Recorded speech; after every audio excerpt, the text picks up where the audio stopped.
Before we start, please like, comment, and subscribe if you wish to see more content. Today, we're going to be talking about the mental universe and how everything is mental. This is the number one law on the Kabbalion. If you've never read that book, it's called The Kabbalion. A very good book. It's the first law because this is the most important thing you need to understand is how everything exists within the mind. Behind every single one of these eyes is the same consciousness expressed in different bodies. The mind is what gives perception to what you're experiencing. Behind every single one of these eyes is the exact same consciousness, but the brain that they inhabit is giving them a different perception, a different being, a different body.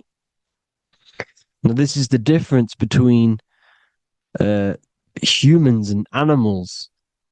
Humans possess a advanced consciousness, an advanced mind that gives us the ability to be aware of ourselves mentally, physically, and spiritually. We can reflect on ourselves.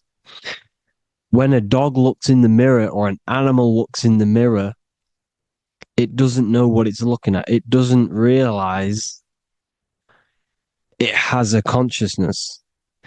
It can't reflect on itself. It can't say, I want to improve in this area. It doesn't have that consciousness. We have a divine consciousness. Take away the N for divine, and you get with a D, put it with a D, you get divide, because we have a divided two-way consciousness. An animal only has one.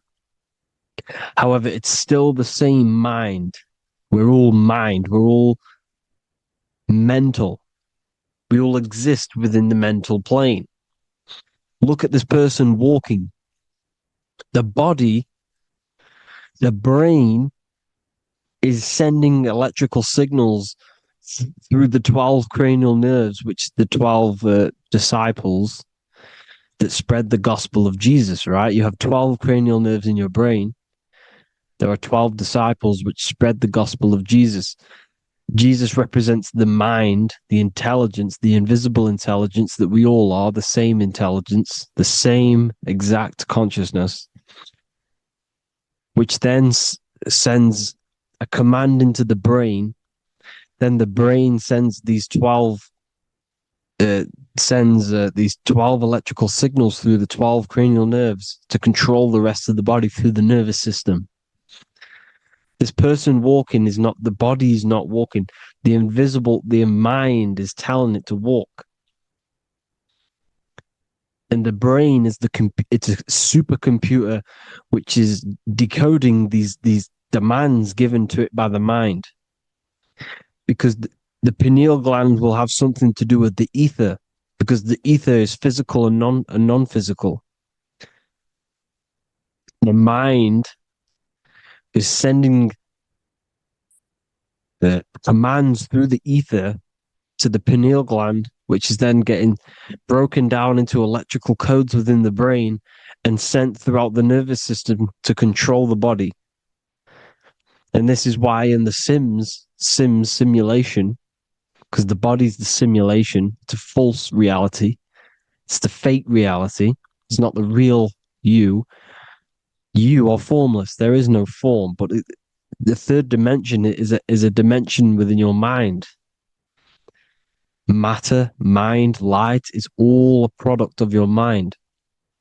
It's all in the mind. Now, this is why The Sims has this green little diamond on top of the head. Because this is you. This is your invisible intelligence controlling the character. Okay? It's controlling the character. And this character is in the world. Your consciousness isn't in the world.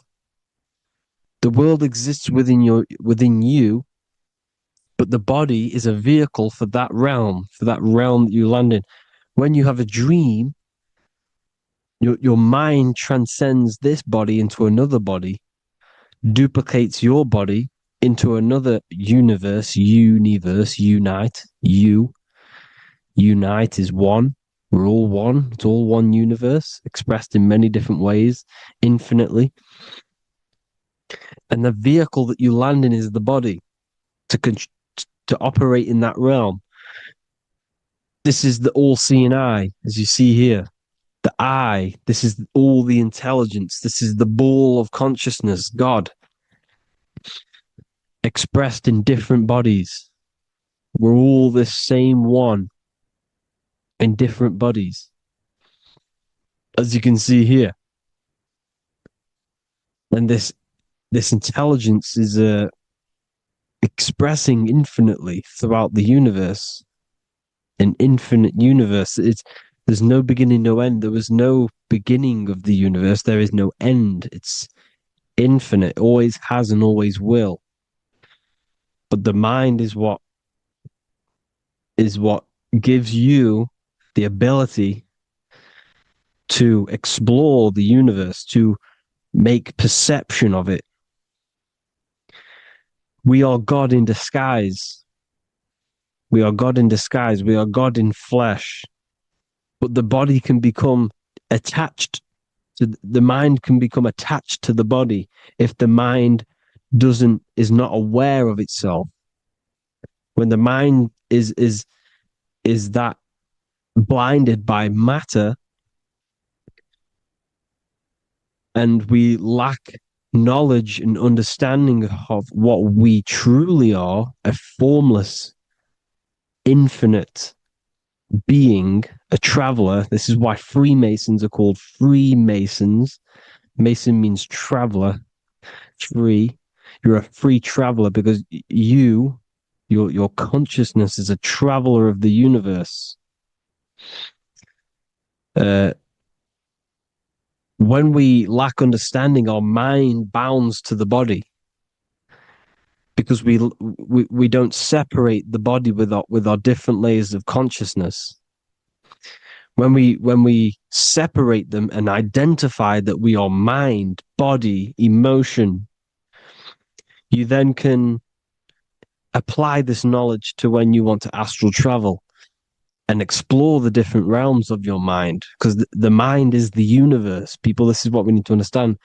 The mind is the universe. I am you and you are me. This is the Egyptians showing you this.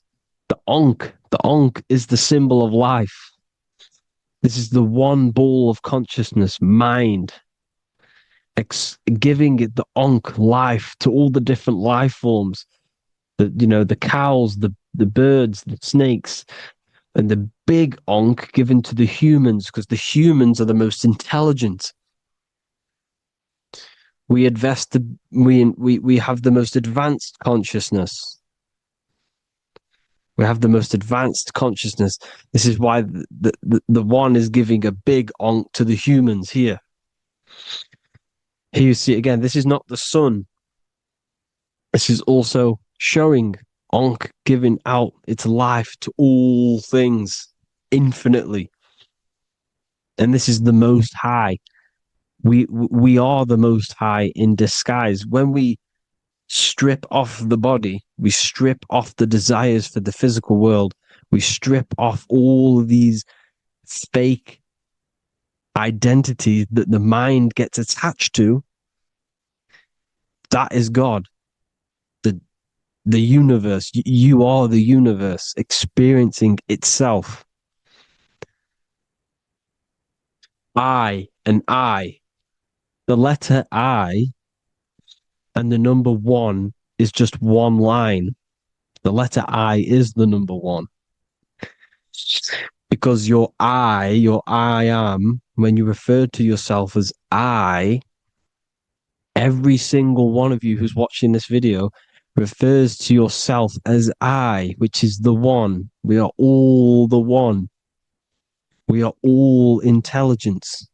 We are all invisible. We are all the one. One is the only number. 1, 2, 3. Everything goes up in ones because there is only one. Doesn't matter how far you go down the line with numbers, all of their numbers are created by one because there is only one. It's me and you are the exact same consciousness expressed in different bodies. Mind, cause. There is only one cause. There is only one mind. There is only one being. But because we lack understanding of this, we think we are the bodies. And this causes division because the physical world's the most illusionary world. It's an illusion. It's all an illusion. Now you see with the two, you look with the two eyes, but you see with the inner eye, the mind. Okay, the mind is the mental plane is a shared plane, and it gives perception to what you're looking at. The mind. I'm affecting you when I speak because the mental plane is shared. We all share mind. We all express mind. When I'm speaking to you, I'm affecting you because we are mind. So the words that I'm saying, which are being manifested from my mind, are being manifested through my body into vibration, is affecting you. I'm affecting you with what I'm saying. And these words are having an effect on your mind because we're all mind. This is why you need to be careful what you're listening to, music and all sorts. Because music can also create thought loops within your mind. Because the chorus, we shouldn't be listening to choruses. Choruses are loops. And what they're saying in the chorus is being looped. And this can create thought loops within your mind. Go and listen to an old song that you used to listen to about 5 years ago, 10 years ago, 20 years ago. Go and listen to an old song, and you guess what? You will get nostalgia. Why will you get nostalgia? Because that song will trigger the thoughts that you were thinking in that time of listening to that song. So songs with choruses create thought loops, and they reprogram your subconscious mind. It's important why music is very powerful. Mind and mind, same word. See, language is the truth, people. This is why I use language in all of my presentations, especially the English language. It's riddled with occult truth. I is my me. I, you, and me, or I, one. We are not the name. We are I. Every single one of you is I because we are all the one, all mind. Now, the only thing that is truly mine is my mind. When you say something is mine, it's an illusion. It's not yours. The only thing that is mine is mind, my mind. Okay? It's my mind. It's the only thing. It's the same word, mind and mind. Like I said before, everything's one. Hot and cold is different degrees of the same thing, of the one substance, of degrees. The 7 colors are different frequencies of the one white light. Everything is one. There is only one. We are all one. Everything is one. Hot, cold, day, night. It's the same degree of one, which is mind. The mind's perception is what's giving it, labeling it hot or cold. The mind's perception of colors is what is giving it red or purple, hot or cold. There is only mind. The mind gives things perception. There is only one, that is mind. The conscious and the subconscious mind. The male and the female, these are married. The subconscious mind is your hidden part of the mind. Okay, it's hidden. You can't really, you can access it through different meditations and Reiki teachings, and dreams are manifestations of your subconscious. This is how you know mind and matter are one, because your mind creates matter in dreams. Your subconscious manifests everything in a dream, in the astral realms. The conscious is what you're conscious of, what you're consciously thinking of.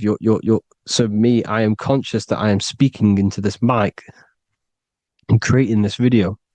My subconscious mind is the hidden part of the mind, which is speaking to my heart, telling it to beat. It's telling my food to digest. It's regulating all my blood. It's doing everything in my body without me being conscious of it, without me being conscious. The subconscious is the feminine, the conscious is the male. The Bible, of course, Proverbs 12:4. Helpful, not helpful, an excellent wife is the crown of her husband, but she who brings shame is like rottenness in his bones. In the same way, husbands should love their wives as their own bodies. He who loves his wife loves himself. You can take that physically, you can take that literally, or you can take it metaphysically. See, the Bible's written in such a way where you can take it as your level of realization. He who loves his wife loves himself.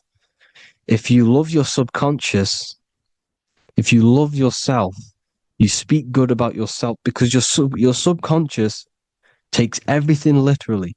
If you say, I hate you to someone, your subconscious does not know the difference between me and someone else. It only thinks me, me, me. Why? Because mind is the only thing that exists. You are mind, I am mind. If I say, I hate you, you're saying that to yourself. Your subconscious picks that up and says, I hate myself. And that's telling your subconscious that's what you want. Because your subconscious manifests 90% of your behavior. The programs within your subconscious. Tying your shoelace is a program. You don't need to be conscious of it. You can just do it because it's a program. It's deeply interwoven in the subconscious. Driving your car, texting on your phone. You don't have to think about what letter. You just do it because you know where the letters are. It's a program. Therefore, if you look after your subconscious, they are a married couple. It's your wife. Your subconscious is your wife. And it manifests 90% of your daily basis thought patterns, actions, behaviors, emotions, all the things that all the trauma that you've experienced is stored within your subconscious, which is affecting you. So let's say you were in a car crash 10 years ago and you had a really traumatic event, you really hurt yourself, and you had a very, very, very strong emotion that you felt of pain.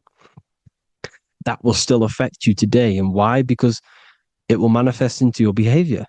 How? Well, you'll be cautious of what cars to go in and who. You'll be cautious because of that event that stored within your subconscious, because of that feeling you felt was so painful and so strong. It's still manifesting into your behavior today. For example, you won't go in certain cars, you won't go with certain drivers. Subconscious stores everything, all your memories, the programs, and everything. So if you trick your subconscious, that's how you manifest your life. If you trick the subconscious, you already have something. And therefore it will manifest into your life and into your behavior, thoughts, and actions. This is why the golden rule is to treat others like you want to be treated. Because I am you and you are me. We are all subconscious. We all have subconscious. Whatever I do to you, I do to me. Because my subconscious picks that up and thinks I'm speaking to me.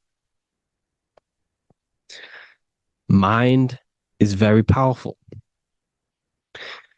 Whatever I do to you, I do to me. Treat others like you want to be treated. The golden rule. That is the only rule we need in this realm, in the universe. If everyone understood this rule and how the subconscious works and how karma works, we'd live in heaven on earth, the Garden of Eden, the golden age. As a man thinketh in his heart, so is he. Proverbs 23:7. Where your heart is, there will be your treasure. Your heart's the emotions. The storehouse of emotions is where you feel emotions. You have to let your emotions move through you, not become you. You can't let your emotions become you. Or accept, be like the sky and let them pass through you. Be like the clouds and the stars passing over. Let them pass through you. Do not let them become you. And this is how emotions can take over your mind. We are driven by, when a man is driven by emotions, he has no self to control. You must control the mind because the mind can be corrupted. Because your thoughts are electrical in the brain. Your thoughts come from the mental plane. So how the mind works is that you place your attentions on something in the mind and infinite information just flows in. Think about it. When you think of a certain topic, as soon as you think of that topic, information comes flying into your mind. Different ideas, ping, ping, ping. It's all connected. It's why we call it a mindset, because your mind sets itself to frequencies. And when we think of something, we tap into that frequency, and just the universe, the mind, the mental plane just flows in information based on that frequency and that thought. The universe is just information. All of the information out there, nothing is new. It's all there. You just have to tap into it. You can tap into these different thoughts and it's all there. Everything already exists within the mental plane. You don't think anything, you receive thoughts. We all share the mental plane. We affect each other. I'm affecting you. Speaking, listening to me is affecting your mental plane, your mind. The physical plane is the lowest plane. It's the world of effect. Everything you see in the physical plane is the effect of mind. Like I said, the person walking is the effect of their mind telling the body to walk. The physical plane is the lowest dimension of your mind. Mother Earth, we are in a mother. We're in the womb still. The Earth is feminine. It looks after you. It provides you with food for free. It grows on trees with water. It's Mother Earth. It's the womb. The dome above your head is your mother's belly.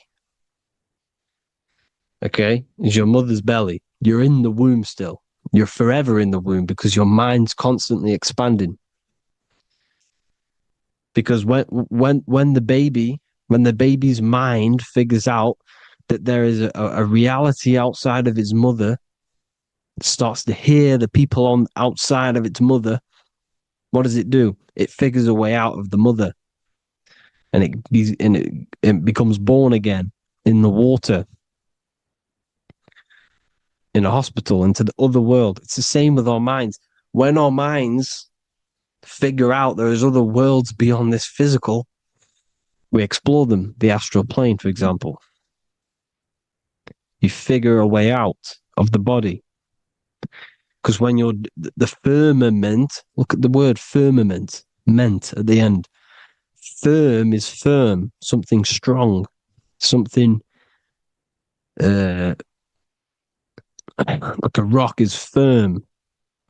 If your mind is firm like a rock, you will be stuck under the firmament. So, for example, people who are very programmed and can't think outside the box, They have a firm mind and they'll be stuck under the firmament because your mind is the only thing that's keeping you under the firmament. It's the only thing. When you're doomed, doom is dome. This is the dome, which is your head. Your head is the dome. Above your head, above the earth is the dome, the ethereal barrier. But that's just an external manifestation of your head. You don't leave the earth, you leave your body to leave the earth because your body is the earth. It's a dimension within your mind. So when you're doomed, you're domed. Your reality is your level of realization. You realize something, or when you have an idea, the mind, in the EYE or I. Same thing, mind. It's all mind. Reality is your level of realization. You realize there's other worlds. That's your reality. Your perception's your reality. Mind in Latin is mens. Jesus was known as the fisher of men, which is the fisher of minds. He was fishing minds worthy of knowing the higher truth, the deeper occult knowledge. Jesus figured out that we are all God. And he got killed for it because in that age they were trying to suppress this information. Jesus figured out he was God because we are all God, every single one of you, and they killed him because we're all mind. We are not the body. We're the invisible intelligence, which is God. But you are not God if your mind is attached to this physical world, to the worldly pleasures. If you master your mind and travel the depths of your mind, that is God. Mental and men. Look at the word mental. It has men in it. Men in the Bible means mind. Here you see the Masonic symbol with the eye, the mind. Looking over, everything is the one. Everything comes from the one. All the lines coming off it, giving its life to all of the life forms. Down here on the bottom, you have duality, black and white. Up here, you have singularity. One and the two. Unification and division. The lower self is divided into the left and the right. So the Bible even says, I forgot what verse it is, but it says, it's better to go through life with one eye than to have two and be cast into the fiery abyss of hell. I'm not sure what verse it is, but you can research it yourself. It's better to go through life with one eye, to be unified consciousness, dimension. No brainer. The language tells you the truth, people. Dimension. The dimensions are in your mind. Entertainment. Entertain the mind. Disappointment. It's all in the mind. Environment. The environment that you are in is a product of your mind. Within, rearrange spells high twin. Within is your mind, and your external world is mirrored from the decisions you make in your mind. Advertisement, commitment, it's all mind. Everything is mind. Everything. So, this is important. The collective thoughts and collective beliefs. The collective, because we all share the mental plane. And because of this is why we are in a weakened state of consciousness at the moment. because the collective thoughts and the collective minds overall are asleep and they don't believe in anything. You see, everything is true within the mind. You think of something, it is there instantly. You think of a chair, it's there in your mind. You think of anything, it's there instantly. So everything's true within the mind. Anything can happen in the mind. Anything can happen on the physical plane if the collective consciousness, the collective minds believe it to be true.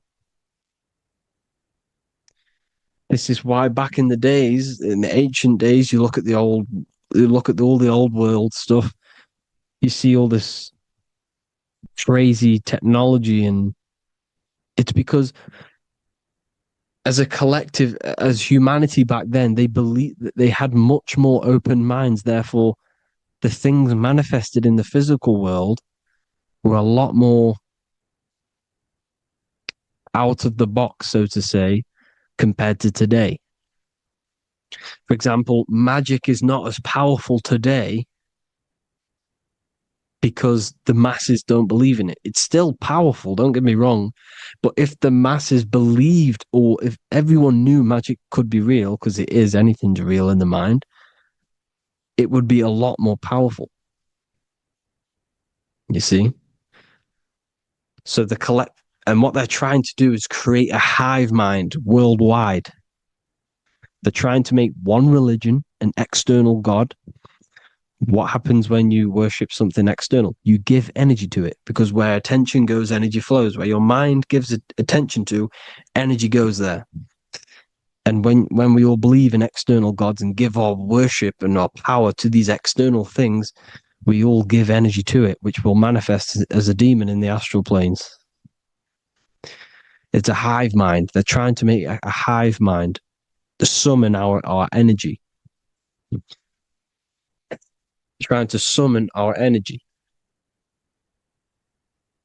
And it through mind, through collective thoughts, the hive mind. They want one religion, one government, one currency, one belief system. And that will create a hive mind, which will limit our consciousness, which will limit what we can do in the physical world. Because if everyone doesn't believe in certain things, it cannot happen, because it's all in mind. Mind is so powerful. I am you and you are me. I hope you all enjoyed this video, people. If you haven't already, join the Wisdom Academy. The Wisdom Academy, we have many occult lectures just like this one. Also, we have just launched Mindwave Hub. If you want genuine frequencies, genuine binaural beats, because the ones on YouTube, the ones on Spotify, Apple Music, they're all tuned to A440 hertz, which shuts down the right hemisphere of the brain. If you want to gain access to your true consciousness, your mind, you need to balance the two hemispheres and balance the chakras. You can do that externally by listening to binaural beats. If you want true frequencies, true binaural beats to hemisync the chakras, hemisync the brain, to gain access to the different dimensions of your mind, well, you can gain access anyway, but it's going to help you if you're trying to learn this. Join Mindwave Hub. The link will be in the description. Listen to the binaural beats, meditate to them, listen to when you go to sleep. They'll massively benefit you. Thank you all, people. Hope you had an amazing, lesson. Hope you learned a lot. And please subscribe. God bless you all.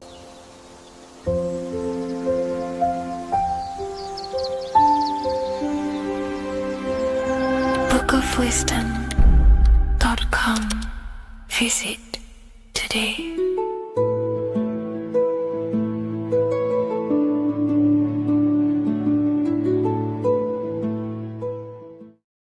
The scariest thing about having your first out-of-body experience and leaving your body is the realization that you have after. You realize everything you've been told about yourself, reality, the earth, what you're doing here on earth is a complete, utter lie. Your self-belief of what reality is and what you are is completely shattered. You now fully understand that you are more than your physical body that you inhabit. My first out-of-body experience happened a few years ago, but before all of that, I remember being a child, going to bed and closing my eyes, and I remember as a child feeling like I was floating above my body and moving. And maybe subconsciously this has led me into knowing intuitively that there is more to reality, and I've gone down this path of esotericism, occultism, consciousness. Maybe that has led me to this, I don't know, but I've always had this subconscious intuition in my mind that there's more to reality than what we've been told. And maybe it came from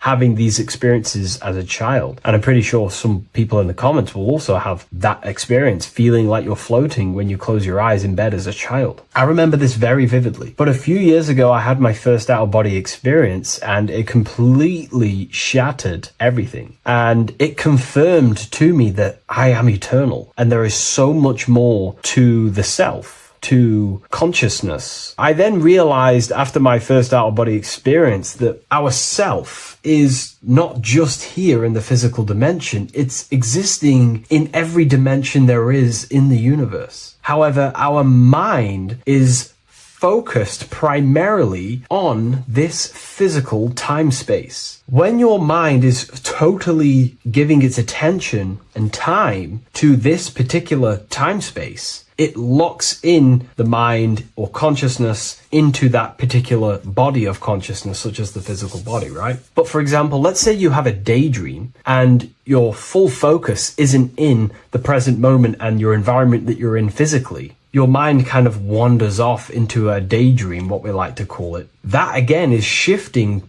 time space. Your consciousness is 40% here in the physical plane because your body's there, but then the other 60% is in this daydream, this imagination. So you're shifting time space, and what an out-of-body experience does is allow your mind to reduce that attention to the physical body and access attention to this altered body or dimension of consciousness. So I'm going to give you the story of my first out-of-body experience, because I know when I was researching this, I was always looking for personal stories about someone's out-of-body experience, and there's not many out there, to be honest with you. Well, based off my research, I couldn't find many. You find a few, but I'm going to give you my experience of my first out-of-body experience that happened a few years ago. It was early in the morning. I kept on waking up and falling asleep to my alarms. I went back to sleep after waking up for like the third time in the morning. When I fell back to sleep, that is when I had my out-of-body experience. It's also good to mention that I have been listening before that about podcasts, books about our out-of-body experiences, astral projection, and things along them lines. So this was stored in my subconscious, this topic. And I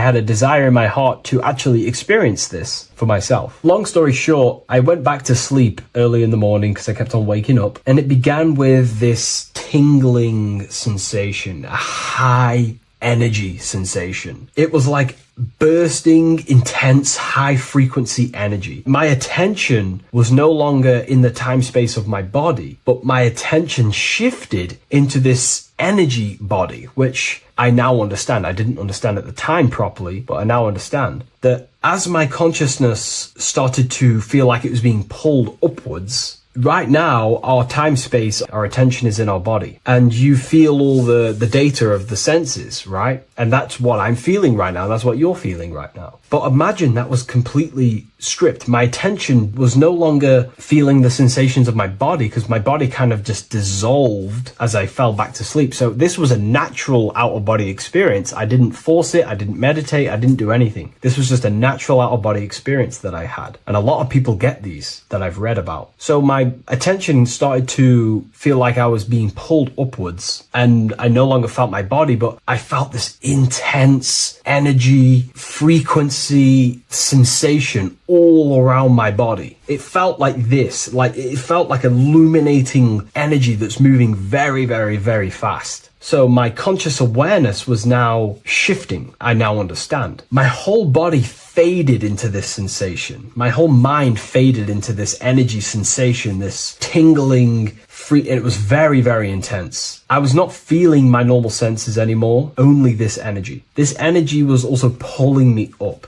The more I was lifted up, the more intense the frequency became. So think of it like just a frequency resonator, how it just goes up and down, up and down. But then imagine the frequency resonator just going higher and higher and higher frequencies, and it was just getting more and more and more intense. The energy was moving faster. This tingling was faster and faster and faster as I was being pulled up. Part of my mind began to fear this. My arms and legs grew very tense. I started to tense up because at this moment in time of the experience, I was very vaguely conscious. I was half there, half not. And as I was being pulled up, my physical body started to tense. And this is again when I started to feel my body again. But then I remembered what I heard out of body experiences is that you have to submit to the process. If you try and force an out-of-body experience, it will never happen, because an out-of-body experience is not truly out of body. What we're trying to do is trying to find a needle in a haystack. If you're trying to find a needle in a haystack, you don't go rummaging through the haystack to find the needle. What you do is you burn the haystack and then the needle reveals itself. It's the same with an out-of-body experience. We dissolve the senses of the body, so the body falls asleep, but the mind stays awake. As soon as I let go of this fear and I let go of the tensations in my body,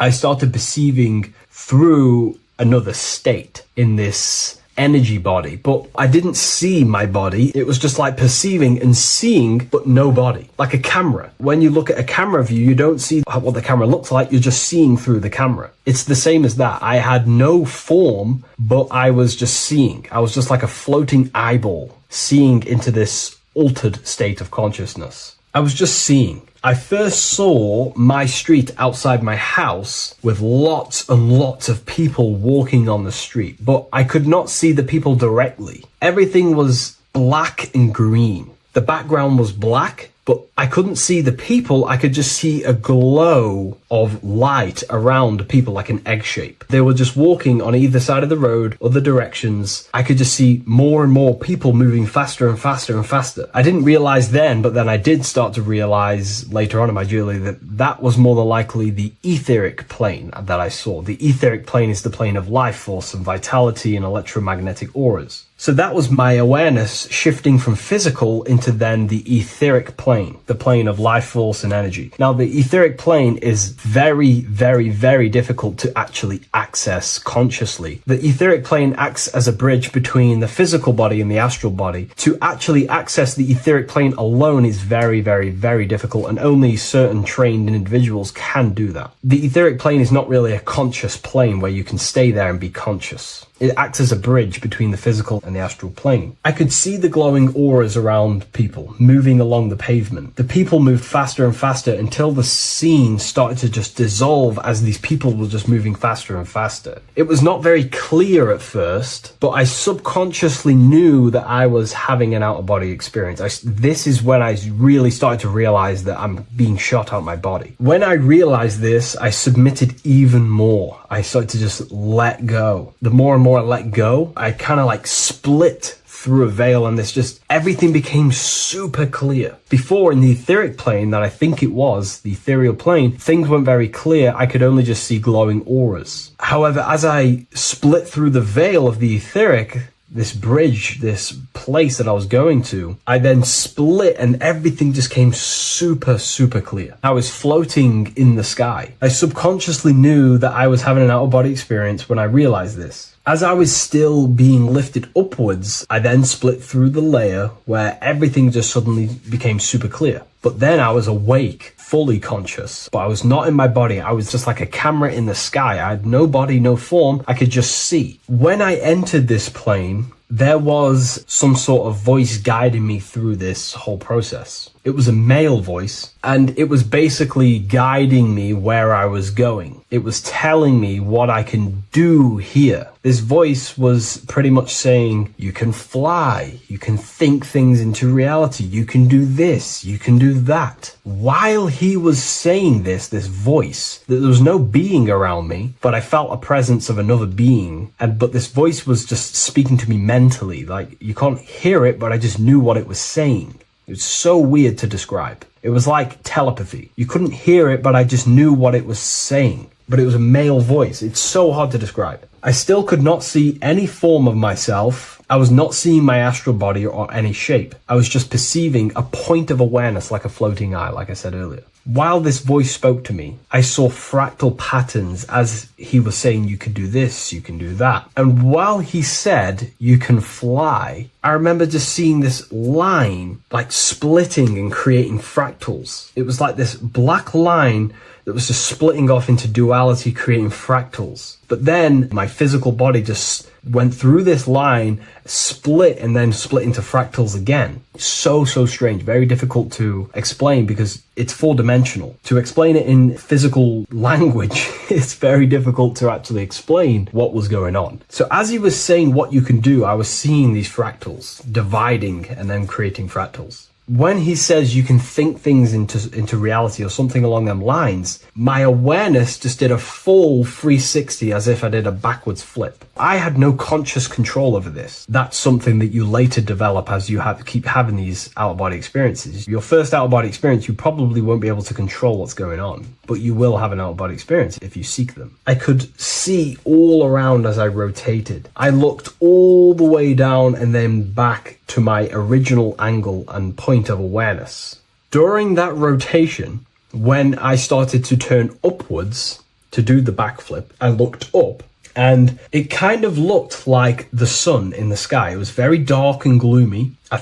Now I know that was more than likely the lower astral plane because very dark and gloomy. And it was very kind of dense there. I looked up and I could see this. It was like the sun, but it was white, pure white light. And it was shining down over the astral plane. And that was the only light in that place. That's why it was so dark and gloomy there. And I then realized in that particular state, at that time, I thought that was God. I don't know what it was. Maybe it was, maybe it wasn't. Maybe it's the light of the higher mental plane shining through into the astral. But I looked up at it and I realized that was God. That was the source. That was the higher dimension beyond the astral plane, which is the mental plane, the higher astral planes and then the mental planes, the planes of thought. Then once I saw that, I was in complete shock. As I rotated backwards even more, I then get the view of seeing down, completely down, like a bird's eye view. And I could see like an old medieval gloomy town. It was dark, almost night, with very little light. The only light present was the light from above. The town was old-fashioned, gloomy, misty. I looked over it from above. Then the experience began to fade. I don't remember anything after that process. But I'll be honest with you, the process of leaving my body for the first time was extremely intense. The frequency, the energy were overwhelming but powerful. Letting go and choosing to have no fear was the key to that experience. Just to give you a little bit more wisdom on what I actually experienced now, what I realized what was happening, I now understand that the voice that I was hearing was not an external being guiding me. It was actually a higher aspect of myself, a part of my own consciousness that is not focused in the time space of the physical world. My physical mind is focused here in this timeline, but once I exited this timeline and focused elsewhere, the higher part of myself guided me towards that experience. This higher version of ourselves that we call the higher self is a higher dimensional being, but we're just unconscious of it. This being exists beyond our ordinary thinking mind. Our self exists everywhere in the universe, and we can unlock higher versions of ourselves as we progress on our journey of awakening and self-realization. Because let's say right now, only 10% of your awareness is actually in the physical plane. Science tells you that 90% of you is actually in your subconscious mind. 10% of your awareness is your conscious mind. So there's 90% of you that your conscious mind is not aware of. But our conscious mind becomes so addicted with the physical world and distracted with the physical world, it just gets totally locked in with the physical.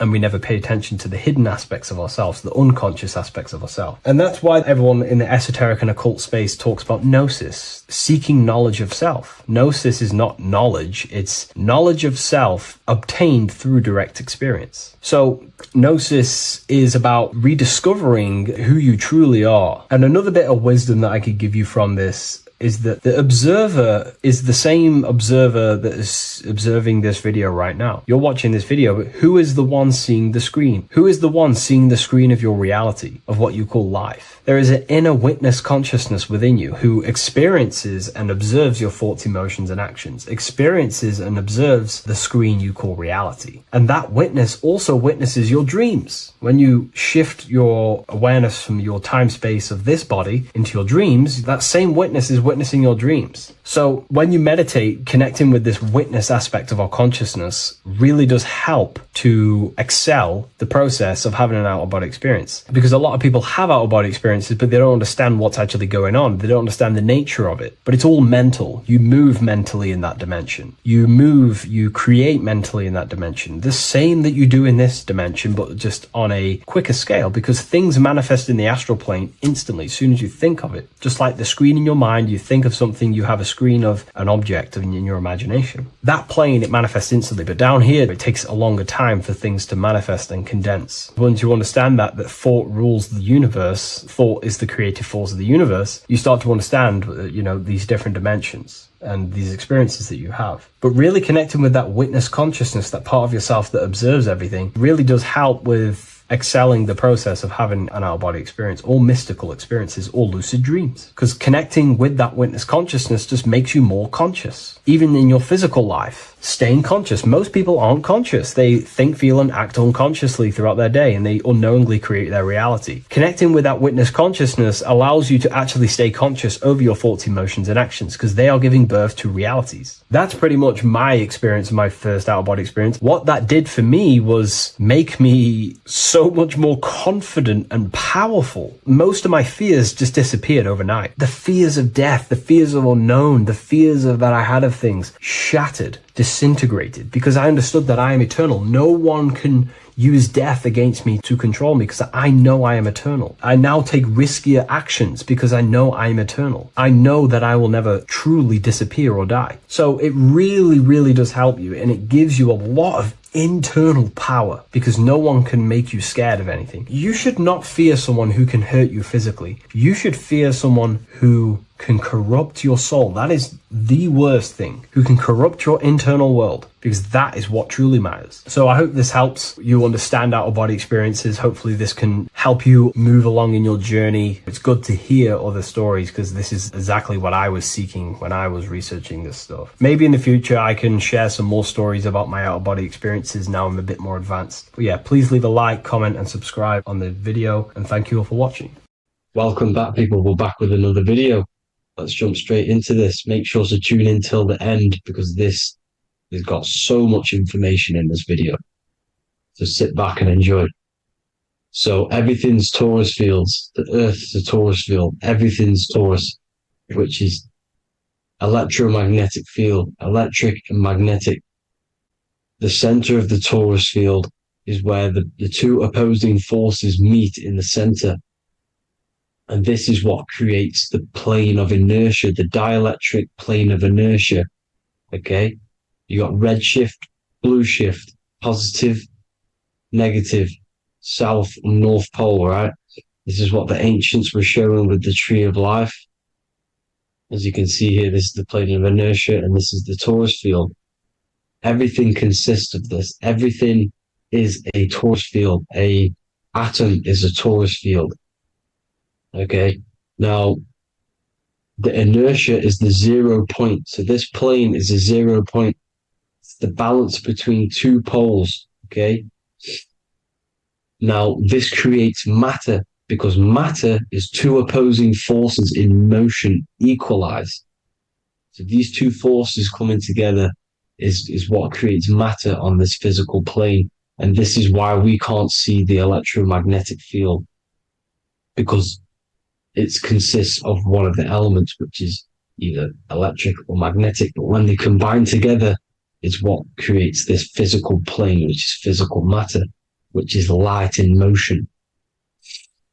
Now, everything is one. Don't get confused by duality.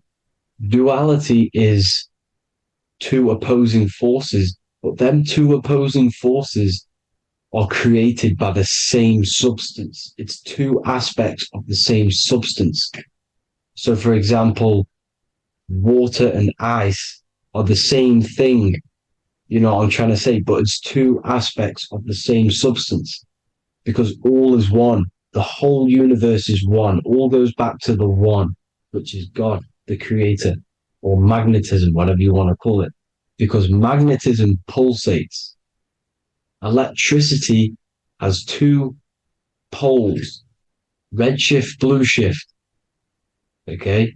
So red shift, blue shift is electricity, and electricity vibrates, and all vibration always comes back to a standstill point. But magnetism is what pulsates. This is why your heart pulses. You breathe, which is a pulse. This is the breath of the universe, magnetism. Now, this is why the earth is green, okay? Earth can be spelt heart. If you just move the H to the beginning, it spells heart, okay? Because the heart is the center of the torus field, which is the heart chakra for us humans, okay? We consist of the same field, as you already know. Heart being the center, which is green, which is the center of the seven colors. The center of the seven colors. This is the most powerful chakra in your body. People think it's the crown chakra, but it's the heart chakra because it's the center of the torus field. You must align them all and combine them all into one, which is the heart chakra. Now, earth is green. Nature's green. Okay, this is because we live on heart chakra, the plane of inertia. It's the center of the torus field. Okay, and this is what the Egyptians called Isis, which is nature. Nature is balanced, and nature is female, Mother Nature, because it looks after us with the fruit it grows with abundance and the water. It's a female energy, Mother Nature, and this is the symbolism of an equal balanced arms. This is the scales, it's balanced. Mother Nature is balanced. This is why the sky is blue, because what comes after the heart chakra? Blue. Sky is blue. We live in Midgard. This is what the ancients called Midgard. You don't have to take this tree literally. It's a metaphor. We live in Midgard, where both positive and negative duality here. Now, Mount Meru. Mount Meru was known as the center of the earth, okay, or known as Hyperborea. And this is the North Pole, the electromagnetic North Pole. But when I say Mount Meru, it's not an actual mountain. They weren't saying there was a real mountain in the center of the earth, a magnetic rock. No. The plane of inertia, okay, there's something called a hyperboloid. That's what it's called, a hyperboloid. And this is the center of the torus field. And this hyperboloid is what is in the shape of a mountain, you see? So if I go to this next one, they say Hyperborea on this map. Why did they call it Hyperborea? Because this is the hyperboloid in the center of the torus field. And this is the electromagnetic mountain, a metaphor. Mountain, what they're metaphorically saying, this is the electromagnetic mountain at the center, the double vortex, the center of the torus field, which is the North Pole. Pole of electromagnetic energy. So this is why they call it Hyperborea. It comes from the word hyperboloid. And the center of the earth is so sacred. And they symbolize this with, obviously, the North Star, which is Polaris. And this is where the swastika comes from, because it's the four seasons moving around the North Star.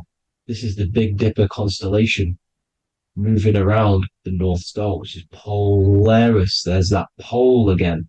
Pole. Magnetic pole of the torus field. And this is where the green, emerald green, aurora borealis comes from. It comes from this center hyperboloid at the center of the Earth, where the most electromagnetic energy is stored, the center of the plane of inertia, the center of the plane of inertia. This is the all-seeing eye as well. As you can see, they've got the sun, the moon, this is the Masonic cosmos, the sun, the moon, and the all-seeing eye, because the eye is Polaris, the eye of the stars. It's all a big eye. Now, the eye means a lot more as well. It's not just that. There's different ways you can interpret symbols. Now, this is the emerald tablets. Deep in Earth's heart lies the flower, the source of the spirit that binds all in its form. Okay? The flower of life is thine own place of thine spirit, and stream through the earth as thine flows through thy form, giving off life to the earth and its children, renewing the spirit from form unto form. This is the North Pole. That is what he's talking about. He's talking about the aura borealis. Aura borealis. It's the earth's aura. Emerald green. Heart chakra. Plane of inertia. Green. Earth. Heart. You see? All related. Now, there's many symbolism of this. So much symbolism of the ancients. The 7 layers of heaven. 7 layers of heaven, which are the 7 planets. Okay? These planets are the solar system. It's the solar system because we are the soul. We are the sun, the soul. And we're inside of a solar system, which is the 7 planets. That's why there's 7 layers of heaven. Okay? The rings of Saturn, the rings of the planets are moving around us. Okay? So this is what the ancients were depicting in their cosmology. Now this is the Hebrew cosmology of the earth. This is the Mayan cosmology of the earth. You see, it's all an enclosed system. We live inside of a giant torus field. All is atum. It's what the ancients said, ancient Egyptians said. All is atum. Atoms are torus fields. Don't be tricked by the modern science today with the current model of an atom. It's completely wrong. They're hiding the torus field. They're hiding the electromagnetic field, which is in everything. Absolutely everything is in motion, and motion comes from this field. And you see, this is upside down, but this is the I think it's pretty sure it's candles, but the 7 candles, the 7 planets, the 7 Elohim. You see, it all goes back to the stars and the heavens. Now, this is how the earth really works, with the stars on the outside of the cosmic egg, and then the torus field spinning around the sun and the moon, the positive and the negative charge. The sun gives you energy, the moon takes your energy. The moon controls monthly cycles. Moon is mon. This is etymology. Mon, month, money, demon, monster. Stir is star, moon star. We are all stars. Youngster, minister, superstar, Hollywood star. We're all stars. We come from the stars, which is heaven. Our soul comes from the stars. You see? We are the universe, the image of man is made in the universe. We are a microcosm of the universe. The universe is a macro, we are micro. We consist of everything. The body, mind, and spirit. The sun, the soul. Moon, the mind. Earth, the body, mind, and spirit. We have 12 systems in the body, which are governed by the 12 zodiac signs. Starting at the Aries, which is the ram, the ram of God, all the way down to Pisces. And Capricorn, kneecap. It all goes back to the stars. We are the stars. We are the universe. Everything is inside of us. Everything. Like I say, the Temple of Solomon, the Temple of the Soul, and man, the soul. The temple is the body. The soul is the soul, and the man is the mind. The temple of the soul and the mind. Body, mind, and spirit. We consist of the 5 elements. Air, spirit, water, earth, and fire. We consist of everything. We are the universe. We're made in God's image, which is the universe.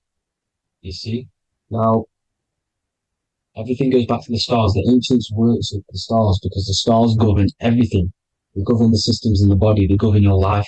This is why your zodiac is so important, your sign. Each zodiac has a specific element associated with it as well. Aries, which is the first sign the Ram of God, the Lamb of God, which is a fire sign, fire first, fire first, F-I-R, this is etymology. The cerebrum, ram, which is in the brain. Aries, the ram, control the head, the face, and the nose upwards. So it controls the cerebrum. The Torah, which is, I'm pretty sure it's the Hebrew Bible, which is the Taurus. Tornado comes from the Taurus field. You see? Everything's inside of you. It all goes back to the Taurus field, and the Taurus field is everything. Now, like I said, 12 zodiac signs, 12 systems, 12 cranial nerves in the brain, the 12 disciples of the Bible. All symbolic. Have to read the Bible properly. Now, this center at the center of the earth, right? This is what's stirring the ether. And the ether consists of the four elements. Because there's 5 elements. Spirit can be called ether. People call it spirit or ether. Ether is pure potential, pure energy. It's what connects the astral to the physical. It's the dimension between the physical realm, which we're on, and the astral. So it has pure potential. It's pure energy. This is why we say either. I either want to go there or there. It's connecting 2 scenarios. That's what the ether is. It's connecting the 2 worlds, the astral and the physical. The center is like the cosmic womb. There's a black hole in the center. This is the center of the Taurus field. This is the womb of creation. This is the womb of creation. And inside of this black womb with the 5 elements, and everything's being stirred around. Everything's in motion. Light is motion. Everything's motion. Now, like I said earlier, light crystallizes into physical matter. They are the same substance. Spirit and matter are the same substance, but different variations, different aspects of the same substance. Low vibrational spirit turns into matter. High vibrational matter turns into spirit. Or light, whatever you want to call it. Matter is light crystallized. This is where we get the 7 metals from. The planets. The planets are light. Specific frequencies and vibrations of light. When these lights, or the planets, materialize, material metals materialize, they turn into the 7 metals. Saturn turns into lead. That's why lead is red. Saturn is red. The sun turns into gold. That's why the gold is yellow and the sun is yellow. You see, Saturn is the time god. What happens in autumn? The leaves turn red and they die. This is why Satan, time god, the reaper, everything is crystallized till it's death and then reborn again. You see, rust. When things rust, it turns to red. Because it's Saturn. Saturn crystallizes everything. He's the reaper who comes around in winter. You see? He's Satan. Jesus and Satan, the sun and Saturn. They say we live in a solar system. The solar system. I think I've already just broke this down. The 7 planets are the 7 chakras. Everyone already knows this. But I'm going through it anyway. But this is where we get the 7 planets from. And the 7 metals.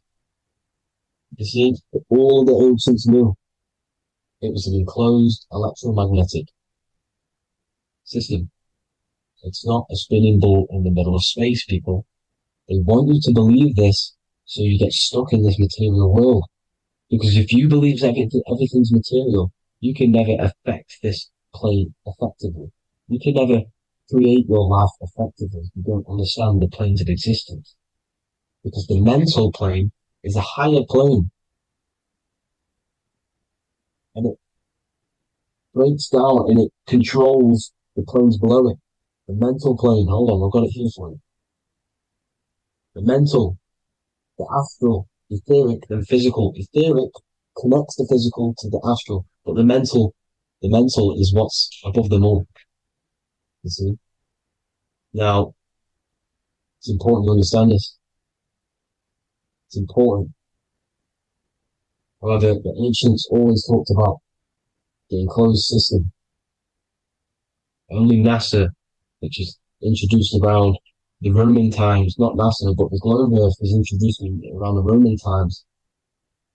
Okay?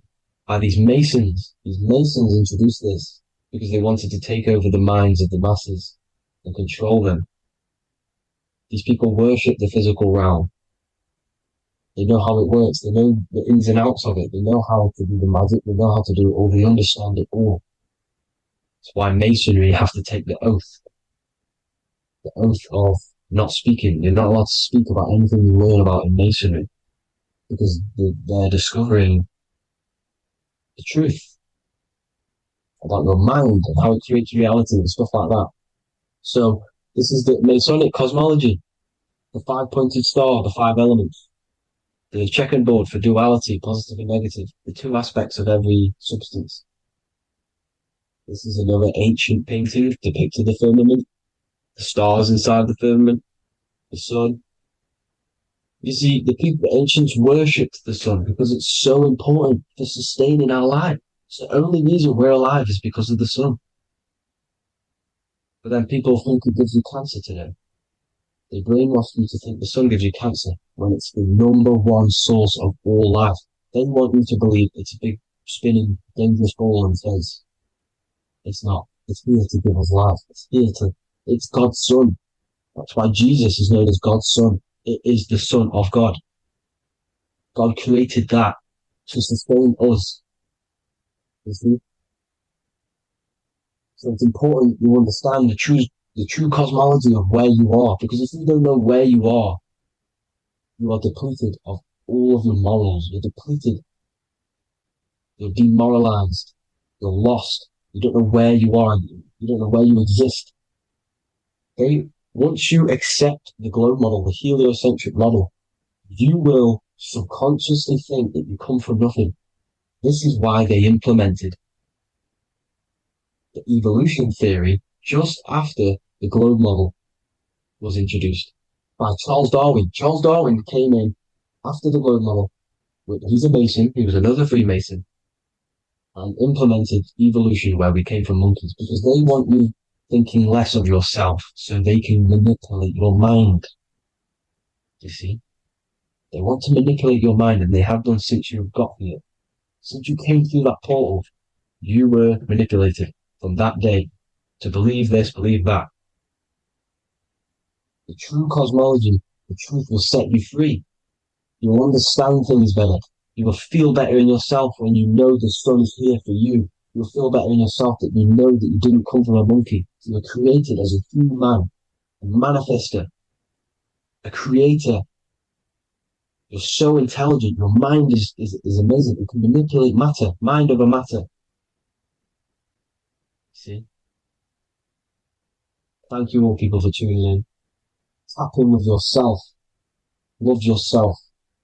Find the truth. Spread the truth. Nothing dies. Nothing in this creation dies. Everything's energy. Everything's light. Light can never die. You're a light being. That's why it says Hu. Hu man. Hu is light in Hebrew. Or Latin. Either one of the two. You are light. You're a light being. You never die. Ever, ever, ever die. Ever. Stop thinking you're going to die. This body will die because it contains electricity. And electricity always goes back to a standstill point because of vibration. Electricity vibrates. You are pure light. You will never ever die. Thank you all people. God bless. Make sure to like, subscribe and share.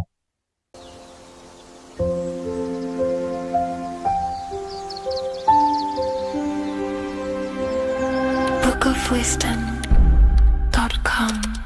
Visit today.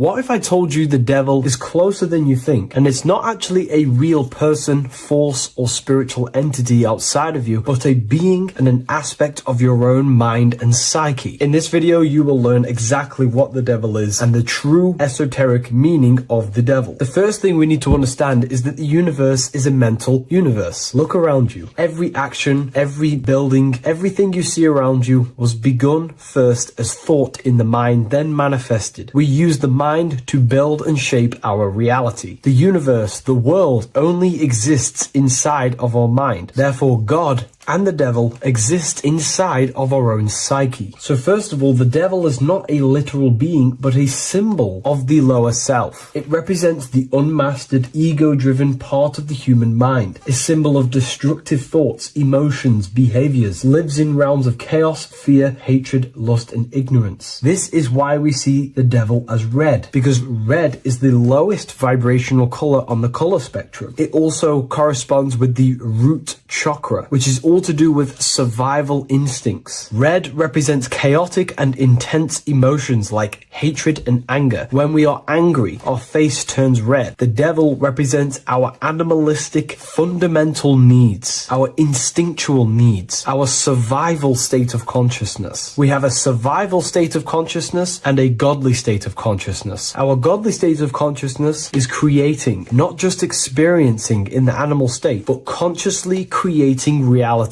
This is why we see the devil with a goat head, an animalistic head, and the head is where the brain is. The animal head represents living off instinct, the part of our mind that lives on urges, impulses, and instincts, eating, sex, power, ego-driven actions, and ego-driven thoughts. Animals are only aware of themselves. Animals live on instinct. They have no ability to consciously create like humans. This is our lower desires for the material world. That's not to say the material world is evil. However, when our consciousness is only seeking material things, this leads us down a path of self-destruction, because nothing material can ever satisfy our soul. Everything material is temporary. Therefore, the devil represents the part of us that seeks only material desires, only material fulfillment, the ways of thinking where we only think about ourselves and ego-driven thoughts. It also represents the unchecked, unconscious self, where we have no mastery over our thoughts, over our emotional impulses, and no mastery over our actions. We're living in instinct and impulsive states, which causes chaos, selflessness, destruction, and keeps us bound to our lower material 3D state of consciousness. It's important to recognize that the word devil was never present in the earliest Gospels. Instead, what was mentioned was a spirit of evil. This distinction is crucial because it underscores that the idea of the devil, as popularly conceived, does not actually exist as an independent entity. Rather, it is a personification of the lower aspects of the human mind, a facet of our own consciousness. The term spirit of evil was not meant to denote a specific deity or being, but rather any force of negativity, whether it manifests as a destructive thought, emotion, or action. A spirit is a force, an energy, and we have three forces that create our reality: thoughts, emotions, and actions. We have full control over these three aspects, which transform and mold reality. A destructive thought, a destructive emotion, a destructive action is a spirit of evil, and it originates from the darker aspects of the human psyche. So now, because we're on the topic of the devil, we have to look at the pentagram, which is obviously connected to the devil heavily. The upright pentagram represents spirit, air, water, earth, fire. Upright, which represents spirit, the most important element on top of the earthly elements, showing spiritual principles over material principles. As spiritual beings as we are, we have to put our spirit first, our higher self first, and material things second. Why? Because material things never satisfy us long term. Seeking material fulfillment will leave us feeling unfulfilled in the long run and very unhappy, and we can lose ourselves in illusions. We have to put our spiritual principles first, seeking wisdom, knowledge, connection to the divine, and connection to our higher self self is what gives us true fulfillment in our hearts and souls. But when we see this pentagram inverted, we now have spirit on the very bottom, which now represents earthly principles on top of the spiritual principles. We're putting our earthly elements on top of our spiritual element, which this inverted pentagram represents no longer caring about spirit, no longer caring about our invisible internal world, and only caring about this external body, food, sex, material things, cars, money, and all the things outside of us, the world outside of our mind. This is what true Satanism is. Satanism is not worshipping an external deity, but it is worshipping the self, only fulfilling the ego's desires. This is what true Satanism is, and we have all been conditioned to live in this state. Satanists want us to believe that there is an external deity called Satan or the devil, and the reason they do this is because they trick us, making us believe that we are not Satanists, while they are actually conditioning us to be self-seeking, ego-driven people, where we only care about sex, food, material things, and money, which is actually conditioning us to be Satanists. 80% of the population today are unknowingly involving themselves in Satanism, which is ego-driven thoughts, actions, and emotions, dwelling and living in this state, where we only care about ourselves. When we are spiritual, we realize we are all one. We are all one consciousness family, and we need to do things that help and contribute towards our collective experience, helping others, instead of seeking to serve only the self. The angel is depicted with wings, which represents elevation, higher self. The devil is represented with an animal horns, which is on the ground. A goat is on the ground, which represents the lower self. This is the elevated mind and the lower material mind. Horus, the bird, higher self. Set, the ground animal, lower self. Jesus and Satan. These are two forces, two characters that exist within the human psyche, not real entities. They are forces of our minds, and there is a battle between our higher self and lower self all the time within our own minds. There's always a part of us that's telling to do one thing and another thing, to do something bad and to do something good. There is this battle inside of our own consciousness. Here we have the human spinal column. The human spinal column is showing you the higher and the lower self. The higher self represents the head. The head is where the mind is. This is the creative essence of the universe. This is where all material things begin as a thought in the mind. We create with the skull, with the brain. This is our higher self, the heavens, connected to the heavens, the sky. And the lower end of the spinal column is where our reproductive organs are, where our gut is. Our reproductive organs and our gut is all to do with survival. The lower end of the spinal column, lower instinctual 3D based consciousness. The lower end of the spinal column is where our lower self dwells. Eating, consumption, power, and sex, lust. These are all emotional forces and instinctual based organs that are not inherently evil, but when we dwell and live off this lower end of the spinal cord, it keeps us in low states of consciousness. Our goal to raise to our higher mind is to balance this, not to overeat, not to abuse power, not to abuse sex and lust, but to master these organs and gain the ability to say no to these organs so that we can raise to our creative side of consciousness. Instead of dwelling in our instinctual nature, we can turn to our creative nature and consciously become a builder and constructor of reality. This is the true way of raising consciousness. This is the stairway to heaven, out of the animal consciousness to the higher consciousness. To wrap all of this up, it's all about gaining control over our instinctual lower nature and allowing our spirit to rule over our body and not our body ruling over our spirit or mind. The moment you let a thought become instantly an action is the moment you are an impulsive person. We are all trained to be this way. It is okay if you are in this state. The moment you let a thought turn straight into an action without questioning, that is the mind controlling you and you not controlling the mind. We need to gain control over the mind, and we do this through many different ways, through meditations,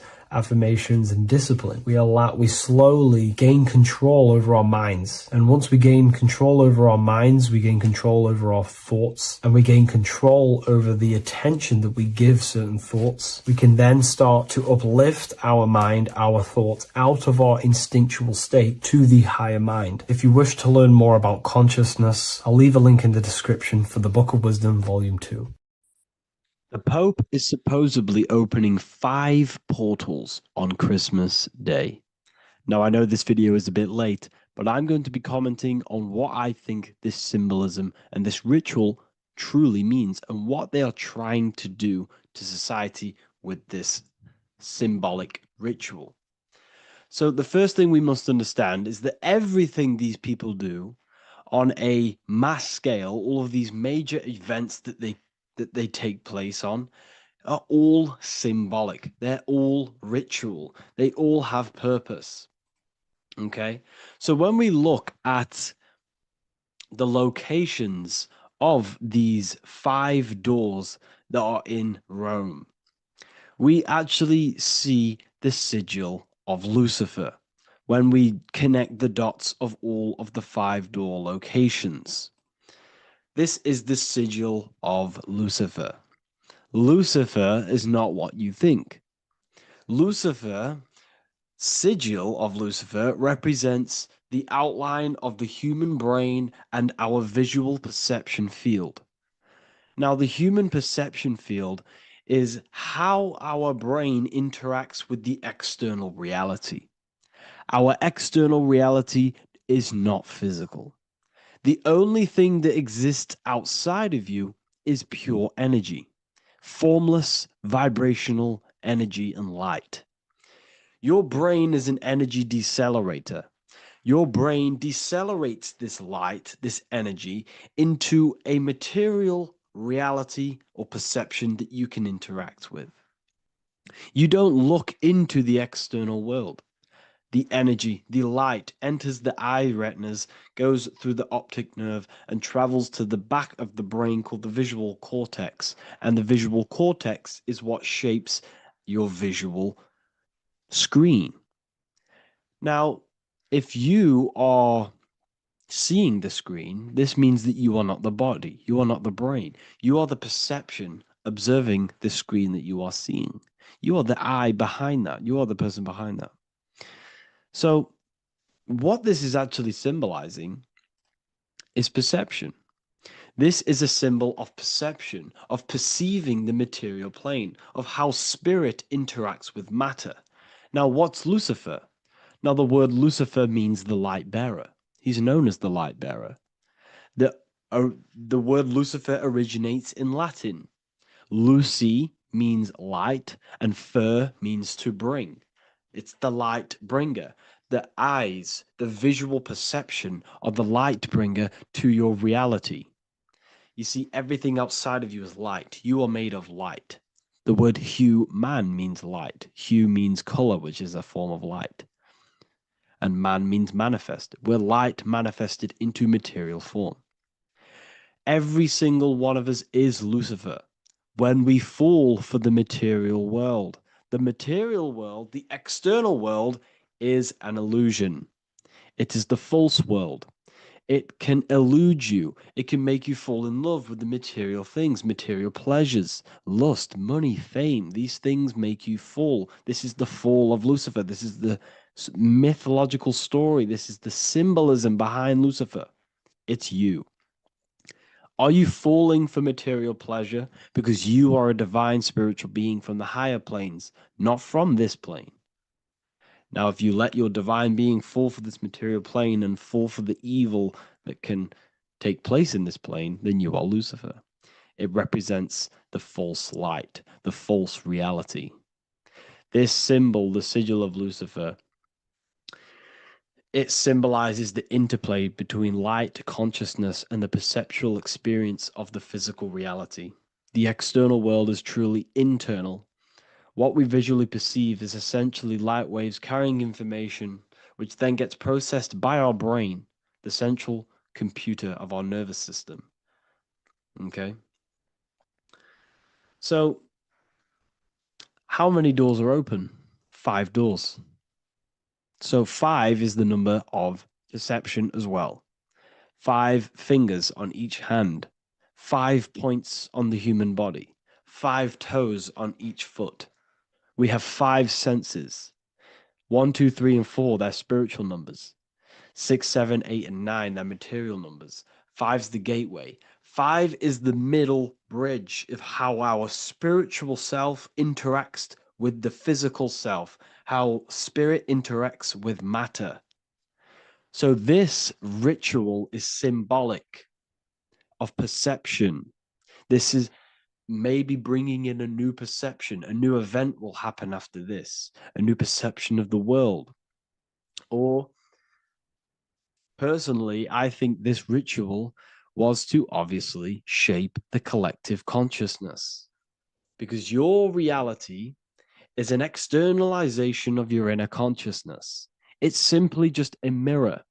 Your material life, your material world outside of you is simply a mirror reflecting with mathematical and geometric precision of your internal consciousness.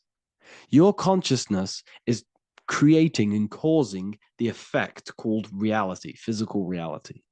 Your life is a result of every thought you thought in the past. Therefore, with that being said, everyone who perceives this ritual of, oh, the Pope's opening 5 spiritual portals, who's letting in demonic energy into the world, they're going to let demonic energies and demonic spirits all in the world. Well, what if I told you the only portal they're opening is a portal in your own mind for negativity? By you believing in negative forces coming into the world and going to possess everyone, that's opening up your own mind. The collective spiritual community has been brainwashed in thinking there's going to be demonic energy. Therefore, what will happen?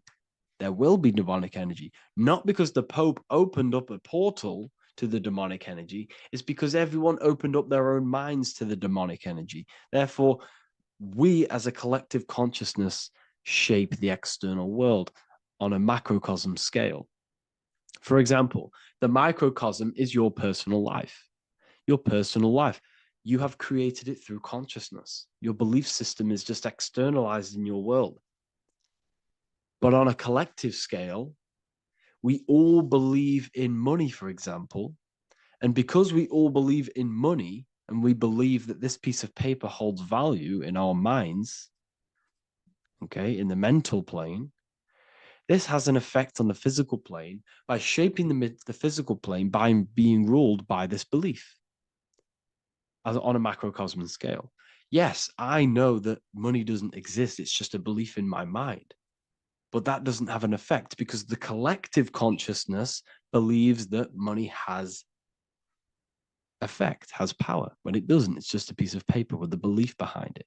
If the collective consciousness stopped stopped believing in money, then the collective consciousness would have broke the spell and we would have no longer had a material plane ruled by money. You see, our beliefs is ruling and shaping our physical plane. This physical world outside of you is truly just an effect of the mind, an effect of our consciousness, our inner world. So I believe this ritual was done to change our perception, to make us think the Pope is bringing this spiritual energy and negative forces into the world. And it's just simply us creating the negativity in the world by believing in this, by thinking this. Remember, they have the power to send messages into millions of people's minds through media. And then messages are then believed, and that belief is shaping our world. What have I told you? That the New World Order is not manifested by the elite, it's manifested by you and us. We're all manifesting the New World Order. They can't manifest it. We can, because we are the ones believing it. We believe it. It is reality. It shapes our own prison. We're all shaping our own prison by believing in the prison, by believing in money. So this ritual was all to do with perception, creating a new perception, creating fear in our minds to, of course, distractors from what's really going on. This is all a ritual to implant messages in your own mind. So I hope you all understand this video, and I hope you all gain some insight, and I'll see you inside the university.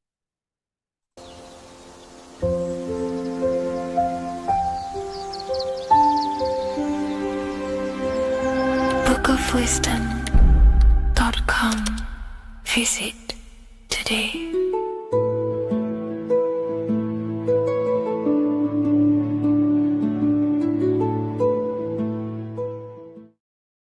In this video, we're going to be talking about the evolution of consciousness. You are born human, however, you possess consciousness, which is the awareness behind your being, the awareness behind your thoughts, the experiencer behind your five senses, the experiencer, the observer behind your thought, emotions, and senses. You are an eye, an invisible consciousness looking through a lens, which is your body. Your body produces this physical world that you experience. Your brain produces this world. Your brain and body is a technological computer. However, you are an infinite, ever-expanding consciousness behind this physical body. And there is an evolution of consciousness, a cosmic journey of expansion. And this is why we see so much pyramid symbolism in the occult and esoteric world, and especially within Freemasonry. Because the pyramid represents climbing, an evolution, a raising state of consciousness, a journey. Steps symbolize a journey upwards. This is the raising and the evolution of consciousness, our inner world. The transmutation of our inner selves, of our souls and consciousness and our minds. So when we see this pyramid, we're seeing a evolution, a way up to source consciousness. And the eye in the pyramid represents your source consciousness. It represents illumination. It represents divine guidance through this evolution of consciousness. This is why we see the ladder. Consciousness is ever expanding on an infinite journey of evolution. Each individual is a part of this cosmic process, contributing towards the ongoing expansion of both mind and awareness. As we evolve, we collectively explore deeper levels of existence, expanding the boundaries of thought and consciousness. The mind has the ability to expand infinitely into new realms of thought, into new dimensions of mind. The mind cannot be filled up. It is not a physical substance. The body can be filled up because it is a physical thing, but you cannot fill the mind. Therefore, the mind is constantly expanding, ever expanding into new fields of thought. So what we see in Freemasonry, the ladder, is again a journey, an elevation of consciousness. When we are born with an infant consciousness, and as we gain older, we gain an adult consciousness. Our inner world, our inner mind, and our emotional intellect changes and evolves. We are significantly different from when we were very young as an infant. It's because our consciousness evolutes, it changes, it alters like water. So just like this evolution of your own consciousness as growing up, there is consciousness of beings existing in cycles beyond our own. And their consciousness is unimaginably different from ours. They operate on a higher level of understanding and knowing, experiencing reality in ways that transcend our current comprehension. Our minds right now cannot comprehend the highest states of consciousness. There are entities, there are beings beyond our own, existing in higher dimensions of consciousness that we cannot comprehend because they have expanded. They are on a further way up the ladder of consciousness. However, we are all on the same journey. None of us can take the same journey. There is one ultimate goal, reaching source consciousness. However, this is always ever expanding. However, we are all on a different journey. There is one truth, one source, one goal. However, there are billions in different ways of reaching it, and we are all on these different paths to source consciousness, to this ladder, this evolution of universal evolution. Okay? Their awareness is attuned to new dimensions of existence, reflecting a more advanced stage in the cosmic journey of consciousness evolution. So when you take DMT, you are shot into these higher realms of consciousness where you meet these beings who look similar to these images. They are not speaking to you physically. They don't speak to you three-dimensionally through vibration and words. They speak to you mentally. If you have done DMT, then you know this. And if you have met these beings, then you know this. You might have even met some of these types of beings on mushrooms or any psychedelic drugs. Because ultimately, when you take these mind-altering substances, it's altering your consciousness. It's merging your consciousness with the spirit of that substance. And you are essentially attuning your mind to higher dimensions of consciousness. That's why we say we're getting high when we take these substances.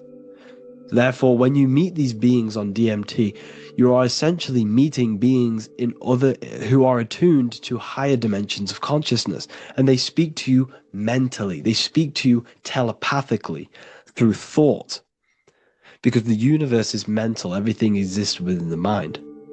The way you are now, your physical existence, is a state of mind. Mind, thought creates matter. Spirit and matter are two opposing ways of thinking. If we have a very spiritual mind, we have an expanded mind, we are a spiritual person through the mind. However, if we have a very low state of consciousness where we think about food, sex, lust, and all physical things, then we have a physical consciousness. Matter and spirit are two opposing forces, two ways of thinking. The mind attunes itself to different levels of understanding in different dimensions. So, essentially, this is what we're looking at. The body is a vessel for the fluidic, formless consciousness, a temple that houses the essence of our awareness. While the five senses are limited to perceiving only the physical plane, the mind transcends these limitations, capable of perceiving the full scope of reality. It is through the mind that we access deeper truths beyond the material, tapping into boundless nature of existence. Physical existence is a thin band, a thin layer of reality. It's like 0.001% of reality. And your five senses are only tuned into this layer of reality. But the five senses are, by design, only allowed to perceive physicality.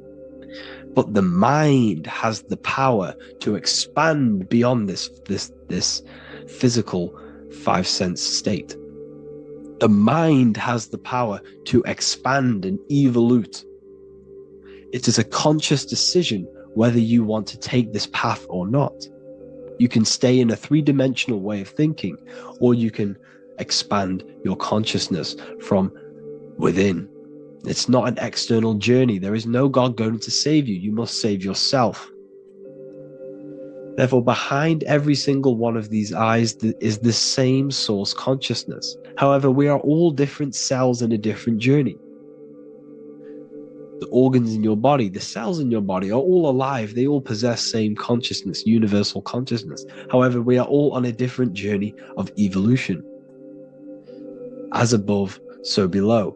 As the baby is in the mother's womb, when the baby becomes conscious, there is a world outside of its mother. What does it do? It presses and seeks a way out to be born in the other world outside of its mother. It is the same with your consciousness, your mind. When your mind becomes aware that there is realities beyond the immediate surroundings, It seeks a way out. And this is exactly what I'm doing to you now. I am now expanding your mind and telling you there is other ways of reality. There is other dimensions of consciousness which you can access through inner transmutation, through different ways of thinking, spiritualism, and meditating and connecting with yourself and detaching from external things. We can upgrade our consciousness. Your body is a womb.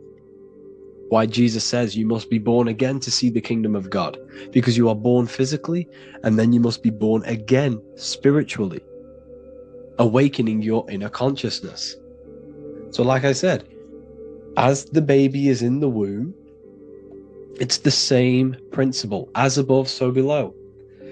You were a baby, you were in your mother's womb, and you figured out there is a world outside of your mother, so you seek to weigh out your mother to be born in another world. It's the same now.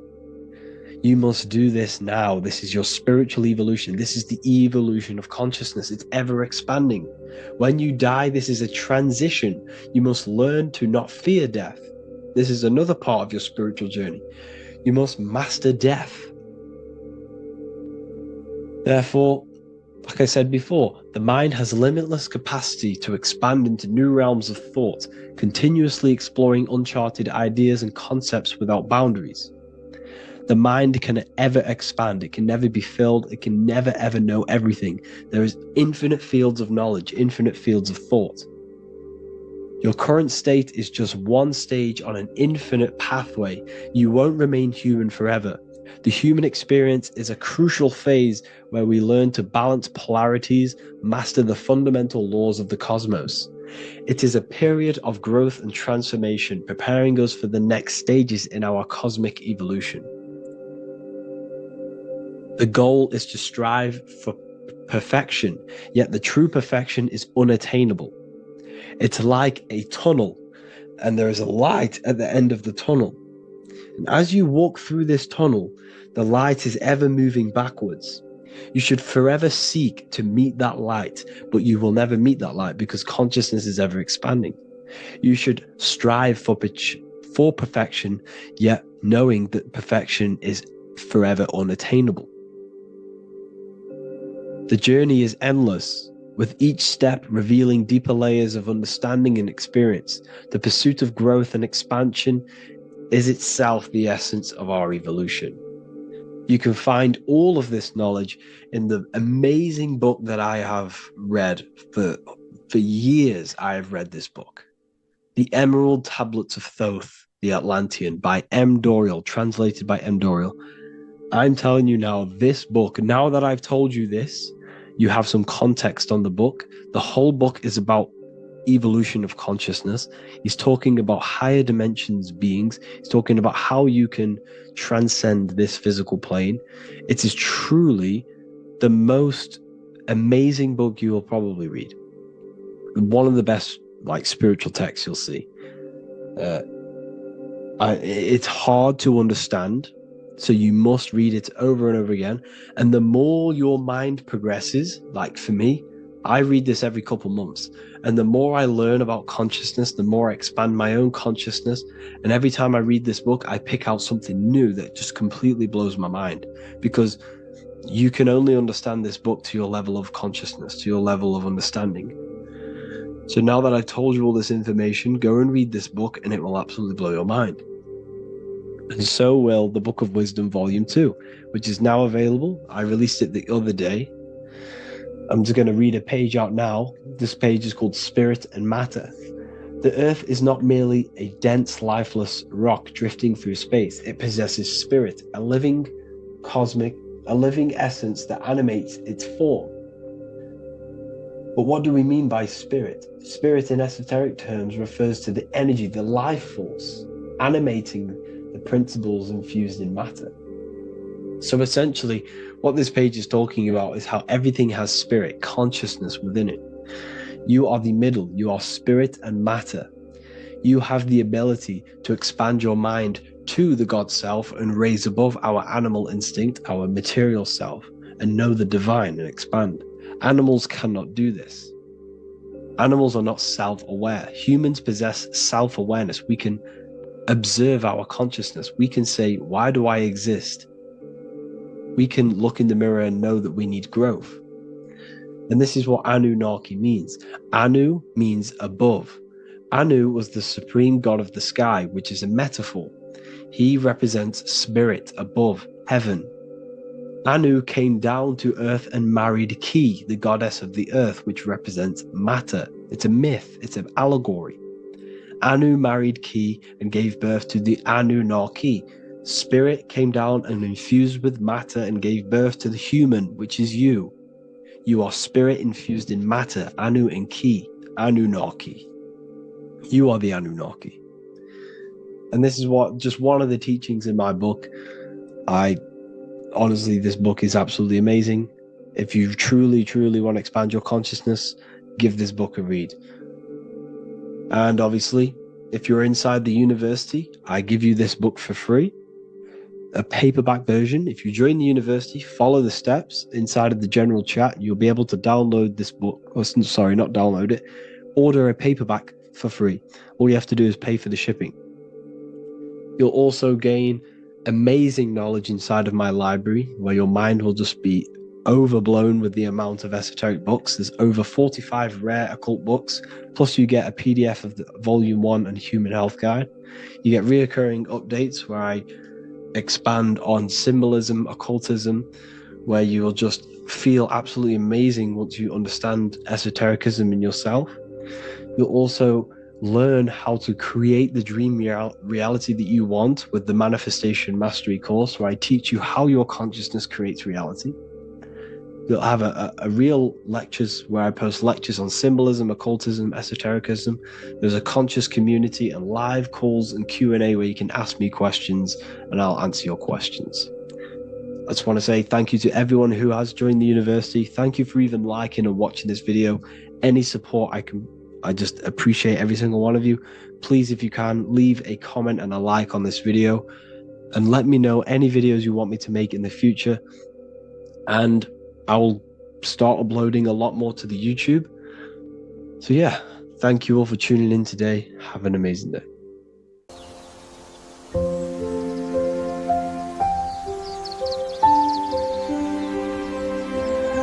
bookofwisdom.com. Visit today.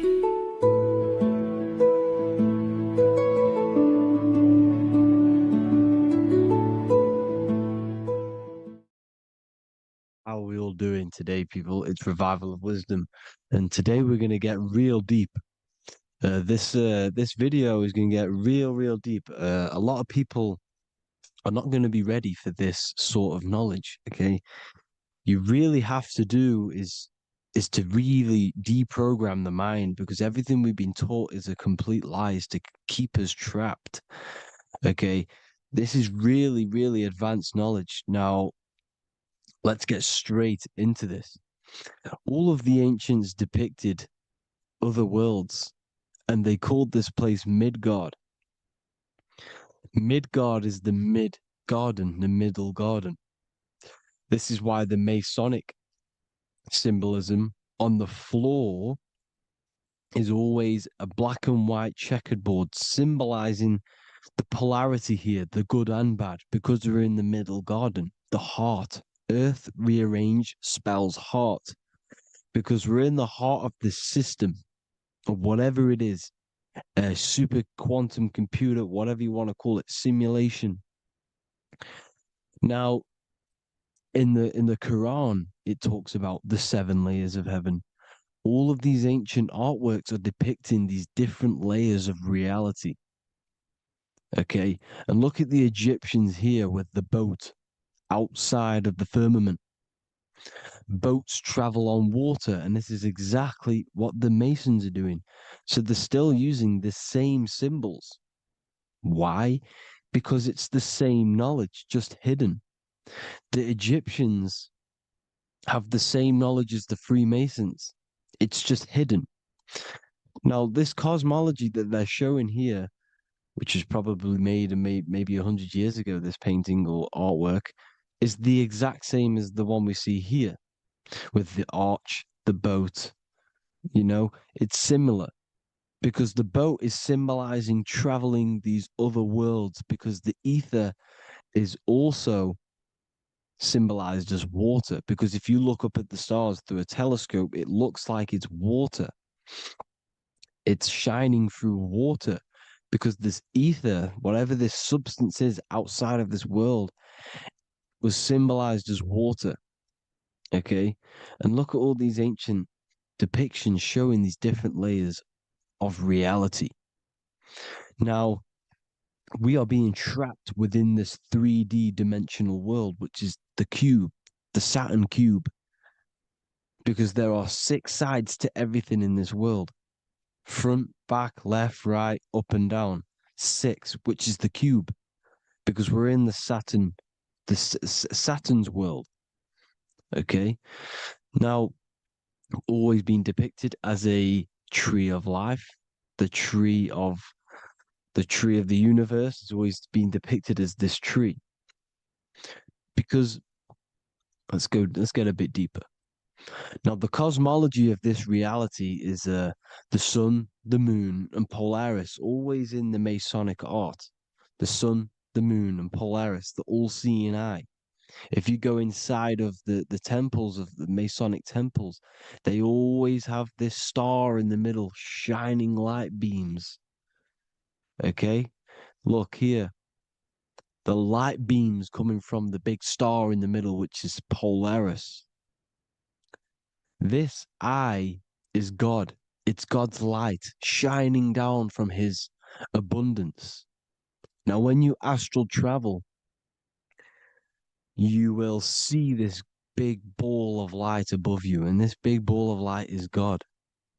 But you cannot travel towards it until you are pure. It doesn't work like that. You have to become formless. You have to become pure before you can become one with the light. In all these Masonic artworks, it's all depicting the star in the center. This star is Polaris, because Polaris is the way out of this place. And this is why you see the stairway to heaven all the way up to the light beam, the light source. What does it say in the Bible?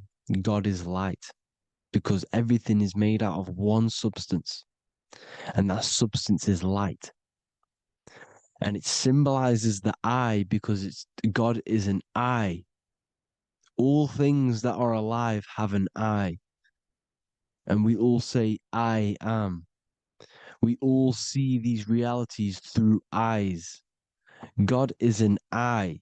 He's the all-seeing eye. He sees all things at all times. And he is projecting this light. And this light comes down to create all the different levels of the worlds.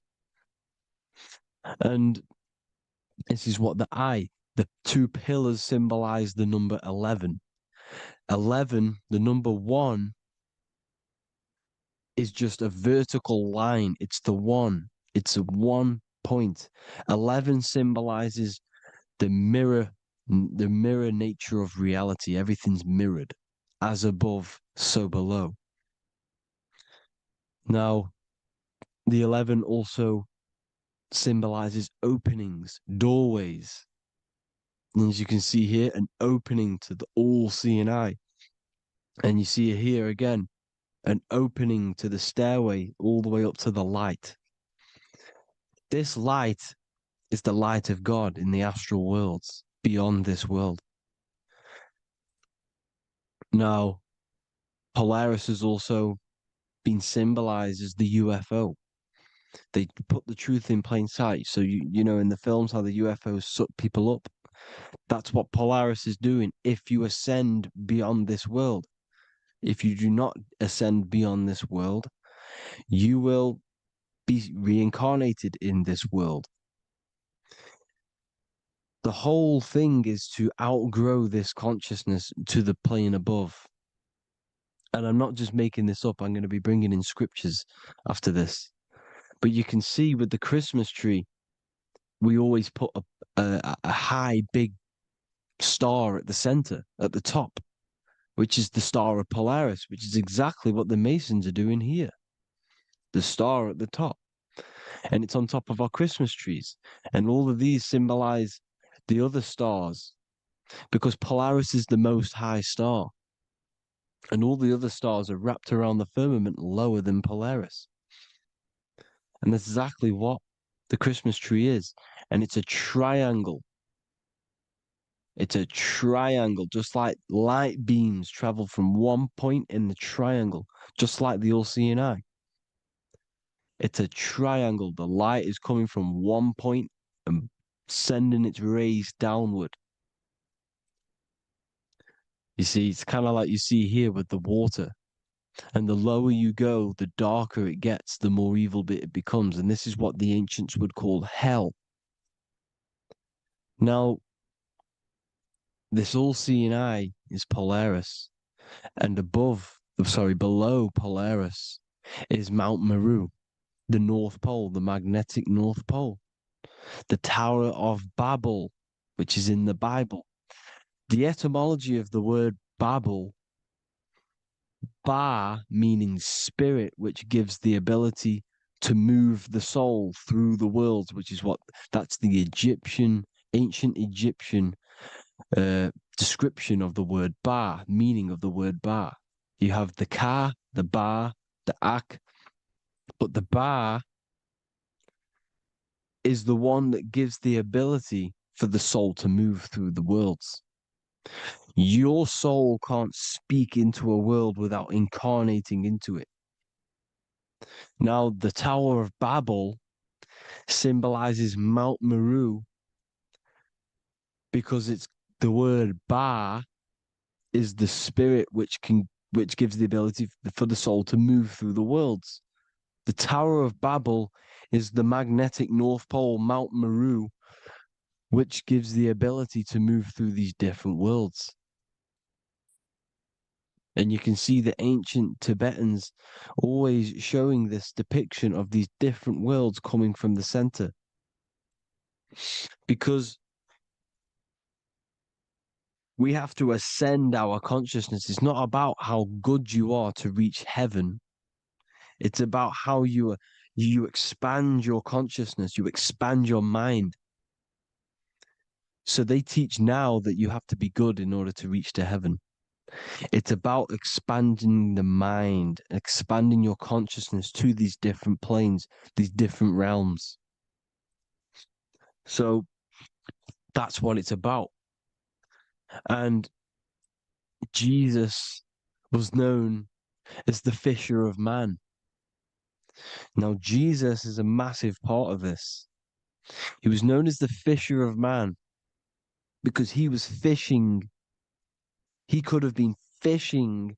He could have been one of these deities that had come down from these different higher realities and pull people up. So they called Jesus the fisher of man. And he says unto them, follow me and I will make you fishers of men.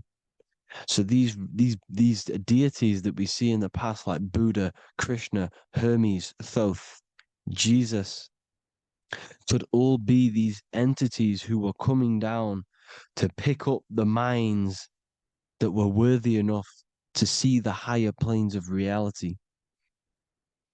And this is why they called him the fisher of man. Now, when Jesus walks on water, there is a parable with Paul. And he says, but Jesus immediately said unto them, take courage, it is I, don't be afraid. He's talking about astral travel here. He's talking about leaving the body. Because when you leave the body in astral travel to see these alternative realities, you can't be afraid because fear is a bondage, which is what the Emerald Tablets talks about. Lord, if it's you, Peter replied, tell me to come to you on the water. The water. Come, he said. And Peter got down from the boat, walked on the water, and came towards Jesus. But when he saw the wind, he was afraid and began to sink. When you become afraid in astral travel, you sink back into your body. Lord, save me. So this is talking about Jesus pulling people up into different realities. And you can see the fish is the symbol of Jesus, is another symbol of Jesus, a fish. Because fish symbolize deep occult knowledge, because fish travel the depths of the ocean. And they symbolize us because we are fish underneath the ethers. And Jesus was pulling people up.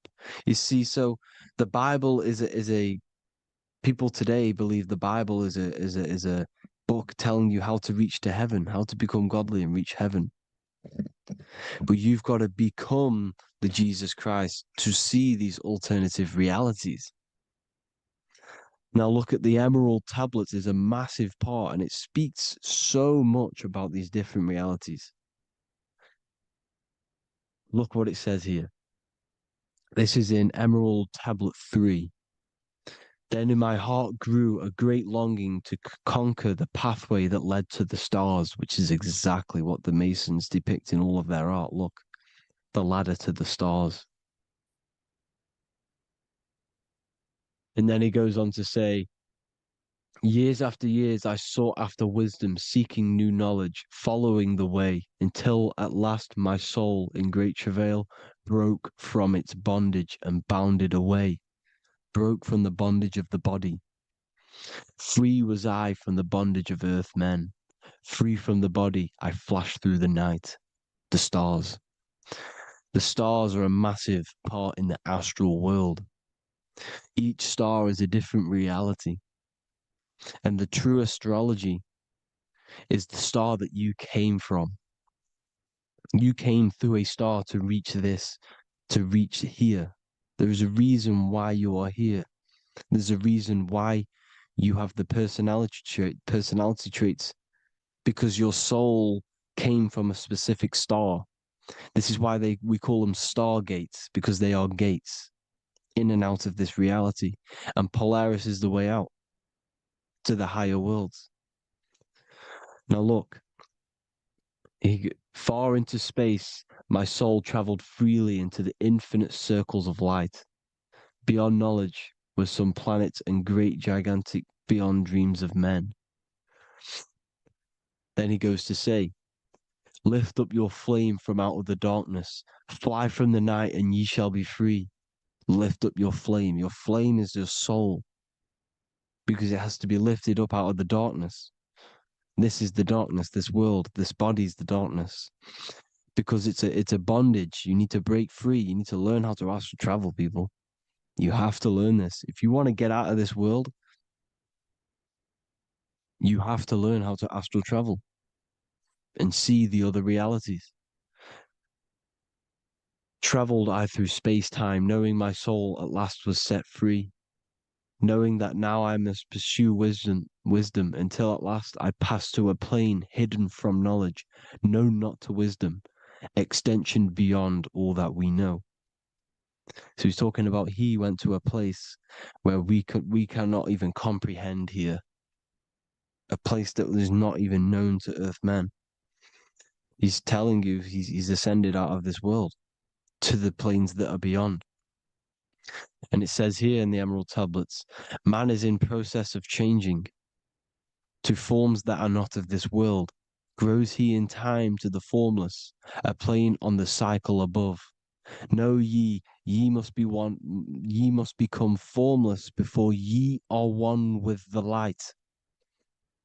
The light, the same light that I was talking about, the Masonic light, with the triangle, God, the one source. Ye must become formless before ye are with the light. Formless, you have to leave the body. You have to leave the body. You have to gain the ability to leave this body and travel to these other worlds.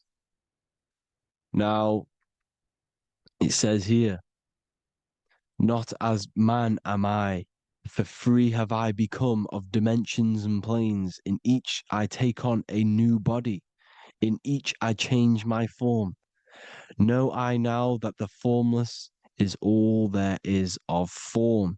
You see, all things created come from the things that all things that you see come from the things that you cannot see. All of us have the same spark of consciousness, the same I am. Every dog, every animal, every human has this same I, this same thing which sees through the eye. It's formless. It it takes this formless entity is the same entity of us. We are all the same entity in different bodies. And this entity it was represented as the flame, the cosmic flame, which is inside of all of us. And this is why the Masons depicted your spine as a candle or the Holy Grail. You would either see this or a candle with a flame on the top, because the Holy Grail is your consciousness, which is on top of your spine, which is the candle. Now, Jesus, Thoth, Buddha were all these deities which were coming down to lift people up because they were fishermen of men. And he would lift you up to the higher worlds, out of this world, to the ones above. Now, Thoth, you can see him here, he's leading the way. He's holding someone and he's leading the way with knowledge and power. He was leading the way to other worlds, out of this world. There's no point trying to change this world. This world will stay the same. It will stay the same. You have to get out of this world. And that's what they're telling you. That's what they're keeping you from. They're keeping you stuck within this thin layer of reality. So what the Masons are doing, they have the ability to astral travel. They're living not stuck and bound to one reality, but living within the different layers of reality. And this is what Morpheus was doing in the Matrix. Morpheus was going into the Matrix to go and get Neo, which is exactly what Jesus was doing, pulling up people out of this world to the ones higher. And that's exactly what Morpheus is doing in the Matrix. If you haven't watched the Matrix, go and watch it. It will blow your mind. Everything I'm saying in this video, you will see it. Except that you don't need to use a machine to enter the Matrix. You just use your body. Well, you use your consciousness to leave this body. You see, Neo was also uploading himself into the simulation to pull people out of the simulation. And this is exactly what all of these gods were doing. The fisher of man. Look, he was pulling people up out of this reality with the knowledge. Now, Jesus was always depicted with the mushrooms. Look at all this mushroom art. Mushrooms were literally the origin of Christianity. You can see it everywhere. There's mushrooms in all of the ancient art. Every single one of these paintings you see here, there's mushrooms on them. Mushrooms have the ability to see alternative states of consciousness. Now, if you go and do them and you go to sleep, if you pop mushrooms, you go to sleep and you will wake up in another reality. You will wake up in another reality. Don't try it if you don't want to do it. But if you've got the heart to do it, do it. Eat them and go to sleep. You'll wake up in another reality. And Jesus was handing out mushrooms to the bright minds, to the minds that he wanted to fish out and pull up to the higher realities. He was giving them mushrooms to see themselves in an alternative state, in an alternative reality. This is why there was so much mushroom art, and it's not just ancient Christians; it's Sumerians, it's the Mayans, the Celtics, the Egyptians, all used mushrooms. All of them. Look at all this art. It's on stones. It's everywhere because mushrooms. See, everything in nature is a micro macro. Look at the form of a mushroom. It's literally your spine and brain because they alter your consciousness. Your body is just a radio receiver. Everything that you're experiencing is a program being ran by the central nervous system, and your consciousness is experiencing this program, these electrical impulses of the nervous system, because it's all feeding back to one point, which is the pineal gland. And this is the candle with the light on it. Type in Masonic candle and you'll see it. It's your spine with your spark of consciousness on top of the spine. And it's a mushroom because this sends you to alternative states of consciousness, alternative realities. Now, they were all doing this, the Egyptians, the Mayans. Now, there's more symbolism which goes into this. Look at the Christmas trees we use. The Christmas tree with the presents underneath them. Magic mushrooms grow under trees. And these are the presents under the trees that we symbolize today with Christmas. Santa's red and yellow for the red and yellow mushrooms. The same mushrooms Mario has to collect. And when he gets enough mushrooms, he levels up. And then what does he do when he go past the world? When you win that world in Mario, you go to another reality. You go inside of another world. It's truth in plain sight. And it's using mushrooms. It's using mushrooms. Everything, all of the characters in Mario, well, a lot of them are mushrooms. Look at this one. The presents, black, yellow, and red and white. Red and white mushrooms. And the bow on the top is the mushroom head. That's a bit of a reach, but you know, the symbolism never lies, is what you need to understand. And it's as above, so below. Now look at the Sumerians. The Sumerians were also multi-dimensional beings. Okay, look at how they have the double faces.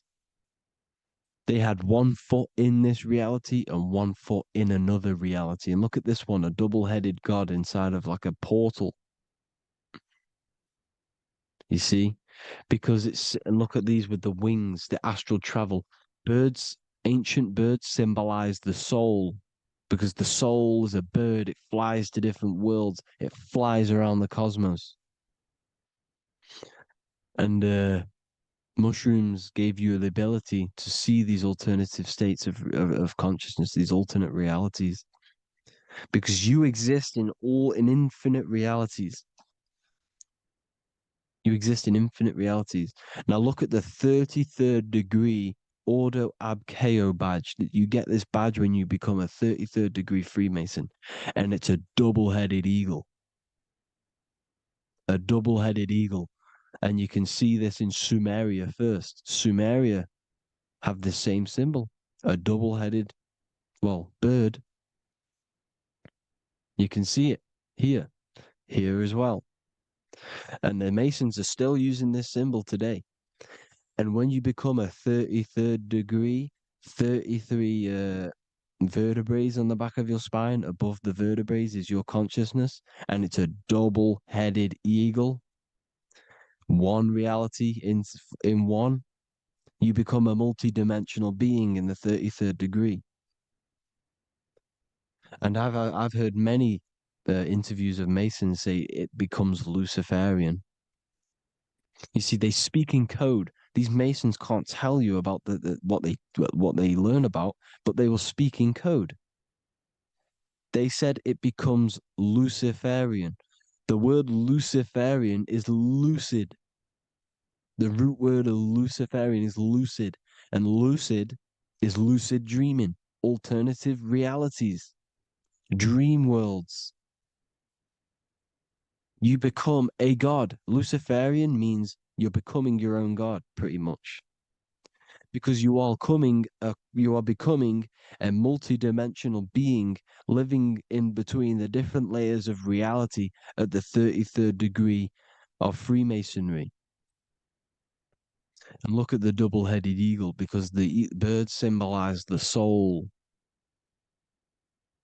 And they reach high, they fly high, just like the soul wants to fly high to the light, to become one with the light, like the Emerald Tablet says. Now look at Janus. Janus was another god, and he's known as the god of doorways. Janus always depicted with a double head. Janus is why we say janitor or January. And January is entering a new year. Janus is known as the god of doorways with keys, always got a key, because keys open doors. That's why the janitor holds all the keys. And Janus always has double heads, because he had one foot in this reality, one foot in another. He was a multi-dimensional being, a Luciferian, living between the different layers of reality, instead of being stuck in one like we are. Well, a lot of people. And that's the whole point. You see, all of this stuff is about like changing the world and stuff like that. This world will probably never ever change. It's probably been like this forever. Well, forever, for a long time. But it's about moving out of this reality to the higher states. And the Masons always depict the ladder to the luminaries, the stars, with a key, the same key of Janus. The Vatican is a key, and it's in charge of all the religions. Why is it a key? Because they're holding back the key. They're keeping you stuck within this reality, keeping you stuck as identifying yourself with the body, identifying yourself with this world. You are not in the world is within you. This is a program being ran by your central nervous system, and your consciousness is experiencing this reality. Now, this is going to be a mind-blowing video for some people. You have to have an open mind. You have to let go of all the programs. I'm repeating what the ancients are talking about and the ancient symbolism. Look at Janus with the double-headed god. He was just another god coming down, giving keys to people who had the worthy mind to be pulled up out of this reality, to be pulled up to heaven, just like Jesus was teaching how to reach heaven. But really, it's an encoded scripture. But anyways, hope you all gained some insight on this video. Have an amazing day. Please like, share, comment. All the links are in the bio for the PDF, for the Manifestation Mastery course, and all the other amazing stuff. And if you want to support the channel, I'd greatly appreciate if you became a Patreon member. Hope you'll have an amazing day, people. God.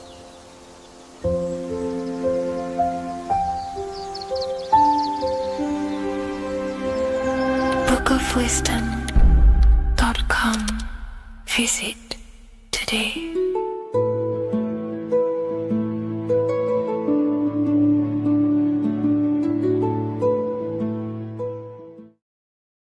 Hello, everyone, and welcome to another lecture inside Ethereal University. In this lecture, you will learn about the death process and how to prepare for it, and why that preparation is so important. So let's get straight into this. You must understand, as a spiritual creature that you are, you have a visible nature and an invisible nature. You never truly die. You are an eternal soul experiencing a temporary physical world. The inner world of thought and emotion is eternal, while the outer world of matter is mortal. Everything that is seen is mortal. Everything that is unseen by the eyes is immortal. When you die, your external physical world will be stripped away, leaving only your pure consciousness in its raw form, drifting within the astral plane. So here you see your physical external body and your internal world. And your internal world is your state of consciousness. It's your state of consciousness. Your thought and emotion is one overall state. Okay?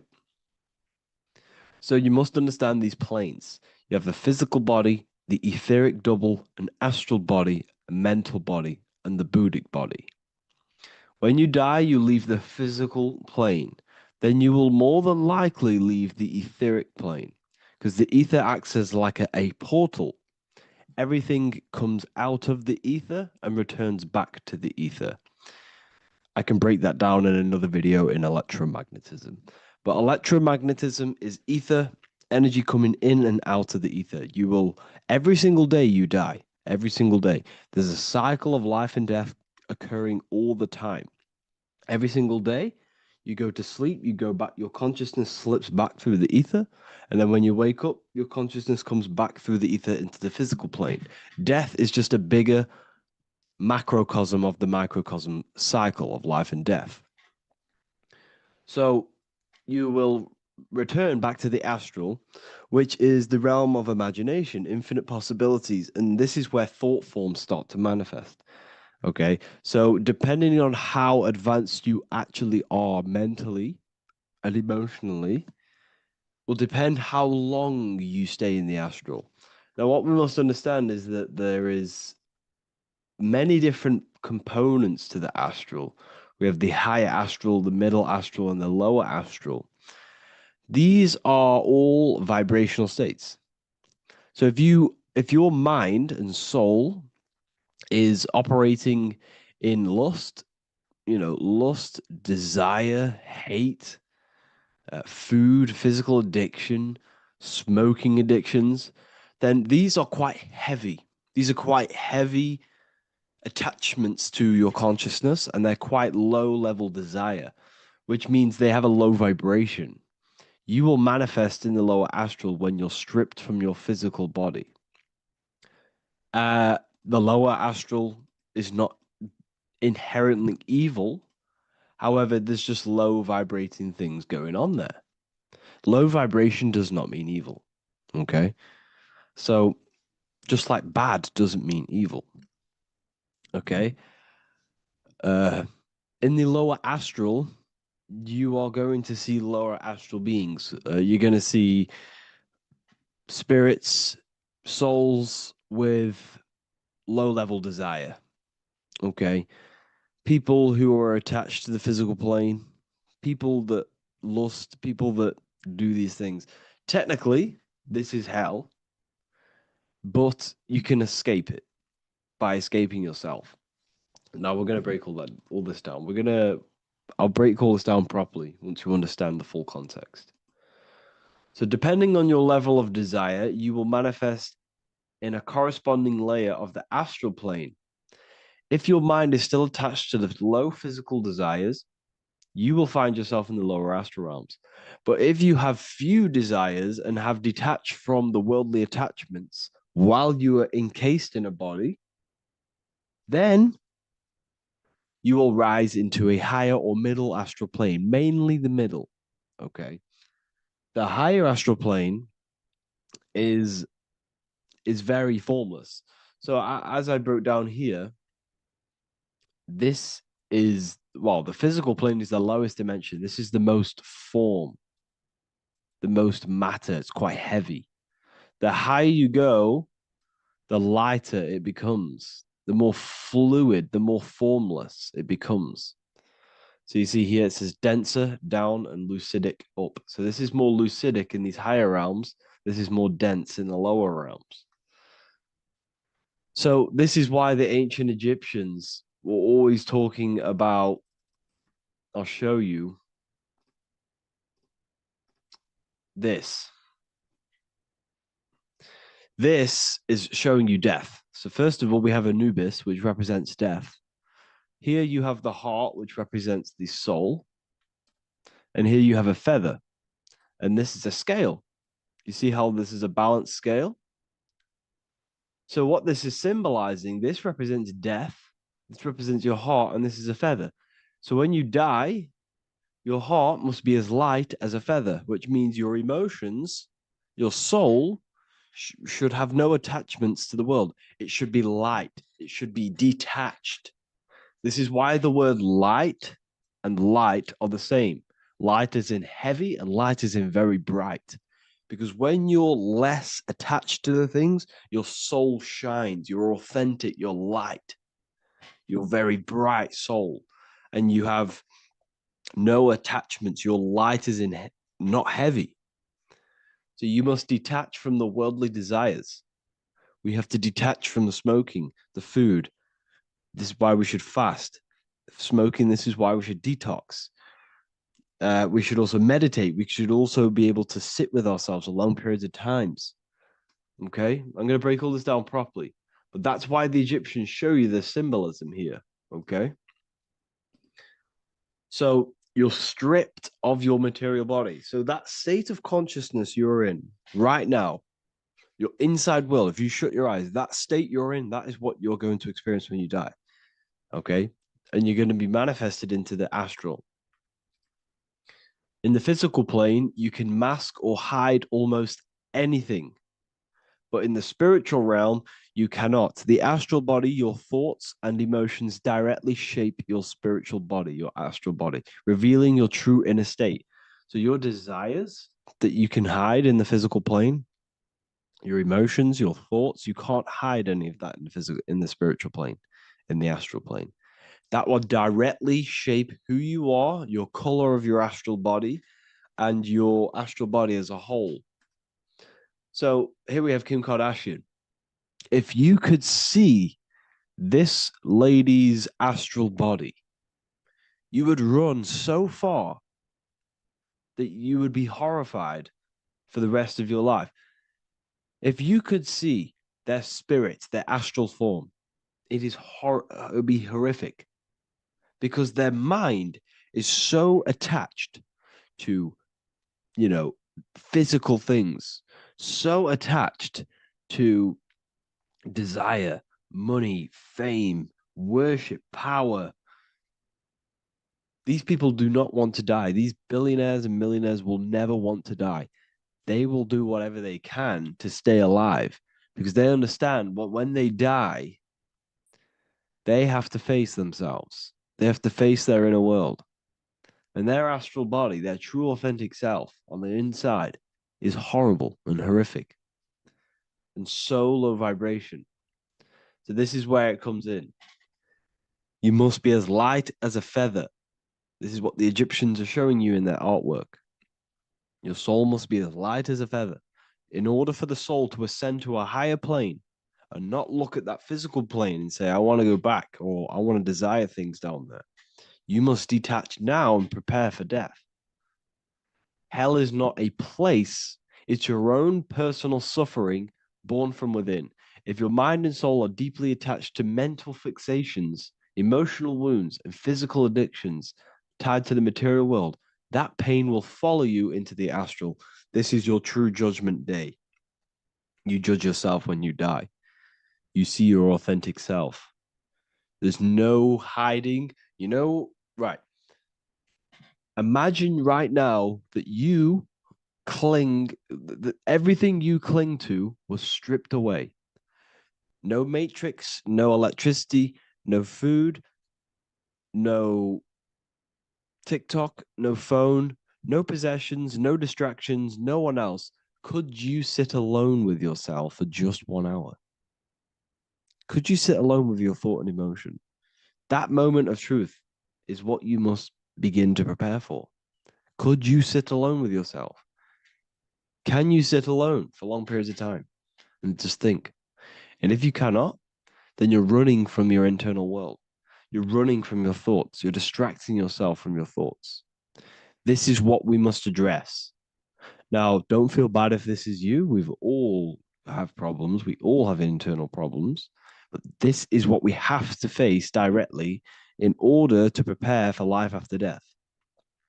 We must meditate for long periods of time. Not even meditation. We should be able to sit with ourselves with no distractions and just think. This, this is what the people of the past used to do when we had no technology. People would sit and think for hours. This is what we need.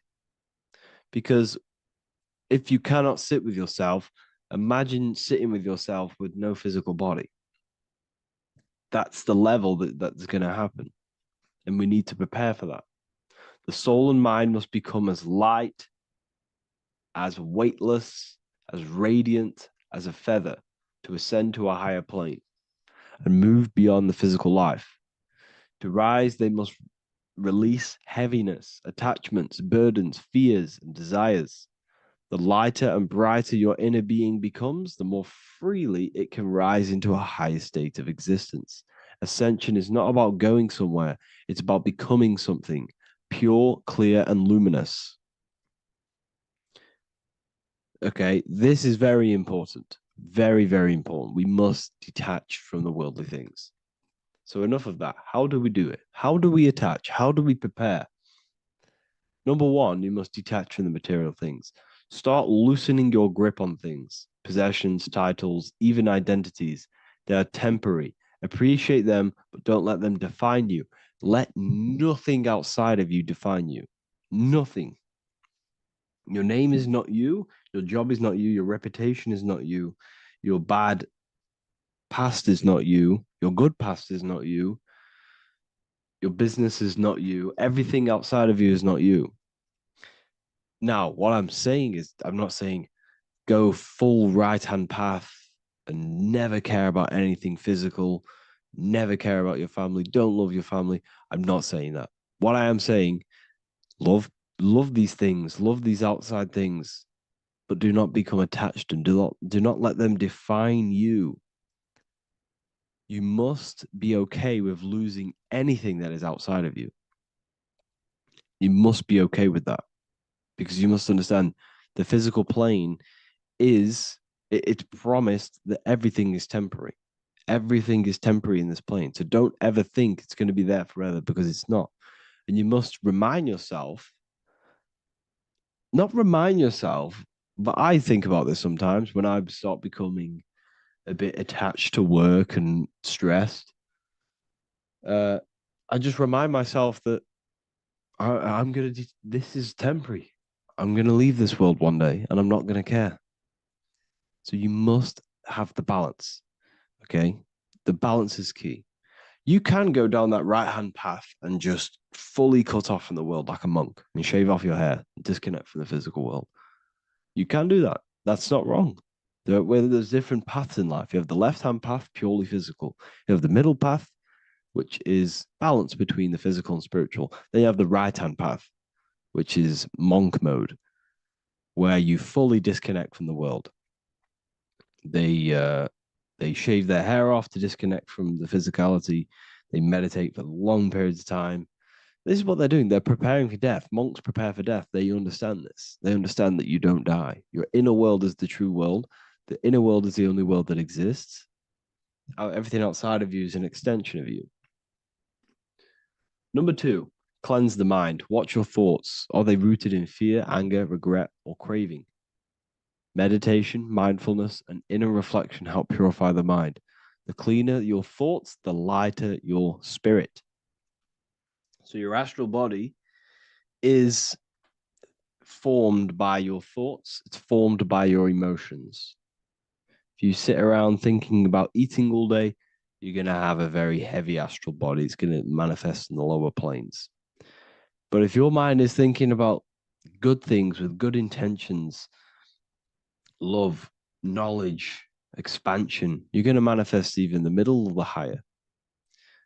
And there are ways to even ascend out of your astral body.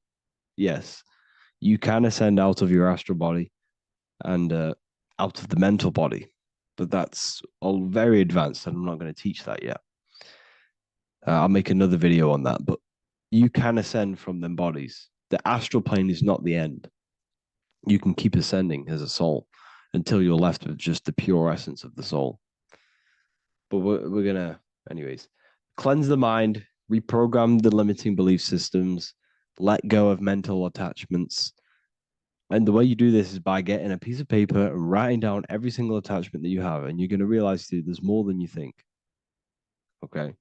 We have to detach from these. We have to. 4, practice presence. Can you sit in silence with yourself? The more at ease you are with your own inner being, the less you'll fear death.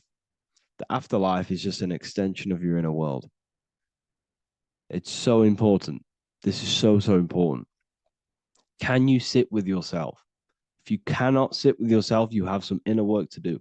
You have some thoughts to address, some beliefs to address, and some feelings to address. Okay, so practice sitting in the present, meditation, or just literally sit there and try and be okay with yourself. And if you can't be okay with yourself, then there's something you need to address, whether it's a belief system, whether it's an emotional trauma, or something. This is what we must reshape, refine, and let go of. Live truthfully, speak and act from your soul, not from fear or ego.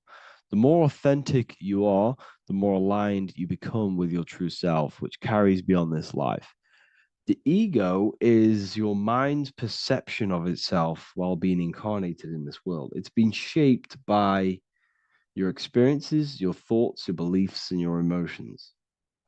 So your ego is basically this false thought form that you've created. It's a false layer of yourself that sits on top of your true authentic self. It's basically your physical character. When you were young, you had no ego. You were pure. You had a pure consciousness. But then as you grew older, your ego started to grow, and it still is growing because it was shaped by experiences, things you've gone through, things you said, things you believe, things you think. It's created by you, by your mind. And the ego is close to the word echo. The ego is the echo. It's an echo. It's a layer. It's a false identity. It's a false layer that sits on top of your soul. And if you don't get rid of that ego, if you don't know how, well, not get rid of it, but balance it, if you don't know how to rise above that ego and you die, it's that ego that's going to be pulling down when you die. It's that ego that's going to be your suffering. Okay. 7, connect with the divine, whether through prayer, meditation, tune into something greater than yourself. The connection is the soul's compass beyond this world. If you can meditate and rise above them clouds of thought, that's the soul, that's the observer. We must connect with that. Okay, this will definitely help with just allowing yourself to connect with your true self. Meditation's great because you can just fully detach from the world. And the more you meditate, the more you can prepare for death. A powerful way to cultivate detachment is through daily detachment meditation, done either at night or in the morning or the first breath upon waking. Or do this as many times as possible per day. Start by physically grounding yourself in the present moment. Say out loud, I am here right now, nothing else matters. Let that phrase draw your awareness into the now. Just keep saying it until you're present. Then begin to slowly list everything you identify yourself with, one by one. I am not your body. I am not my body. I am not my name. I am not my possessions. I'm not my house. I'm not my children. I'm not my everything. I am not my thoughts. Release each layer gently. Imagine if you want to, if you have a good imagination, imagine placing these things into a big box. Placing your body, placing your name, placing your possessions, placing your house, your car, your thoughts, your beliefs into a box, and then shut that box. If you have a good imagination, do that. That can help. And you'll be left with yourself. And you're not even that. It goes even deeper. Eventually, you'll reach the mind itself. Detach from the language that the mind is even using. Now, that's very difficult. And not many people have ever thought about that, and they've ever even been there. Detach from the language that the mind is using. Think about that for a second. Your mind is not what you actually think. It goes very deeper. Your mind is not that little voice. It's that voice that the language is using. So even the language is a spell on your mind. Okay, it's an attachment. Eventually, you'll reach the mind itself, detached from the language it uses, the voice in your head, the need to define. What remains is something beyond thought and beyond words. I can't even describe what's left, because words, once the language is gone, it's purely metaphysical. All I can say it is pure awareness, and it's symbolized. This is why symbols are so amazing, because they can symbolize things that are beyond words. A flame, it's just a flame, and you won't be able to understand that until you've been there. It's just a flame. It's pure cause. Words can't describe it. You'd have to experience it. Connect with this essence daily. This is truly who you are. So this is a great way to detach. We can do these detachments every single day through meditation. This will definitely help over long periods of time. Of course, you're not going to be ready tomorrow for death, but just try and prepare for these things. This is the whole reason people used to meditate. It's the whole reason why people do these spiritual practices, because they understood that this plane is temporary and your soul moves on from this plane. And you'll never truly believe in the soul until you experience it. So I can show you these things, but you must go out and experience it. The soul is real, but you won't understand unless you cast off everything else. Okay. So I hope this video helps. It's a very deep video. I'm going to be making more of these stuff, of more self-mastery. And of course, we've made the self-mastery section now. So I'm going to start filling up this place with lectures. And I think it's a great time to start this, because a lot of people have been asking on how to master yourself, prepare to death. So hope this video helps. See you in the next one.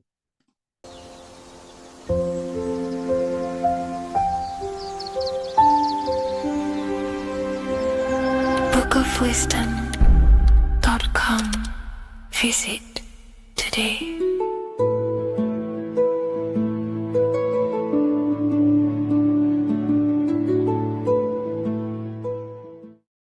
In this video, we're going to be decoding the symbol of the double-faced eagle, which is found on the Rothschild's family coat of arms. We see it in the Roman Empire, and we also see it in the 33rd degree of Scottish Rite Freemasonry. So let's get straight into this symbol and decode what this means. Freemasonry is considered a craft, and this craft is about reconstructing yourself. In fact, the word mason means builder, because every day we are building our mind's prison or our mind's freedom. Plus, you are a creator of reality. You are contributing towards the building project on the earth. You are a builder of yourself and reality, a creator. In Freemasonry, they use the allegory to teach the initiate a process of self-mastery. In Freemasonry, the allegory is that the Temple of Solomon is broken, and this broken Temple of Solomon needs to be reconstructed. But this is symbolic. The Temple of Solomon is yourself. You as an individual are the broken temple, as you have forgotten who you are, why you are here on this earth, and your mind has many limiting belief systems and restrictions on it. Therefore, we are the broken temple that needs to be rebuilt and reconstructed. The 33rd degree is the highest degree in the Scottish Rite system of Freemasonry. Therefore, this logo represents the state of consciousness the 33rd degree Mason is operating at. It is symbolic of their level of mind, their level of self-mastery, their level of awareness. This symbol is a very powerful symbol that you can use to also find your personal power. Now, of course, this is my interpretation based off my years of studying symbolism and connecting the dots. If you feel like I miss anything, please leave a comment in the comment section to maybe add to my points. The first of all thing that I see in this symbol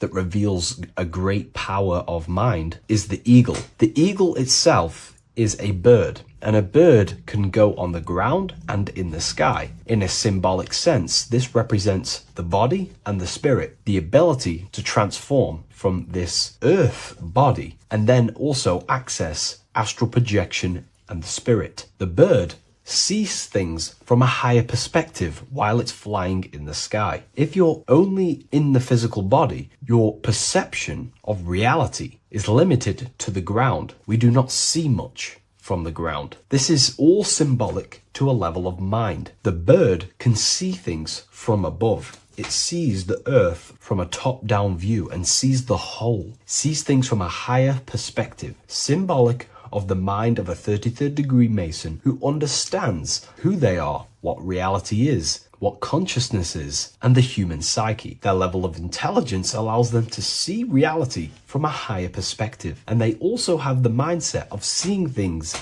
as a whole, which is a great truth. We are all part of a greater whole, the unfolding of creation that is taking place in the present moment. We are all unfolding creation as a collective consciousness, and we are part of a greater whole building project. So this bird, or the eagle, is symbolic of seeing things from a higher perspective and possessing a higher consciousness. The double-faced eagle, one eagle looking left, one eagle looking right. This is symbolic of the past and the future, mastering time. The way an individual masters time and masters the power over time and gains their power over it is by using the past and the future. The way we master time is by looking into our past and see what thoughts, emotions, and actions have led us to this very moment in the present moment in our lives. By looking into the past, you can see what thought, emotions, and actions have led you to this very point in your life and see the mistakes in your thought processes,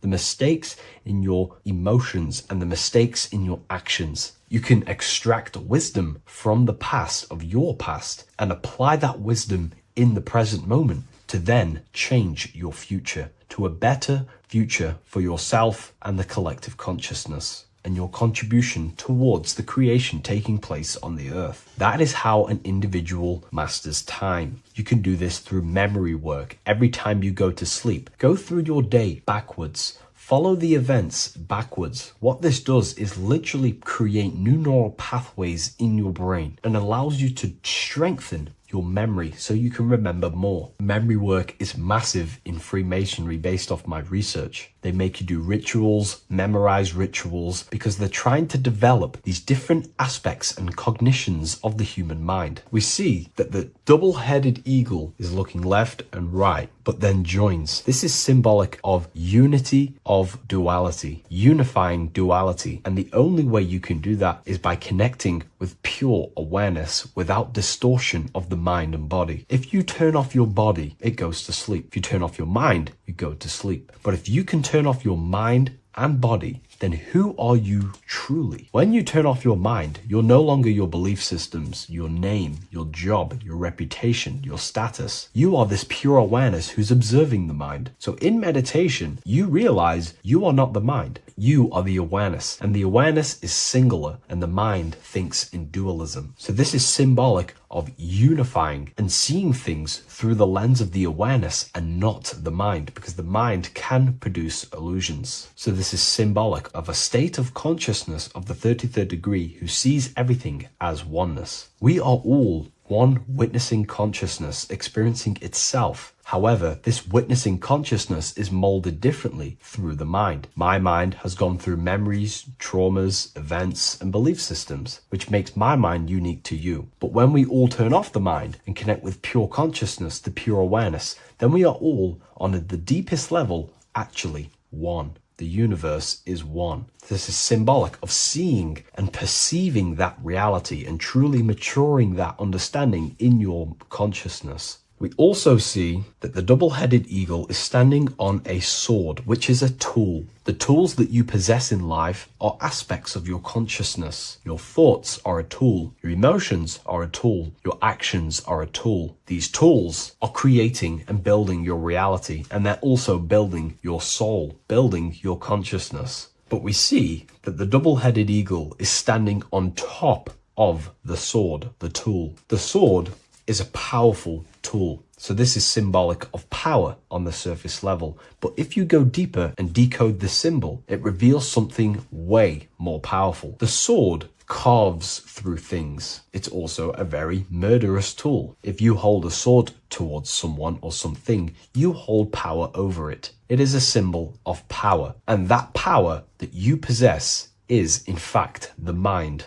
The mind is the powerhouse of control over reality. The mind is the most radiant force in the universe, as all things respond to the mind. The emotions, the body, and physical reality itself responds to the mind. The mind holds power. Matter is a physical manifestation of mind. The reason why the sword is the mind is because it's associated with the air element. When you swing a sword, you're moving this through the air. And if you've read the Book of Wisdom Volume 2, you understand that each element is corresponding to a different body of consciousness. Air is associated with the mind, the mental body of consciousness. Water is associated with the emotional body of consciousness. Earth is associated with the physical body of consciousness. Fire is associated with the spiritual willpower body of consciousness. Therefore, what we're looking at is the intellect. We're looking at gaining control over the intellect, the mind, thought, banishing all negative thought power from the mind. Think of it like this. You are tapped into a live stream of consciousness, and this live stream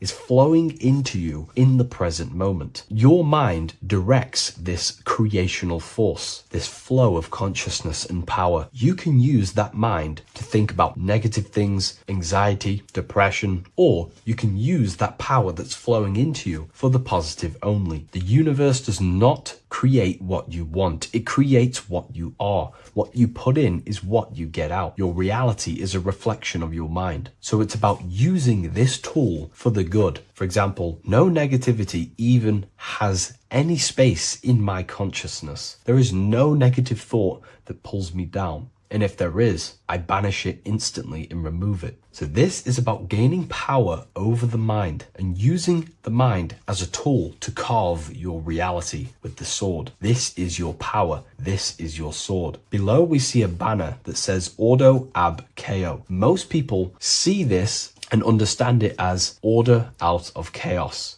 And yes, it is linked to, obviously, molding society, manipulation. However, on an internal understanding of order out of chaos, it's something much more powerful to the individual. Most people see order out of chaos and see the manipulation that takes place on human consciousness, which is very true. The ruling powers create chaos or a problem in society, then they produce an order and a solution to mold society towards their agenda. That's order out of chaos. However, to the individual, this represents something much more powerful that you can take advantage of. Ordo ab chaos, order out of chaos. This is understanding that reality comes from chaos and physical creation is the order of that chaos. The mental plane is chaos. It's just simply pure thoughts, random thoughts. But the physical world is the order out of that chaos, the darkness coming into light. To you, for example, when you first start your journey of self-mastery and spiritual awakening, you are in chaos. My mind was in chaos. My mind had many limiting belief systems. My mind used to think random thoughts unconsciously. I used to take random actions, unknowingly create my reality and produce chaos. That chaos needs to be ordered. So when there is chaos in ourselves, with different aspects of our minds and subconscious, we need to produce an order so that we can gain power over the mind and over our thoughts, emotions, and actions,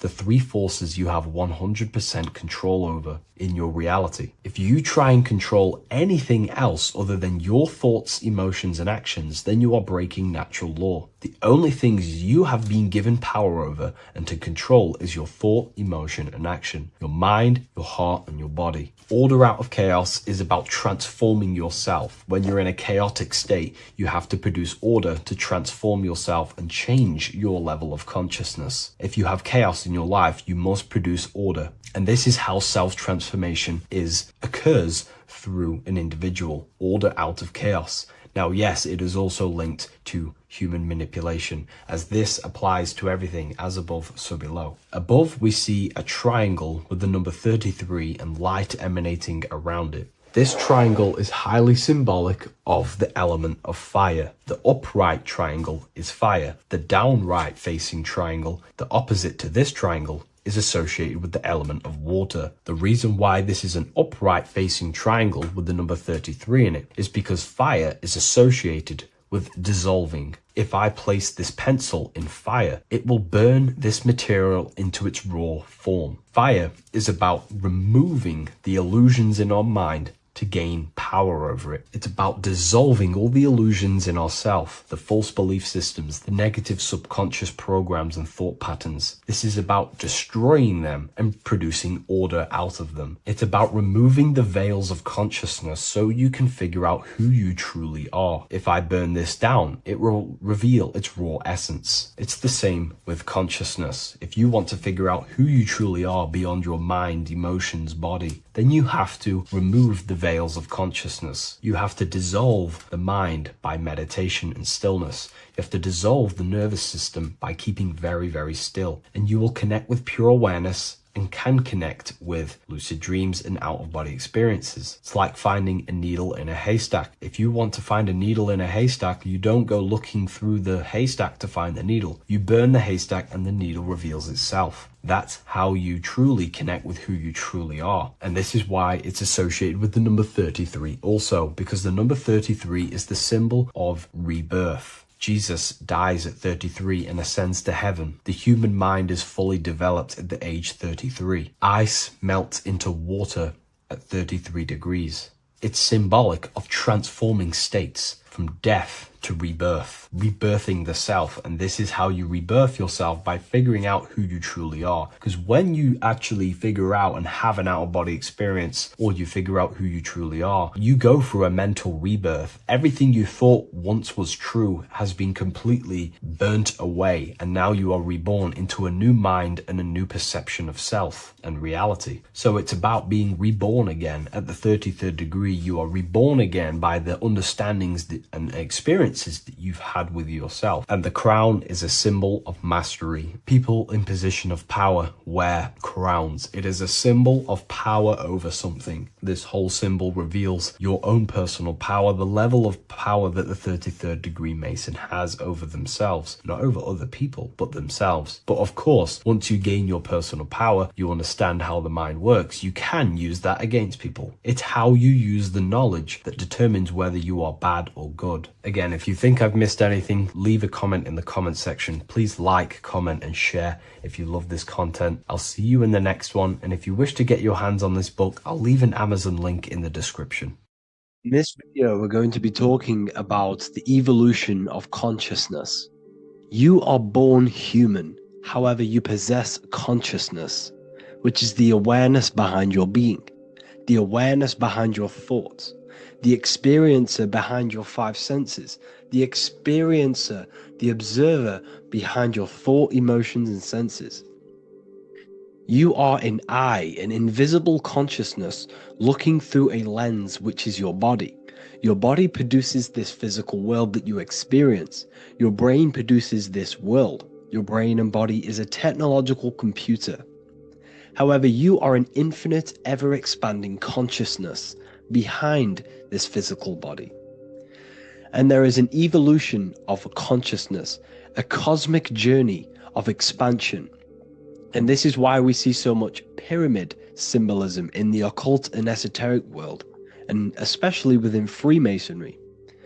Because the pyramid represents climbing, an evolution, a raising state of consciousness, a journey. Steps symbolize a journey upwards. This is the raising and the evolution of consciousness, our inner world, the transmutation of our inner selves, of our souls and consciousness and our minds. So when we see this pyramid, we're seeing a evolution, a way up to source consciousness. And the eye in the pyramid represents your source consciousness. It represents illumination. It represents divine guidance through this evolution of consciousness. This is why we see the ladder. Consciousness is ever expanding on an infinite journey of evolution. Each individual is a part of this cosmic process, contributing towards the ongoing expansion of both mind and awareness. As we evolve, we collectively explore deeper levels of existence, expanding the boundaries of thought and consciousness. The mind has the ability to expand infinitely into new realms of thought, into new dimensions of mind. The mind cannot be filled up. It is not a physical substance. The body can be filled up because it is a physical thing, but you cannot fill the mind. Therefore, the mind is constantly expanding, ever expanding into new fields of thought. So what we see in Freemasonry, the ladder, is again a journey, an elevation of consciousness. When we are born with an infant consciousness, and as we gain older, we gain an adult consciousness. Our inner world, our inner mind, and our emotional intellect changes and evolves. We are significantly different from when we were very young as an infant. It's because our consciousness evolutes, it changes, it alters like water. So, just like this evolution of your own consciousness as growing up, there is consciousness of beings existing in cycles beyond our own. And their consciousness is unimaginably different from ours. They operate on a higher level of understanding and knowing, experiencing reality in ways that transcend our current comprehension. Our minds right now cannot comprehend the highest states of consciousness. There are entities, there are beings beyond our own, existing in higher dimensions of consciousness that we cannot comprehend because they have expanded. They are on a further way up the ladder of consciousness. However, we are all on this same journey. None of us can take the same journey. There is one ultimate goal, reaching source consciousness. However, this is always ever expanding. However, we are all on a different journey. There is one truth, one source, one goal. However, there are billions in different ways of reaching it, and we are all on these different paths to source consciousness, to this ladder, this evolution of universal evolution. Okay? Their awareness is attuned to new dimensions of existence, reflecting a more advanced stage in the cosmic journey of consciousness evolution. So when you take DMT, you are shot into these higher realms of consciousness where you meet these beings who look similar to these images. They are not speaking to you physically. They don't speak to you three-dimensionally through vibration and words. They speak to you mentally. If you have done DMT, then you know this. And if you have met these beings, then you know this. You might have even met some of these types of beings on mushrooms or any psychedelic drugs. Because ultimately, when you take these mind-altering substances, it's altering your consciousness. It's merging your consciousness with the spirit of that substance. And you are essentially attuning your mind to higher dimensions of consciousness. That's why we say we're getting high when we take these substances. Therefore, when you meet these beings on DMT, you are essentially meeting beings who are attuned to higher dimensions of consciousness, and they speak to you mentally. They speak to you telepathically through thought, because the universe is mental. Everything exists within the mind. The way you are now, your physical existence, is a state of mind. Mind, thought creates matter. Spirit and matter are two opposing ways of thinking.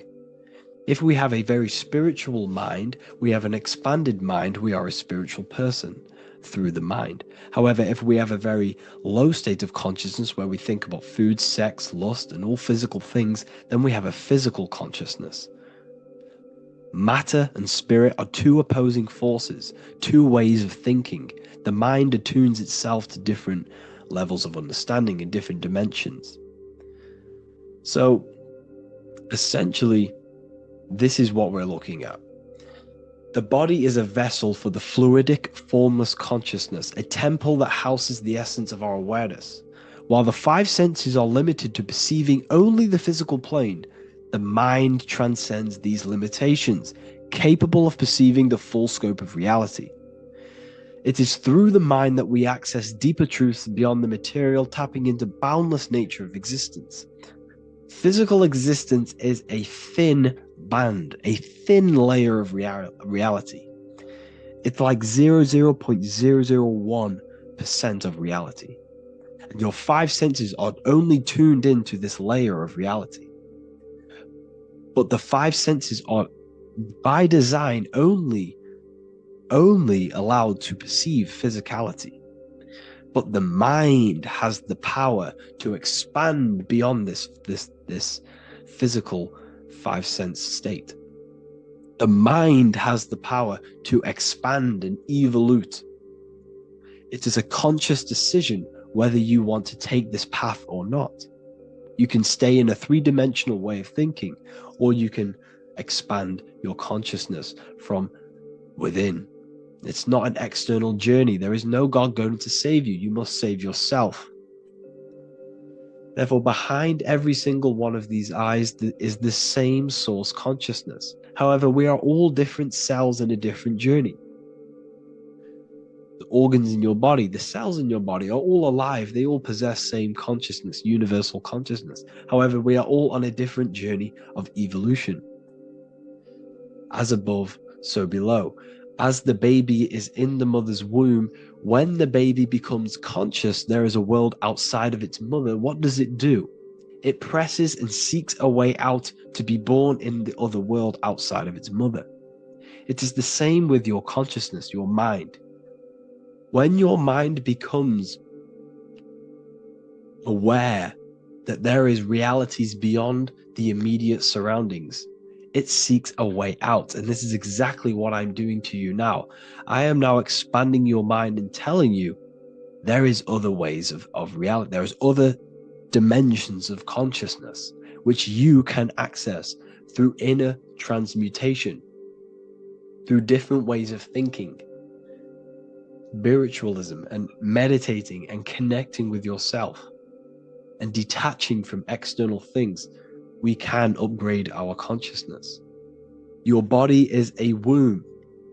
Why Jesus says you must be born again to see the kingdom of God, because you are born physically and then you must be born again spiritually, awakening your inner consciousness. So like I said, as the baby is in the womb, it's the same principle. As above, so below.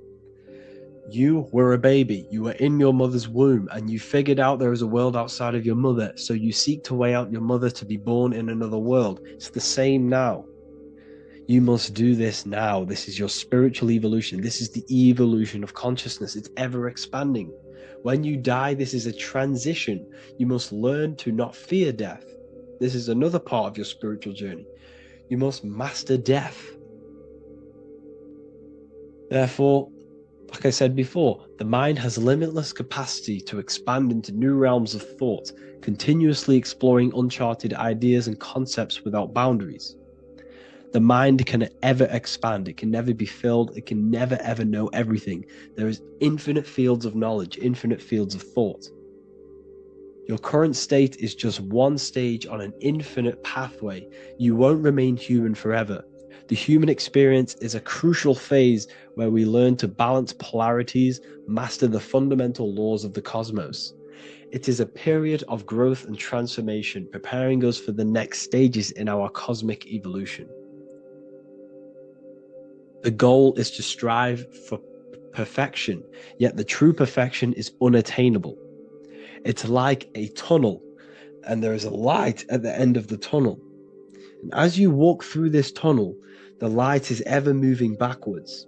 You should forever seek to meet that light, but you will never meet that light because consciousness is ever expanding. You should strive for for perfection, yet knowing that perfection is forever unattainable. The journey is endless, with each step revealing deeper layers of understanding and experience. The pursuit of growth and expansion is itself the essence of our evolution. You can find all of this knowledge in the amazing book that I have read for years. I have read this book, The Emerald Tablets of Thoth, the Atlantean, by M. Dorial, translated by M. Dorial. I'm telling you now, this book, now that I've told you this, you have some context on the book. The whole book is about evolution of consciousness. He's talking about higher dimensions beings. He's talking about how you can transcend this physical plane. It is truly the most amazing book you will probably read. One of the best spiritual texts you'll see. It's hard to understand, so you must read it over and over again. And the more your mind progresses, like for me, I read this every couple months. And the more I learn about consciousness, the more I expand my own consciousness. And every time I read this book, I pick out something new that just completely blows my mind, because you can only understand this book to your level of consciousness, to your level of understanding. So now that I've told you all this information, go and read this book and it will absolutely blow your mind. And so will the Book of Wisdom Volume 2, which is now available. I released it the other day. I'm just going to read a page out now. This page is called Spirit and Matter. The Earth is not merely a dense, lifeless rock drifting through space. It possesses spirit, a living essence that animates its form. But what do we mean by spirit? Spirit in esoteric terms refers to the energy, the life force, animating the principles infused in matter. So essentially, what this page is talking about is how everything has spirit, consciousness within it. You are the middle, you are spirit and matter. You have the ability to expand your mind to the God self and raise above our animal instinct, our material self, and know the divine and expand. Animals cannot do this.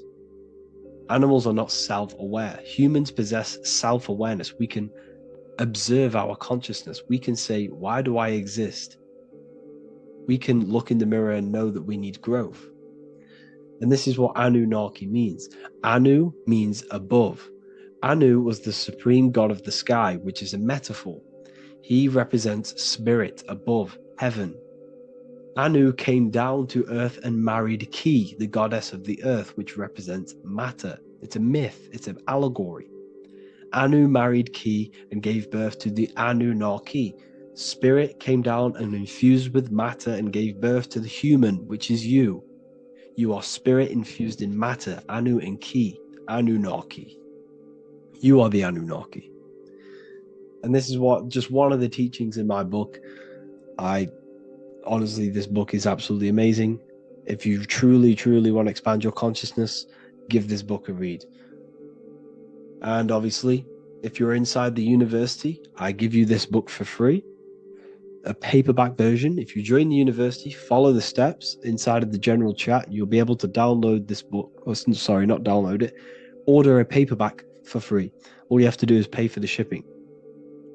You'll also gain amazing knowledge inside of my library, where your mind will just be overblown with the amount of esoteric books. There's over 45 rare occult books, plus you get a PDF of the Volume 1 and Human Health Guide. You get reoccurring updates where I expand on symbolism, occultism, where you will just feel absolutely amazing once you understand esotericism in yourself. You'll also learn how to create the dream reality that you want with the Manifestation Mastery course, where I teach you how your consciousness creates reality. You'll have a real lectures where I post lectures on symbolism, occultism, esotericism. There's a conscious community and live calls and Q&A where you can ask me questions and I'll answer your questions. I just want to say thank you to everyone who has joined the university. Thank you for even liking and watching this video. Any support I just appreciate every single one of you. Please, if you can, leave a comment and a like on this video and let me know any videos you want me to make in the future. And I will start uploading a lot more to the YouTube. So yeah, thank you all for tuning in today. Have an amazing day.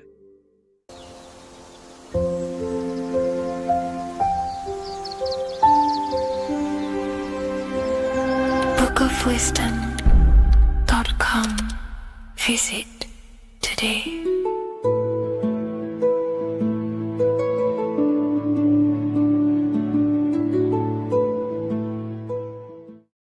Welcome back, people, to another occult lecture by Revival of Wisdom. Today, we're going to be talking about magic and how it's being used on us for the New World Order. Magic has the word mag within it, which is magnetism. Magnetism is the force.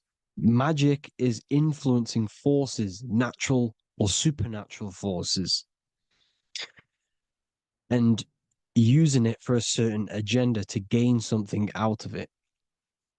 Now, magic is not what everyone's being thought. It's not some sort of fantasy thing. It's actually very common, and we all do it, whether you believe it or not. Magic is all to do with the mind.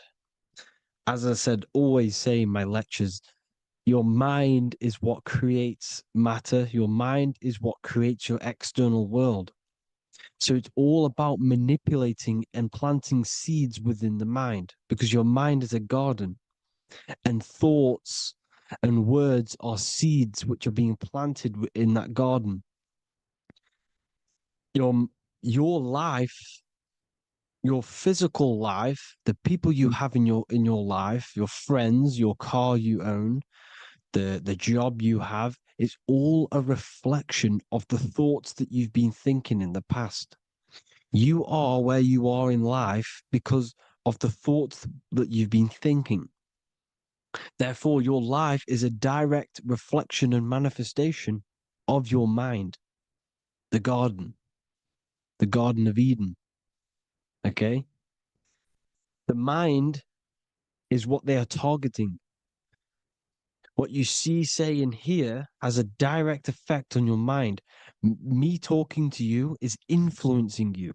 The words I'm saying is planting seeds within your mind. Now, it's up to you to consciously act on these thoughts or these words, or to maintain these words. As above, so below. As within, so without. What's inside of me is outside of me. What comes into the storehouse comes out of the storehouse. You have the left, you have the right, you have the up, and you have the down. As above, so below. Whatever is in your mind will be expressed in some sort of way, consciously or subconsciously, spiritually or physically. The mind is what manifests everything. And this is what we need to understand. We need to understand is that the mind is not physical. All things spiritual manifest physical. All things seen come from the unseen. The words you're thinking, that everything you have is coming from the unseen. The actions that you do come from the unseen mind. Another expression for as above, so below is you are the universe itself. You are a universe, a mini universe. But just because you are mini does not mean you are the whole thing. If I take a little piece of infinite, let's say there's an infinite light source. Let's say I take a little chunk of that infinite light source. That little chunk I took is still infinite because it's been taken from infinite. You are the universe. Your awareness, your mind is the universe. It's information. You are the universe experiencing itself. This is why we say we are all God. As above, so below. What is in me is outside of me. The sun, the physical manifestation of the sun, is your soul. The 12 constellations are manifested in the physical body. The 5 elements are manifested in the physical body. They're manifested in the 5 fingers you have. As above, so below. This is manifested, well, this is a symbolized in Freemasonry and secret societies as the 2 pillars. the mirroring reflection, the reflection of reality, the mirror, as above, so below. What happens in the mind, what happens in the astral, happens in the physical. This is Aleister Crowley. This is all symbolism. This is the two pillars with the all-seeing eye and the triangle at the top. Aleister Crowley was a master magician, very powerful dark magician, black magician. There's two types of magic. You have white and black, just like the checkered board, the Masonic checkered board. You have white and black. You have good and evil. White magic is influencing natural forces to gain something that will help the collective consciousness, help the collective, help the earth, help other people. Black magic is something you manipulate something so you can get something personal out of it. Doesn't matter if it's good or bad. It's still considered as black magic because you're being selfish. Everything you do should be contributing towards the collective consciousness and helping others. And this is why the ancients lived in a system where everything was in unity. We understood that I am you and you are me. What I do to you happens to me because I am you and you are me. We are the same mind substance on the inside. We're all the same mind substance being expressed in different bodies. So what I do to your mind will have a ripple effect on my mind because all of our minds are connected within the mental plane. So this is why they know all this knowledge. They know all this knowledge. So yeah, this is the mirroring effect of reality, the two pillars, or symbolizes the number 11. The number 11. We'll go deeper into that. The technology we're using is magic. It's a form of magic. Television is tell a vision. They're telling a vision into your subconscious mind, into your memory. And when you turn on the television, you get a program because they're telling a vision to create a program within your subconscious mind.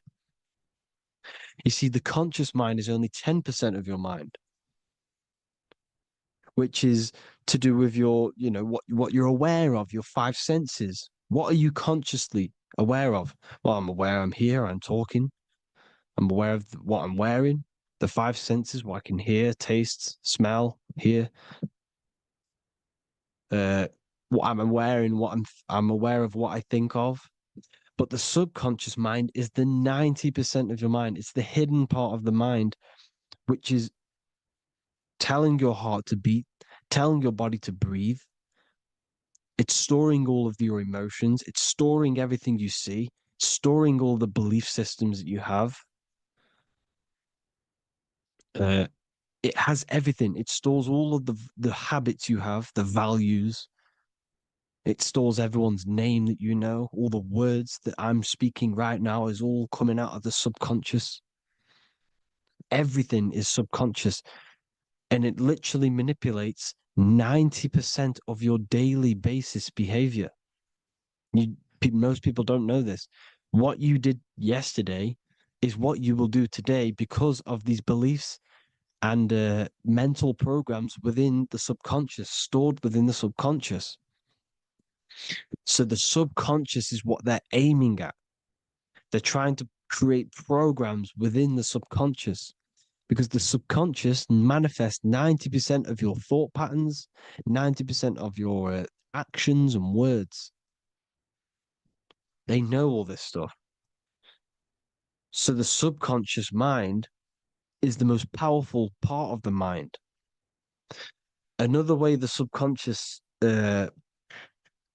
manifests and influences your life is, let's say you were in a car crash years and years ago, 10 years ago. Let's say you're in this car crash, right? And you really hurt yourself. The emotion you felt in that time when you were injured in that car crash had a great impression on your subconscious mind. You see, the stronger you feel something emotionally, the stronger impact it has on the subconscious. You can remember and recall that moment and very vividly because of the impact it had on the subconscious. For example, you become that terrified of cars that it manifests into your life today, that you are wary to go in certain cars. You don't want to go in cars at all, maybe, because of that moment that stood within the subconscious. And it will manifest into anxiety. It will manifest into not going into cars. It will manifest into depression, maybe. These things, these emotional, very emotional, traumatic events have a great impression on our subconscious and they control your life. This is why you need to meditate and let go deep within yourself and let go of uh, these internal, deep emotions that you may have repressed and keep pressing down and ignoring. But you need to address it and let go of these subconscious impressions you have, which are controlling your life, like anxiety, depression. All of these things are stemming from things that are stored within your subconscious years and years ago, more than likely. Broadcasting. They're casting spells to a broad audience, to news, north, east, west, and south. They're casting spells. No, if you watch the news, everything's red. Breaking news in red writing or the red background, everything's red. Why? Because red's the root chakra, which is all to do with survival. They want to stimulate this root chakra because they want you down there in survival mode. They want you in survival mode because you're easier to control. They control out of fear. And not only they're casting these spells as if because most of the things they cast in the news hasn't already happened. They're constantly bombarding you with there might be a war breaking out, war this, war that, kill here, kill there, murders. It's impressing, it's casting spells on your subconscious mind. So when the event does turn up in real reality, in physical reality, you're less emotional, you're less surprised. You're not as surprised because you've already heard it before. Your subconscious has already heard it all before. If you never heard of a war and then a war broke out, you'd be going crazy. So they subtly program your subconscious mind through the words because the words they say is impressing your mind. It has an effect on your mind, which will have an effect on your behavior, your words, your conversations you have with people. They're casting spells to north, east, west, and south on the tell a vision. They're telling a vision by broadcasting, by saying spells. This is why we call it spelling. Even the word, listen, the words we say cast spells. Bless. Oh, bless you. That's be less. The subconscious mind only picks up literal things. You see, when I say bless you, your conscious mind picks that up as, oh, thank you, you're blessing me. But your subconscious picks up as be less. You see? Because the subconscious it has no filter. It's just, it is what it is. Everything is factual in the subconscious. Therefore, if I call you an idiot, your subconscious my subconscious will think I'm talking to myself and calling myself an idiot, and it will take that as true. That is truth. Everything is truth within the subconscious, and the subconscious manifests your behavior. The devices you. This is the biggest one. Black scrying mirrors, device, the devil's vice, the device. Okay. Black scrying mirrors, black screen is scrying. Black scrying mirrors were used to communicate with spirits within the astral plane in the medieval times. They're still being used now by black obsidian mirrors. and look at your phone. It's a black mirror. And there's some sort of, I'm not saying this is facts, but personally, I believe these are portals for spirits and ethereal entities to come into your life, to come into your surroundings. So this is the next big thing: the TVs, your iPhone, your iPod, all black mirrors, and mirrors are very, very powerful. Even just a normal mirror. Mirrors have an effect. Whatever you say into a mirror, what you say is energy. And when you say something into a mirror, you're saying it into yourself. It's an infinite cycle of words of energy because it's being reflected infinite times. When you say something into a mirror, it has a massive effect. You're saying it directly into your eyes, into your mind. So what you say in a mirror should be said with precaution. Never say anything negative into a mirror because mirrors are very, very powerful ways for you to reprogram your subconscious mind for the good. You can say very positive things into mirrors and it will reprogram your subconscious mind. Okay? Manifesting is all magic. It's all magic. Everything is magic. But consciously doing it is what they're doing. They hid this knowledge. Your phone is magic. It manipulates your mind. The iPhone, I. Okay. See, magic isn't all of this with wands.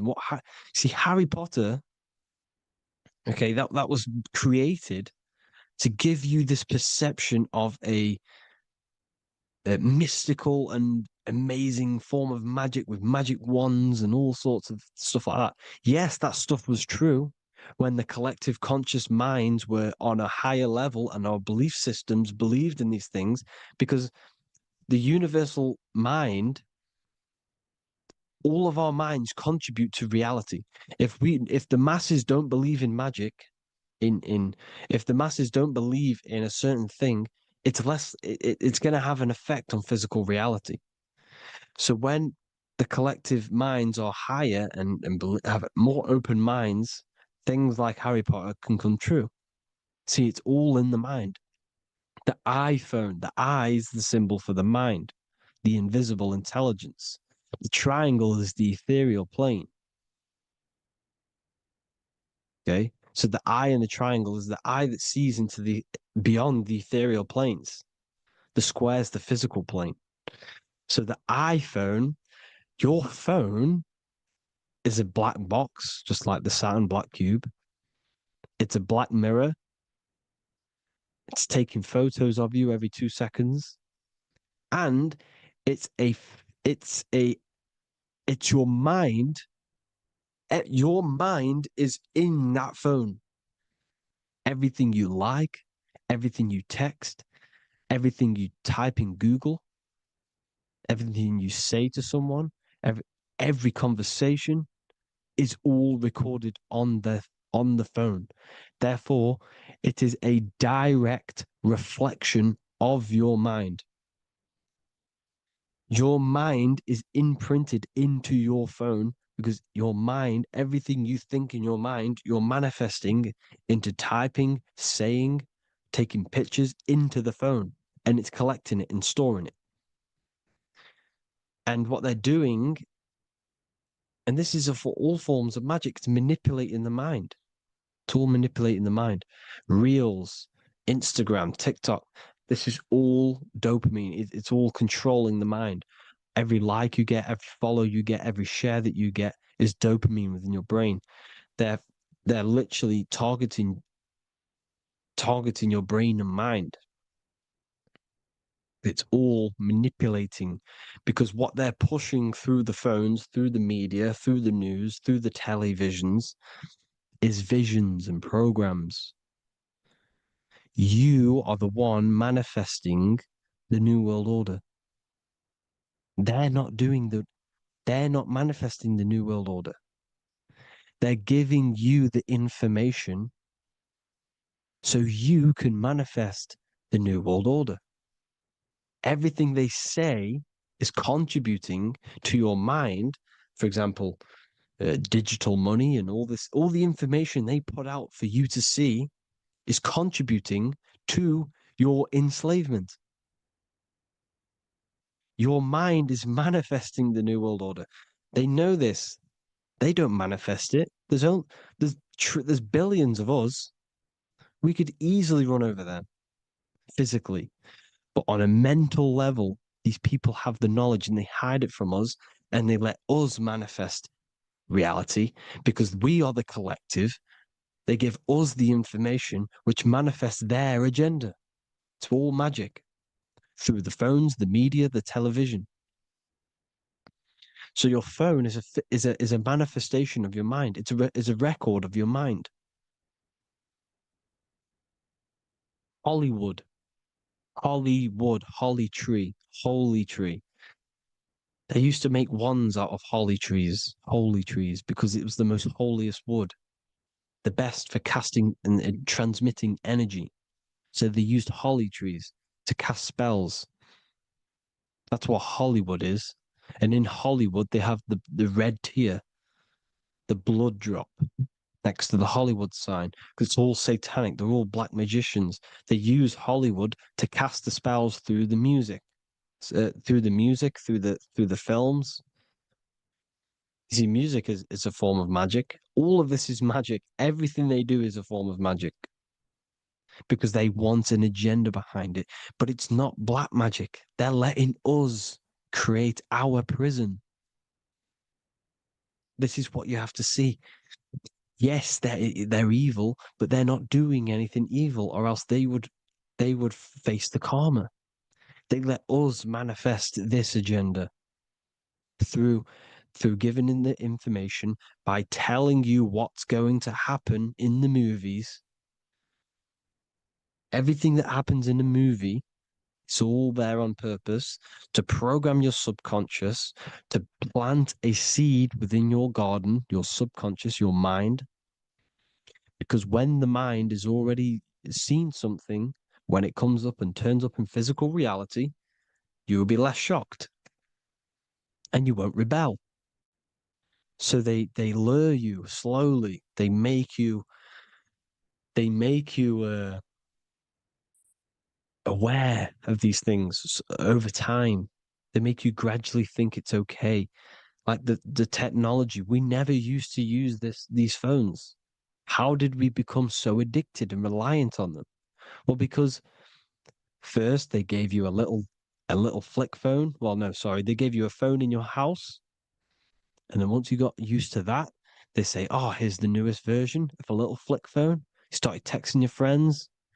Everyone was loving it in high school. They could now meet up without saying, "Let's meet on the weekend at this point at this time," like your parents probably did, or maybe some of you watching this, you probably had to tell your friend to meet on the weekend at a certain time because you had no way of communicating. So everyone got these phones and got addicted to them. Then they slowly got addicted to the new iPod with the touch screen. Now they invented touch screen. Then everyone got addicted to touch screens.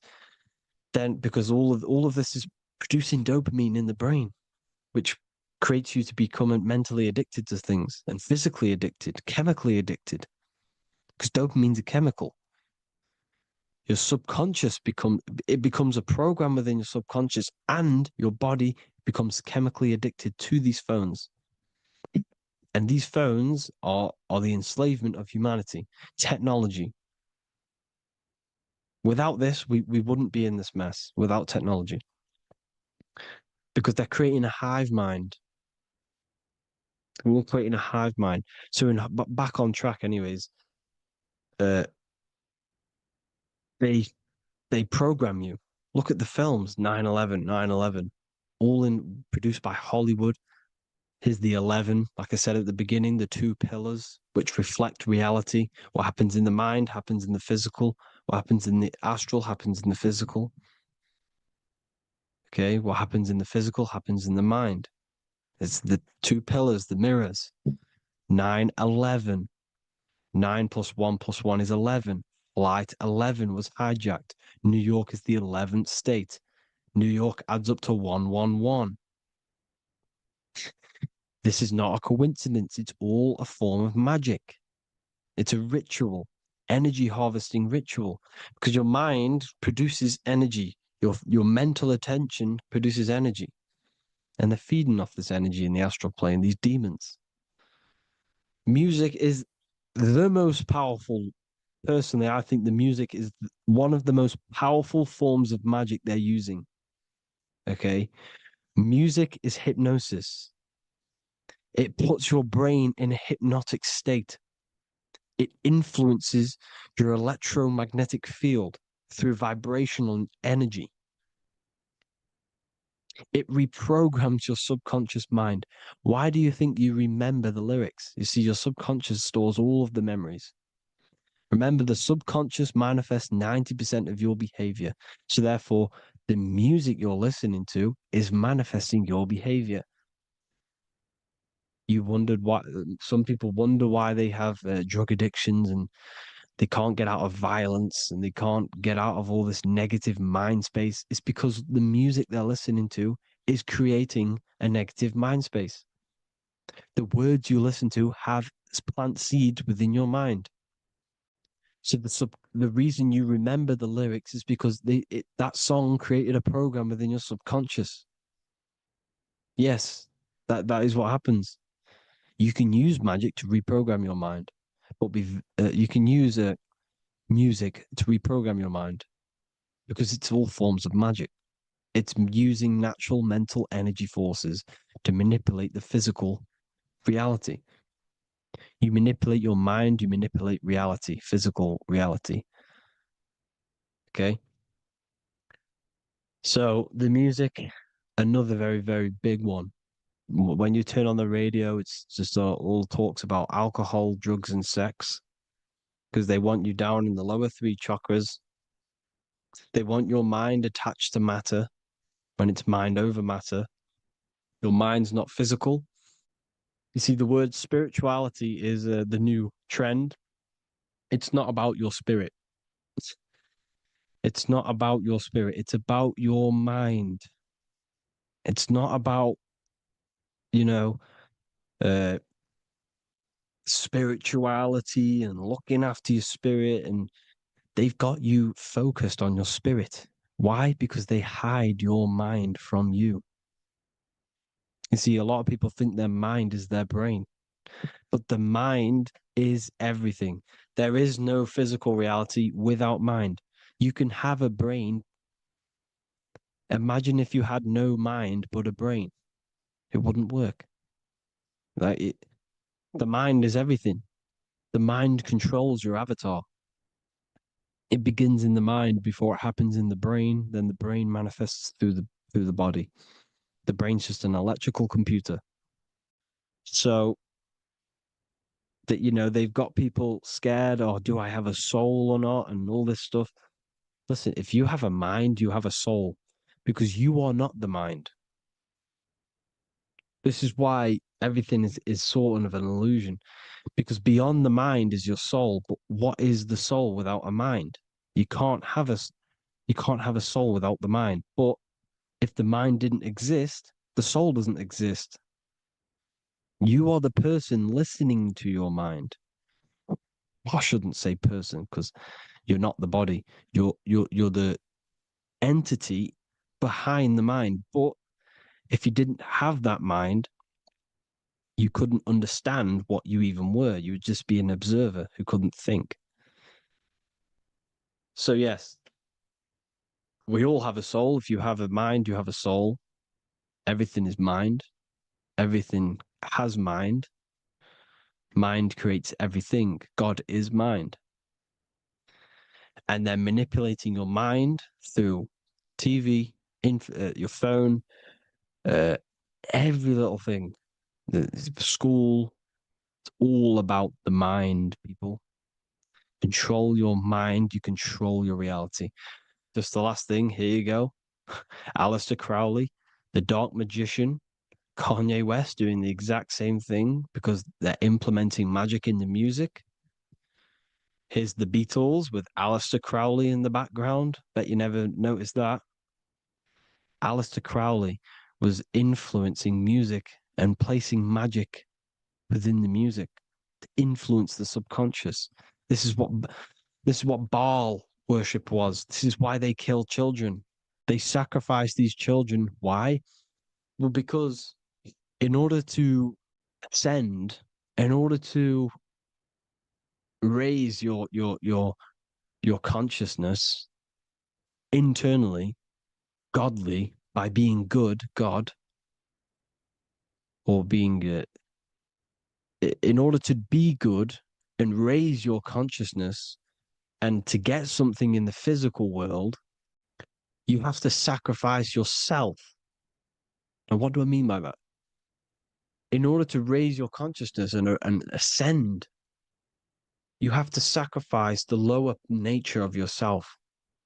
You know, you've got to abstain from having sex to retain your sexual energy, to transmute it, or staying away from some poisonous foods like meat.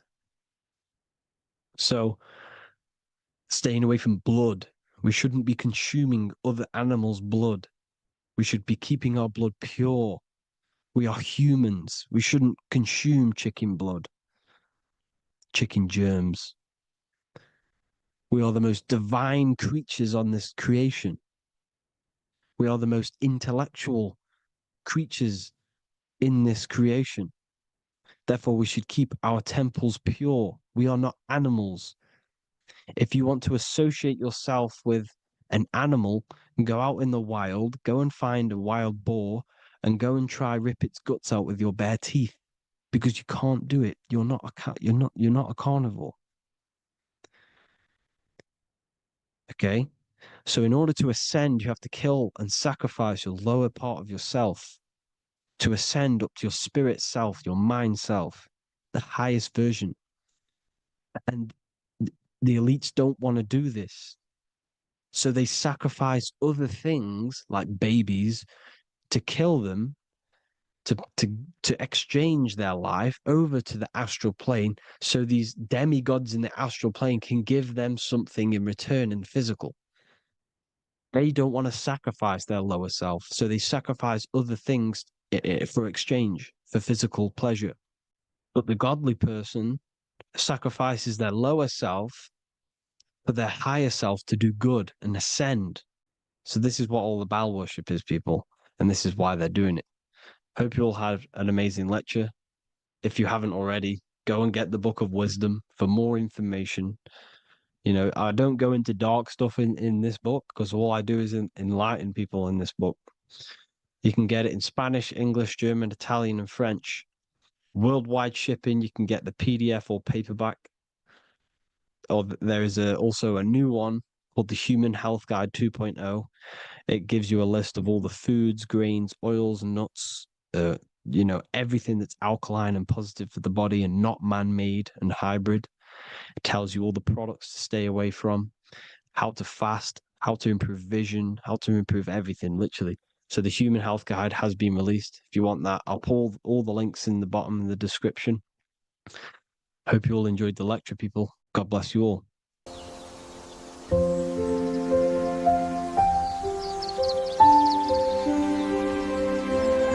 bookofwisdom.com. Visit today.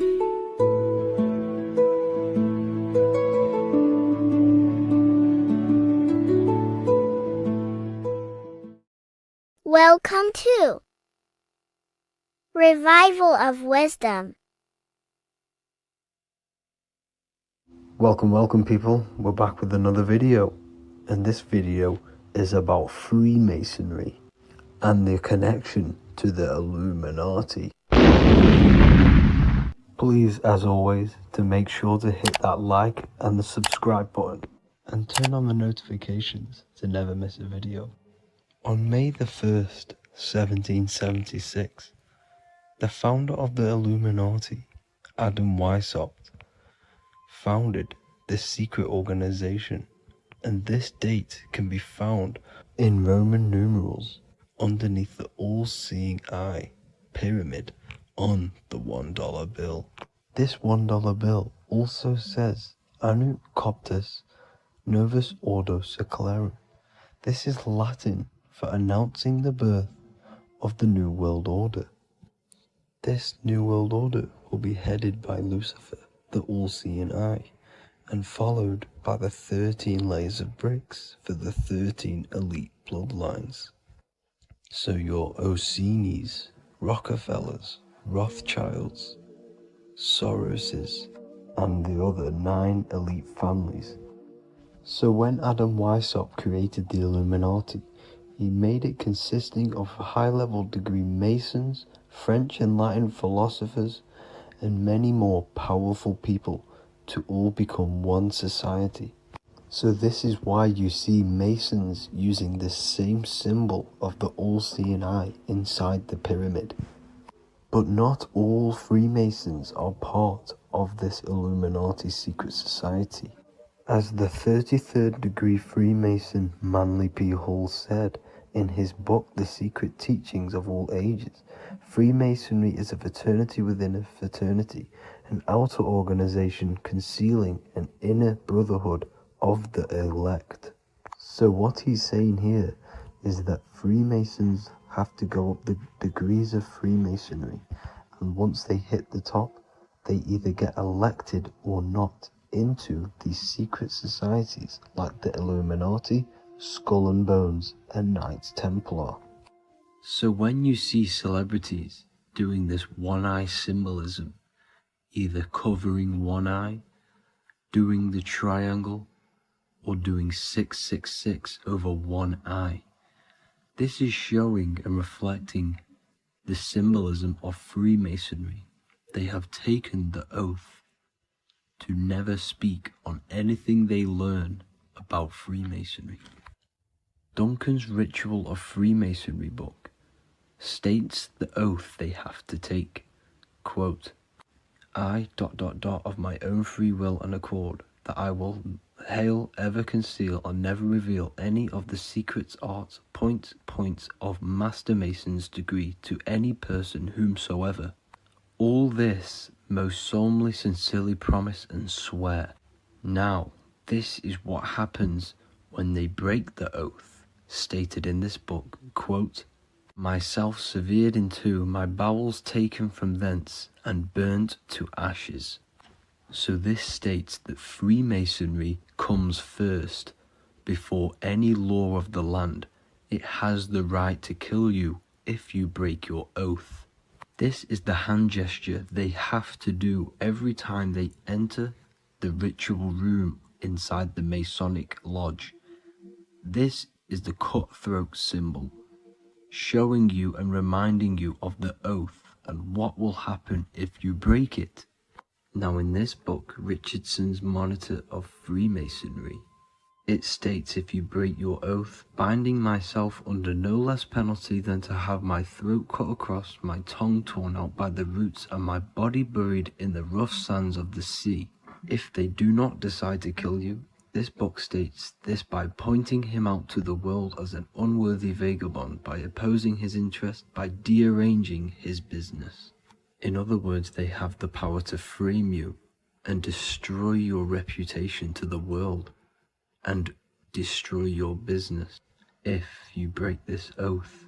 So yes, they do kill to keep this truth hidden, because this truth of this reality is what keeps them in power. They have the ability to manipulate people, because people do not know what manipulates them. This is why they call themselves the government. They govern the ment, which is the mentality, because the mind is the root cause of reality. They control what you perceive to control what you manifest. By knowing the truth, you are set free, and you no longer need no controller above you. So this is why they are willing to kill and do whatever it takes to keep the truth concealed within these high-level degrees of masonry and these secret societies. However, going back to Manly P. Hall's book, it states, Part of the symbols are displayed here to the initiate, but he is intentionally misled by false interpretations. So this is saying even Freemasons are intentionally misled and told lies to conceal the truth, to make sure the truth is hidden in the high degrees of Masonry. So that's it for this video, guys.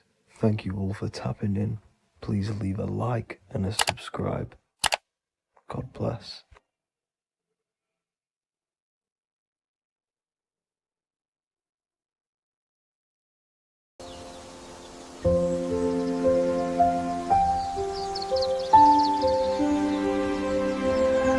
bookofwisdom.com.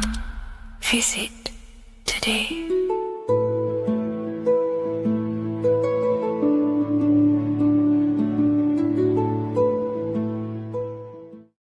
Welcome to Revival of Wisdom. What is good, people, is Revival of Wisdom. We're back with another video. Today we're going to be talking about the importance of Saturn and the occult. Let's jump straight into this. So Saturn is the god of the earth, right? It's the time of God, change, destruction, physical matter. He creates and destroys because the energy of Saturn is the key to crystallization. It wraps things in physical matter, right? He creates everything, all life forms, and he takes things back because the day that you're born, that's the day that your expiry date is coming. The time is ticking until Saturn takes your life. This is why he's known as the Reaper. Okay?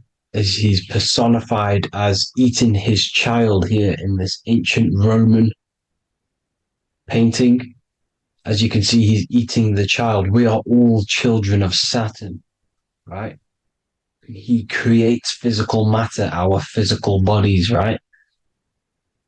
He's the god of time because he's the slowest moving celestial body. He's the Lord of the Rings, as you can see here. He's the last one on the ring. He's the slowest one moving, okay? So he is the Lord of time, destruction and creation, okay? This is why his name is Saturn, Satan. He's the devil, okay? But I'm not saying Saturn's evil, guys. It's a part of life. Everything lives and dies, right? He's the key to crystallization. Now, as we have the clock here, our god Saturn, or Chronos in Greek, just means time. He's also the god of time, as I've already said. 60 seconds in a minute, 60 minutes in an hour, 24 hours in a day. Add 2 plus 4 equals 6. 60 seconds, 60 minutes, 2 plus 4 equals 6. That's 666. Okay? And as you see on the clock, 6 take away 12 equals 6. 7 take away 1 equals 6. 9 take away 3 equals 6. 6 is the number of Saturn. It's associated with Saturn, right? He's the god of time, of justice. Everything goes back to the Reaper in the end. Everything lives and dies. Now, the artwork of him, he's always got the Reaper staff. You see, it's personifying death. Now, when you see this, the Romans were not saying Saturn was a real person, a real god in human form. No, this is personification. This is what the ancients always did. They personified, just like the Bible.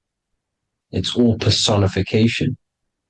So the personifying Saturn eating its children because it eats, it's the Reaper. No one can escape the Reaper. No one can escape death.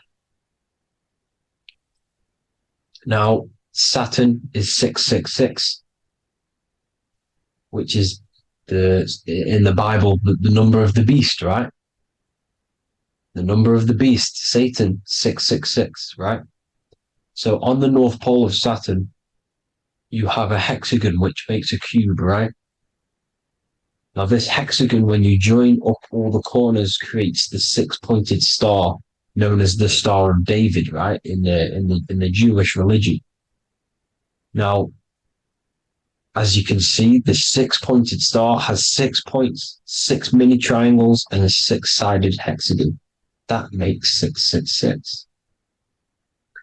And also, you have Saturday is named after Saturn, the sixth planet, the sixth day of the week, and has a six-sided polygon in its north pole. That's also 666. Now, this Star of David, this symbol goes back thousands of years, and it originates from Saturn. It's not the Star of David, right? It originates from Saturn. It symbolizes the physical and spiritual aspect combined into one, which makes us humans, right?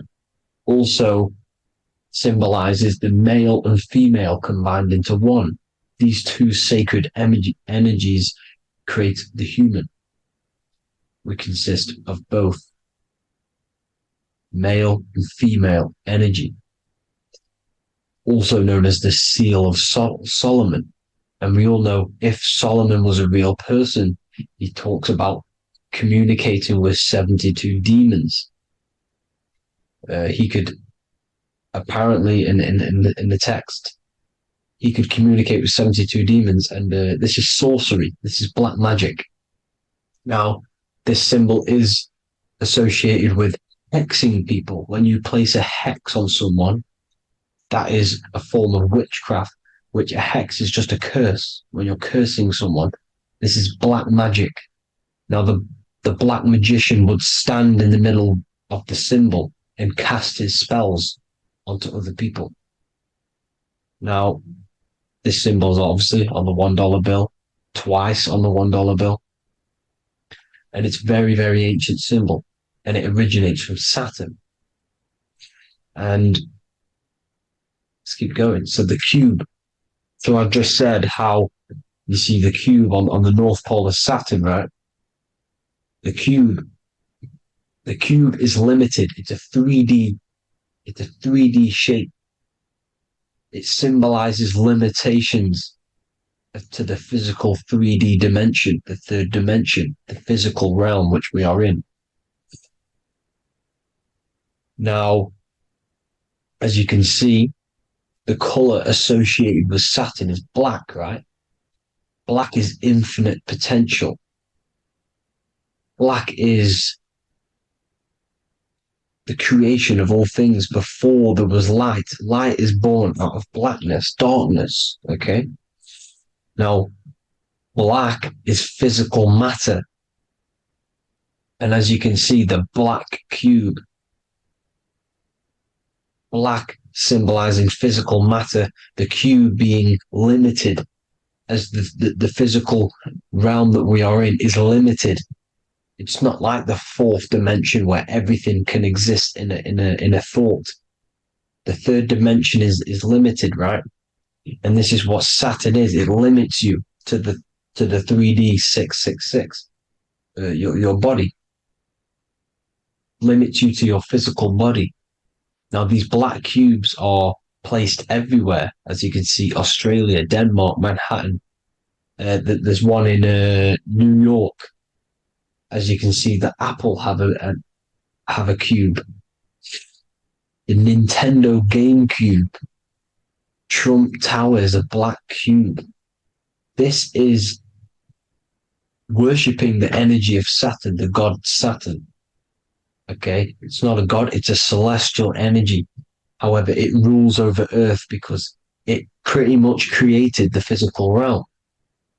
Now, as you see, when you go to a funeral, you wear black, a black suit symbolizing Saturn, which is the color associated, black. And as you see in Mecca, they walk around the black cube in rings. As you can see here, they're stood around in rings, like the rings of Saturn. The Mercedes symbol. You probably wouldn't notice that, but yes, it's Saturn. And when you graduate from university, you wear a black cube on your head. This is all symbolizing Saturn. Okay.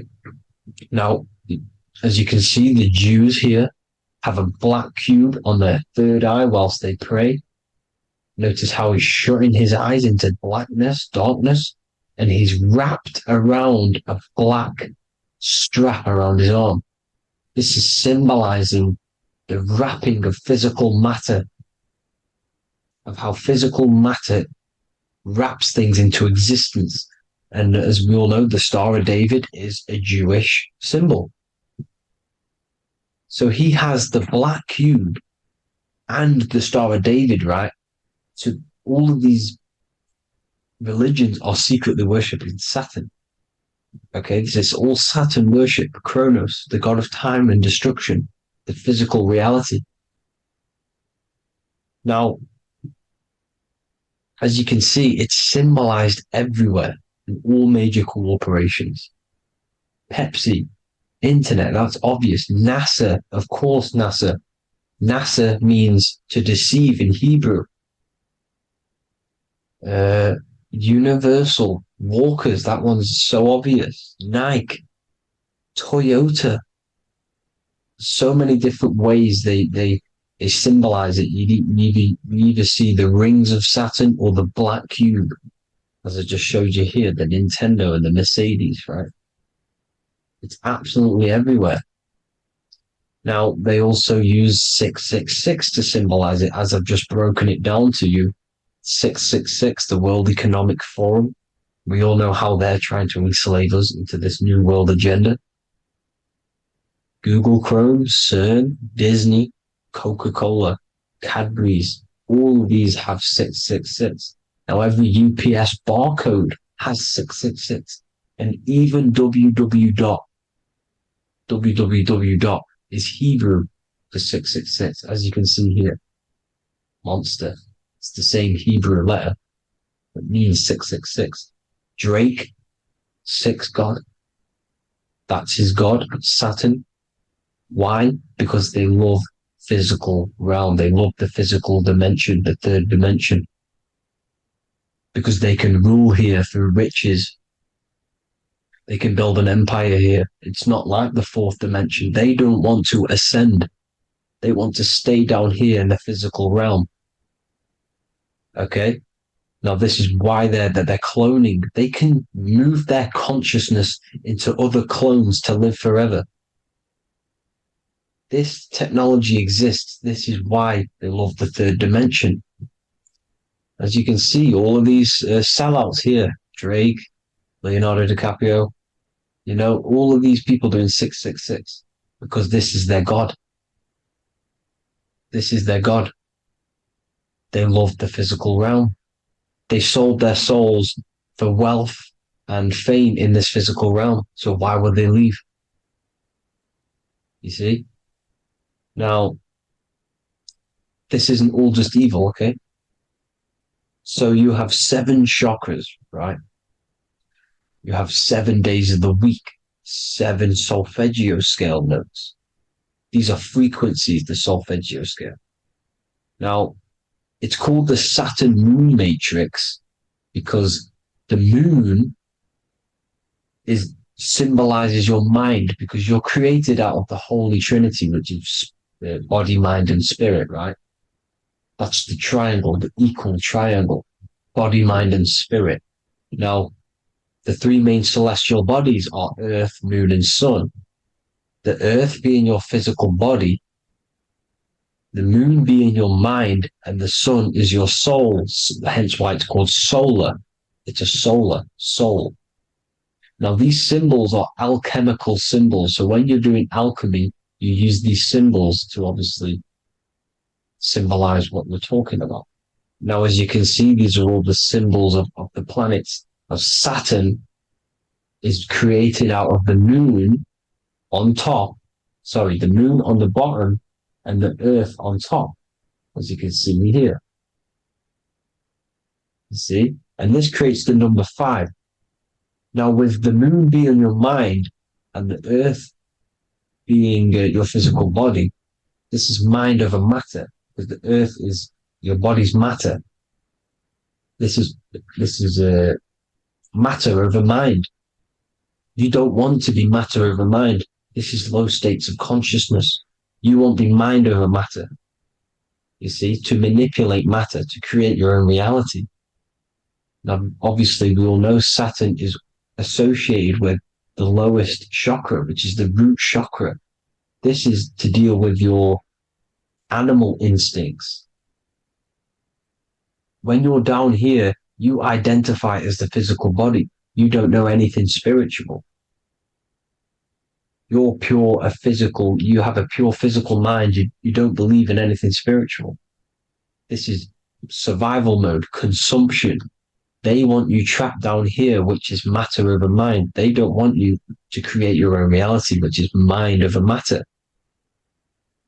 You see? Now, that's what Jupiter is. Saturn is the moon on the bottom and the earth on top. But Jupiter is the moon on top with the earth on the bottom. That's mind over matter, you see?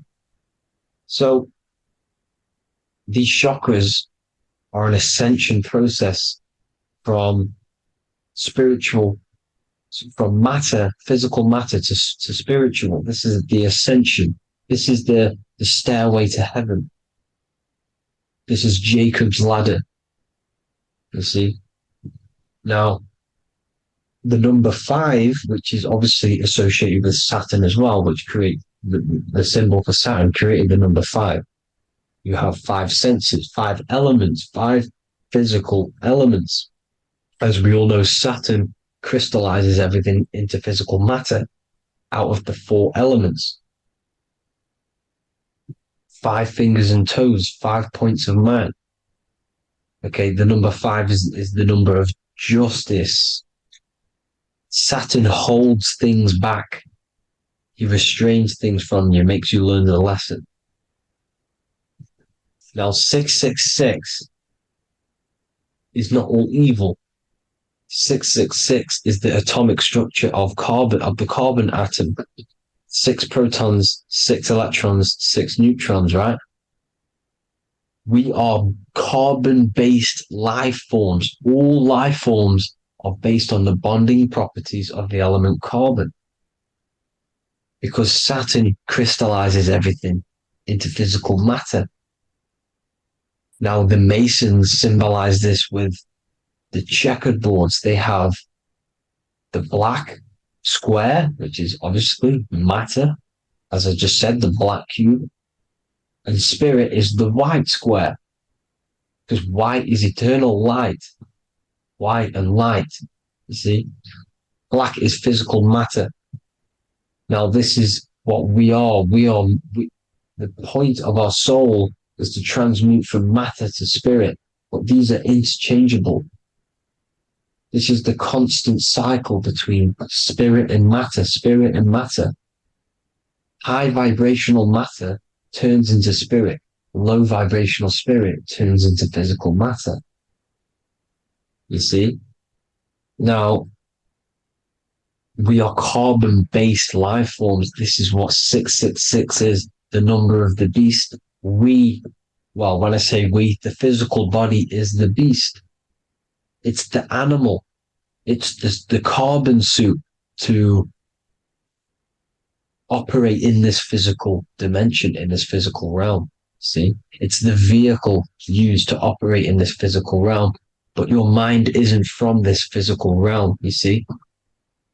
The brain is the physical manifestation of the soul. Okay? So, as you can see here, the spine is an extension of the brain. Everything goes back to the brain. This is literally what your physical body is. You see, this is the nervous system, and everything reports back to the brain, and everything's controlled from this control center. And this spinal column, at the top of the spinal column, is your third eye, which is known as the pineal gland. And this is the seat of consciousness. It's the center of consciousness. That is your true self, pure consciousness. This body is just a physical body. This body is mortal. This body runs out, but your consciousness lives forever. They don't want you knowing this. This is why they keep you down here in your lower chakra. They want you to believe everything is just physical. They don't want you to believe in the spiritual side of reality. Because this way they can manipulate you, right? They want you matter over mind because they know your mind creates reality. They know your mind is the root cause of reality. You manifest your own reality from the inside out. So this is why they control your perception of reality. They control your information in order to manifest their new world order. You, who are ignorant to knowledge and wisdom, you who are ignorant are manifesting their agenda because you accept their information and their perception of this reality. Now, this is why they tell you the globe model, the heliocentric model, to trap you into physical matter. Now, if you understood about this true form of this realm, you'd understand that there's a spiritual side behind everything. The spiritual side, something has to exist. The root cause of reality is higher planes of existence. It happens in the mind before it happens on the physical plane. You see? They don't want you knowing this. They want you matter over mind, which is the symbol for Saturn. Moon over Earth. The Holy Trinity.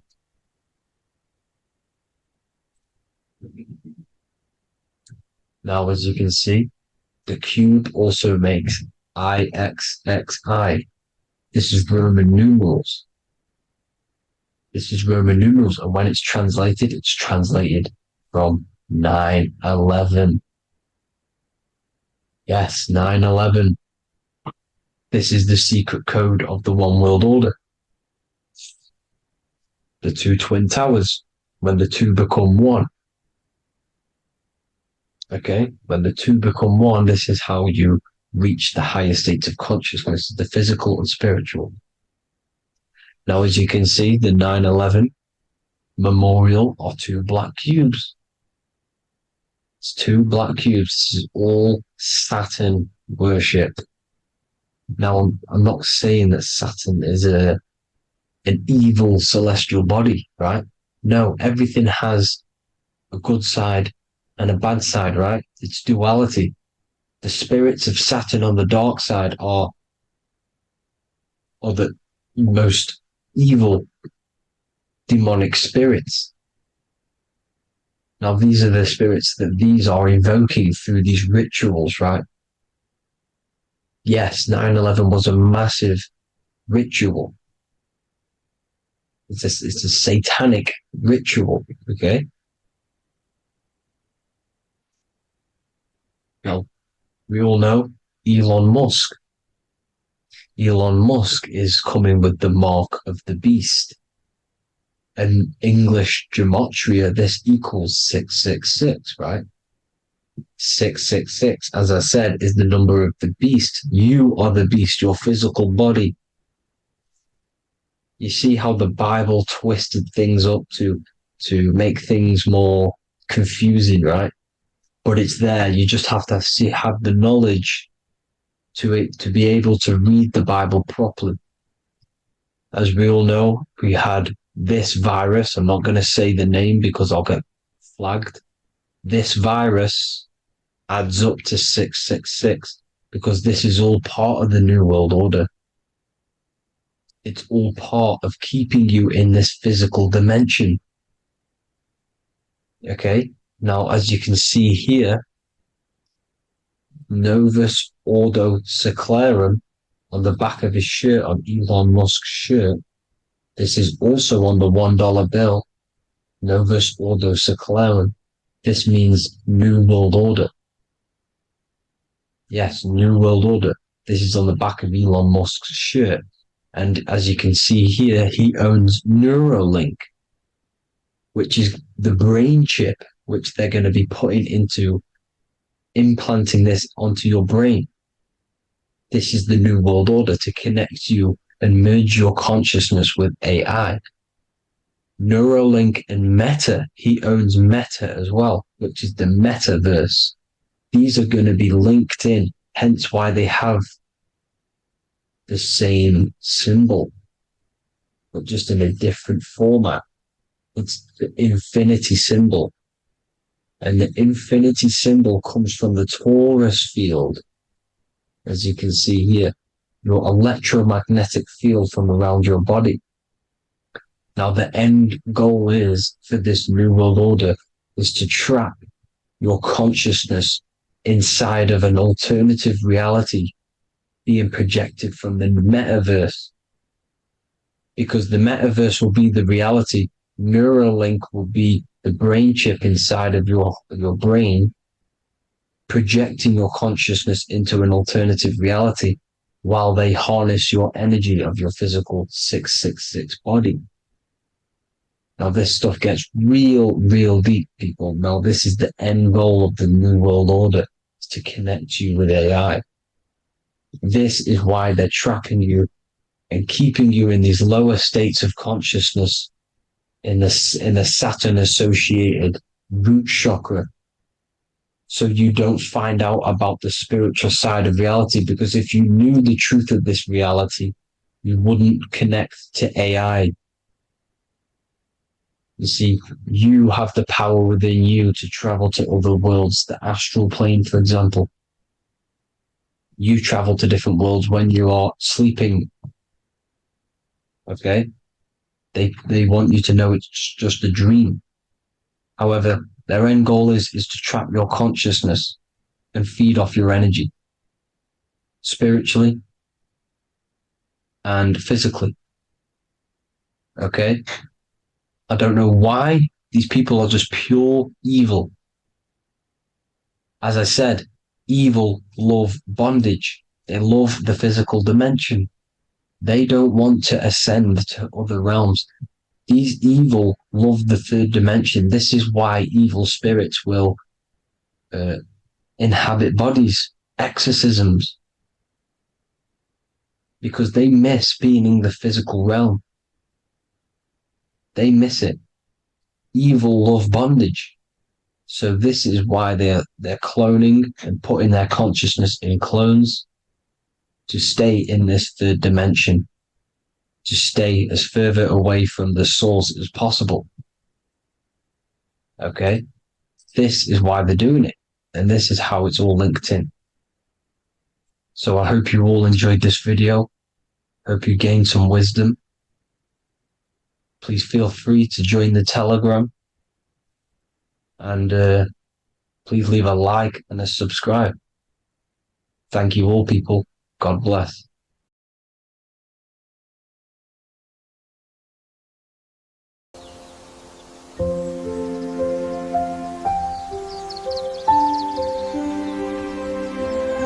bookofwisdom.com. Visit today.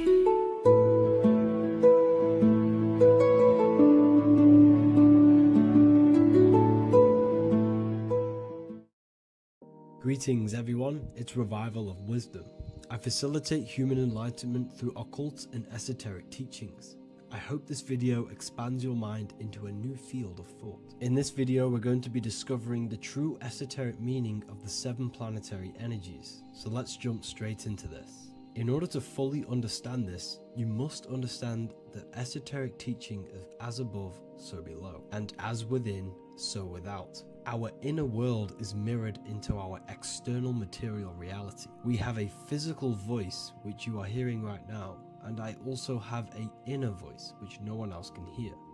The inner world is invisible, and the external world is visible. In other words, the inner world is the spiritual world, and the outer world is the material world. The inner world of ourselves reflects and projects our outer world, which means everything in our external reality is somewhat reflection of our internal self. You are made in the image and likeness of God. You yourself are the universe experiencing itself in a 3-dimensional physical form. The Newtonian science has programmed you to believe that you are a physical being inside of a physical universe. They did this to limit your mind to only believing there is a physical universe and that you are separate from the universe or God. But you yourself are the divine essence of the universe, experiencing itself in a physical plane, which means everything you see is inside of you, including the stars, the planets, and the elements. As above, so below. As within, so without. An example of this is the four physical elements: fire, earth, water, and air. In the external world, these are physical elements. In our internal world, they represent the four bodies of consciousness. We have four different bodies. We have a material body, we have a spiritual body, an emotional body, and a mental body. The mind is not made out of the same substance as the body. The emotions is not made out of the same substance of the mind and the body. These bodies exist in four different dimensions, four layers of consciousness. With that being said, the four physical elements are inside of us. The earth is our material physical body. Fire represents our spiritual astral light body. Water represents our transformative and emotional body. Air represents the mental body, the communicative and thinking body.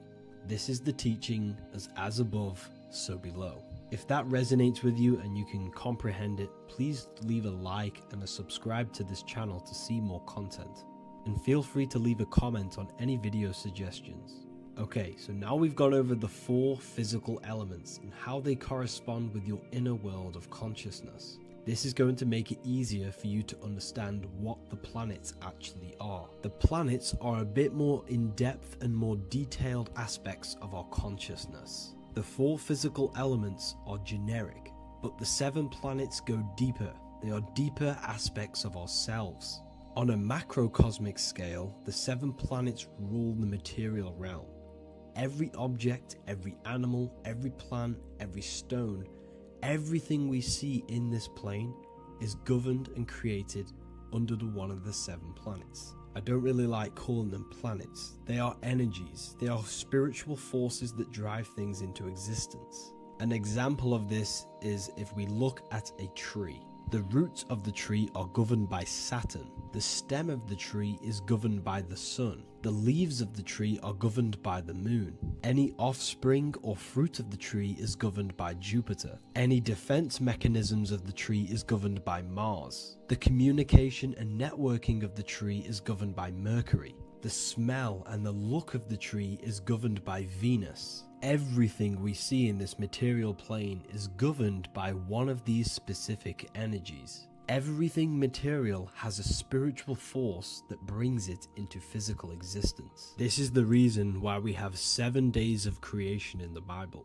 The 7 days of the week, all governed by the planetary energies. Monday is moon day for the moon. Mars governs Tuesday. Mercury is Wednesday. Jupiter is Thursday. Venus is Friday. Saturn is Saturn day. And Sunday is for the sun. This is the reason why there are so many 7s in this physical plane. 7 days of the week, the 7 colors, the 7 chakras, the 7 diatonic musical notes, the 7 lamps on the Jewish candlestick, the G inside of the Masonic square and compass. G is the 7th letter.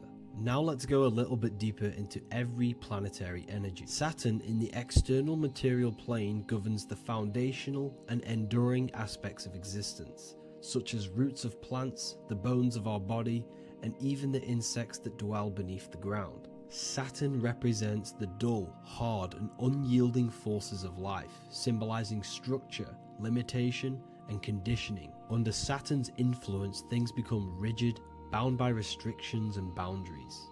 This is the reason why Saturn is known as Father Time, because Saturn rules anything that is a restriction and a limitation, which is time. The whole of this material plane is governed by time. You will be born and you will die. This explains why there is so much Saturn symbology in this material plane. Saturn is one of the most important planetary energies. You are a spiritual being in a physical body. Your light, your consciousness is bound to the physical body until you learn how to escape the physical body. The body is a limitation for our infinite minds and spiritual bodies. Our infinite mind is stuck in this material body, governed by Saturn's limitation of time, matter, and space. Now let's dive into what Saturn means to our consciousness within our internal world. We've gone over what Saturn means in the external world. What does it mean to our consciousness? Internally, Saturn embodies the conditioning within our consciousness. When the Saturnian aspect of our consciousness dominates, we become overly rigid, fixated, and restricted in our thinking and actions. For example, Saturn's influence is strongly felt in today's world, where many people's minds are confined to societal norms and conditioned responses. Saturn is the aspect of our consciousness, our minds, such as limiting belief systems and limiting thoughts and emotions. This is the negative thought that you can't get rid of, that's holding you back.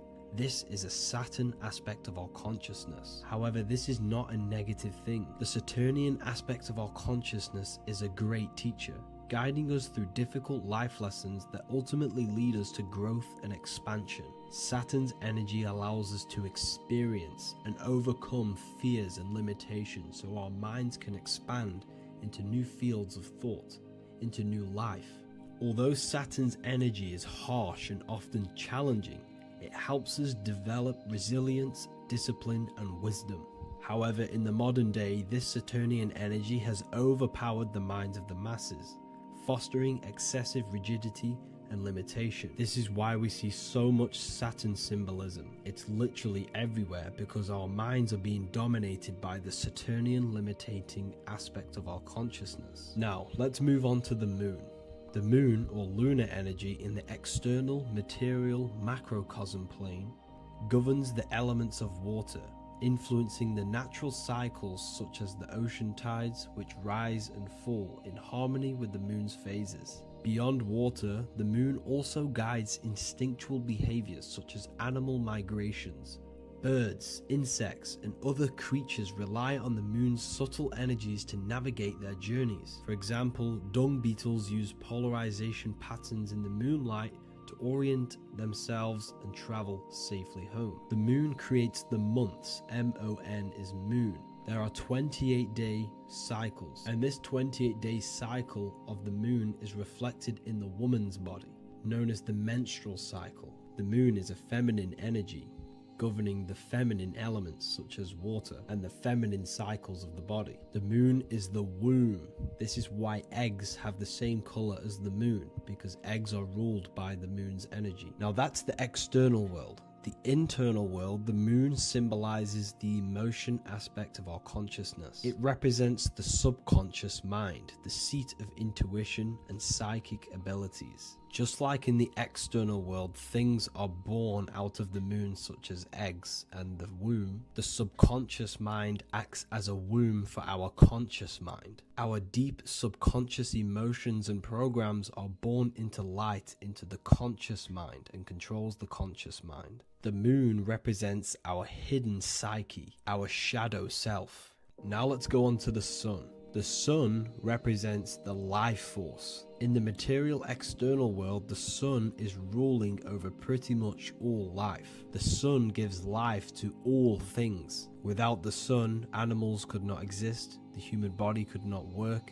and plants would not grow. The sun is the life force. It's the soul of the world. Now, in our internal world of consciousness, the sun represents our passion, our drive, our conscious mind. The aspect of our internal world that wants to drive things and give life to physical manifestation.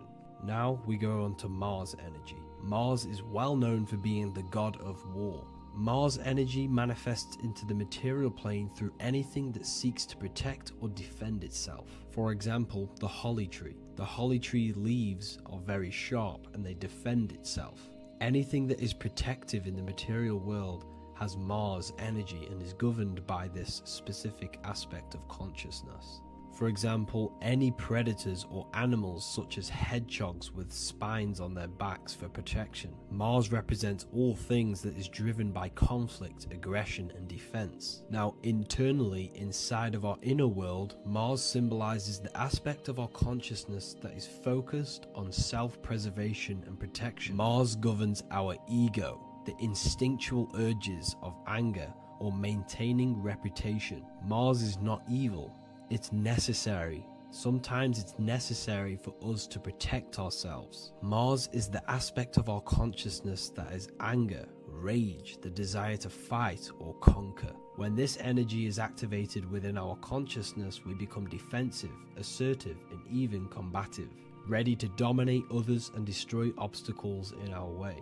Now let's move on to Venus energy. Venus in the external material world manifests its energy through the aesthetics of creation. This planet governs the beauty and harmony found in nature, including the nurturing environment of a mother's womb where life begins. Venus embodies the essential love, not only in romantic relationships, but also in the bonds between family members and all living beings. Venus represents relationships. We have relationships between plants, animals. They all depend on each other to give life.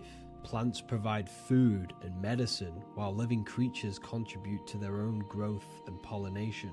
Internally, Venus represents the aspect of our consciousness that yearns for relationships and connections with others. This is an aspect of our consciousness that encourages to care for our physical appearance and embracing beauty. Aesthetics play a role in our interactions and self-expression. This is why there is a beauty brand called Venus. Now let's move to Jupiter energy. Jupiter in the material plane manifests its energy as forces of fortune, abundance, and wealth. This energy manifests itself as plants, as fruits that we can consume and eat in abundance. Anything that is nourishing and cultivated by the earth for humanity and animals. Jupiter embodies the giving energy that provides for and sustains life, fostering growth and ensuring that resources are available to all. Its influence is seen in the natural cycles of abundance, where fruits must grow and ripen before they are enjoyed, symbolizing the importance of effort and patience.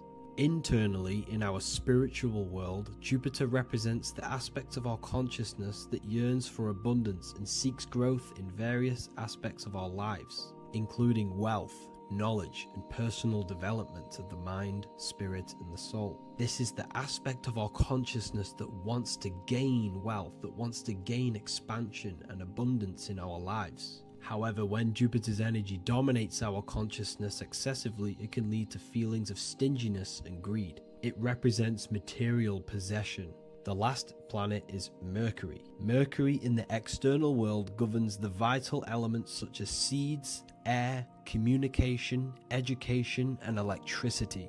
Known as the messenger of the gods, Mercury rules over intellect, communication, and the transmission of knowledge. Mercury's states of consciousness manifests itself in the material plane as the network between trees and plants, how they all communicate together. It represents the intelligence behind all physical things. It's the intelligence behind the seed that allows it to grow into a plant. Mercury's creative energy is manifested in the nervous system of the human body and all living animals. The intricate messenger that transmits signals from the body to the brain and then to the mind.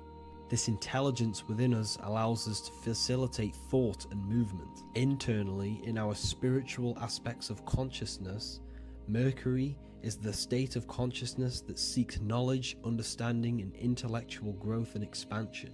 This part of us is curious, eager to learn, and driven to communicate ideas and information. It represents our mental body. The Roman god Mercury is often depicting flying because this symbolizes the air. Air represents our mental body. When the Mercury aspect of our consciousness dominates, we become highly intellectual, constantly seeking information, analyzing situation, and communicating our ideas. While this can enhance our understanding and ability to interact with the world, an excess of Mercury's influence can lead to overthinking, excessive analysis, and focus on intellect over emotions or intuition.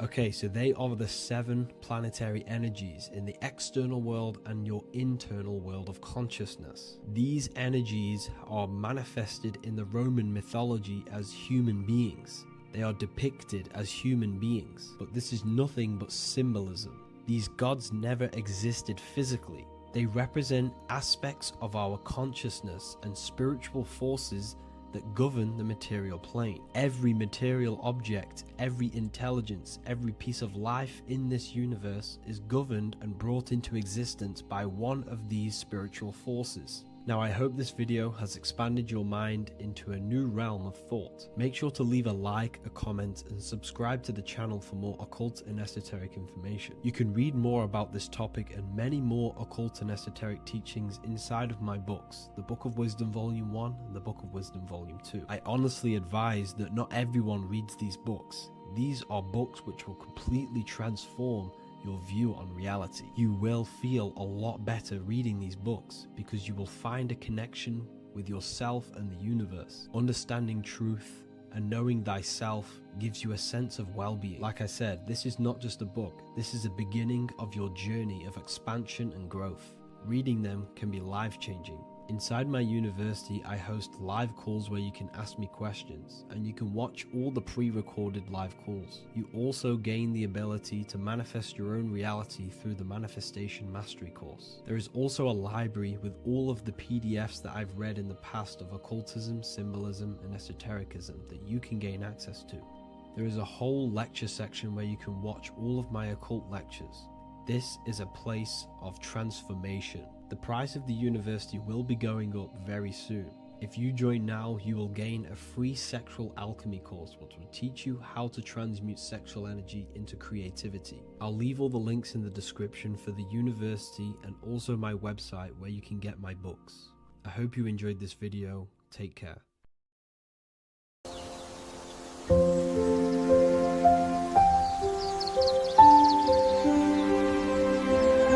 bookofwisdom.com. Visit today.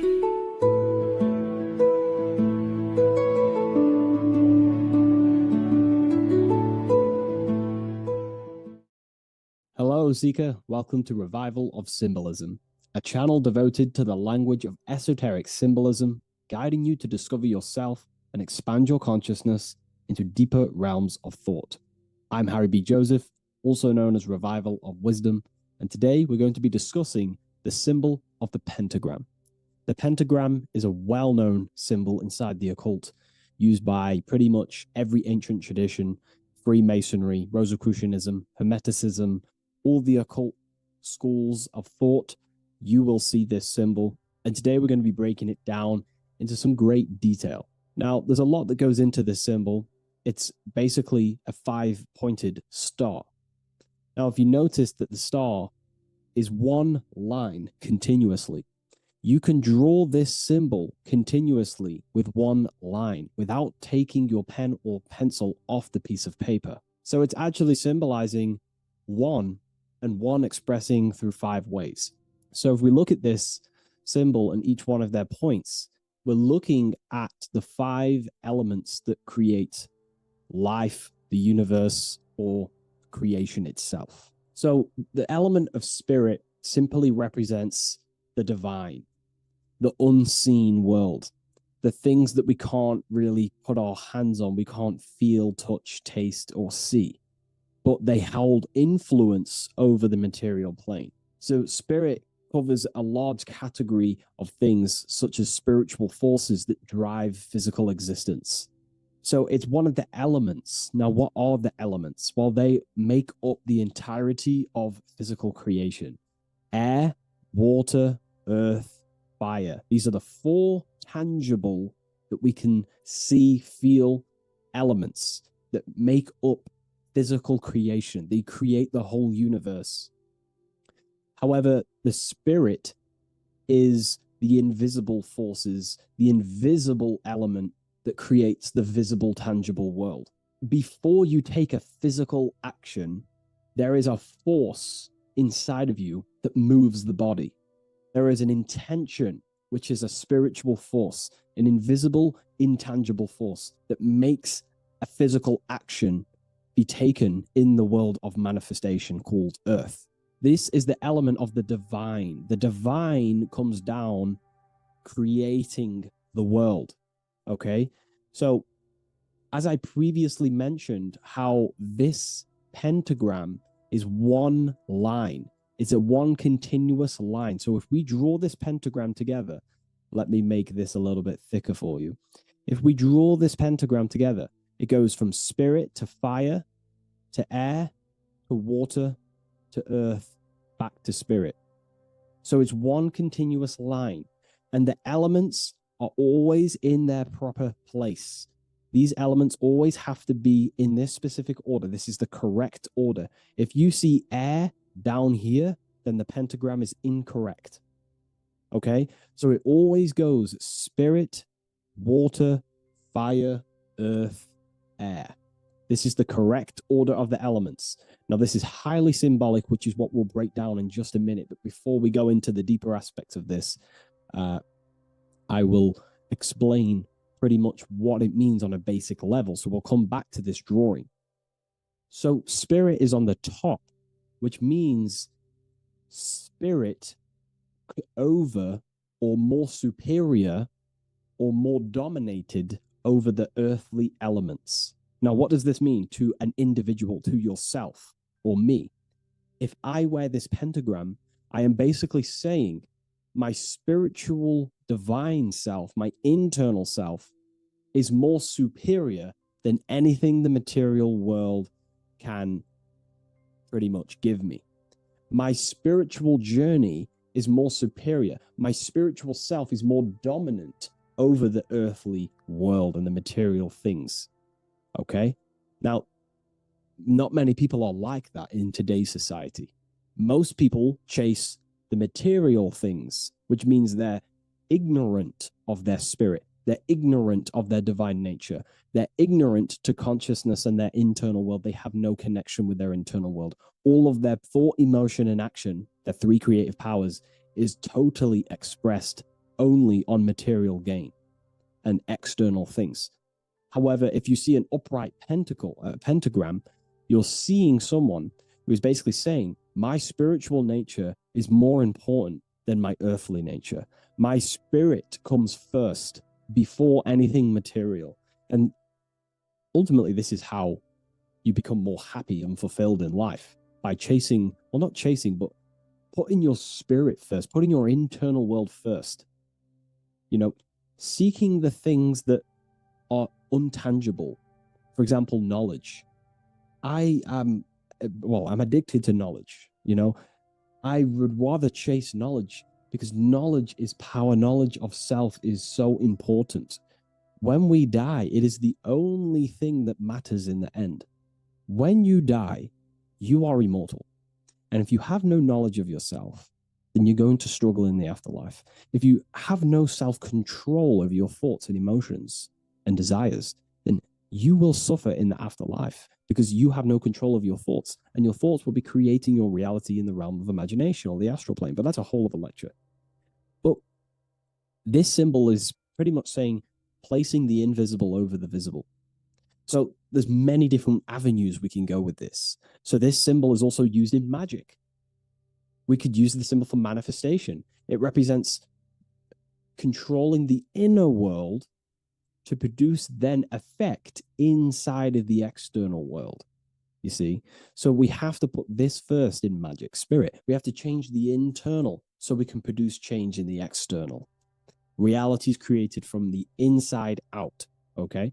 So this symbol is heavily associated with magic as well, which is a whole other lecture. In this lecture, I'm going to give you a good detailed explanation, but this symbol is so vast and wide, it would take many breakdowns to go into each meaning of the symbol. So it's representing the divine element of spirit coming down and manifesting the physical plane through that process of this. So as I mentioned earlier that I'd come back to this, what we're looking at is the process of spirit turning into matter. This is the process of how spirit condenses into a material form, how higher energy, higher forms, which are invisible, come down and manifest and crystallize into a physical object or a physical reality. So this pentagram is explaining the process of creation. So it comes from the higher realms, spirit, the source, the emanation. An emanation is a thought or an emotion or a desire, which comes down to fire first. Fire represents the will. This is the willpower. This is the willpower. It's still kind of more of an invisible force, but fire is the closest element that represents spirit. This is why we light candles in magic and rituals, because it's literally opening a doorway to spirit. It's the closest element to spirit. So this is why sometimes in alchemical artworks, they use fire to represent spirit. Because, it's quite difficult to use a symbol for spirit because it's totally invisible. So it goes down to fire first, the will. Then it goes up to the air, which represents intellect, the intelligence of the mind. This is thinking, mind, intellect, logic. Then it goes down to water.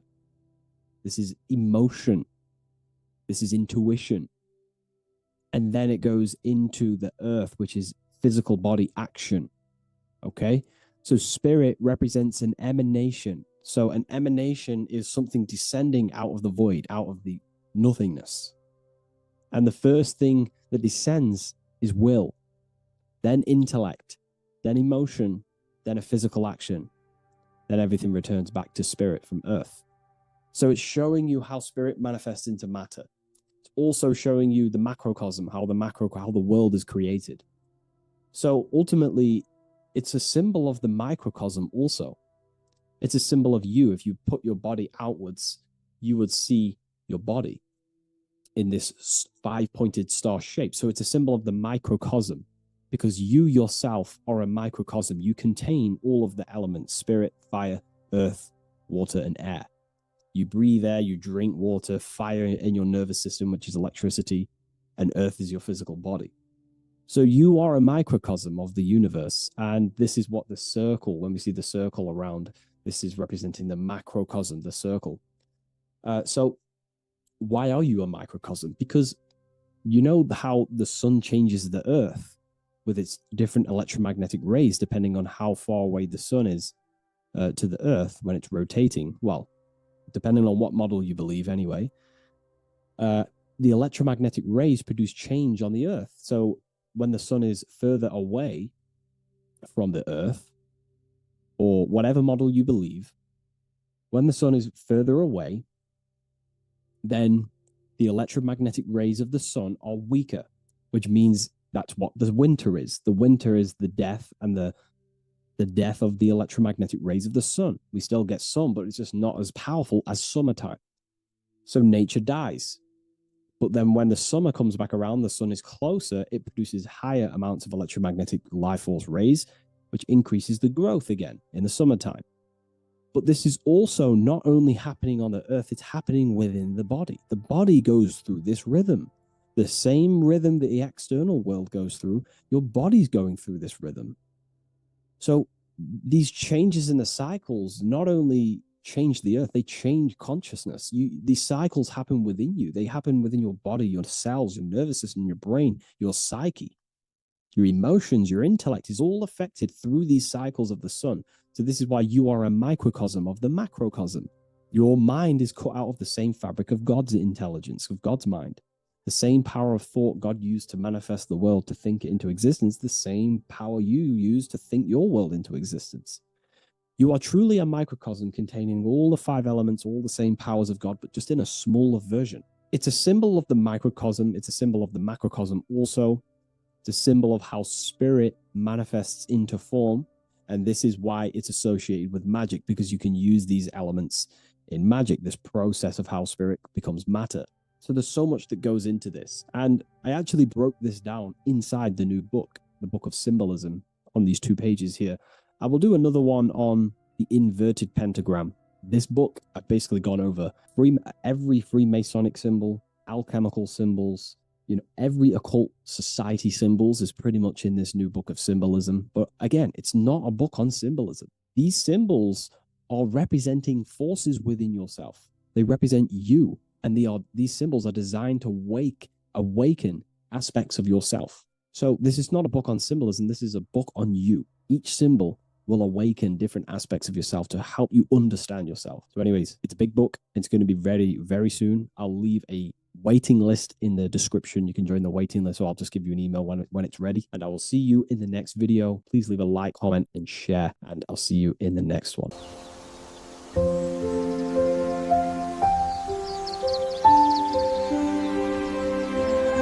bookofwisdom.com. Visit today.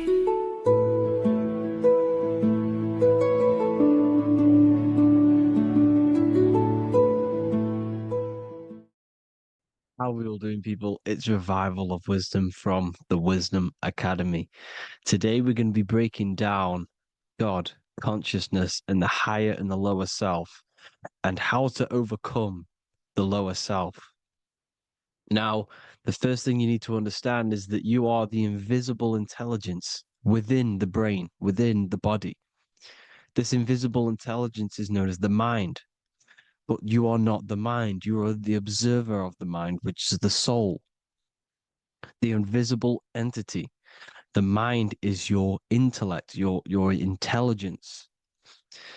Now, the mind is, it's hard to put this in words, but the mind is something that gives you the ability to explore the universe. And this inner self is the I am. It's the quiet, the inner self, the voice you see in you hear in your head. This is why within spells high twin, inside, internal. The I is also the number one, which is one line. Because the one and only, is the inner self, which is the I am. This is why you say, my name is Harry. You are not Harry, you are the I, the inner self, the intelligence. Okay, this is why Jesus in French is I am. You look with the two eyes and you see with the inner eye. I and I, the same thing. Okay, because the I inside is what gives you the perception of what you're looking at. So when someone's trying to explain something and then you catch on saying, I see now, it's because you're seeing with your inner eye, the one that gives you perception, gives you intelligence, gives you the ability to understand things. This is the internal I, the invisible self, which the physical body is nowhere near as complicated as this inner self. Is in infinite potential, infinite potential. God, God, generator, operator, destroyer, soul, mind, and body. Brahma, Vishnu, Shiva, the Father, the Holy Spirit, and the Son.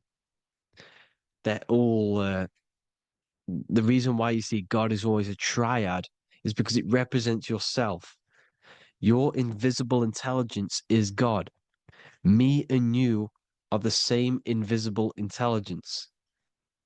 We are the invisible intelligence experiencing the program being ran by the central nervous system and the brain. I always say this in my videos, but I have to, in order for you to understand the things that I'm going to say later on in the video, you need to understand this concept, is that you are the consciousness experiencing the nervous system, the tree of knowledge of good and evil, which is you here. You would be in this invisible intelligence right here in the center of the brain. Now, this is why the ancient Christians show God is in the brain. This is the brain stem. This is the brain. This is also the brain stem and the brain. The brain stem and the brain. It's all depictions of the brain because the brain's the computer, the electromagnetic computer, which decodes the the demands created by the invisible intelligence, the I, the inner self, you, your true self. The person moving, if you observe what someone moving, this is going to sound, but if you observe someone walking, it's not the body. The body is moving, but the thing telling it to move is the invisible intelligence. Before you kick a football, a decision is made within your invisible intelligence, your mind. And this consciousness, this invisible intelligence, is either stuck between the lower self and the higher self. Okay? When the invisible intelligence, meaning the true self, identifies itself with the physical body, it will trap its mind within physicality. This consciousness that we have is either operating in the lower self or the higher self. It's either feeding the material body or it's feeding the spirit. Okay? But because we are physical and spiritual, we need to be even. We don't want to be meditating all day long because we do have a physical body as well whilst we are here. We are playing a game in physical matter. Okay? Now, the reason that you incarnated here is to learn a lesson because the mind can manifest anything it wants within the astral planes, within the world of imagination. It can manifest anything it likes, but it incarnates into matter, into this game, so we can understand labor, because anything in matter, you have to labor to manifest. But in the astral, you can manifest at the click of a finger. You come here to learn the knowledge of good and evil. And your consciousness, I came out a bit off topic there, but your consciousness is experiencing the lower or higher self. The lower self is manifested in the lower parts of the body. Sex, food, and power, the lower three energy centers. These centers are like mini brains. You are literally thinking with these centers. And when your mind is stuck within these lower centers, you'll think, have you ever heard the term of thinking with your penis or thinking with your, you know what, as a man? Even females maybe, but mainly this is a boy saying, you're thinking with your penis.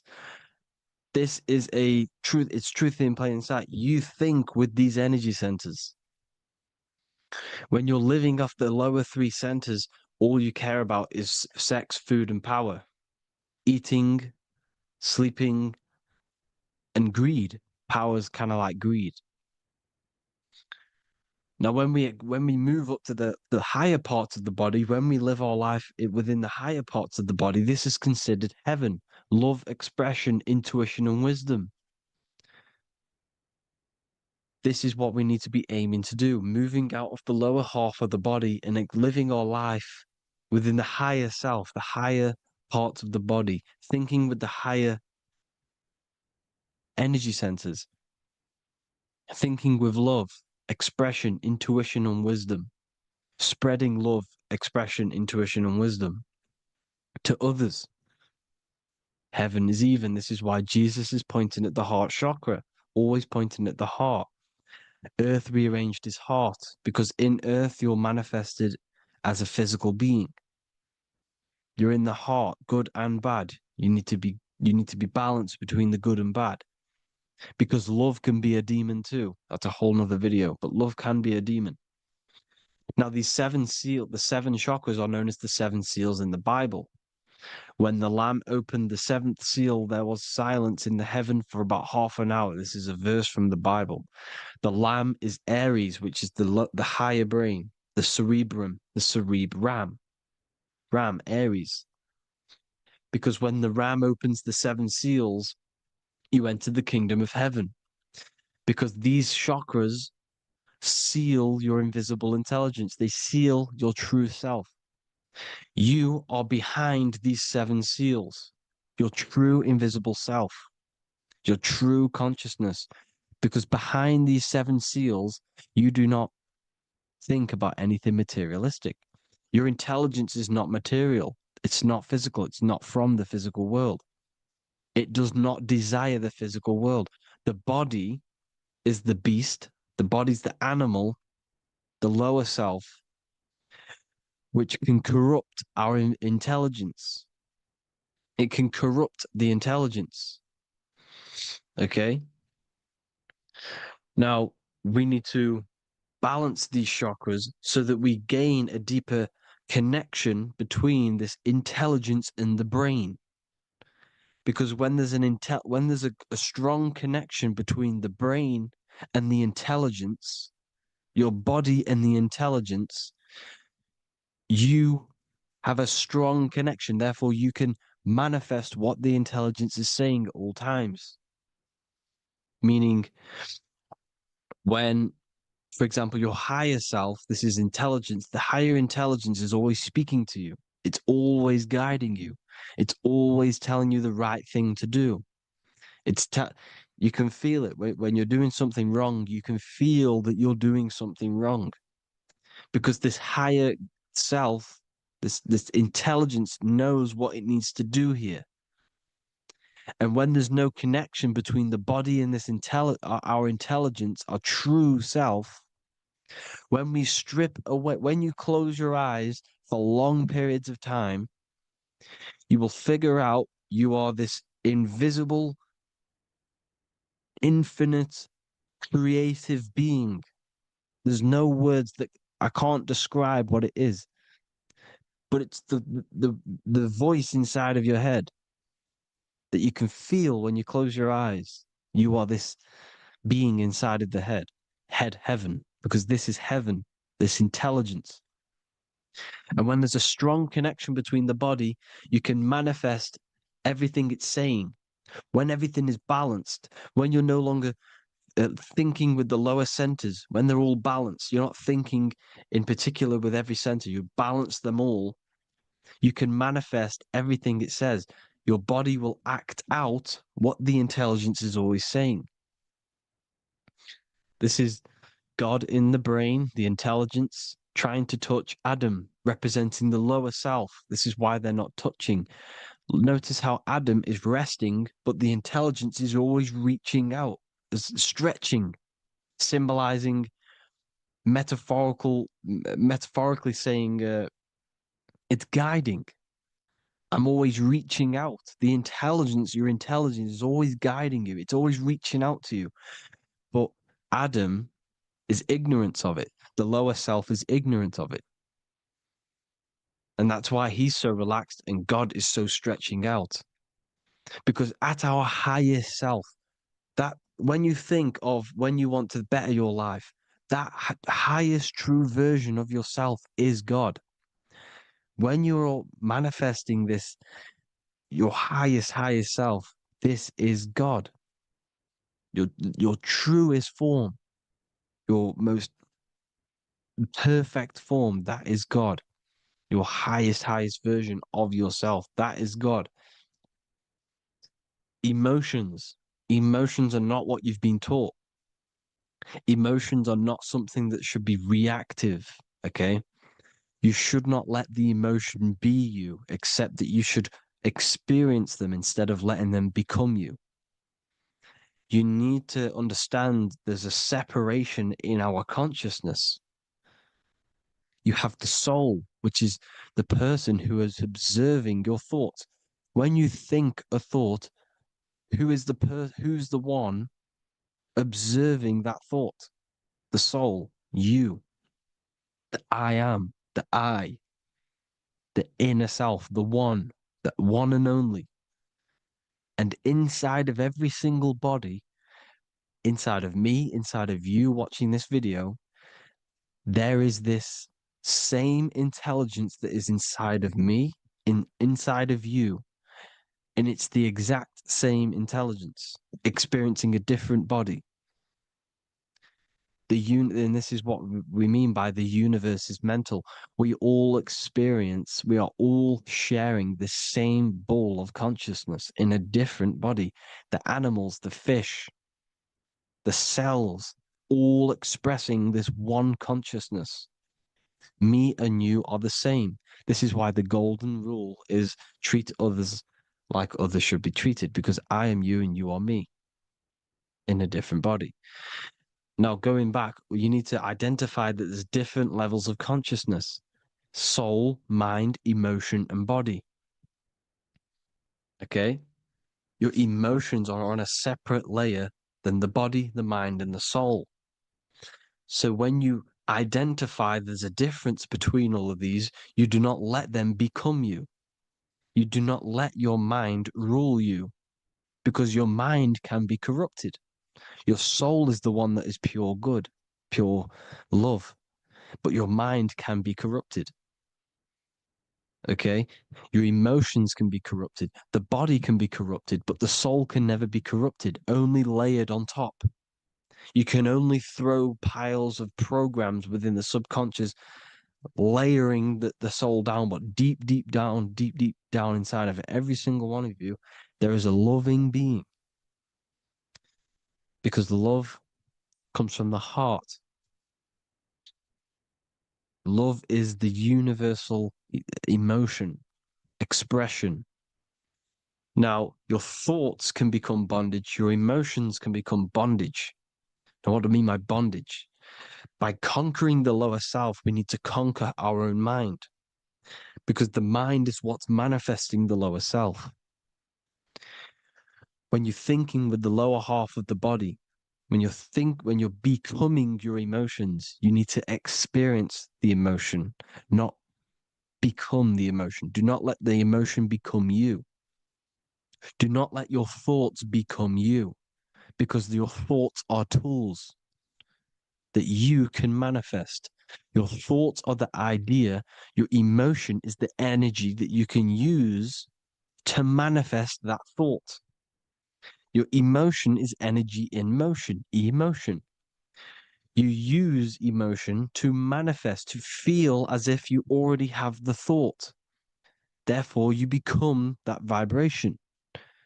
Therefore, your emotions are actually a creational force that is given to you to manifest things, because you're a human, a manifester. You're here to manifest things. You're a creator. You are a god. Your inner self, your intelligence, your I am, the one and only inside of you, the inner self, the quiet one, the one that's deep down, the invisible intelligence, is it's creating things all the time. All the time. Speak no evil, see no evil, hear no evil. This is the astronauts, they're Freemasons, but they understand this, because thinking, seeing, and hearing can corrupt your mind. And when you have a corrupted mind, you'll have a corrupted subconscious. The subconscious will manifest into the body, because 90% of your behavior comes from the subconscious mind. So you got to speak, see, and hear no evil. But sin, what is a sin? To overcome our lower self, to overcome our lower self, the 7 deadly sins are not something that goes against an external God. A sin is something that goes against your inner guide, your inner conscience, the inner self that is always speaking to you. It's always telling you the right thing to do. A sin is something that goes against this inner guide. And this is why you can feel something where you can feel you're doing something wrong, because the inner guide is speaking constantly. And when you commit these 7 deadly sins, which are 7 internal states which keep your invisible intelligence bound to your physical body.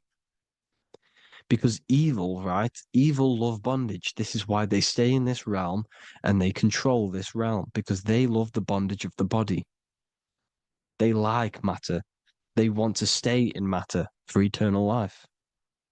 They don't want to ascend back into the heavenly realms where you do not have a physical body. You can explore the universe within the astral planes. They stay bounded to the body, bounded to the 3D construct of the physical world. They have greed, lust, envy, gluttony, wrath, sloth, pride. They want all of this.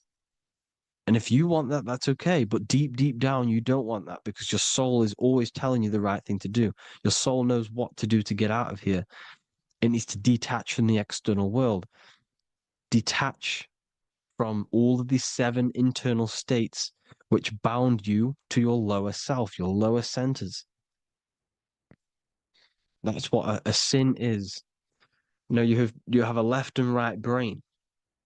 The left brain is always analytic. The right brain is metaphorical. So the right brain is producing a holistic view of reality. Now, what do I mean? And not view, perception. When you see, because your eyes are parts of the brain, so when you look at something and you look, that image is produced in the back of the brain in the visual cortex. And then produces, the right brain produces a perception, a holistic, it breaks down what you're seeing into a holistic image, a holistic perception. So, for example, if you're in a woods, the right brain sees the whole woods as one big woods. The left brain is breaking that perception down into individual trees, branches, and leaves. So the left brain's to do with duality, the right brain's to do with wholeness, unified. The left brain's dualistic, analytic. This is necessary so that we can pick things up and manipulate them and break things down. We need the left brain, we need the right brain. I'm not saying any of them's bad, but the left brain, sinister in Latin, means left.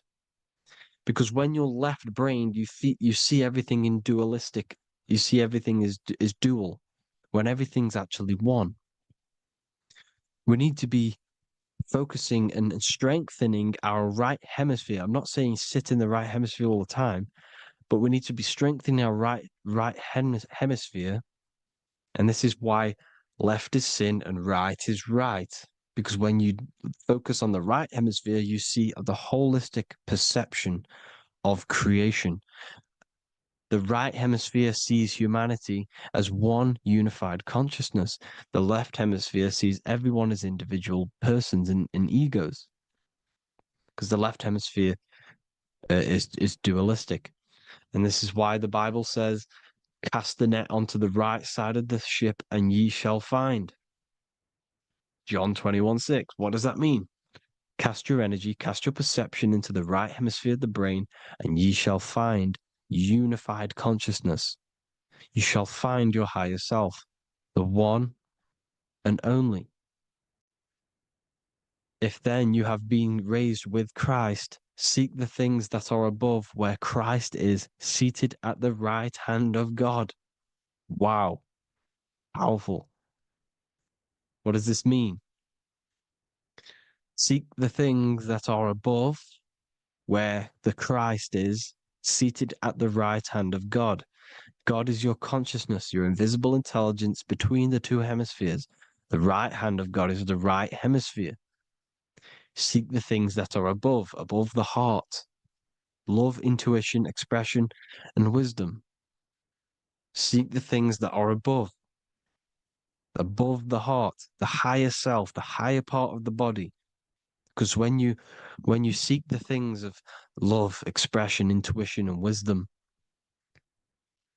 you create a strong aura.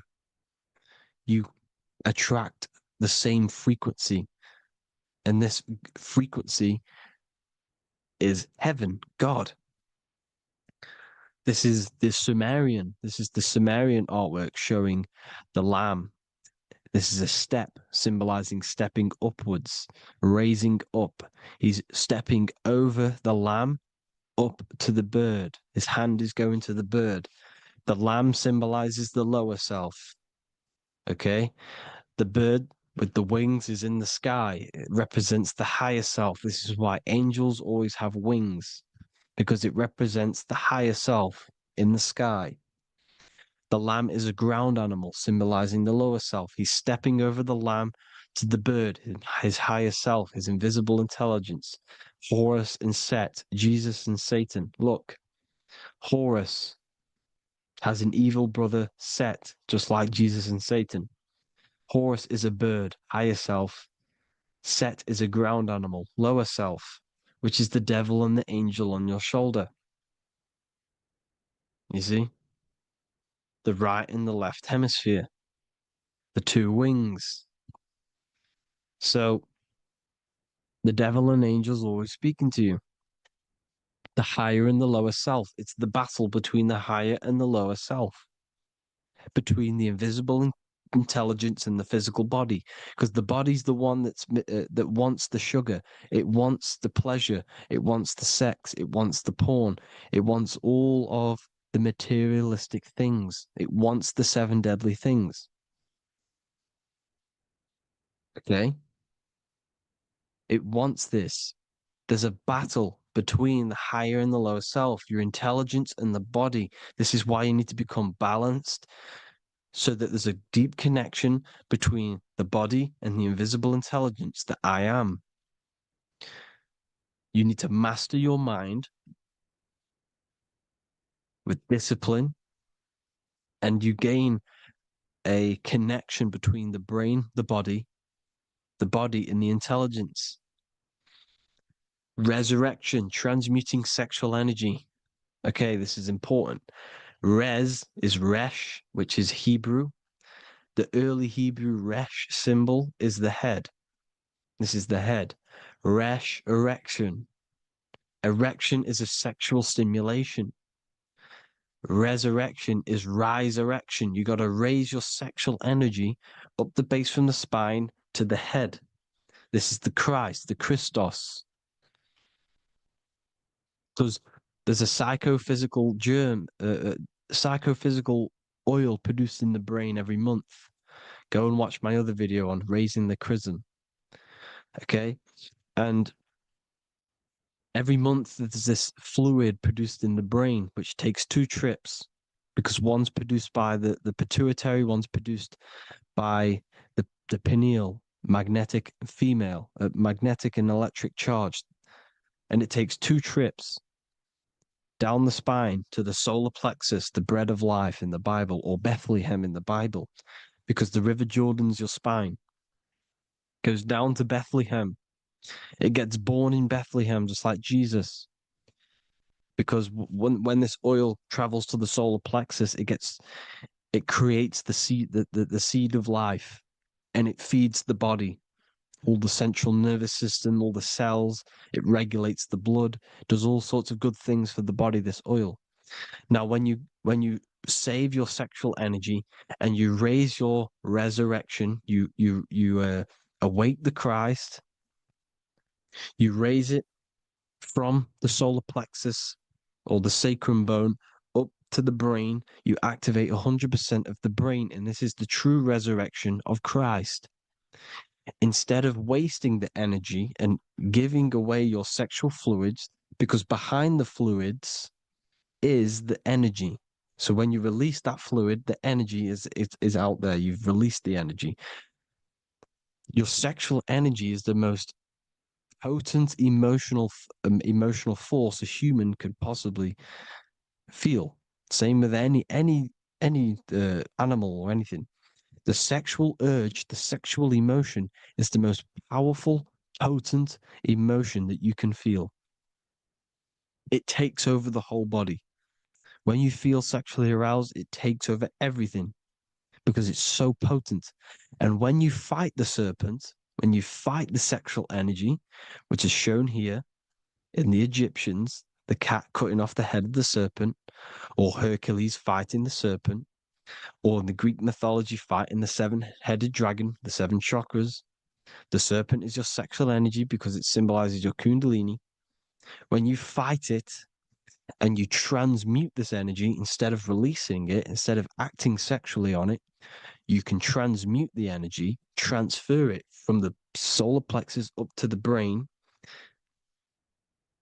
You can also do this with other tasks. Instead of releasing it, instead of raising it from the solar plexus to the brain, you can use it for other things. So, for example, you want to think critically. You can use it for critical thinking. You can use it for going to do exercise. You can transmute sexual energy into anything.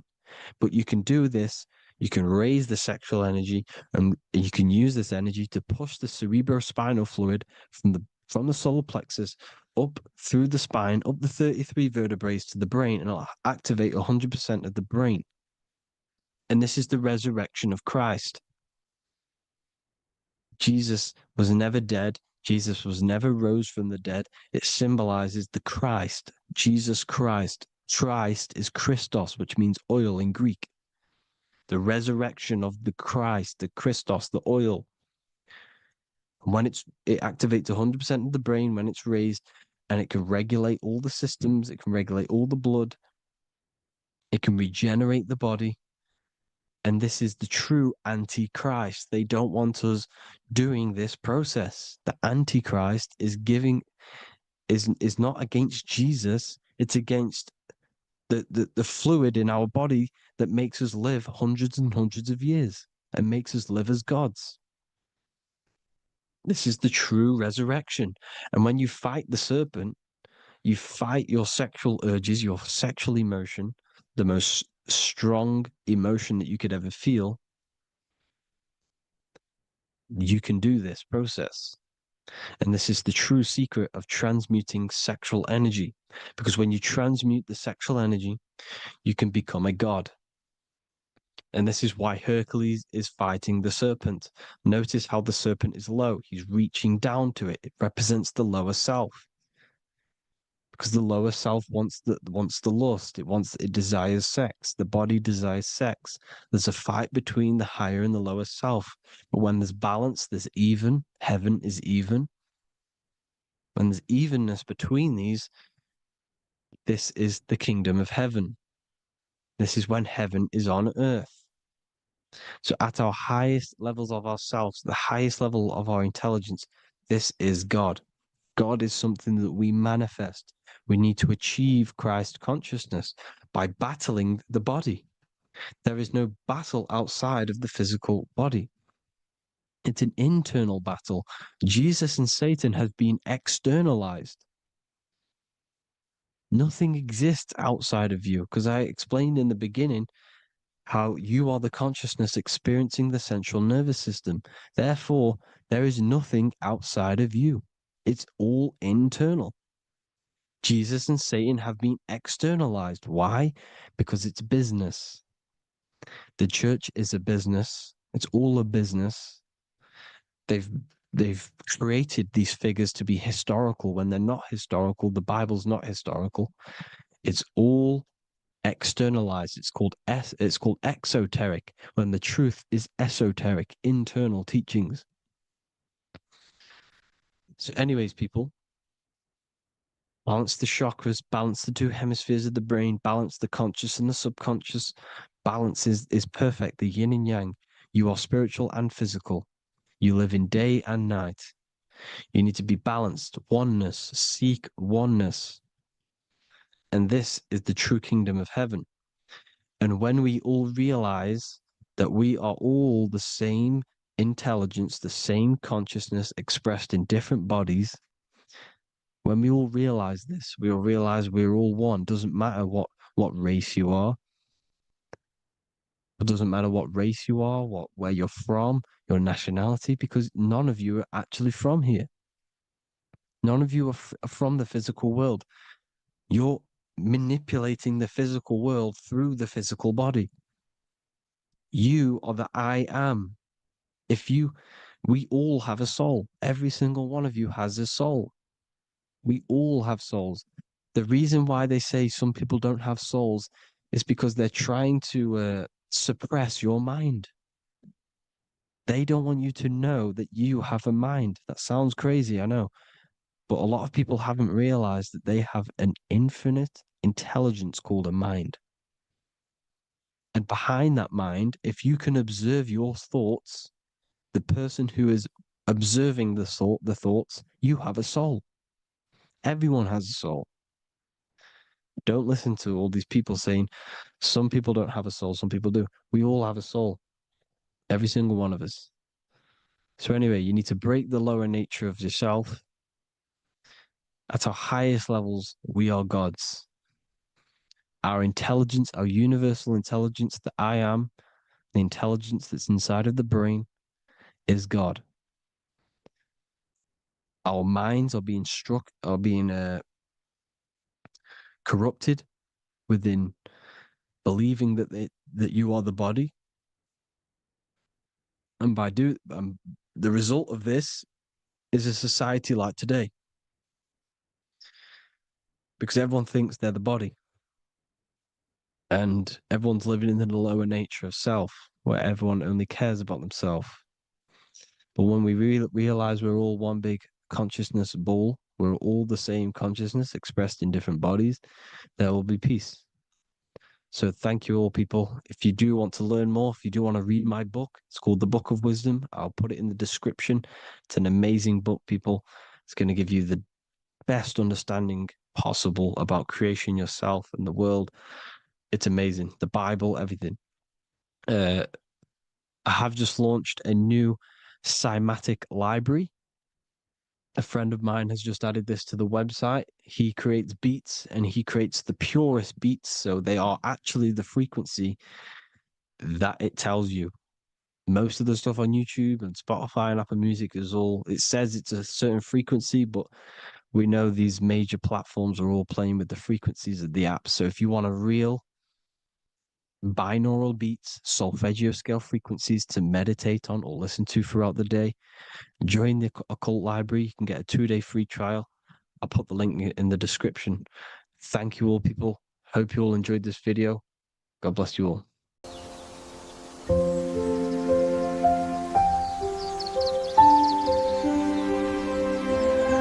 bookofwisdom.com.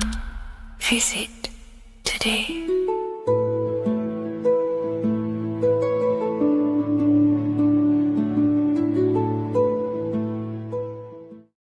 What if dreams aren't random at all, but messages from a deeper part of yourself, trying to show you things? In this video, you're going to learn exactly what dreams are from an esoteric view, how to control dreams, and how to dream more frequently. Dreams are not nonsense. They are expressions of the subconscious mind. In the daytime, we're using our conscious mind, what we are aware of. This represents the daytime, the sun, the external world. We're operating in the external, outside the body in the day. But when we go to sleep, we return inward. Everything does this breath. We breathe in through the nose and out through the nose. Everything does this in and out process in the universe. We live, we die every single day. We wake up, we express things in the external. Then at nighttime, we return back to darkness, back to the internal. This is the breath of the universe. We have summer, we have winter. This is the breath of the sun and the seasons with the earth. You have an internal world and an external world. External is physical, the internal is spiritual. Like I said, when we go to sleep, we are returning back to the internal world of your own consciousness and subconscious mind. Your subconscious mind holds everything about you,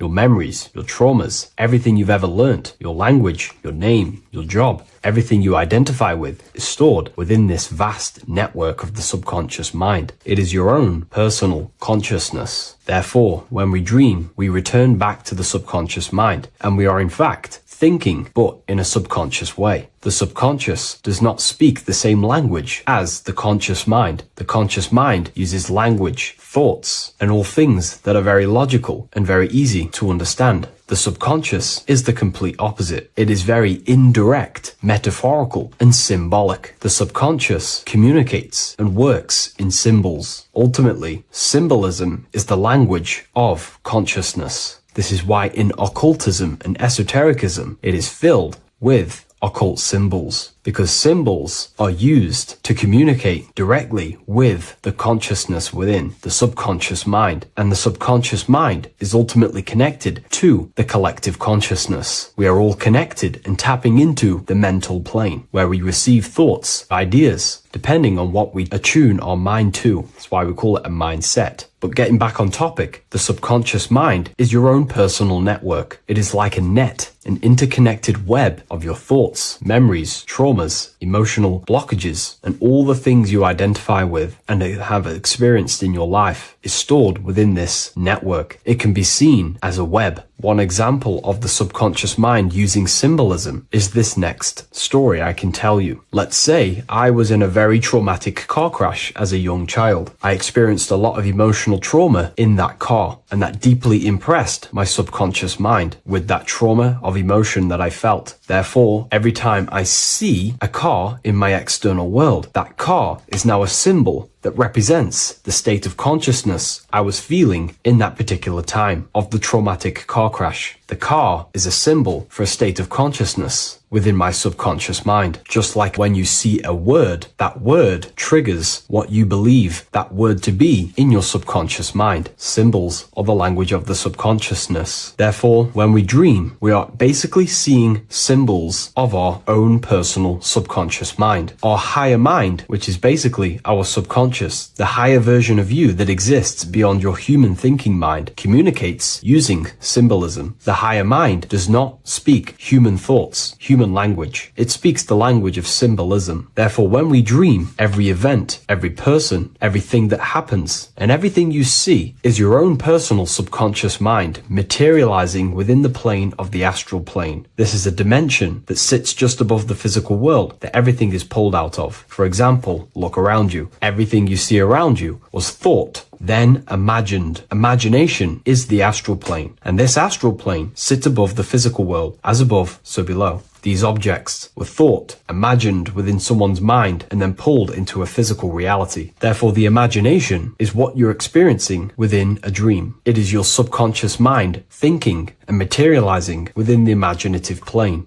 For example, let's say you are a Christian, you believe in Jesus your whole life, you have lots of emotion towards Jesus. This deeply impresses your subconscious mind. You believe in him so much, you go to sleep, you have a dream that you meet Jesus. You did not meet directly with Jesus, you met with your own belief. It was your own belief materializing within the imaginative plane and revealing itself to you. Dreams are materializations of your memories, your subconscious beliefs, traumas, and anything that could be inside the subconscious mind. It is your subconsciousness revealing itself to you in a material form. Let's say you have a nightmare. There is a big dark figure chasing you and you are running away in fear, away from this dark figure chasing you. That dark figure is not an external entity. It is not a spirit or a jinn or a demon. It is in fact an aspect of your own mind. It is a symbol that represents maybe a fear, a trauma, or something you are running away from internally, inside your subconscious mind. Something that you are not addressing, but something that is fearful, something that can be controlling you on a subconscious level. Let's say you have a fear to address something in your personal life. You want to address someone who is getting on your nerves at work. You continuously put this off and you fear doing that situation. Over a long period of time, this can slowly control you subconsciously. You start to avoid the person, avoid any contact. It is subconsciously controlling you. This is not the best example, but you can see what I mean. Hidden fears and traumas in the subconscious mind can subconsciously control your actions and ultimately lead you to low states of consciousness, keep you from reaching your higher potential, and ultimately create blockages within your own consciousness. That figure in the dream is a materialization of something that you are fearing and running away from and not addressing. This is why people always have dreams of traumas that they have experienced as a child or when they were younger, or maybe from a year ago or two. It's because that emotion is deeply impressed in the subconscious, and the subconscious is always trying to reveal things to you, communicate to you that you need to change, purify, and maybe heal within your own consciousness. This is how the higher self communicates to you through the language of symbolism. Once you understand this, dreams can become a very powerful tool, not just entertainment at night time. Your consciousness never rests. Your consciousness is eternal. It is the very spark of the divine. Your body needs rest. Your consciousness is not physical. It does not need rest. So this is a way you can identify what your dreams are trying to show you is by writing them down. A dream journal. Every single dream that you have a book placed near your bed. Every time you wake up, first thing you should do is pick up the book and write every single detail that you can remember about the dream. The people that you met are all symbols symbols are aspects of yourself. Maybe it is a friend you saw in your dream. That friend represents a state of consciousness that is within you and is trying to reveal something to you. It's about making the subconscious into the conscious, to become conscious of the unknown. Write down every detail, everything you saw, every event that played out, even the details of the clothes that they were wearing. Everything is symbolic within dreams. Write everything down and then analyze the dream. Don't analyze it from a logical mind. Analyze it with the right hemisphere of the brain, which allows you to see metaphors, read between the line. Try and gain the message that it's trying to show you. What does this overall mean to you? And what could this reveal about aspects of yourself that you need to heal or maybe take action in your life and world? Because your higher self is always guiding you towards awakening and fulfilling your mission in the manifested physical world. Dreams speak in symbols, not logic. Ask about your dreams. What is this trying to tell me? Don't take things literally. Look for an emotional tone and symbolic resonance. With practice, you'll begin to understand the personal language of your subconscious mind. Now that you understand that, again, please leave a like or a comment on this video. This is now a technique for lucid dreaming and dreaming more often. This is not going to happen overnight. This is not an easy method. It simply takes practice and dedication. Every morning, choose 3 time slots. For me, I choose 4:30, 5 a.m. and 6 a.m. 3 alarms that are going to go off at these 3 times, half an hour apart from each other. Each time you wake up, stay awake for 5 to 10 minutes. Turn off the alarm. Try and keep your conscious mind awake, but drift back into sleep. There's no other better way for me to explain that. It's very difficult, but try and keep the mind awake, but the body falling back asleep. More than likely, you will drift off back to sleep. Then the next alarm will go off half an hour after. This will wake you up again, guaranteed. You will probably drift back to sleep by repeating this process. After the 3 alarms go off, each one of them times, you're either going to have a dream or a lucid dream, but definitely you will have a dream. And if it doesn't work one time, keep trying it. I've been using this method for a very long time, and I can tell you 70-80% of the time it triggers a dream, and a very vivid dream. And it's ideal for lucid dreaming because keeping the conscious mind awake while letting the body fall asleep, you can become conscious within these subconscious realms of your mind. But when you are conscious inside the dream world, you can do what you want, but you also want to let the dream naturally unfold. If you try and take too much control, then you will wake back up. If you feel any fear in your dream, you will wake back up into the material world. Another tip to dream more often is to meditate before bed. Simply close your eyes and think about nothing for 5 to 30 minutes. Detach from everything outside you, your name, your job, work, thoughts. Mentally detach from the world and the physical pleasures and become pure awareness before you try and go to sleep. This will help you become conscious while being within the self. If you wish to learn more about consciousness, yourself, the Book of Wisdom Volume 2 can definitely help you. I'll leave a link in the description. Thank you for watching this video, and I'll see you in the next one. Welcome to Revival of Wisdom. Welcome people, we're back with another video. Please make sure to hit the like, the subscribe button, and turn on notifications to never miss a video. The Vatican is a giant key from a bird's eye view, and it also contains an 8-pointed star. The Anunnaki Sumerian gods also depicted this 8-pointed star. The sky god Anu from the Anunnaki also uses the 8-pointed star for his symbol.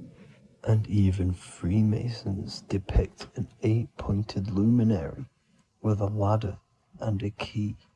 This is symbolizing the key to ascension up to the 8-pointed star, which is Polaris. Polaris is always depicted as an 8-pointed star. Polaris is the standstill star at the very center of our realm, which is perfectly aligned with the North Pole. The Earth is a giant torus field, and at the center is where the most electromagnetic energy is stored. This is why all compasses point to the north. Hence why a compass is an 8-pointed star, because it points you to Polaris, which is the North Pole, the center of this realm. The 8 points of the 8-pointed star symbolize the 8 points in space and time. So yes, Polaris is the portal which you ascend through if you outgrow this consciousness by aligning your chakras. Our earthly realm is a macrocosmic reflection of us, and we as humans are the micro reflection, with the earth containing its 7 chakras as well as us. The North Pole is the 7th chakra, which is the crown chakra. So the key to ascension is held by the Vatican, hence why it's a giant key, because they mislead the masses through their religions, which teaches the masses to look outside of themselves. As stated in the 20,000-year-old emerald tablets, written by the Egyptian god Thoth. On Earth, man is in bondage, bound by space and time to the Earth plane. Encircling each planet, a wave of vibration binds him to his plane of unfoldment. Yet within man is the key to releasement. Within man may freedom be found. So the 7 planets are associated with each 7 chakras. The lowest chakra being the root chakra, which is associated with Saturn. This is why the elites love Saturn and reflect it in all of their symbols. Because the chakras are an ascension of spiritual principles, starting from the material and ascending up to the spiritual, the crown chakra. However, evil love bondage, and they are trapping souls in the physical realm by stopping and provoking the ascension process. They do this by abusing the energy of Saturn, and Saturn is associated with the lowest chakra. The lower 3 chakras are associated with survival mode, which keeps the consciousness in a constant state of fear and only aware of its surroundings. Once you start to ascend up your chakras, you become more consciously aware of spiritual deeds. And this is the process of returning back to your true spiritual form.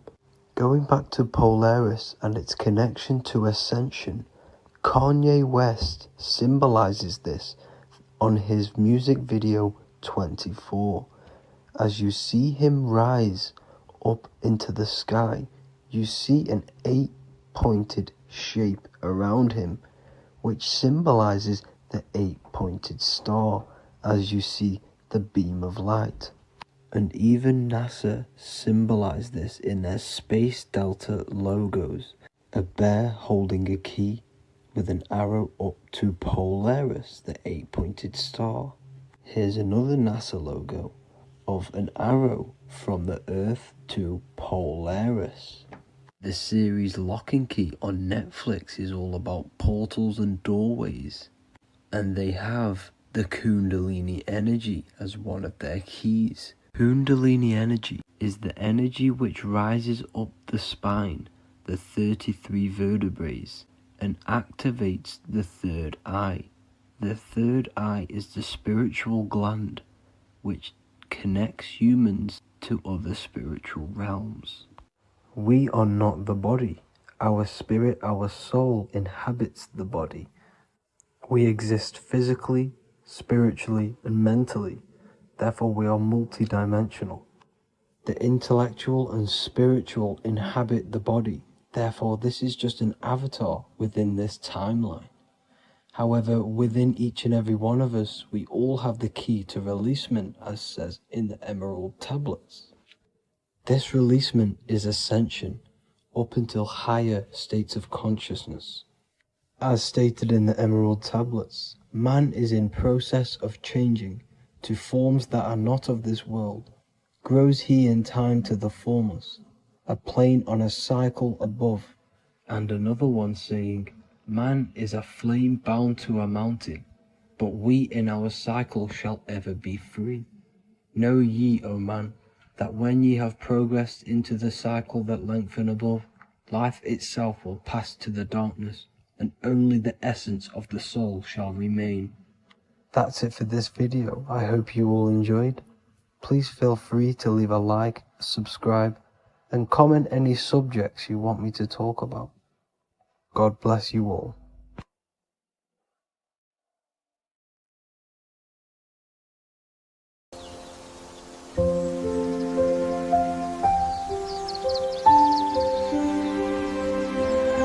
bookofwisdom.com. Visit today.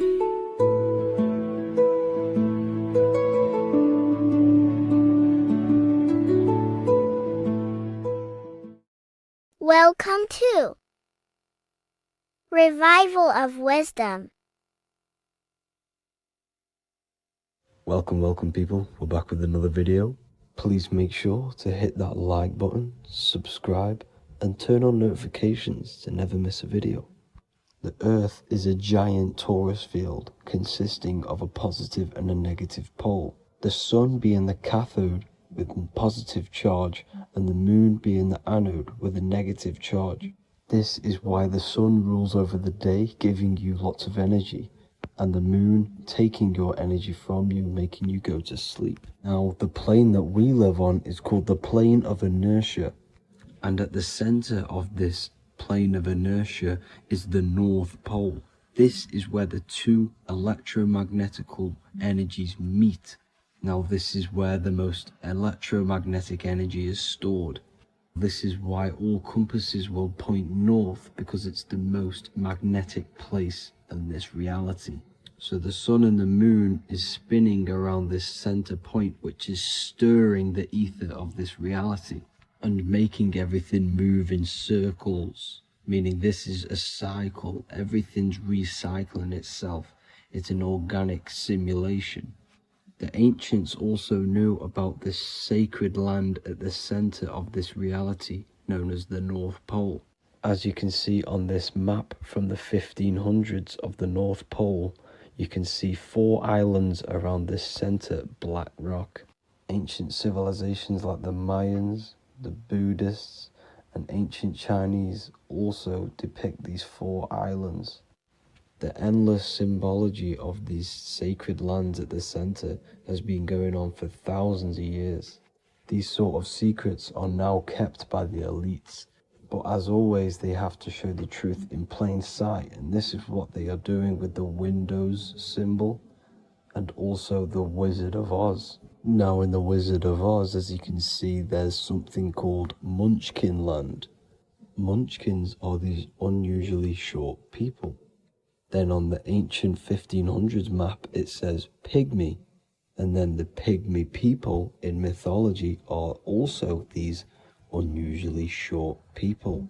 Just like Santa and his elves, they come from the North Pole.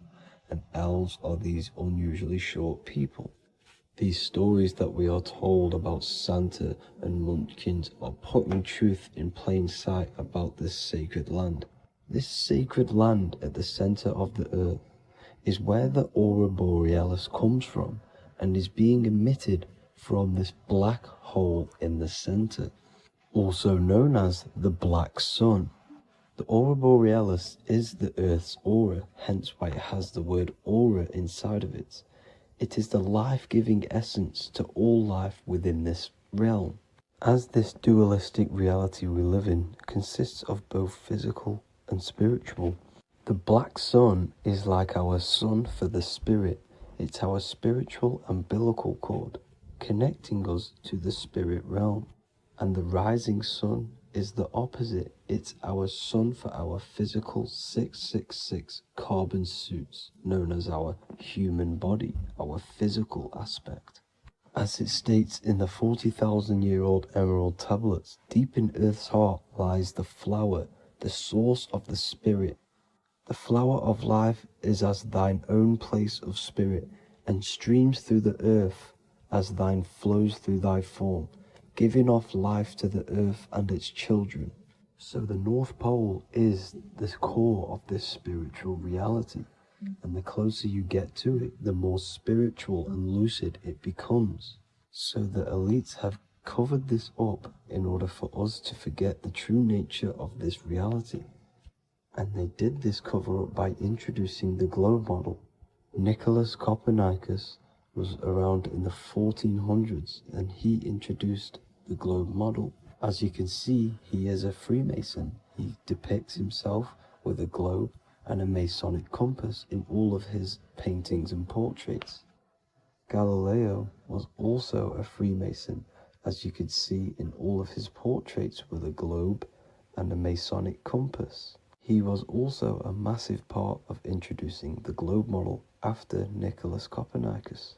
So yes, the globe model was a spiritual and political move to gain more control over the masses. After the globe model was then introduced, they introduced the theory of evolution by another Freemason, Charles Darwin. See how these two theories go hand in hand?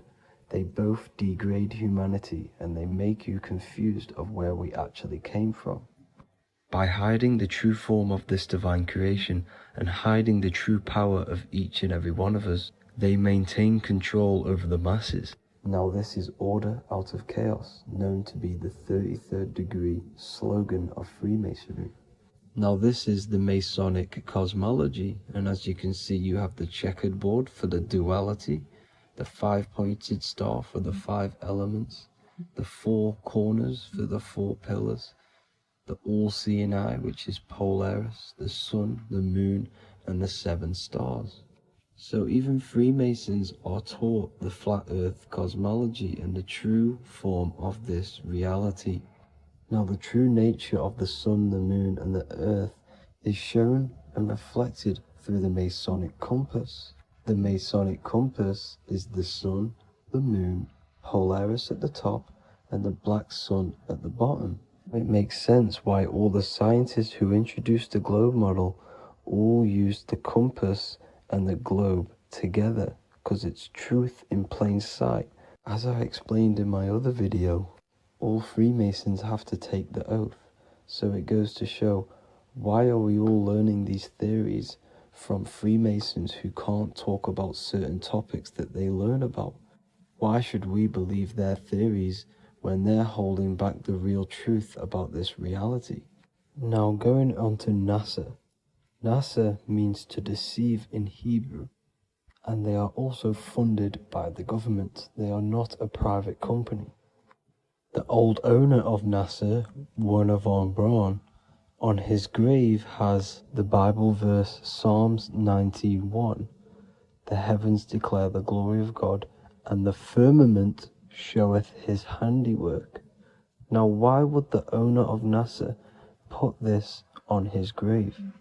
Seems a bit suspicious to me, alongside with the NASA astronauts are all Freemasons. And not to mention the countless mistakes they've made on their live videos in space stations, the moon landing, and the CGI footage of the Earth, which is obviously photoshopped. Just by tricking the masses that they live on a spinning ball, the elites gain the perception of the masses. Not only does it hide the divine creation we're inside of, it hides the divine spark within you. It hides the creator, the source.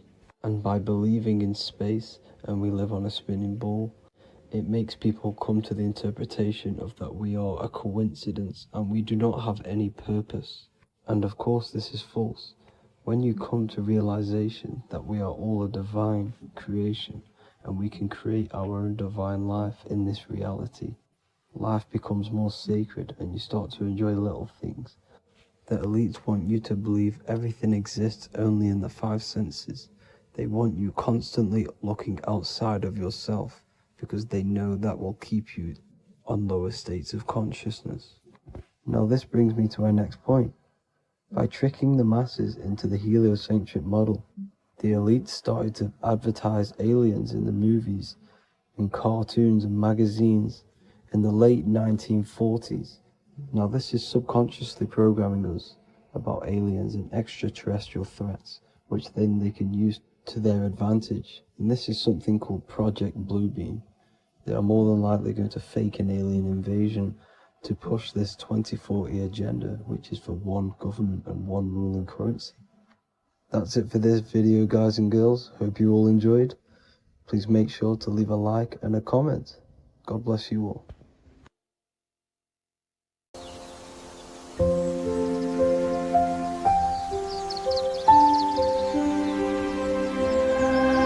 worldofwisdom.com. Visit today.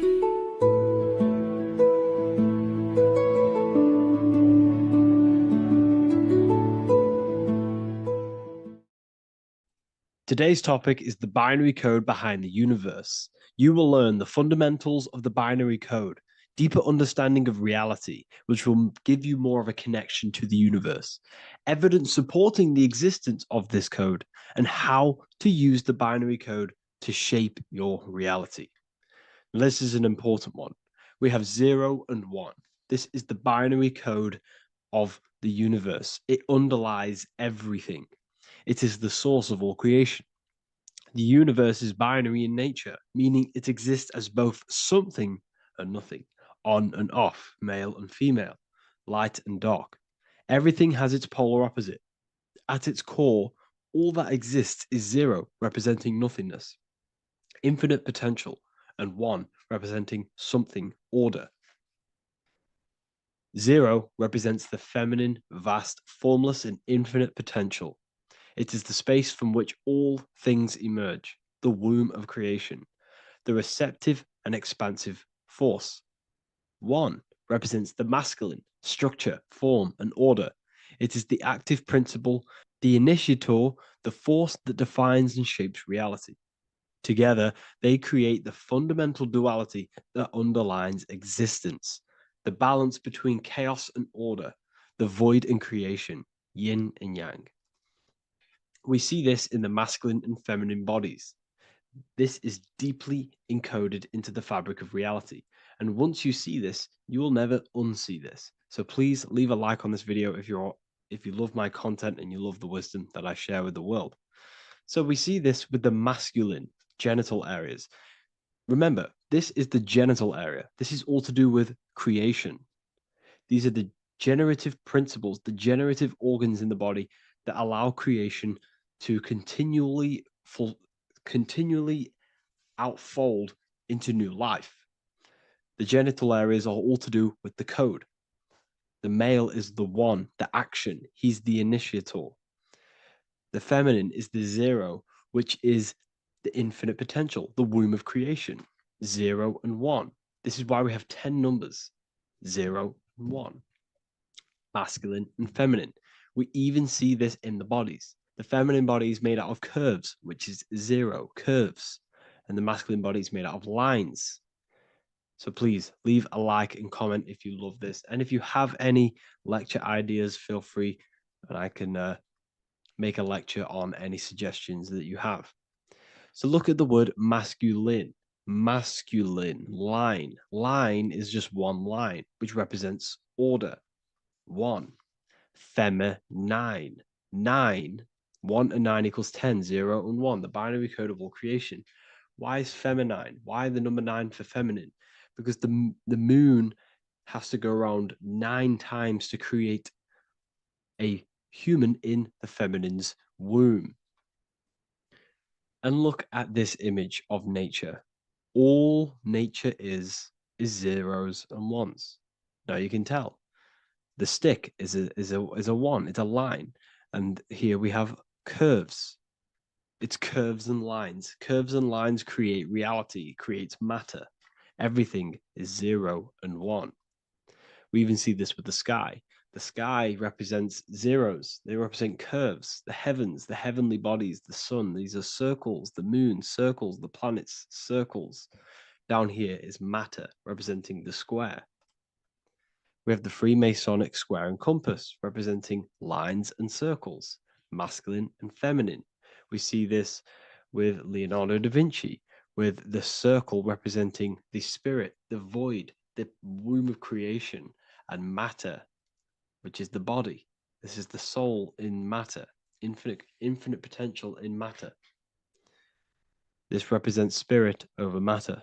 This represents the architect of reality, zeros and ones, spirit and matter. This is all the same thing. Understanding this binary nature of the universe, where 0 feminine represents the infinite potential and 1 masculine symbolizes order and structure, can benefit you in several ways. Manifestation and creation is the first way it can benefit you. Now that you understand this, you understand that everything comes out of infinite potential. 0, infinite potential. 1, action equals manifestation equals creation. So you must pull things out of infinite potential. If you have ideas but don't take action, too much. 0, nothing materializes. You'll never materialize if you sit there imagining all day, visualizing all day. You have to take action. They both come hand in hand. If you only take action without tapping into intuition and creativity, too much. 1, your actions may feel hollow and misdirected. Using both effectively leads to greater success in life, work, and relationships. This is the 33rd degree motto, or this is on the 33rd degree of Freemasonry Scottish Rite logo, and it's called Order Ab Chaos, order out of chaos. Chaos is the 0, infinite potential. Chaos is the dimension of the imagination. This is where this all ties in now. Imagination is the dimension of infinite potential, pure potential, formless creativity, and the realm of infinite possibilities. It is the void, the unmanifested energy that contains all that could ever be. That is the imagination. The imagination is the dimension that you are connected to, and you can pull any idea out of and materialize it into a reality. Matter, on the other hand, is order brought out of the imagination, chaos. It is when raw potential is structured, defined, and crystallized into form. This is the fundamental principle of order out of chaos, the process of turning the unseen into the seen, the abstract into the concrete, the dream into reality. That's why we say dreams into reality. Dreams are in the imagination, infinite potential, and the human mind is connected to high dimensions of consciousness, which we can pull ideas, things out of, and materialize it into our lives. Whether that's good or bad, that's completely up to you. But we have access to higher dimensions beyond the physical plane. And this is the secret that the human mind is connected to, and that you are not just a physical body. Okay? The universe itself was born from chaos. Before form, there was only energy and potential. Our minds function the same way. The mind is a microcosm of the universe. Our thoughts exist in an infinite field of possibility, but they only become real when we take action and give them form. If your inner world is filled with chaotic thoughts and impulsive emotions and negativity, then creating order within is essential for balance, clarity, and growth. What do I mean? Order out of chaos, 0 and 1. All creation comes out of infinite potential. The mind, the imagination, is the infinite potential. The material world is the order. It's the effect. Therefore, if your material world has chaos, if your room is messy, if your body is out of shape, if you do not look after yourself, everything in the physical world is just a reflection of what's going on inside of you, what's going on inside of you. So if you have a messy room in a messy house, this reflects as a messy mind, a chaotic mind, and we must create order in our mind. So this applies to all realms of your life. This applies with your mind, it applies with your emotions, it applies with your manifestation, it applies with the physical world, with the masculine and feminine. 0 and 1 is heaven and earth. It's everything. It's duality.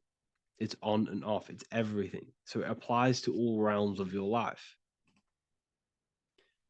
Okay. So in order for this to benefit our lives, we must, 1, have awareness and observe the chaos. Step back and observe your thoughts and emotions without reacting to them. Recognize that you are not your thoughts. You are the observer of them. You are the soul. You are in between them. You are the midpoint between the left and the right, the 0 and the 1. You are the soul. Journaling or meditation can help you identify patterns and negativity and impulsivity. So it's important that we recognize these patterns, we recognize the chaos within us, and we transmute it. 2, implement structure, mental discipline, mindful practices, meditation, breath work, and slowing down your reactions Cognitive reframing. Replace destructive thoughts with constructive ones. This is so, so important. For every negative thought that you place attention to, place your attention onto 5 more positive. Never think about something that you don't want to manifest, because whatever you're placing attention on inside that mental field of consciousness, you're giving attention to it, which then can manifest into your action, and that will materialize into your world. Routine and ritual. Create daily habits that anchor you. Morning routines, exercise, or creative outlets bring stability. We must master the inner world of thought and emotion. We must bring chaos into order. In order to create anything in your life, you're turning chaos into order. Order out of chaos. You're turning 0 into 1. This is the binary code. All things underlie it. 0 and 1. So it's so important that we master our minds, we master our emotions, we master our inner world so we can produce effect in the outer world. We cannot create consciously and effectively if we have chaotic thoughts and impulsive emotions. So I hope this has made more clarity to you so you can implement this into your life. I know I haven't given you much strategic things to implement into your life, but now that you have a better understanding of how this world is pulled out of infinite potential, you can use that. Everything in your life is pulled out of your imagination. Every text you send, everything you think of, oh, I'm going to do this later, that is your imagination thinking about the future. So you just have to do this on a mass scale to create something big in your reality. So I hope this gives you a better understanding of how the universe works and has benefited your life. If you have any comments or any suggestions or how this video made you feel, let me know in the comment section. I would really appreciate it. And I'll see you all inside of the Symbolism Masterclass on March the 8th.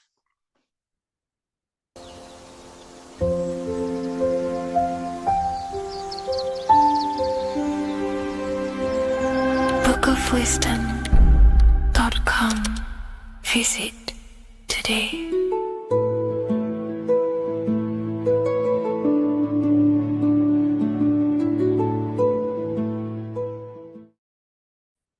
You are not breathing correctly. 98% of people only use a third of their lungs capacity, which is shallow breathing, which ages you, lowers your brain capacity, and also lowers your state of consciousness. So it's essential that you breathe consciously on a day-to-day basis, because this is what truly elevates your consciousness. I am going to give you the key for you to raise your consciousness just through breathing alone. Such a simple thing, but yet the most effective way for raising your state of consciousness and becoming more spiritually and mentally advanced. So tune in for this video and I'm going to show you exactly how to do it and the symbolism behind breathing. Air is more than just air. It carries electromagnetic energy. So now I'm going to give you the science behind this spiritual truth. This invisible force is what sustains all physical life, providing the life force energy essential for existence. Electromagnetism. Everything is fed off electromagnetism. Your body is an electromagnetic battery. Now, we can prove that air carries electromagnetism just by doing a simple test, a simple scientific experiment, by getting liquid oxygen and pouring it between a north and south magnetic pole, two polar opposite magnets. We see that the liquid does not fall straight through it. It is sucked, it is magnetically attracted to these two opposing forces, opposing magnets. This is proof that air, liquid oxygen carries electromagnetism. When you are breathing electromagnetism, the essential life force behind all living beings. This is known as energy or prana, chi, ether, or spirit. This is all the same thing. Air is not just empty space. It is energy. It is prana. It is life force. It is spirit. It is ether, chi, prana. You are an electromagnetic being. Your consciousness is in direct correlation with your electromagnetic aura or biofield around your body. Your state of consciousness is mirrored within this field around your body. Now, your breath, when you breathe in, you're breathing electromagnetism or life force. Breath is the vital link between the physical and the spiritual, bridging the body with the soul. Through breath, we connect with both tangible world and deeper, the unseen realms of energy and consciousness. Breathing deeply and properly elevates our consciousness, enhancing the brain's functions, heightening the sensitivity of our five senses. It also brings a profound calmness to the mind, creating a state of clarity and inner peace. Like I said earlier, breathing properly is the fastest way to elevate your consciousness. It is the fastest way because breathing, when you stop breathing, what happens? You lose physical consciousness. Your body will shut down if you do not breathe in this vital electromagnetic energy in the oxygen. If your body does not get this for 5 minutes or however you can last without breathing, this makes you lose physical consciousness. Your body will not survive without this essential life force energy. Therefore, air is one of the most overlooked things. This is why we see the symbolism of Buddha having a big belly. Why does he have a big belly? Because it's symbolizing breath work, proper spiritual breath work, the certain teachings of breath work, of when you breathe in through the nose, you have to breathe in through the nose. You don't want to breathe in through the mouth because the nose acts as a filter which catches dust particles and filters out the air before it enters the lungs. The mouth does not do that. The nose is for breathing inward. We breathe in through the nose, and when we breathe in, we breathe into our belly, not our lungs. When we breathe into our belly and our belly expands outwards, we are then moving this energy down from the nose down the spinal column. And when we breathe back out, the belly goes in, which is raising the energy up the spinal column, back out through the mouth. This is the true way of breathing, because when we breathe, we are moving energy. We are moving electromagnetic energy. When we breathe in through the nose, the energy travels down the spinal column. And when we breathe out, we are raising this energy back up the spine, some of it going out the mouth, and some of it reaching the brain, activating dormant brain cells in the brain. But when we breathe, we need to make sure we are using 100% of our lungs' capacity, because the lungs is what transforms this special energy into consciousness, physical consciousness. So this is why Buddha has a big belly. It's not because he was fat. It's not because he was overweight. It's symbolism. It's symbolism of breath work. So try this. Do this for 2 minutes while you watch this video. Breathe in through the mouth as hard as you can until you no longer can fill any more air into your lungs and belly. Breathe it into your belly, not your lungs. And breathe out through the mouth. Do this for 5 minutes or 2 minutes, however long. I promise you, breath affects your consciousness. You will notice the difference. If you do it quicker, the quicker it'll affect your consciousness and you might go lightheaded. But that lightheaded is you activating your spirit, your energy body. So try this just when watching this video. When you breathe consciously, you are renewing both your energy body and astral body, aligning your consciousness with a higher state. This practice feeds new life force energy into the body, revitalizing and enhancing your overall well-being.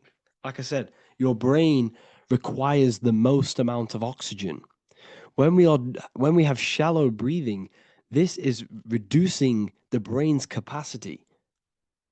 Because when we are not breathing properly, which 98% of people are only using a third of their lungs' capacity, we are essentially only using a third of our consciousness, because your breath is directly correlated to your consciousness, your state of consciousness.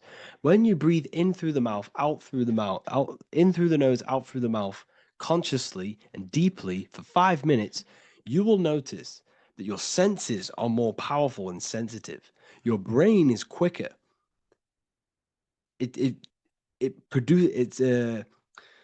What's the word? It processes information quicker. You become quicker. You become a superhuman, and you feel more spiritual because it activates your spirit, your astral and energy body.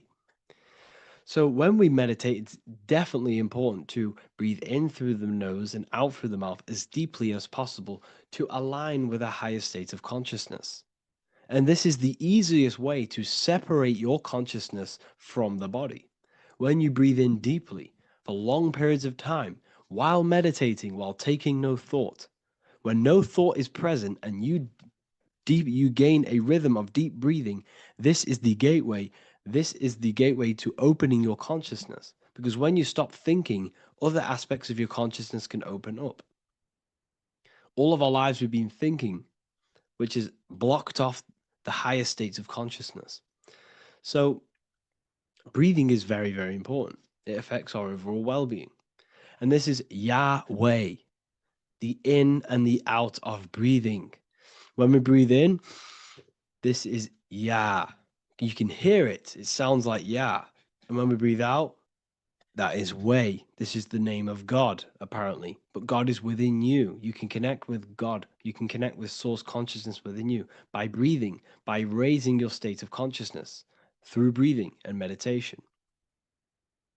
This is why the Bible tells you the Spirit of God has made me, and the breath of the Almighty gives me life. You are consciousness. You are God. You're an extension of God's consciousness. Job 27:3. As long as my breath is in me and the Spirit of God is in my nostrils.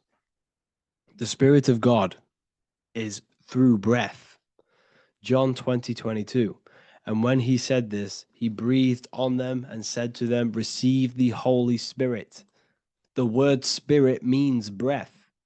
In Greek, Hebrew, Latin, it all means breath or wind or air. The Holy Spirit is a certain way of breathing, a breathing technique that elevates your consciousness, that syncs you up to a holy consciousness, an elevated state. That is the Holy Spirit. That's why it tells you in the Bible, when he said this, he breathed onto them. He breathed onto them and said, receive the Holy Spirit. You must breathe to receive the Holy Spirit. When you breathe, you are renewing the body's energy. You're taking in new life force, which is regenerating your cells, regenerating your brain, nervous system, and also connecting with consciousness, pure consciousness. This is not something that we should be doing during meditation. Yes, it is. We should be doing it during meditation, but this is something that we need to apply all of the time. This is the fastest way you can raise your consciousness. I just want to say, all of this knowledge is inside of the Book of Wisdom, Volume 2. Make sure to give a like and a comment on this video to help the algorithm. And let me know what you think about the last book or this book if you have read them, to let the new people know what they're looking at with this book. This is truly life-changing, the Volume 2 and Volume 1 is truly life-changing. You can get them in a bundle also. Learn hidden knowledge inside of the Ethereal University. This is where truth seekers belong. I'm not here to try sell you this, but this is the place for truth seekers. And if you are serious about your spiritual journey and serious about gaining knowledge, which gives you the advantage over life, join Ethereal University. This will definitely help you. Thank you for watching this video. Please leave a like and comment. Make sure to give me any suggestions on videos you want me to make in the future. Thank you all.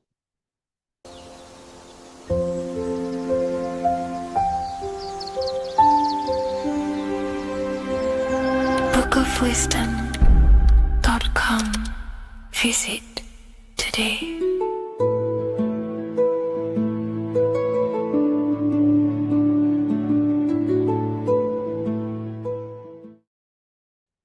What if I told you many people around you have probably sold their souls? It's more popular than you think, and it's very easy to do. Selling your soul is not something that you can just go and meet the devil and do it. It doesn't work like that. But before I tell you exactly how you can sell your soul and how not to sell your soul, what is the soul? So, looking at Jesus, we always see two lights surrounding his head, one surrounding the heart. And as of course, if you've been watching my channel, you know Jesus represents you. He represents the divine essence of the universe made in human form. Each one of us possess a fractal of God's infinite consciousness. We are all God. We are all God experiencing himself in a three-dimensional divided form, separated from his oneness. God wanted to experience himself, so he made this world. So each one of us possess a soul, and the soul is the spark of God's infinite loving consciousness, filled with God's loving moral law. So the reason why Jesus is always have a light above his head and a light on his heart is because this represents the brain and the heart. The brain is not the mind. The heart is not the soul. The brain is the physical manifestation of the mind. It is the physical mechanical computer for the spiritual mind. The heart is the physical manifestation of the soul. The heart is a brain. In fact, it contains 40,000 specialized cells, which are the exact same cells found in your cranial brain. Yes, your heart is an emotional brain. Your cranial brain is a thought brain. It's a computer. Okay? Everything that exists physically exists non-physically. This is what the ancients called spirit, just means invisible force.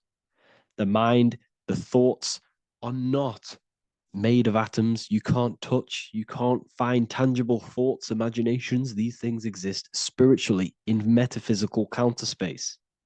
It's the same with your emotions. The emotions are spiritual. They are not physical. You can't touch them.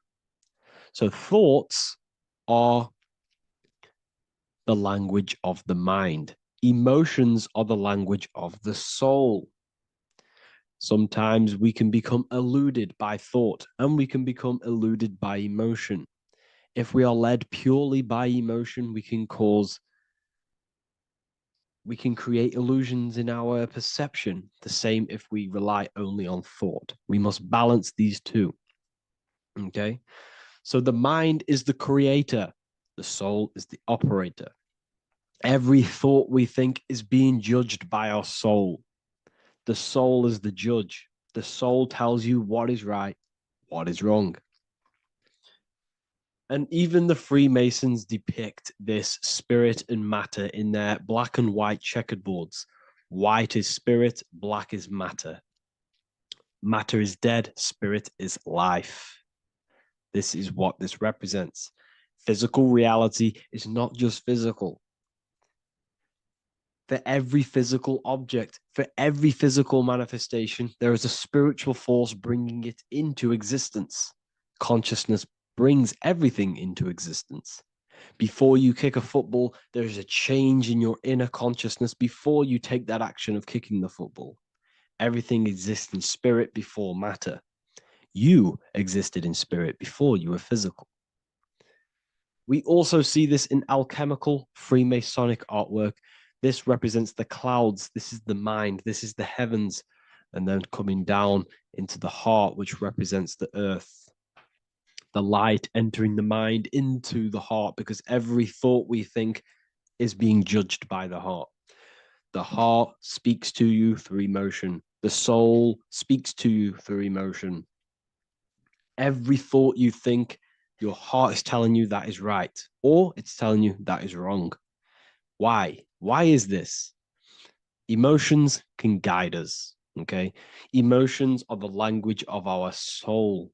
Our soul guides us to our soul purpose. Each one of us contains a purpose in this physical life. There is a reason you are alive. There is a reason why you came from spirit into a material reality. Your jealousy reveals where you need to be in life. If you are jealous of someone, this is your soul saying you need to be there. That's where you need to be. Your fear reveals your greatest growth in order for you to reach your life's purpose. If you fear something, this is your soul telling you you need to overcome this in order to reach your life purpose. This is the next obstacle. The soul, your life purpose is not found in your passion. It's found on the other side of your greatest fear. The soul's always seeking, it's always seeking truth. It's always seeking to expand, to learn. The soul must go through pain in order to overcome, in order to grow. That's why we are here, to grow and expand and create. You also see this in alchemical artwork. Again, the mind in the clouds, the heart and the soul. They must work in unity. Each one of us contains the spark of the divine, which is the soul. Okay? Which is the soul. This is the operator. God, generator, operator, destroyer. The generator is the mind. The operator is the soul. The destroyer is the body. Everything will generate, everything will operate, and everything will die. That's the Trinity, the Father, the Son, the Holy Spirit. There's always a Trinity, Brahma, Vishnu, Shiva. Okay, so each one of us contains God's law, and it's encoded within our consciousness, within our soul, within our heart. That is what's judging everything you do. Every time you hurt someone, you can feel it. If you've ever punched someone, you can feel it. You know it's wrong. If you've ever stole something from someone, it doesn't matter what you've learned in the past. If you steal something, you know deep down within your soul is wrong. This is because each one of us are encoded with God's law of love and integrity. I don't care how tough you think you are and how hard you think you are and what you've done in your life. I don't care.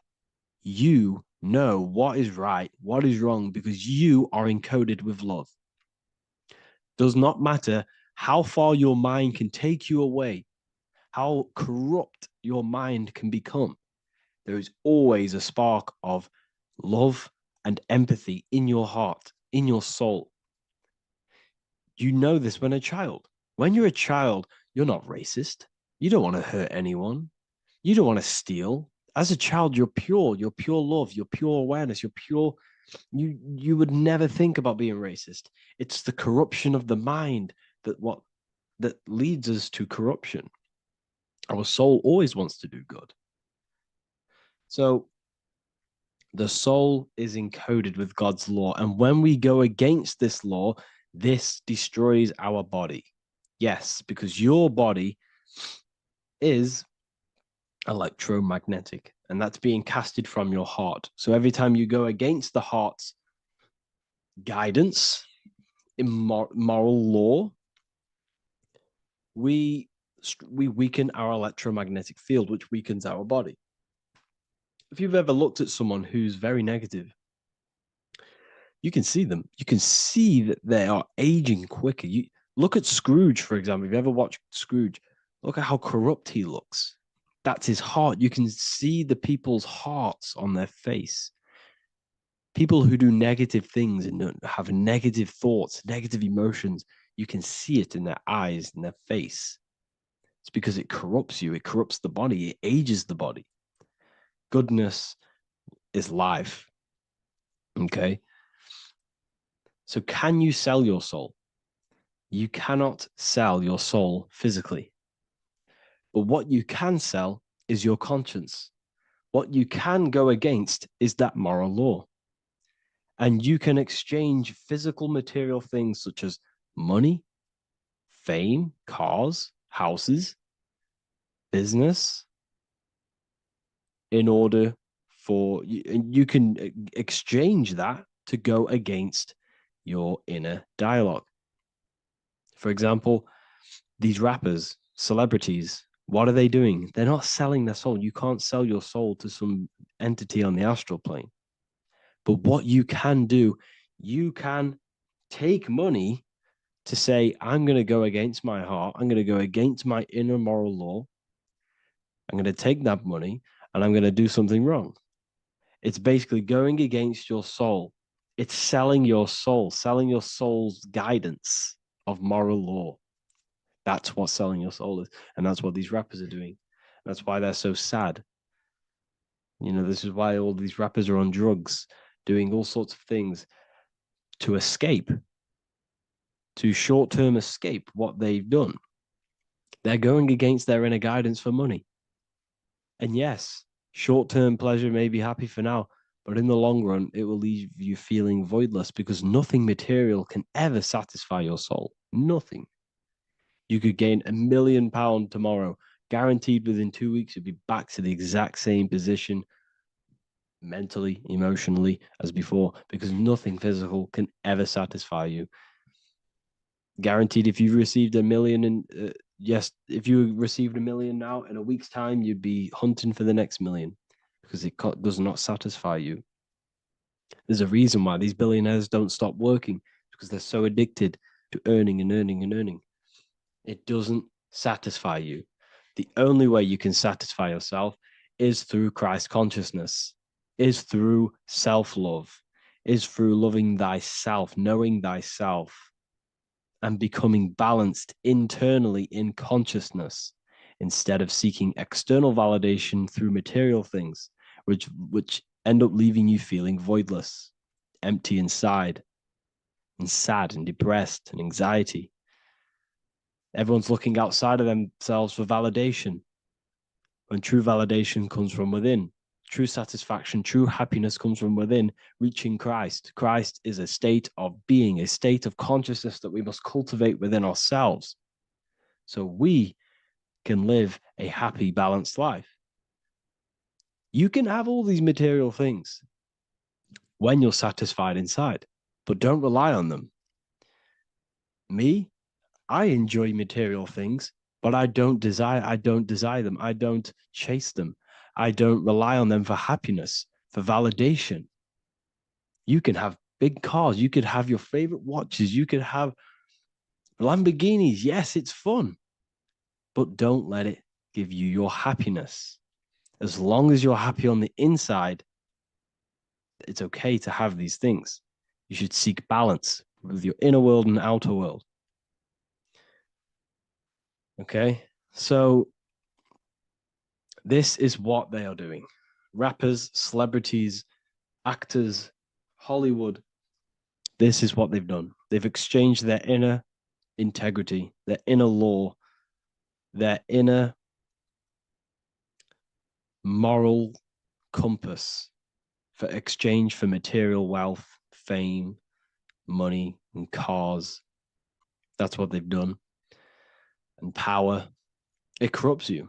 They slowly corrupt you. So yes, you cannot sell your soul. And if you wish to learn more, I'll see you inside Ethereal University with my community, where we are learning every day to master ourselves, to expand our consciousness. If you want to lucid dream, astral project, master yourself, create the desired reality you want, learn about human consciousness and your full potential, then Ethereal University is for you, and I'll see you inside. The link will be in the description. Thank you for watching.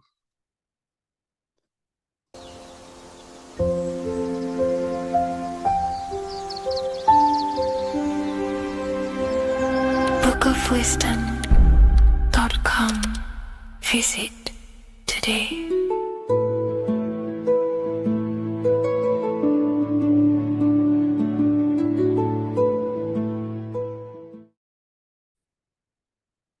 Hello and welcome to another video and another lecture from Ethereal University. Today we're going to be breaking down in detail the Freemasonic 33rd degree symbol. Now, of course, this is a complex symbol, and it's composed of many symbols put together to create a greater meaning. So, as you should know from my previous videos, a bit of context behind Freemasonry, what it particularly is, and I will give you a brief overview before we go into this. It's definitely important to know what Freemasonry is before we break down this symbol, okay? Because without the knowledge of Masonry and what it is, it's difficult to understand what the symbol truly means. So Freemasonry is all about building. The word Mason means to build. And we're either building with light or we're building with darkness. So that we have good Freemasonry, we have good Masons, people who want to spread the truth, people who want to help people awaken their mind and liberate them and bring them up to higher consciousness. Or we have Masons who want to divide, keep the knowledge to themselves, create walls, build walls in people's minds, construct illusions in people's minds for their own personal gain. Okay, so we're either building with light or you're building with darkness. You're either building with light or bricks, spirit or matter. God and the devil, same thing. You're either uplifting people or dividing people. Each and every single one of you is a Freemason. Well, a Mason. Not a Freemason, but a Mason. You are a builder. And you're either constructing division in you and other people, or you're either creating oneness. Everyone is doing this. Everyone is building. Everyone is contributing towards the world and building our reality. So Masonry is a craft, and that craft is to craft a better mind and heart, a higher consciousness, a higher understanding of the self, building a higher perception of yourself, getting to know who you actually are, why you are here. Every action, behind every single action, behind every single cause is choice. You chose to be here. Whether you know why you are here or whether you do not know, you chose to be here in this time, in this period of life on the earth, on this physical dimension. You chose, the mind of yours chose to be here in this body at this specific time. You are playing a role, you are building in this world at this specific time. So Masonry is all about getting to know the self, to know what you actually are through gnosis. Gnosis is direct knowledge obtained and extracted from direct experience. Knowledge extracted from direct experience. Knowingness. You know you have hands. You don't believe you have hands. You know you have hands. That's what knowing thyself truly means. To go within the self. To dwell in meditation for long periods of time. Not even meditation. To dwell, closing your eyes and thinking internally. Not thinking externally about anything outside you, but thinking and questioning internally, and you shall find answers. Seek and you shall find. If your heart is truly set on knowing, on getting to know true knowledge and knowing yourself, then you will find it. Okay, so because that's what the heart is. The heart is where we find our treasure. That's why it's inside of our chest. Our chest holds the treasure. What is your treasure? Your treasure is your physical manifestation. And whatever you act, whatever your heart cares about, your body follows. Your body takes action towards what you care about in life. This is why we say follow your heart, because your body follows the heart, what you care about. If you do not care about something, you do not take actions towards it. Whatever your heart loves and has that love energy for, the body follows.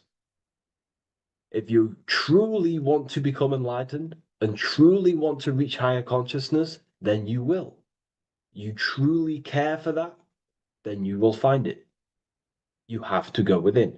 Okay, so this is what Masonry is about. It's about going within and finding out your true nature and constructing a higher consciousness by dissolving walls and blockages inside your mind and heart, purifying the self. Because you can care about sick and twisted things. Okay? We can see that in society. People like killing people. It's psychotic, but I know. So we can be corrupted. Okay, so going into this symbol, what does the symbol mean? What is it trying to portray? Okay.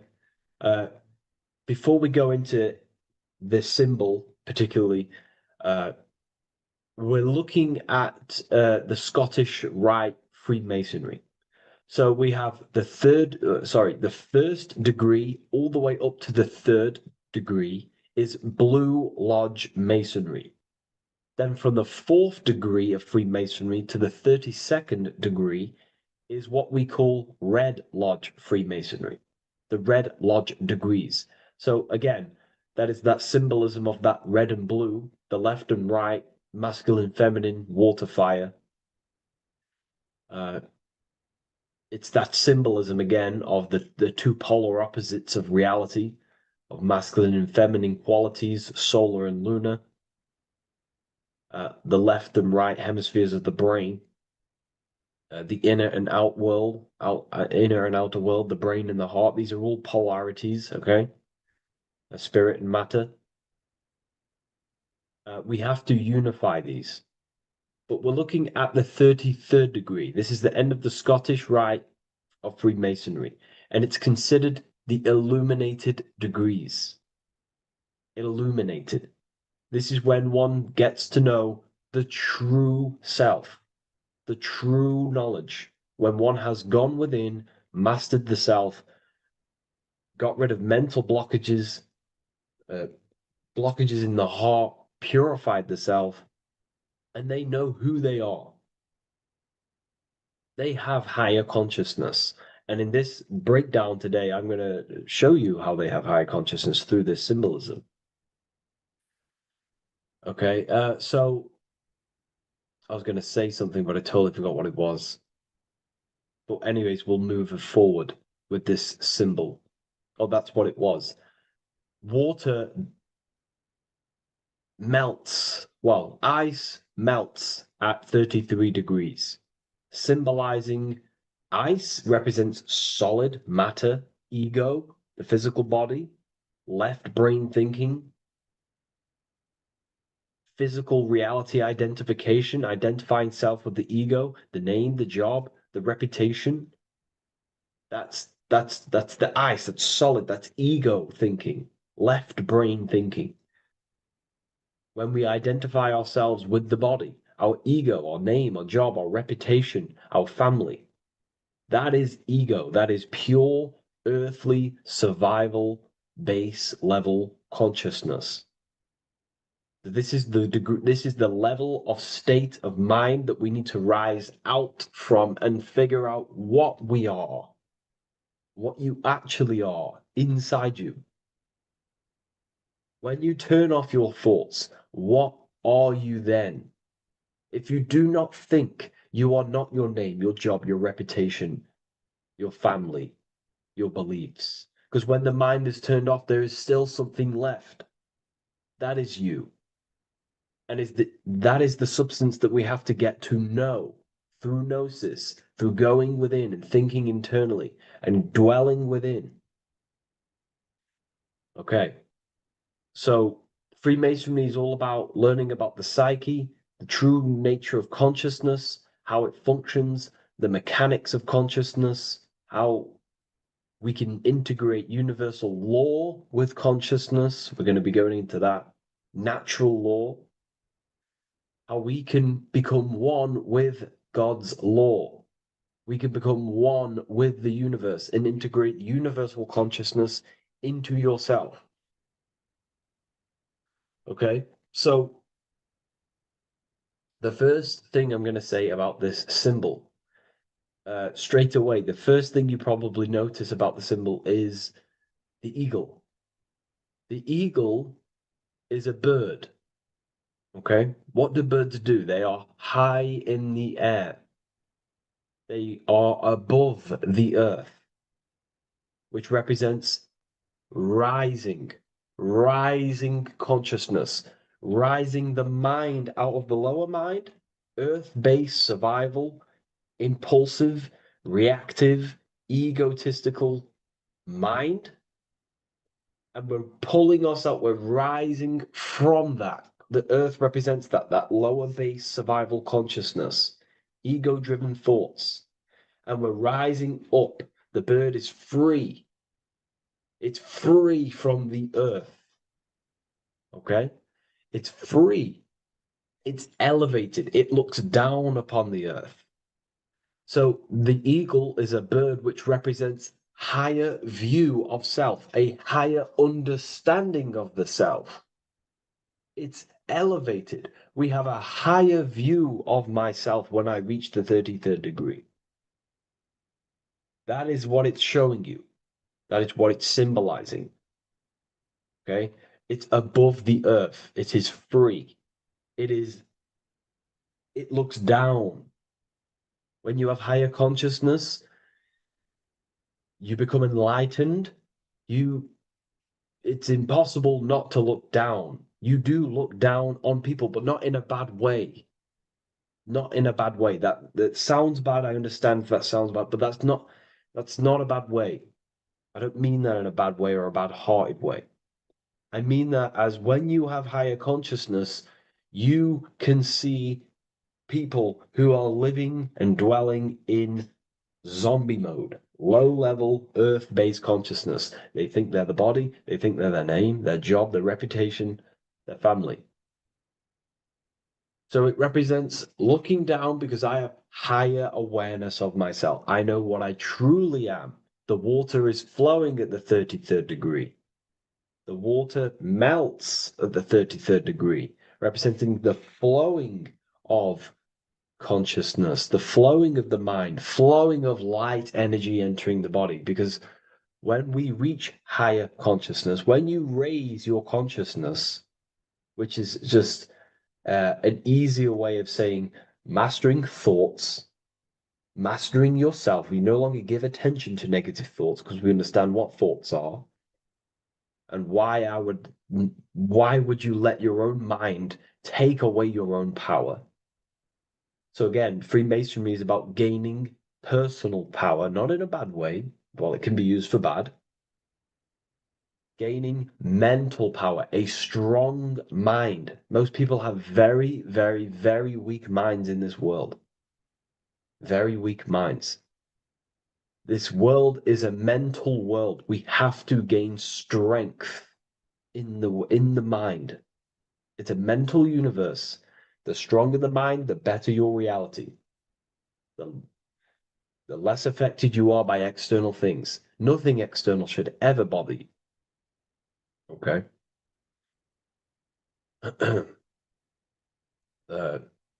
So it's about gaining mental strength, mental clarity.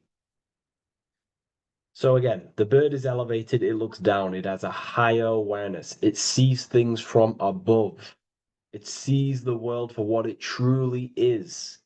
That's the eagle. Okay? It's the higher view. This is the illuminated degrees. So we're looking at now the sword. The bird, the eagle, the double-headed eagle is standing on the sword. Very symbolic. The sword is not above the eagle. The sword is below the eagle. The sword moves through the air. On a basic breakdown of the sword, it represents power. Power. Because if I have a sword, I hold the power over you. That's what it symbolizes. In war, you have a weapon bigger than someone else and more destructive than someone else, you hold the power. So it's a power symbol. To go even deeper on this, on its true meaning, the sword, I've already broke this down plenty of times. It moves through the air. It cuts the air. It's the mind. Air represents the mind. Water is emotion. Fire is the spirit. Earth is the body. So we're looking at the mind, the power of the mind. And the eagle is standing on top of this, representing, I am conquering my own mind. I am conquering my mind. My mind does not conquer me. My mind is truly mine. I hold the power over it. I stand on top of my mind. The mind does not rule me. Thoughts do not enter my mind that take away my power. I think it, I feel it, I act towards it. It's unity. My mind is the monarch. It is the command center. It is mine. I'm above the mind. That's what it's showing here. I hold full control over this mind. I hold the power. Okay? And I have an elevated view of the mind. The eagle is elevated. It looks at the earth from above. It's the higher perception of the mind. The mind has a higher view of the self. It is conscious. Most people are not conscious. Okay? Most people walk around, they act unknowingly, they don't even know they exist. They don't realize they have consciousness. They think they grew from a monkey. They're born on a spinning ball in the middle of space, and they think they're the body. That is the level of earth-based consciousness. And it's saying, I hold the power. I hold my mind to what I want to direct the mind's forces to. I create with my mind. I carve reality. I shape my reality with my mind and thoughts and my intellect, my communication. Okay? That is what we're looking at here with the sword. It's on top, meaning I control it. When you stand on top of something, you are the top. You are on top of it. You hold the power. You rule over it. When you are the boss of your business, you rule the business. That's what we're looking at here. The sword needs sharpening. It always needs sharpening. You can't use a sword forever. You need to sharpen it. The mind will not stay powerful and strong and and aligned with what you actually want unless you continuously refine the sword. The mind needs to be refined or reminded. If you stop doing affirmations, the mind will fall back to old ways of thinking. If you constantly meditate, you constantly implant the messages into your subconscious mind, you constantly visualize, you are keeping the mind sharpened with what you want in life, what you are trying to create. And the mind will continue to think with that power, with them words, with them visualizations. If you fall off, if you stop meditating, you will lose control of your own mind. Okay? This is symbolizing you have to keep on top of the mind. You have to keep control. This is what the world is. The world is like Minecraft. You ever played Minecraft? You're a builder. Okay? What do? You control the man in the world. That's what you are. You need to control this body in the world. It's all about control. You are in a game. It's like Grand Theft Auto. You don't know how to use the buttons. You're going to create chaos, and you're not going to have that much fun in the world in GTA if you don't know how to work the buttons. Same with this world. You are in a world, and you need to learn the buttons of the body, the mind, the soul, the heart. How will these things function so you can actually live a better life and create what you want in the world, aligned with natural law, of course, unless you want to walk down the path of Satanism. So this is what we're looking at with the sword. Now, moving on, we're looking at this little banner here. This says "God and my right" in Latin. God and my right. What is your right? Natural law is your right. What is natural law? You already know the natural laws. We all intuitively know the natural law. What is natural law? Do good. We all subconsciously, on a soul level, we know to do good. We know to do right. It is wrong to hurt people. It is wrong to control people. What is your natural law? What are the forces that you hold power over, that you have full control over? You have full control over what you think, what you feel, what you act. Thought, emotion, action. If you start to try and control things outside of them three forces, that is now you breaking natural law. If I try to control and manipulate someone else, that is now breaking natural law. I'm going against my inner law. My soul tells me what is right and wrong through emotion. So it's about aligning the self, my actions, my thoughts with my emotion, my intuition, my natural law. These are your rights. Your right is to think, feel, and act with the law, with good, with God, with love, with care for one another. Am I building with light to bring good things to the collective?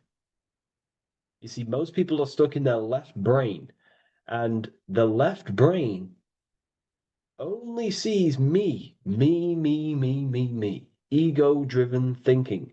That's why they trap us in our left brain. They train us to be left brain. They tell us to write with our right hand to strengthen the left brain.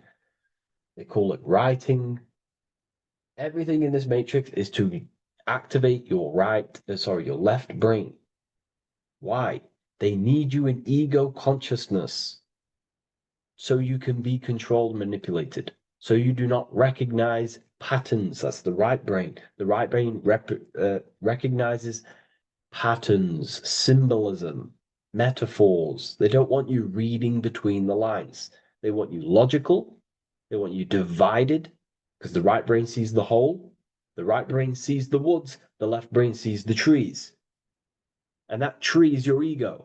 And the woods is the collective consciousness. They want you only thinking about you. Because that way you are divided from the collective consciousness. And we're all one consciousness family. We're all God. We're all God experiencing himself.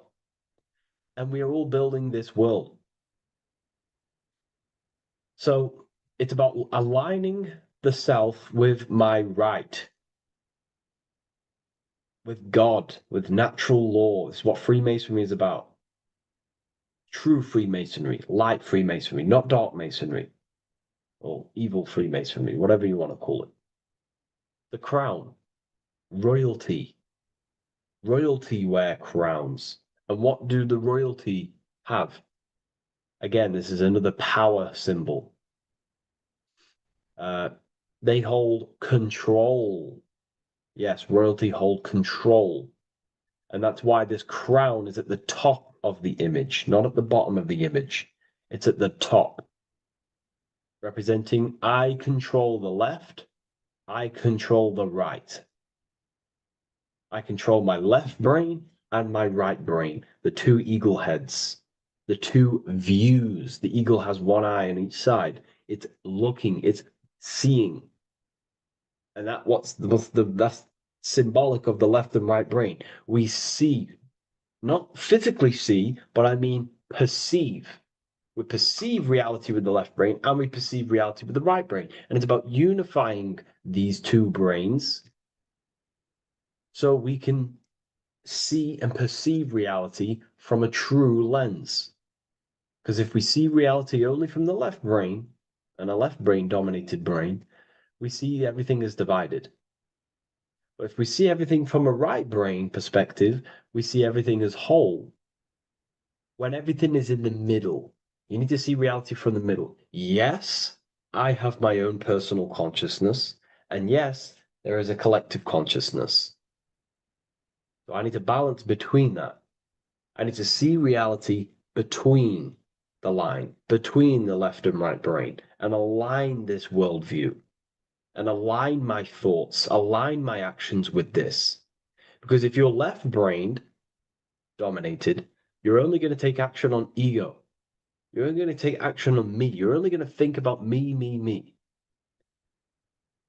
But if you're right hemisphere brained, you're only going to take action for the collective, which is, yes, that's good, but you also need to think about yourself. Why did you come here? Your life has a meaning as well. It's not just about the collective, it's about you as well. But we need to balance this. You see? This is what we're looking at. The crown is in the middle, representing the balance, the power over the two. Okay? It's the balance, it's mastery, it's control. Royalty hold control over society, royal families. So it's about controlling the self. It's control over the eagle, control over the sword, over the mind. It's about personal power we're looking at here, self-control. Now we're looking at a upright triangle, which represents the element of fire, which is masculine. Masculine is all to do with action, action, the physical body. We're looking at fire, which represents spirit or transformation. Fire is a very transformative element. It transforms things. Okay, so we're looking at self-transformation through action. This is what we're looking at here. Fire is a very, very masculine force, a very penetrating and transformative force. So we're looking at transforming the self, not through knowledge, but through action. We have transformed the self, 33rd degree. I've reached the 33rd degree and I have now fully transformed. Now, there are higher degrees than 33rd degree, but we're just breaking down the symbol. That's a whole of a lecture. But this represents full transformation. 3, another, if you watch my video on numerology, you know 3 is all about what? Transformation. Thoughts, emotions, actions. These are the transformative forces that turn and create reality. Jesus dies and dies and resurrects after 3 days. Transformation from dead to the awaken. Rama, Vishnu, Shiva. God is threefold. 3, 3, 3, 3, 3, 3. Electricity, magnetism, dielectricity. The 3 forces that pretty much create physical matter. Transformation is 3. So we're looking at transformation through action. Action is a very transformative force. There's no point learning this knowledge if you're not going to act upon the knowledge. A lot of people join the university, they learn a lot, but they leave because they don't want to take the action. They don't want to do the hard part. They don't want to act towards higher consciousness. They want to dwell in their lower mind. That's fine. That's your path. That's their path. But if you truly want to raise your consciousness, you have to act upon it. You have to actively not take the action. It's about what you do and do not do, because not doing something is also an action. If you are not participating in the low level pleasures like sex, casual sex, you know, masturbation, going out and getting blind drunk, these are low level pleasures. It's going to keep you on a low level frequency and a low level consciousness. That is also an action, not doing that. It's about what you not do as well, which is very important. You have to act upon it to reach this degree. You will not reach this degree if you have not taken a lot of action towards reaching higher consciousness, reaching self-mastery over the mind, controlling the mind. This is what, again, it's about taking action on actually controlling the mind, controlling the self, gaining your power. Okay? Okay. This is another fascinating part about the eagle head and wings. It also represents the past, present, and future. The crown is, again, symbolic of the crown chakra. This is all to do with knowledge. So we're looking at knowledge of the past, the eagle on the left looking behind, and the eagle on the right looking forward. So we're looking at the crown, knowledge of the past and the future. Looking at your past is very powerful. What has led you to this very point in your life? What actions have taken you to this point? And not only you, remember, there is a collective. Remember, you always have to keep that in mind. Every action you take, you have to always align it with the collective consciousness. It's not just you in the world. We have a collective. So how did you and how did the collective get to this point in life, in this present? How did we get here? How did we get into this mess? Humanity is in a mess. A straight up chaotic mess. And if you think everything is perfect and everything's divine and everything's just, there's some people out there in the spiritual community saying, everything's divine, everything's meant for this purpose. No, there are people actively manipulating and using mind control methods to control this reality. How have we got into this mess? So we have to look into the past to analyze patterns so we can take action now in the present to change the future of the collective and your personal life. That's what we're looking at here. So the eagle looking left is looking in the past, representing analyzing the past, analyzing the actions in my life and the collective life. The actions that led to this mess now, to this state now. And what can I do now with my knowledge to change the future to a better future, aligned with, again, natural law, aligned with goodness, aligned with God, aligned with care and love for one another and the self. So it's all about knowledge of the past and knowledge of the future. And what I can do now to take action, the triangle pointing at the middle, which is the present, what can I do now to change the future? To create a better future, to transform the world. 33, transformation. To transform the future. Okay? This is what we're looking at here with the two double-headed eagles as well. Again, this is more art. This is a lot more complex symbolism here. But again, we have the Earth hemisphere here. And what? The eagle above. It is raised above the earth, above material pleasures, above the material thinking self, above the ego. Not to say we get rid of the ego.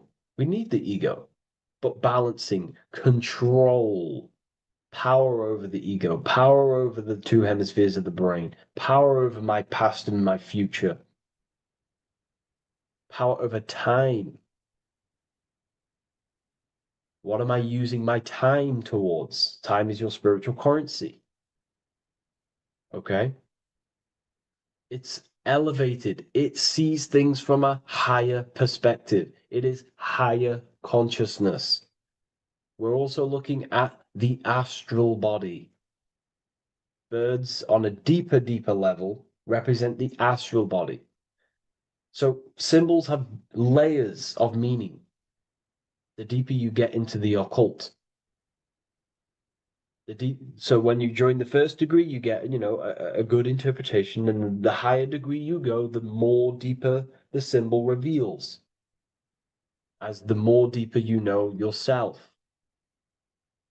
So we're looking also at the astral body, the light. What is the light? Light is a massive symbol in Freemasonry. It's knowledge, gnosis. When you're very intelligent, you call someone, they're a bright child. They have enlightenment, light in the mind. Looking at light, a lot of knowledge, a lot of self-knowledge of the self, of the psyche, how I function, what I am, knowledge of the astral body, rising above the earth, astral projection, exploring your true nature, exploring consciousness. This is what we're looking at here. And in order to explore your astral body and explore the astral realm, you have to control the sword, the mind. And you can then explore. You are free like a bird to fly. This is all symbolic of rising consciousness. All symbolic. So I hope this video has gained a bit more clarity on this symbol and given you some insights. And I will see you in the next one. Thank you for tuning in today.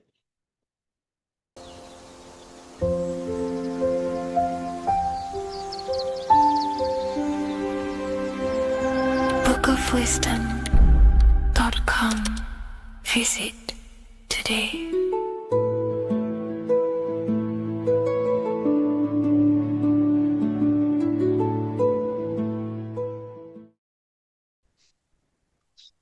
Matthew 21:1, Jesus went into the temple of God.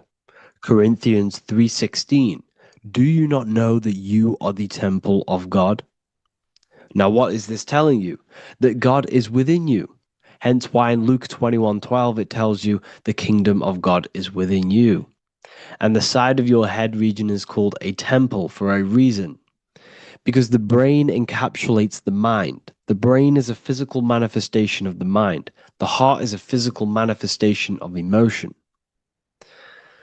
So we have these different layers of our consciousness. We have an intellectual, communicative aspect of our consciousness, which we would call the mind.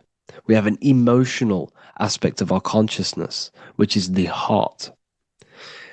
And to communicate with the divine, it's all to do with the mind. Hence why the ancients always symbolize the mind being God.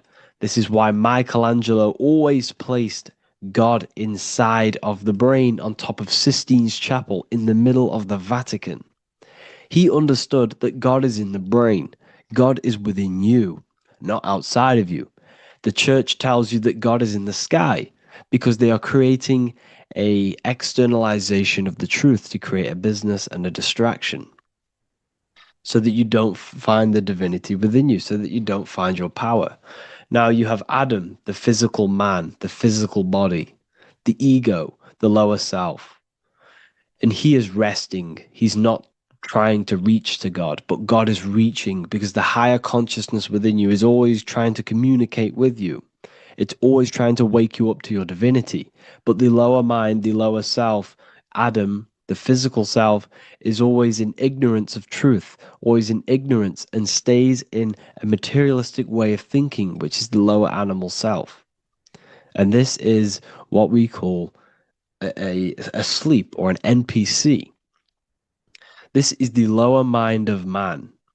But all you have to do is to move your finger to touch God. You have to look within yourself, within the brain, meditate, and you can find God. This is why in the Bible we see many references to the human body and anatomy to truly connect with God. Kings 6:8, the door to the middle chamber was in the right side of the house, which is the right hemisphere of the brain. The middle chamber is the pineal gland, where the seat of your consciousness is, where the seat of your higher consciousness is, the mind. And they went up the winding stairs, which is your spinal column, into the middle chamber, and out of the middle chamber into the third. So they went up the winding stairs. This represents raising your consciousness up the winding stairs. Your spinal column acts as a stairway of consciousness. Depending on what sort of consciousness you are operating in, depends on what part of the spinal column you are using. Because the spinal column ascends and descends consciousness. What do I mean? If you are in a reproductive way of thinking and you're always thinking about sex, you're jerking off all the time and you're always eating, all of your brain's power and your mind's power is being descended into the lower aspects of the spinal column, which represents hell, the physical state of man, Adam, the ignorant state. We're basically living off low-level pleasures like an animal. And the stairway to heaven is your spinal column.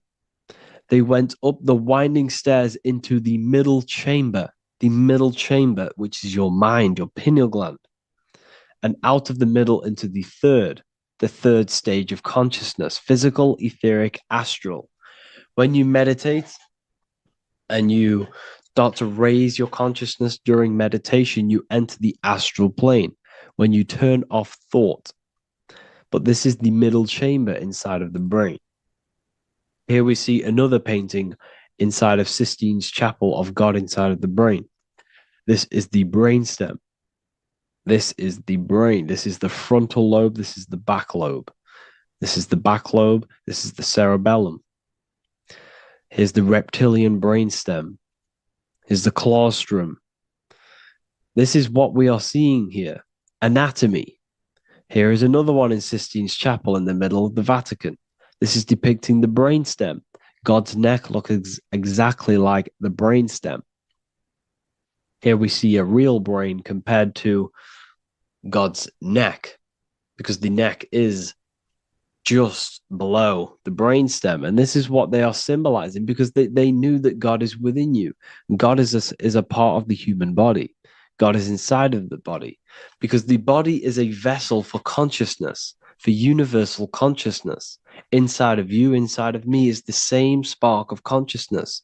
And this same consciousness is spread out into every living essence, because everything comes from the one source, the one God, the one consciousness. Matthew 6:22-23. The light of the body is the eye. If therefore thine eye be single, thy whole body shall be full of light. Practicing the single eye. What is this? This is meditation. This is entering within yourself. So the Bible's telling you to practice the single eye. But if thine eye be evil, thy whole body shall be full of darkness. What does this mean? If your consciousness is in an evil way of thinking, if your mind is filled with an evil, negative mind space, then your body shall be filled with darkness, with evil, with negativity. Because negative thoughts destruct the body. Positive thoughts heal and regenerate the body. So he tells you to be the light of the body is the eye, your consciousness, the inner eye of consciousness, the eye that lets you see. And what do I mean? You look with your two physical eyes, but you see with the inner eye. What you see is perception. You look with the two eyes, and what you see is perception. You are seeing, you are understanding, and that's what consciousness, the mind, gives you. Consciousness or the mind is the force that allows you to be a human being, that allows you to understand things and interact with things and make decisions. It's an infinite intelligence. See, the mind is not the brain. This is a big confusion with people. Hence why the eye on top of the pyramid is separate from the bottom half of the pyramid, because the consciousness is separate from the body, the eye, the all-seeing eye.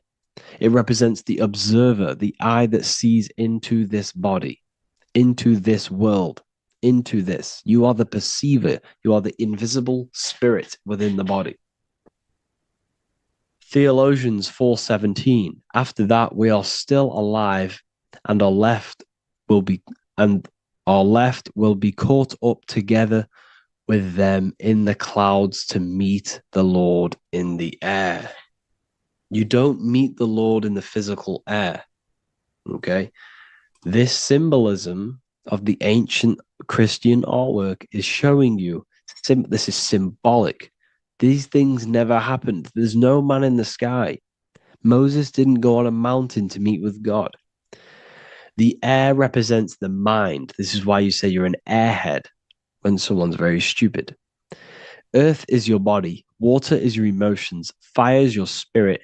Air is your mind, the invisible mind. So Anton Mengs, an ancient Christian art worker, is showing you anatomy of God in the clouds. But this is anatomy of the human body, raising yourself to the mind and turning the mind inwards on itself during meditation. And that's how you meet the Lord in the air. You meet the Lord in an elevated state of consciousness.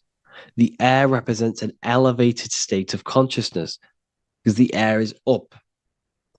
You have to raise your consciousness to meet the Lord in the air. This is why Moses went on a mountain to meet with God.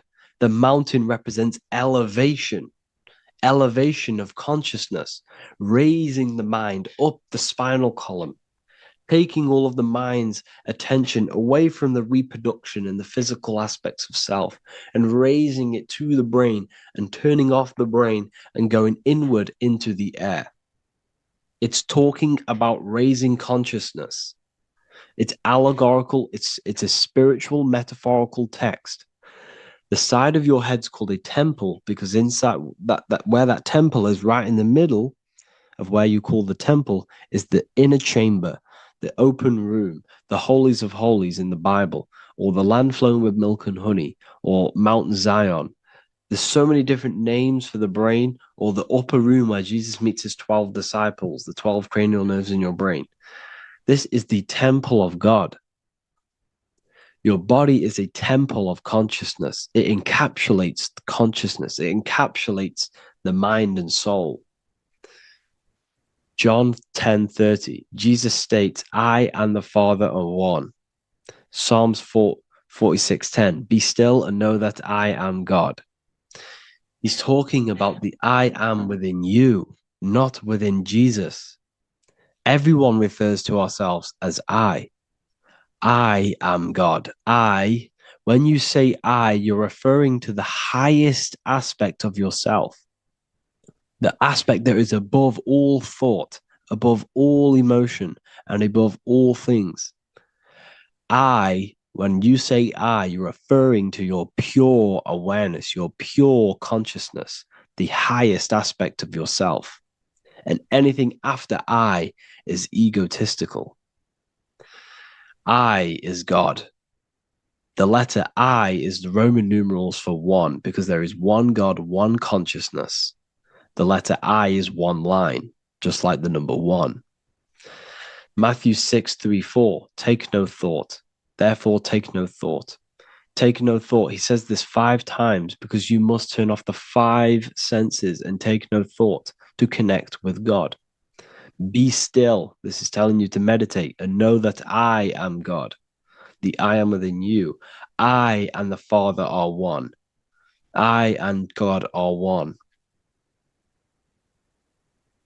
You, who you think you are, is a completely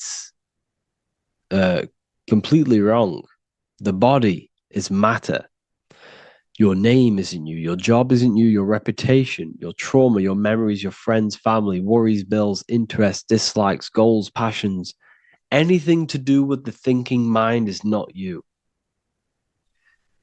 Who you think you are is a part of your thinking aspect of consciousness. But once you remove thought, you are no longer your name. You are no longer your body. You're no longer your reputation. You are the I. You are pure awareness, pure consciousness. Pure consciousness. And this pure consciousness has latched on to this name, this job, the body, and your traumas. Your pure consciousness has attached itself to this character who you're playing in the physical world. And this is essentially who you think you are, but you are not. You are the I, you are the self, you are pure awareness. So, in order for you to detach from these things, you must learn how to detach from your name, your job, your reputation. And you do this through meditation by turning off the thinking mind. Turning off the thinking mind allows other aspects of your consciousness to open up. What do I mean? Your whole life you've been thinking, and all of these thoughts has attached you to this physical body. You haven't allowed your consciousness to open up. And you can only do this by taking no thought. That's why Jesus tells you, take no thought. When you turn off the thinking mind, other aspects of your consciousness starts to open up. Other aspects of your being can open up. And this is how you astral project. This is how you do all these mystical things and things to do with consciousness. It's taking no thought. Imagination, emotions, thought, and memory are all to do with consciousness. These things are not physical. You can't touch thought. You can't touch emotions. You can't touch these things because they are not a physical thing. So you must turn off these things for other aspects of your consciousness to open up. Okay? So essentially, the Bible is a metaphorical, astrological, numerological, metaphysical, spiritual, encoded text that talks about human anatomy, spirituality, and the true nature of the human experience. Everything they teach you in school is to make you think that you are this body. Everything they teach you in church is the externalization of the true teachings of Jesus. Jesus was telling you to meditate. Jesus was telling you to practice the single eye. Jesus was telling you to look within yourself and find God. He wasn't telling you to pray to him. Mark 16:19, he was taken up to heaven and sat at the right hand of God, the right hemisphere of your brain. John 21:6, cast the net onto the right hand side of the boat and you shall find fish. Fish is understanding. The boat is your body, your brain. Cast your awareness into the right side of your brain and you will find understanding, because the right side of your brain is all to do with the creative aspect and the intuition and the spiritual sides of your consciousness. This is why God is here. This is why Michelangelo depicted God in the right hemisphere of your brain, because this is all human anatomy. And I speak about all of this in the brand new Book of Wisdom, Volume 2, which is now available. The start of the revolution has begun. This book is truly going to change the way people see the world. It's got so many more topics than the last one. It's truly a revolution. It's written in so much detail. It's very practical. I cannot wait to share this one with you. I just want to say thank you for the opportunity for me to create this book, because without you, I couldn't have created this. And I just love sharing my work with you. And I thank every single one of you for the support, the watch, like the views and the likes, everything, especially the people who have joined the university and stuff like that. And for people who have joined the university, you do get a free Book of Wisdom paperback if you just go to the general chat and follow the description, follow what the instructions that I gave you in the chat, and you'll be able to order a free Book of Wisdom if you are inside of the university. Plus, you get all of my other books, 2 books, and over 45 occult books on occult and esoteric things. You get lectures, live calls, a community, a manifestation mastery course, and a whole library and reoccurring updates every month, every week. So yeah, I hope you all enjoyed this video. Thank you all. Please leave a comment to help the algorithm and leave a comment on what videos I should make. And yeah, I'll get to uploading on the YouTube a lot more now. The second book is now released. I have a lot more time on my hands.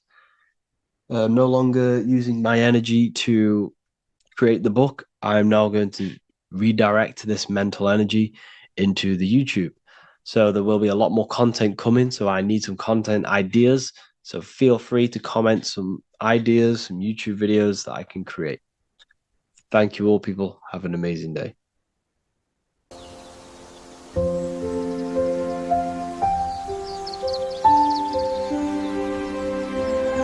bookofwisdom.com.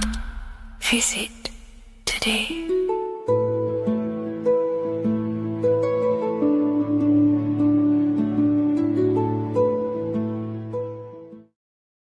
What if the word Yahweh is proof that God is embedded in our very own being? Stay with me, because what I'm about to show you might change the way you see yourself forever. Today's topic is decoding the mystery name of Yahweh, the sacred name of God from the Hebrews. By the end of this video, you'll uncover the true meaning of the word Yahweh and how your connection to it unlocks your own personal power. When we look at the word Yahweh in Hebrew, we flip it on its side. We're actually looking at the human body. These are the legs, this is the torso, here are the arms, and here's the head. So if we actually switch this on its side, we see the human body. The Hebrew name Yahweh often translates to I am. The I am. Now, what is the I am? The I am, when you say I, you're referring to your highest self. Everything with the letter I in the beginning, most of them words are referring to our inner self, inside, intelligence, internal, in. The I represents the inside self, the invisible self. You cannot see the I am because this is the spirit, this is our consciousness. It's the intelligence controlling the human body. When you say I, you're not referring to your name, your job, your reputation, your ego, or your thoughts. You're referring to the observer who is beyond the thoughts, the one who's observing the thoughts. That's the soul. Look at the word Yahweh, Yahweh, the sacred name of God. Yahweh can be observed in the natural rhythm of the human breath. When inhaling, we subtly hear Yah. When exhaling, we hear Way. Do this yourself. Breathe in through your nose, you'll hear Yah. Breathe out, you'll hear Way. And in fact, the letter H, H, when it's pronounced, it carries the soft sound of wind or breath, a gentle exhale that mirrors the very essence of life, giving air. Breath is the spirit of life. It's what connects us with consciousness. If we stop breathing, we lose consciousness. The body shuts down. We're breathing the spirit of breath. We're breathing in the spirit of life. It's the very essence that gives us physical existence, and we're constantly staying connected to this breath at all times. Now let's look at Yahweh. 1, 2, 3, 4. There are 4 letters. The Tetragrammaton is the 4-letter Hebrew name for God. Okay? Tetra meaning 4. We have 4 gospels of Jesus. Jesus is depicted with a cross with 4 sections. Jesus has the 4 sacred animals around the side of him, always depicted with these 4. A bull, ox, a bull or an ox, an eagle, a man, and a lion. These are the 4 fixed signs of the zodiac. Aquarius, the man, Scorpio, the eagle, Leo, the lion, Taurus, the bull or the ox, which are related to the elements. Leo is a fire sign, Aquarius is an air sign, Taurus is an earth sign, Scorpio is a water sign. These are the 4 elements. And the 4 elements correspond to the 4 bodies of consciousness, as we see here. This is fire, this is air, this is water, this is earth. So we are made out of the 4 elements, which represent the 4 bodies of consciousness: mind, emotion, spirit, and body. The soul is incarnated into 4 sections. Hence why Jesus has 4 gospels. Hence why Yahweh is a four-named word, because we are tetraform. We have 4 bodies of consciousness. There are 4 pillars to reality: the mind, emotion, spirit, and the body. So what we're actually looking at here is the name of the very essence of the self. Yahweh represents the universal consciousness that we're all tapped into, because the body is like a radio. The body is basically a radio antenna, which is picking up the stream of consciousness, and we're all the same consciousness, just experiencing it in a different body. And Yahweh is the name for this intelligence that we're all acting out, that we're all manifestations of. So now let's look at the word Yahweh, where we read it this way in Hebrew, which is 10565. 10565 in the Hebrew letters and the numerical values. And the DNA is made up of 4 bases. These 4 things which create the DNA. This basis is the genetic code for all living things. Each DNA strand is held together by sulfur bridges that appear in a repeating pattern of 10565. This pattern matches the numerical value of the Hebrew letters of Yahweh, Yod, He, Vah, He, which are 10565. This means the structure of DNA, the code of life, follows the same number sequence as the sacred name of God, Yahweh. This is a factual observation. So we're looking at 10565. So let's look over this one more time. Yahweh represents the breath, Yahweh, inhale, exhale. It translates to I am. It's written in our DNA. The word Yahweh on its side looks like the human body. Now, this is where things get a little bit deeper. 10565 adds up to 26. The number God, well, the word God adds up to 26. Allah adds up to 26. There are 206 bones in the human body, 26. 26 adds up to 8. 8 is the number of infinity. We are all the infinite consciousness. Consciousness will never die. It's immortal. It's infinite. We are all infinite. We are not these skeletal structures. We are Yahweh, the universal consciousness. The creator of all things is our essence. We're all God with individual identities, but the highest versions of ourselves is God. The ego is our own personal experience of God. Does this make sense? So in conclusion, Yahweh is not the name of a separate God from us, but rather the reflection of the divine consciousness manifesting through the human form. The human body is like a receiver acting as an antenna that tunes into the infinite intelligence and life force we call consciousness or God. This means that rather than being external, the divine presence is within us, expressed through our very existence. It's very interesting when we look into this, and what religion has done has flipped all of this knowledge. All of this sacred knowledge has been externalized. They've externalized God so that we worship God and we view God as something separate from the human experience. They do this so that we don't find the God within us, so that we don't find that we have the power of creation. The mind is the creative force of God. The body is the will to act out that thought. They don't want us to figure out that we are creators and we're all creating our own earthly experience. We're all projecting this reality. And they don't want us connecting with the divine intelligence within us because they want to be the creators. They want to keep this knowledge. They don't want the masses to wake up to this powerful knowledge. So what they've done is that they've taken the scriptures, they've externalized it so that we start worshiping and giving away our power to these external things. And when God is external, we start to fear God because we start to think that God has power over us. He can send us to hell or heaven.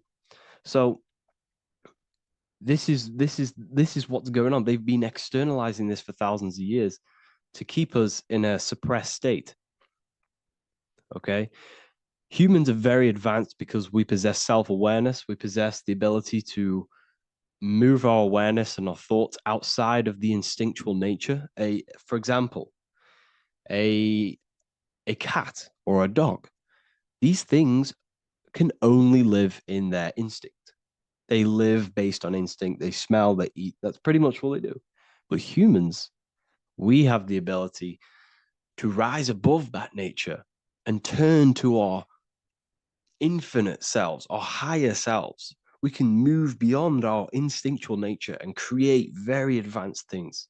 That's why humans are made in the image of Yahweh. We are literally God in human form. So this is what we all need to realize. And I hope this video has helped. Please leave a like, a comment on inside of the description. I'll have some links to my books and my university. The people who have read them have just absolutely changed their lives. You could probably see that in the comment sections if someone leaves a review of the book. We also have Trustpilot. But yeah, I thank you all. And I'll see you in the next one.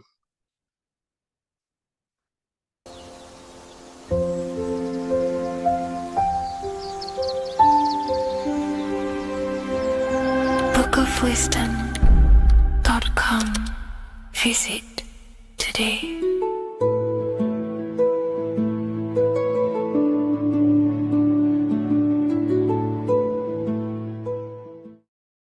What's good, people? We're back with another video. This is going to just be a quick video. Manifestation, magic, bending reality. So let's jump straight into this. So you have a conscious and a subconscious part of your mind. The conscious is what you're conscious of, what you're actually doing, where you can choose or not. However, the subconscious is the part of your brain which is automatic.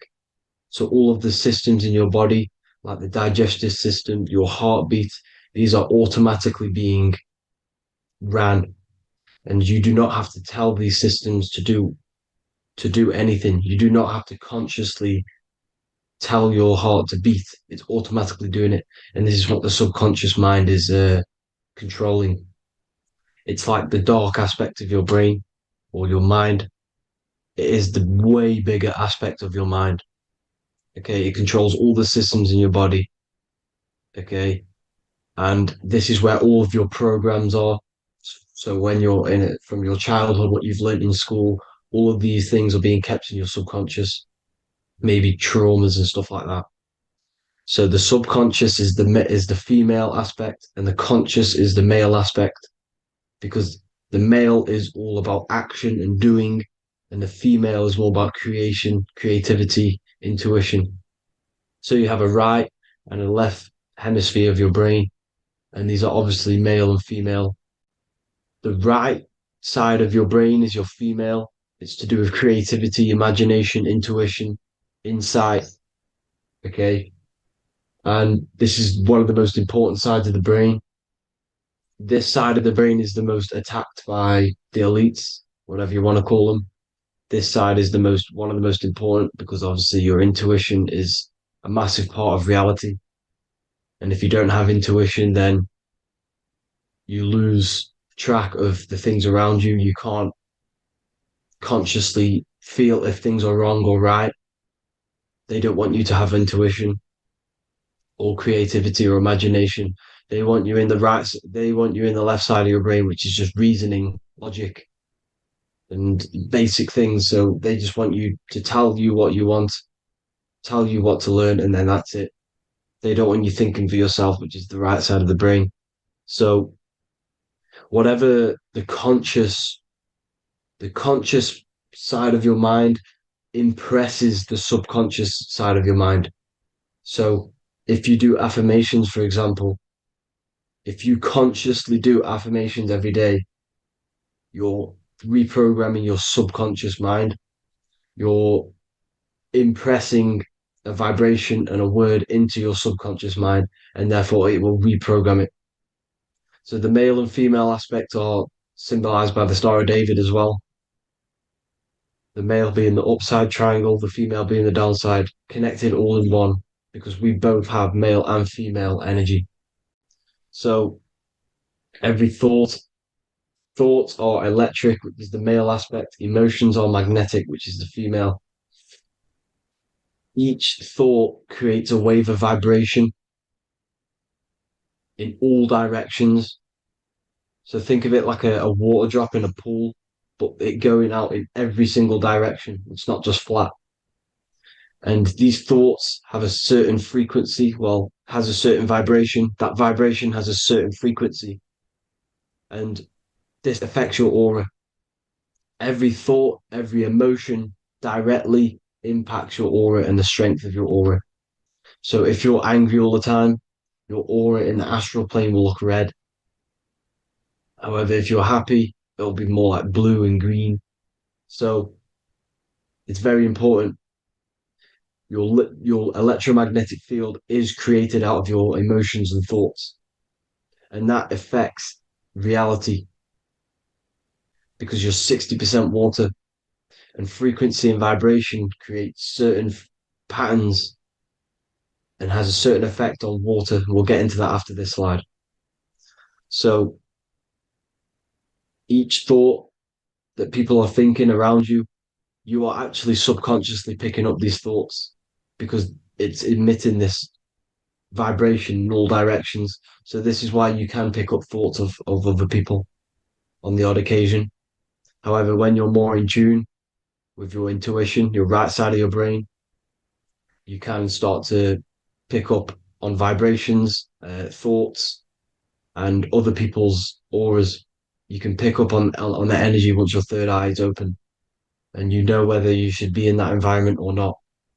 This is what we call an atmosphere when we go into a room and you can feel the tension if someone's been arguing, for example. This is the atmosphere, this is the vibrations, these are people's auras emitting these certain frequencies and vibrations. Okay, so our aura is contained of multiple layers. Obviously, we have the physical body. This is the electromagnetic layer. However, you have the different planes of existence, the spirit, mental, astral, etheric, and then physical. The physical is the lowest plane of existence. And the physical plane is a product of all of the planes above. So the mental impresses on the astral impresses into the etheric, and then the etheric creates the physical object. So the mind is the root cause of reality. The mind is the cause of everything. Your consciousness is pure cause. There's no effect. Everything you see in this reality is the effect. Everything that you experience is the effect because the root cause was the mind. The decisions you made you experience that certain experience. And that decision was created on the mental plane. And this is just pure thoughts. And thoughts are things. If it exists in your mind, it is a thing. It's a certain frequency. So if you have a certain level of thoughts, if you're thinking positive, for example, you're going to have a strong aura, you're going to have a higher vibration, and that attracts like. Like attracts like when it comes to thoughts and vibrations and electromagnetism. So if you're thinking positive all the time, speaking positive, doing positive, you're then creating a higher vibration, and that's going to attract people on that similar frequency to you. Everything is electromagnetism, frequency, and vibration. Everything. You see, so this is why, for example, if I put my hand to a TV screen If my finger was the same vibration as the TV screen, it would go straight through it. However, the particles in my hand and the particles on the TV screen are two separate vibrations, and this is what causes the friction to stop and not my finger to go straight through it. So, like I said, when you don't feel the vibe of someone, when you don't feel right, you don't really get along with someone, this is a vibration. Your vibrations are not matching, they're not similar, they're two complete different vibrations, and they're not aligning properly. So, music has a massive part on this. Music is a massive, massive tool for the elites because music is frequency. And in 1975, the musical instrument are all tuned to 440 hertz. So Spotify, Apple Music, most of the music on YouTube is all set to 440 hertz. And 440 hertz is not divisible by 3, 6, or 9. And when you can't divide a frequency by 3, 6, or 9, it's not a natural frequency. As you can see here, this is 432 hertz. This makes a nice geometric pattern. However, 440 hertz is a distorted pattern. So when you listen to this, this actually shuts off the whole right side of your brain. Like I said at the start, this is the most attacked side of your brain. It's to do with creativity, imagination, intuition. When you listen to 440 hertz, it shuts off the whole right side of your brain. And obviously shutting off all of these forms of your brain.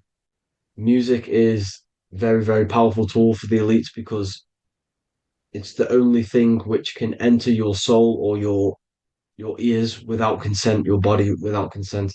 Everything else has to be through consent. You choose whether to eat something, you choose whether to drink something, but frequency, you're going to hear it no matter what. This is why it's so powerful. And music influences the body in many different ways. It's the most powerful imitator of everything. It directly affects all listeners. It directly affects intentions, gestures, movements, and actions. It stimulates your mind, and certain songs, certain catchy songs, can reprogram your subconscious mind, invoking certain emotions. This is why when you listen to slow beat songs, it makes you feel more sad.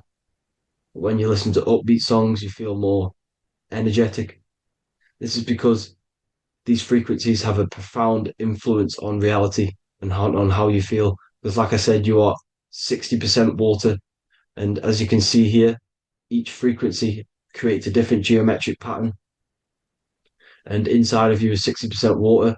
So, like I said, 440 hertz is going to make a distorted pattern in your water. And this is going to have a profound effect on your emotions and your reality. So, like I said, health is not just the body. It's you are made of body, mind, and spirit. You need to look after what you put in your body. You need to look after your spirit and look after your mind. It's very important to keep all these in balance because once one of these are unbalanced, it affects the other two. So if you're eating wrong, it's going to affect your spirit and mind. If you're thinking wrong, it's going to affect your body and spirit. These are all interlocked. You have to look after them all. So it's very important you understand music. Stop listening to low vibrational music. To be honest, you want to listen to music without any sort of speaking inside of it. You just want pure uh, frequencies, which are the solfeggio scale, like one of these, for example, 432, 528 hertz. These are all good frequencies. It's called the solfeggio scale. And these frequencies make you more in tune with nature. 528 hertz is what the earth vibrates at. So it's very important. And the Rockefellers are the one who changed this to 440 hertz. The Rockefellers, one of the elite families. So if you want to manipulate reality, it's very important to have your chakras aligned and having a high vibration because the higher your vibration, the more powerful your words and your intentions are on reality. So the lower your vibration, the harder it is to affect reality because you're on a lower state of consciousness. Like I said, you have the mental, astral, etheric, and physical. Everything is a product of the one above. As above, so below. This is what Hermes Trismegistus was saying in the Egyptian days. This is where it comes from. As above, so below. If you affect above, it directly affects below. So, like I said, meditation helps on this, helps align your chakras. Think positive, feel positive. Like I said, your feelings are magnetic, your thoughts are electric. So once you combine these two together, you're then creating an electromagnetic frequency, and that will have profound effect on reality. So the law of cause and effect, every law, so the law of cause and effect, every effect has the root cause. Like I said, your mind is the root cause of everything. Every decision you make is having a different effect on reality.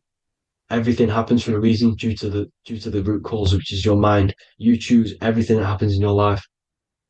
Okay.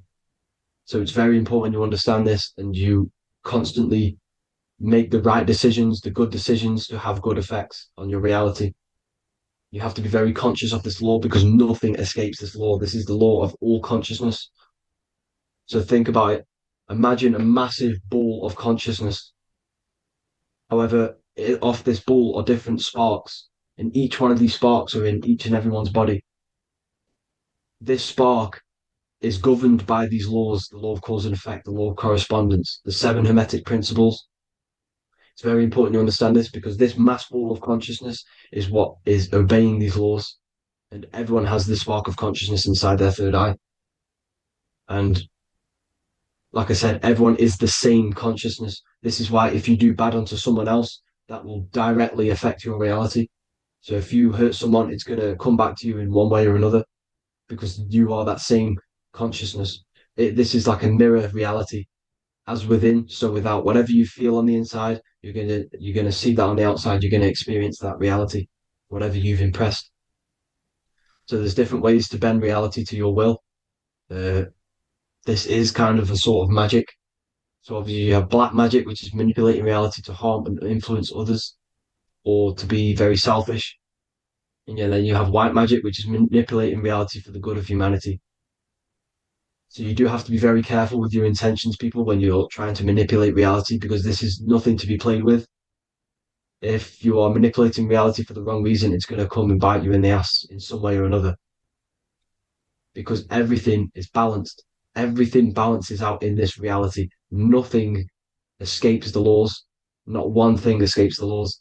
So if you're stealing from yourself because it's just going to come back in one way or another.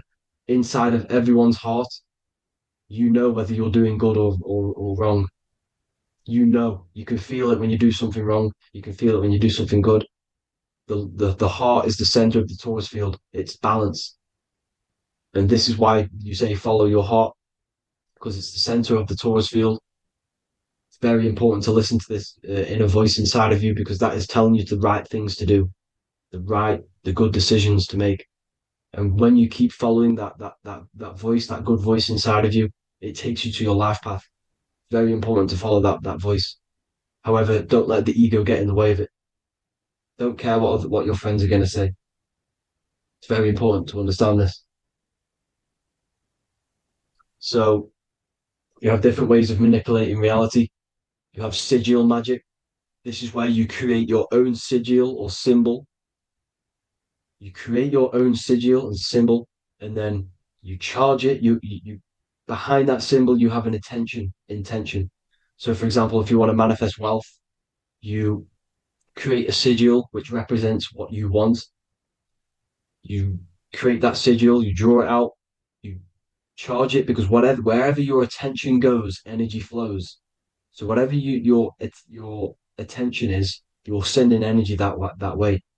So what you do with your eyes and your hands, you place attention on the sigil. Imagine that it's glowing. Imagine that you're sending energy to the sigil, and then you burn the piece of paper once you've done this. And then after this, you meditate on that symbol. You constantly think about that symbol because that symbol is the frequency, is the thing that you want to manifest. So that's one way. Or you can just meditate on your reality. So imagine yourself having already what you have. This is what they call a mindset. You must set your mind to the frequency what you want to manifest. Okay. So if you want to manifest wealth, for example, imagine yourself being wealthy.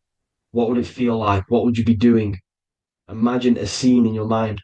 Constantly do this, and you're putting out that frequency. Like I said, you must think because the thoughts are electric, and then you must feel, which is magnetic. Together, this creates an electromagnetic frequency. And this is how you attract things to you. You will attract the certain people to come in your life to bend reality to your will. Okay. Or you've got mirror magic. Stare yourself in the mirror because a mirror reflects light, it also reflects energy. So you've got to be very careful with what you say to a mirror. You've got to be very, very, very careful because whatever you send into that mirror is directly sent straight back to you. So if you're thinking negative, you're sending negative energy back straight to you, and that's going to have an effect on your reality. Affirmations. Affirmations are very important because your words are frequency, your words are vibrations, and each word you say has a certain frequency. If it's if it's positively charged, it's going to affect you positively. If it's negatively charged, because like I say, your brain and your mind is like the director of energy.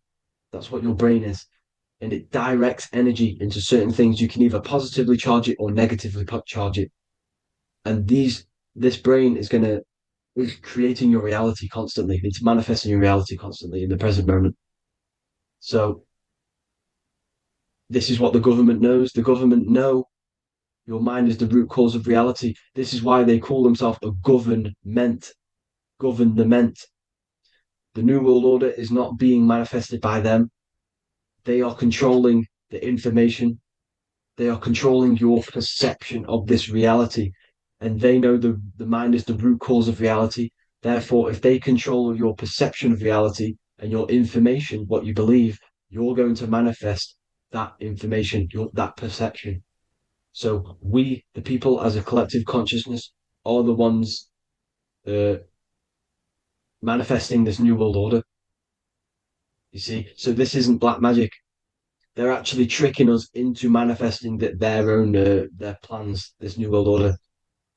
You see, this is how smart these people are. They know how to get around the laws of reality. They know how to bend reality to their will without facing the consequences. They're getting humanity to do it. You see, there is a collective consciousness. As like I said, we all have that same spark of consciousness, right? So as a collective consciousness, we are on a very low vibration at the moment. However, we are waking up rapidly. There are more and more people waking up at the moment, and light always chases away the shadow. Light is a lot more powerful than darkness, you see. So one person waking up has a massive effect than one person being asleep. It has a profound effect. Because, like I say, the light always chases away the darkness. It's more powerful. The light is always more powerful. High vibrations are more powerful than lower. So that's it for this, people. I hope you all enjoyed. This is a short, quick video. God bless you all.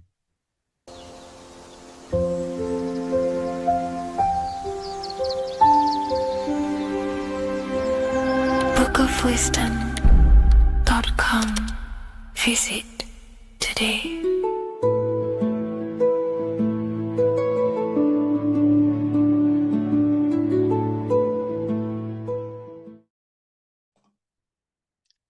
So this is known as the bag of the gods. This symbolism is widely known, but no one knows what it truly symbolizes. We see this in ancient Sumerian artwork. We see this in the Mayans' artwork. We always see this bag with the gods. What does this actually represent? Okay, so the bag itself represents carrying. Carrying what? It represents information, it represents knowledge. Your mind is the carrier of the information. So this is why in his left hand, he carries the bag, and the right hand has the pine cone. This represents carrying of information. Why is it a bag? A bag can be passed on to someone else. The information can be taught to someone else. This is the information of activation of the pineal gland or higher consciousness of humans. Because as humans, we all possess an animal nature, the nature that tells us to eat, to steal, to gain material wealth, to survive, to hate. This is our animal self. This is our animal behavior. But we also have a divine nature of consciousness, which we have access to, the higher planes of consciousness, the planes that manipulate this material world and create all things in this material world. The human mind has access to. The animal does not. The animal has no idea he exists. The animal has no inner dialogue, but humans have the inner dialogue. Humans can create infinitely. We can expand our minds infinitely into new realms of thought. So we have this higher divine nature and a lower nature. This bag of the gods is basically just representing the knowledge they possess of higher consciousness, of the higher aspect of life. Okay? Which is the activation of the pineal. The pine cone. The pine cone is in his right hand. The right represents wisdom. The left represents intellect, knowledge. Knowledge and wisdom are two separate things. Wisdom is applied knowledge. It's a feminine aspect. Knowledge is just gained information that you know, which is masculine. So in his right hand, he holds the pine cone. The pine cone can be opened and shut. The shut pine cone represents the asleep human being, the human being that exists in his lower nature, that just basically survives, lives on eating, consumption, material lust, living in chaos with his emotions, living in a place of hell. This is the animal nature. Then we have the awakened human, the one who has consciousness of himself, the one who looks within himself, the one who knows there is more to him when he looks in the mirror. He is far more than just the physical body. He is a divine spiritual being, a divine being who has limitless potential of creation into the material plane. So this represents the awakened. This represents the asleep. This is why he carries the pine cone in his right hand. It represents applied knowledge. This is the information. This is the intellect he possesses. And this is the applied knowledge of the awakening, of activation of the pineal gland. Because remember, the pineal gland is not your consciousness. The pine, pin, pineals, the same root word. Pine cones were always symbolizing the state of consciousness one was living in, whether he was asleep or awake. We see this at the Vatican. We see the pine cone over the two pillars. This is the two pillars of Freemasonry, and the dome. This is the Royal Arch of Freemasonry. This represents your head. This is the two pillars, the two hemispheres, and the pine cone in the middle, which is the pineal gland. What is the pineal gland? The pineal gland is not your consciousness. It is not the third eye, and it is not the mind. It's not the mind's eye. The pineal gland is a radio receiver. This is your body. Your body is an antenna. Most people think they are this body. This body is nothing but a receiver and a downloader of consciousness. Your brain does not produce consciousness. You are not this brain in your head. This brain is a downloader of consciousness. Consciousness comes from a way higher divine plane, which is what this image is showing here with the clouds. The mind is light. Consciousness is light. And this light is coming down into the material plane, and your body is basically a crystal antenna which is receiving and downloading this consciousness. So you can experience a three-dimensional reality. So God can experience himself in a divided, separate state. This is what this represents.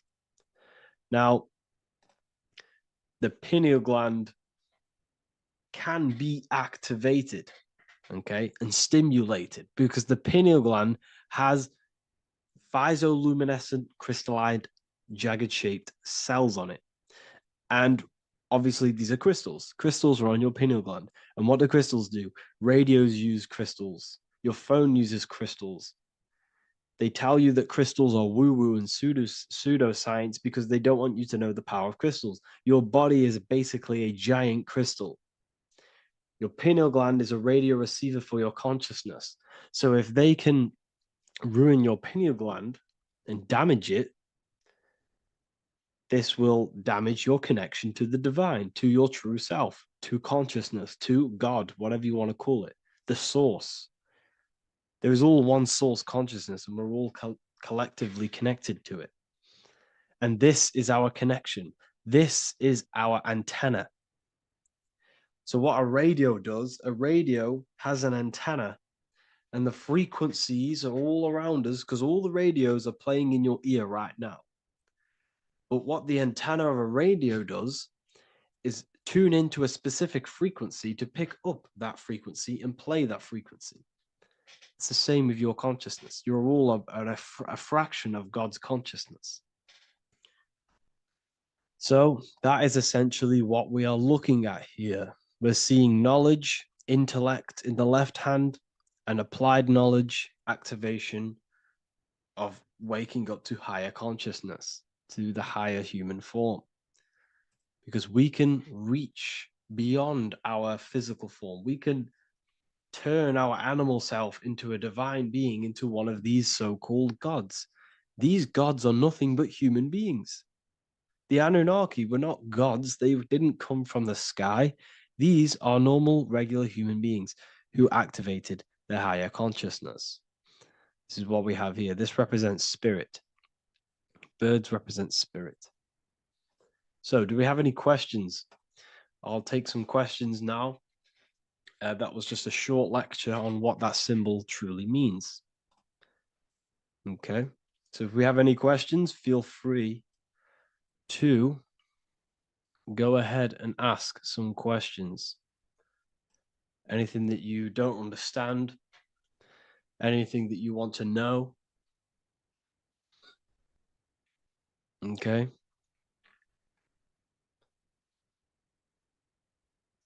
So base reality would be where source resides. Yes, the base reality is your consciousness. Are these lectures available in the university? There's a whole section, basically inside the university, there's a whole section with like over 30 long form lectures like this. So the base reality is where the source resides. Yes, the base reality is your inner world, your consciousness. That is the only thing that exists. Your outer world is just an effect of your consciousness. Your consciousness, everything that has gone on within the mind and emotion is pushed outwards into your reality. You have thought and felt your way into your external circumstances. Your life is a direct correlation of every thought you thought in the past. Therefore, your inner world of consciousness is creating and molding your outer world.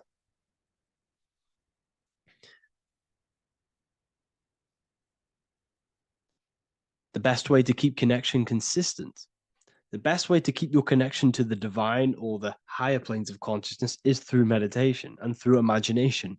Imagination is the fourth dimension. It is the astral plane. That screen that you have in your mind is not a physical screen. That is the divine plane of the astral. And this is essentially where all objects of this material world comes from. The phone that you are holding, the laptop you're watching this on, whatever you're doing, every single object you see in your room that you are in right now began inside of the plane of imagination. This is not a physical plane. This is a metaphysical plane that you have access to. And you have the ability to bring down this plane into physical form. That's what we call manifestation. That's what the ancients called magic. This is what we now call in science metaphysics. It's all the same thing. So yes, you all have access to the divine planes, unlike animals. This is why humans are so advanced.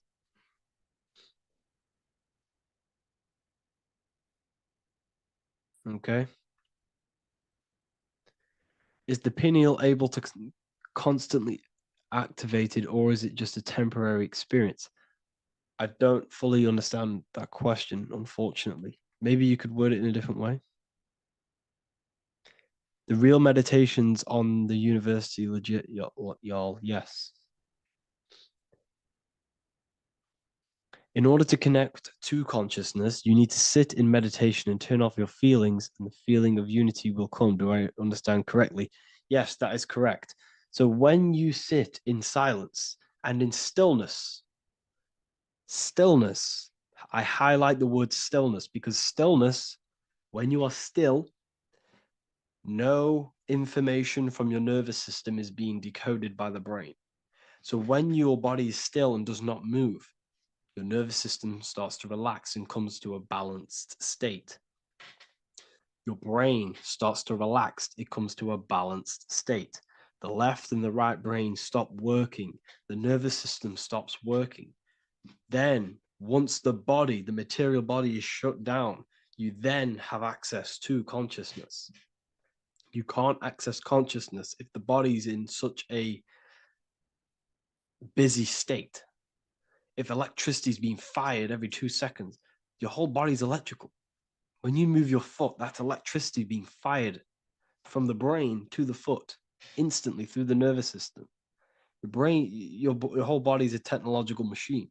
So you must shut down the technological machine to access the divine that exists beyond the technological machine. Do you understand that? Did we create ourselves from the higher plane? When you say yes, you created yourself, you manifested yourself in this material form for a reason in this specific time and place. Wisdom books, are these available inside the university? Yes, they are. So anyone who joins the university, they all gain 50% off the store. So you can get anything off, anything you want inside the store for 50% off. Plus, you get the Book of Wisdom Volume 1 PDF for free. You get the Human Health Guide. Plus, you get all of the library books. There's a loads of different books on occultism, symbolism, esotericism. Do you need to place your attention somewhere specific during meditation? You can do. Okay, you can do. So if you struggle, when you first start to meditate and you struggle to turn off the thoughts, think of the back of the brain, the back of your head. Don't think of it, place your attention on it. Okay, so when you place your attention on the back of the brain, this now shuts off thought because the back of the brain doesn't have any activation to do with thought. The front brain does, the neocortex. That's all to do with activation of thinking. So place your attention on either the back of the brain or your breath. What's more important, creating yourself or finding yourself? It's balance of both. So in order for you to create fully, you must have awareness of self and awareness of thought and control over the mental dialogue, the inner voice inside of you. Okay. When you control that inner voice, that is when you gain power. That inner voice is what brings commands into physical reality. Before you kick a football, there is a change in consciousness. There's a decision made in consciousness before the body takes the action. Therefore, every physical manifestation is a change of inner consciousness before it's a physical reality. You can have the reality you want through consciousness before physically having it. That's the secret to creating. But you must believe it like you know the sun is going to rise in the morning. That's how much you should know that you have that reality in consciousness through feeling and thought and imagination. And that's how you can truly create in your reality. Shrooms help with consciousness or ego. I can't really talk about that because I'm maybe uploading this to YouTube, unfortunately. But we need to clean our pineal gland first from calcification. Yes, definitely. You should go on a detox the body. Because you can't really connect with consciousness if your body is in such a dirty state. Because the brain is, your nervous system is in a state of fight or flight, trying to fight off all these toxins. So when you meditate, you're probably going to be having thoughts all the time because your brain's firing, your nervous system's being attacked through toxins. So you must detox to have a true connection with the divine. Your diet plays a big role in your spirituality and mentality. What is the most optimal food for pure consciousness? Fruits and vegetables. They possess consciousness. So when you place them inside of you, they're syncing with your consciousness. How to check the cleanliness of your body, your skin, your teeth, your tongue, your mouth. If your skin has spots, different colors on it, you're not clean, because your skin is a reflection of your inner organs. Coffee's not the best for you. Coffee gives you fake energy. Okay. So what coffee does, that buzz you get off coffee, is actually the toxic effect of the chemicals reacting with your body. If I'm inside the university and wanted to buy your book, you said it would be 50% off because we are your student. Is that automatic or we need to have a code? You will have a code. Yes, I'm going to releasing a code for all the students after this. Caffeine equals neurotoxin. Yes, it fries your brain, it fries your nervous system, it fries your dopamine receptors. Will the Q&A last week about money symbolism be posted? Oh, I didn't post that. That's my bad. I totally forgot. I will post that after this. Thank you for reminding me. How to detox the body. The best way to detox the body is going through a week cleanse of fruit. So only consume fruit, sea moss, and cayenne pepper, and lots of freshly pressed juice. Do that for a week or 2 weeks, depending on how you feel, and then start to fast. You will lose weight, but you're not losing weight. You're losing impurities. It's good to do this every couple months, to just go on a raw fruit diet, cleanse the body, push everything out, and then start to fast while consuming sea moss and having lots of freshly squeezed juices. What is an alternative for coffee? Something with high energy levels. Okay, we're not taught the most simplest thing about the human body. It is an electromagnetic machine. It's electrical. It runs off electricity. The only energy you need is electricity, and that is found in fruits, vegetables. If you want energy, drink pure, fresh, pressed juice. That will give you more energy, more electricity than coffee. Can we cleanse ourselves through oil pulling? Do you recommend it? I do oil pulling every day with coconut oil in my mouth. Celery juice is a good one, very good one. Yes, celery juice.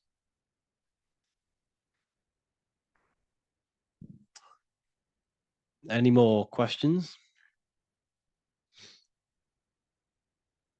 What kind of music do you listen to when lifting? For me, rap, hip hop push me work harder, but I know it's terrible for my subconscious. Yes, very. At least you're aware of it. You should be definitely try and stay away from the hip hop music. Try and stay away from anything that's talking about anything negative, because it's all programming your subconscious. And your belief system is your reality, people. Your belief system is your reality. Okay. So look after your subconscious. That's what's controlling your actions. 90% of your actions on a daily basis are controlled through your subconscious beliefs. Okay. I listen to a lot of Pastel Ghost. I listen to a lot of let me get my playlist up. It's all like background music for TikTok. Do you know what I mean? Like Pastel Ghost. That's mainly what I listen to. That sort of music. I don't know what it's kind of called. I don't know what that genre is called. Does anyone know what that genre is actually called? Because there's not much words in it. The reason I listen to it is because there's not much words in it. And, it helps the subconscious. And I just love that music.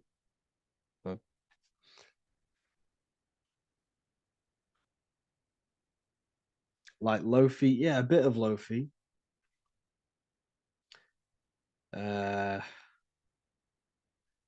Most people won't even know this type of music.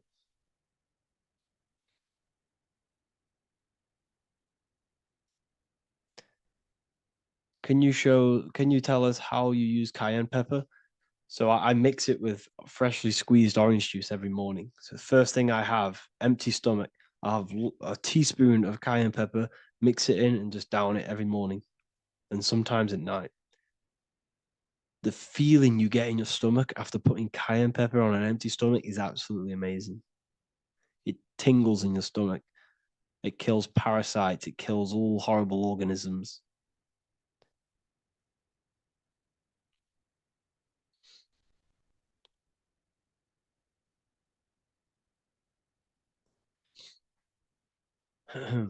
Mix it with hot water. Yes, hot water and key lime water. That I bet that's powerful. If you mixed warm water with key lime with cayenne pepper in first thing in the morning, I can imagine how powerful that is. I've never done that, but I'm going to try that. Do you use sea salt?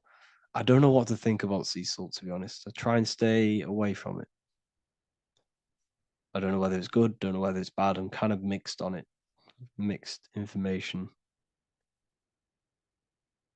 I've heard people have benefits. I've heard other people say stay away from it. So I don't know. I just stay away from it. Just I'm not too sure on it.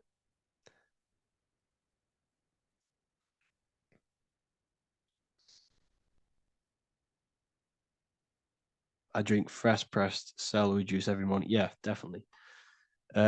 Is there any chance we could move to esoteric occult questions?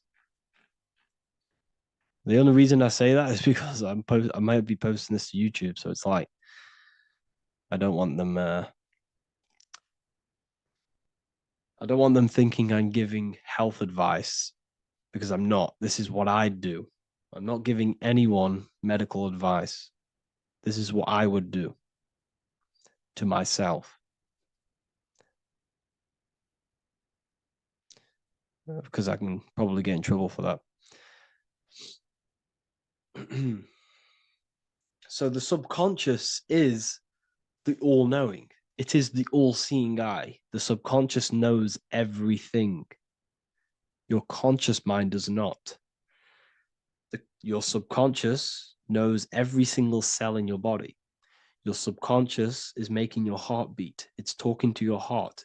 It's talking to every organ, every cell in your body is being connected and spoken to by your subconscious mind. It is the all-knowing. The subconscious has access to the astral plane, imagination, the fourth dimension. It has access to the mental plane, thoughts. It has access to the ethereal plane, energy. And has access to your physical body.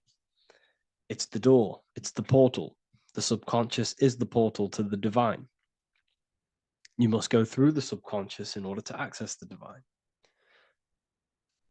Any coupon codes for book 2? Yes, inside the university, there will be a 50% off coupon code. Speaking of ancient civilizations, why did they use symbols to give us true knowledge? This is a very, very good question. Very good question indeed. The reason they use symbols is because symbols are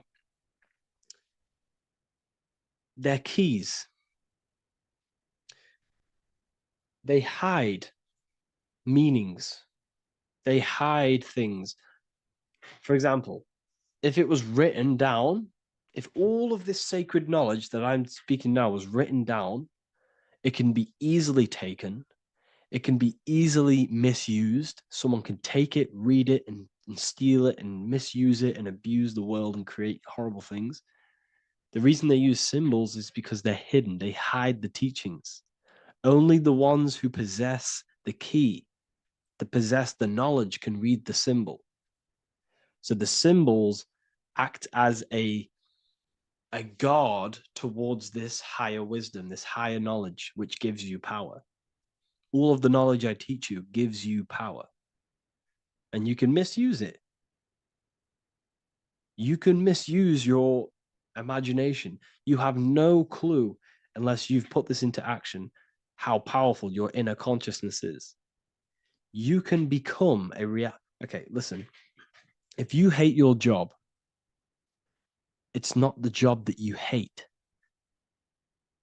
Think about it. It's not the job that you hate. The hate is coming from your inner consciousness. It's the state of consciousness that you hate. So what does that tell you? You can change that inner consciousness to another reality, the feeling of another reality. You can become that consciousness within before you actually externally have it. And by becoming and knowing that reality, that's what produces effect on shaping your outer world. When you really, truly know that reality inside of you, of being free, of being wealthy, of having abundance, your outer world has no other choice but to rearrange itself to your new inner state of consciousness. That's what magic is. It's manipulating your inner state of consciousness. It's convincing yourself that you already have it, not believing it, knowing it. Okay? Knowing is different than believing. Believing is a lie. You should know thyself. Okay? So we can say that human overpopulation is intentional. There is no human overpopulation. We're all cramped in these cities. We're all cramped into one little place. We're not supposed to live like that. We're not supposed to live so cramped. This is why there's so many weirdos out in public. So many weird people doing weird things. This is when things start to go weird, and we shouldn't be living in this state, in this condensed state. We should be spread out. Okay? There is no overpopulation. It's just an illusion because we all lived in such... Have you ever been on a plane? Have you seen how much land there is? It's crazy. There's no overpopulation. And how many people do they say there's in the world? There's not that many people in the world that they say. I think it's like 8 billion. I think they say there's 8 billion people. There's not 8 billion people. There's probably more like 2 billion. And the reason I say that is because I have a friend who only has like 300K followers. That's a lot of followers, okay? And he gets recognized everywhere he goes. And he's into all this stuff. And he says, listen, the population is definitely not 8 billion or whatever they say. I think it's like a couple billion. It's probably more like a billion. How to properly manifest intentions. Thought, emotion, and imagination are the key. You must know that you have that reality. Don't believe it. Become that reality within your consciousness. All day long, as much as possible. Feel it. Imagine it. Say it. And have zero doubt. How to have zero doubt. You can't, well, okay, so the doubt, that little voice that will seep into your mind saying, you can't do that. You can't do this. That's your old voice of your subconscious program. Listen, the reason why most people fail in life is because they have trained their subconscious that they will fail. They have told and believed that they will fail. The reason I will succeed for the rest of my life is because I have trained my subconscious to say, I will win, I will succeed, I will solve any problem. That's my belief system. And if my belief system is that, then my external reality, my conscious mind will seek a way to fulfill that belief. It will seek to control and create that belief in my external world. It will seek to solve any problem. I've trained my subconscious mind to know that I already have the reality, to know that I'm abundant, to know that I have everything that I already need. Therefore, if any problem comes, I can sort it straight away. But most people have a different belief. It's not your fault. We've been kind of manipulated and told this, that they will fail, that they can't do anything, that it's too hard. And that basically casts a spell on the conscious mind, where your conscious mind is just like, no, I can't do that, because of this subconscious belief that you hold. So you must reprogram your subconscious that you can do it, that you will solve any problem, and that you are abundant. That's the reason why successful people succeed. It's because they have a complete different mind state, a complete different belief system in their subconscious.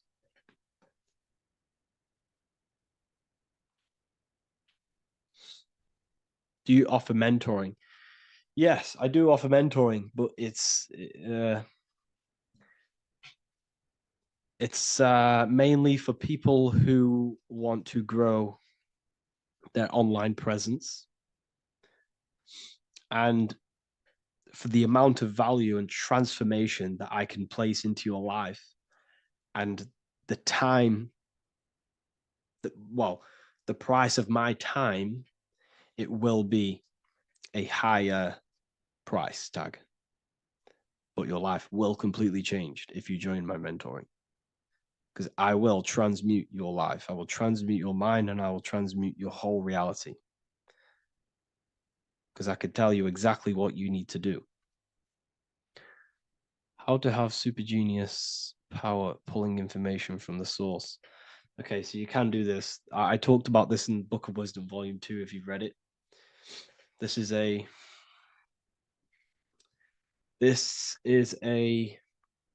technique that Albert Einstein used. This is a technique that Thomas Edison used. This is a technique that all of the ancient geniuses have used. So you get on a chair, you place metal below you or plates, and you hold a metal ball in your hand, and you fall asleep. And every time you fall asleep on the chair, you're going to drop the ball, because your body will become unconscious, and you will basically drop the ball, and it will wake you up because it's going to hit and make a loud bang on the plate. And every time you go to sleep, basically what this is actually doing is shifting your consciousness from conscious into the subconscious. So from physical into the astral. Your consciousness is shifting between these two planes. And as you do this, you can bring down great ideas from these higher planes. So when you fall asleep, have an intention. And when you fall asleep, you'll drop the ball. And when you wake back up, you'll have an idea, and you just got to write it down.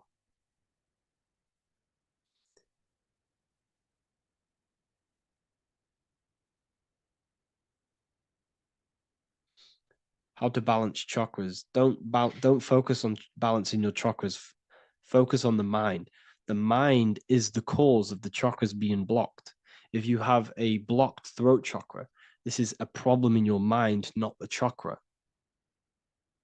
You see, the chakras are a result of the mind.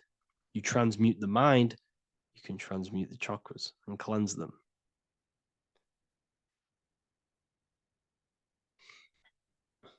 So was Jesus a real man that walked? Okay, so I'm going to tell you something. Like, some of the things that I say in my reels, they are to catch attention. So if I say the first thing on the reel, Jesus never existed, straight away, you see that, it's going to trigger you. It's going to trigger Christians. It's going to trigger people. So yes, I do say things to catch attention. The reason I do that is because I have to, in order to catch attention. Maybe there was a Jesus who walked. So in the past, I have said Jesus never existed. Yes, this is to catch attention, to boost the reels, views, and comments and stuff like that. Maybe there was a man who was called Jesus and walked the earth. But listen, he was not the Son of God. You are all the Son of God. Jesus represents an archetype. He represents morals. He represents a way of living that you should embody in your life, not to worship. We shouldn't be worshiping this man. We should be embodying his qualities into our lives so we can become Christ consciousness, so we can live in harmony with our mind, emotions, body, and spirit. Okay? He was not the Son of God. You are all the Son of God. We are all God experiencing himself in a three-dimensional divided form. God is oneness, and he created a divided world so he can experience himself. Why do you quote from the Freemasons oft times? I don't recall me looking at Freemason quotes and quote them. I just simply, when I post a quote, I literally just, whatever comes to my head, I just whack it into Telegram or Twitter. Are dreams tied to your subconscious, and how do you understand them? Okay. Dreams and astral projection are two different things. Astral projection is your soul leaving this plane into the collective consciousness, into the collective mind, the collective astral plane. But dreams are basically the astral plane, but it's your personal astral plane in your personal subconscious.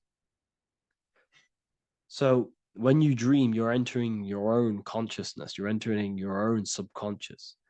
Every character, every event that happens to you, everything that is said to you, everything that happens to you in your dream is yourself pushed outwards, and you're basically experiencing your own mind.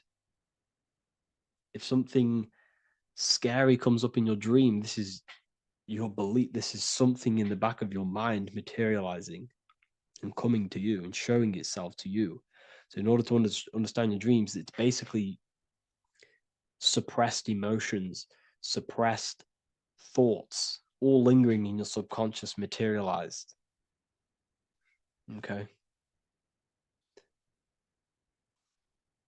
A few months ago, I'd have concurrent dreams of getting in a car crash that lasted for months. Then one day out of nowhere, I got into a really bad accident, and that low-key bugged me out. I didn't know if my mind was trying to warn me or what. You can explain that. Okay. If you are having dreams about having a car crash, this is a belief. Okay, so let me tell you something. Let's say you're a drug dealer, okay? And you live in fear every single day of the police coming to you.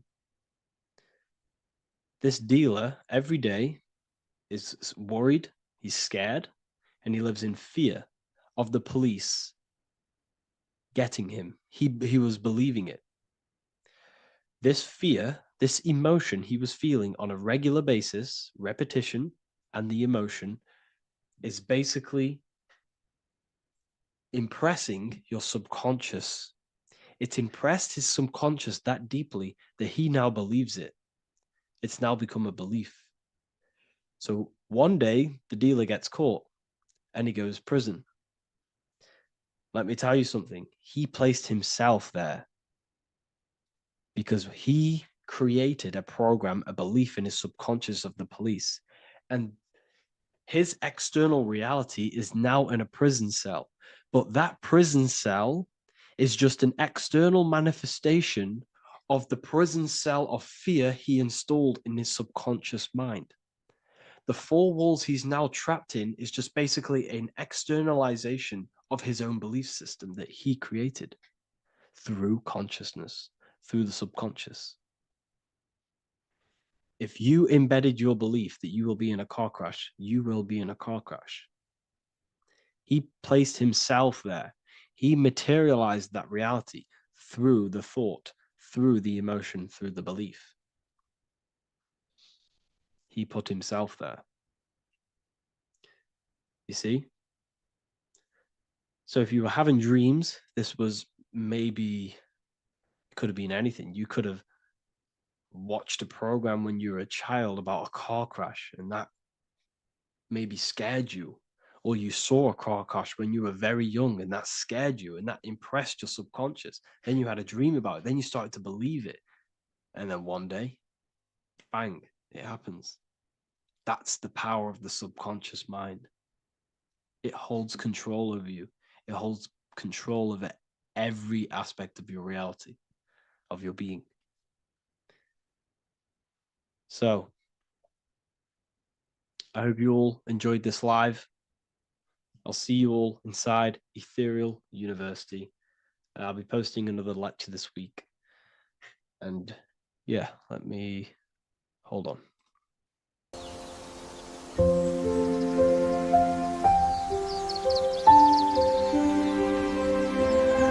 bookofwisdom.com. Visit today.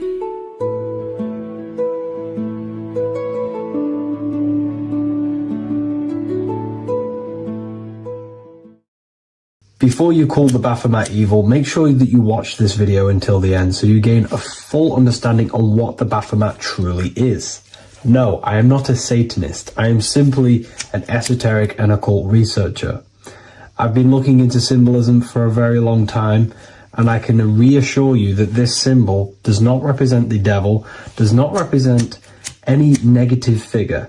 It's a very deep, occult, esoteric symbol. What we first need to understand about the Baphomet, it is indeed a symbol. Every symbol we see around us is neutral.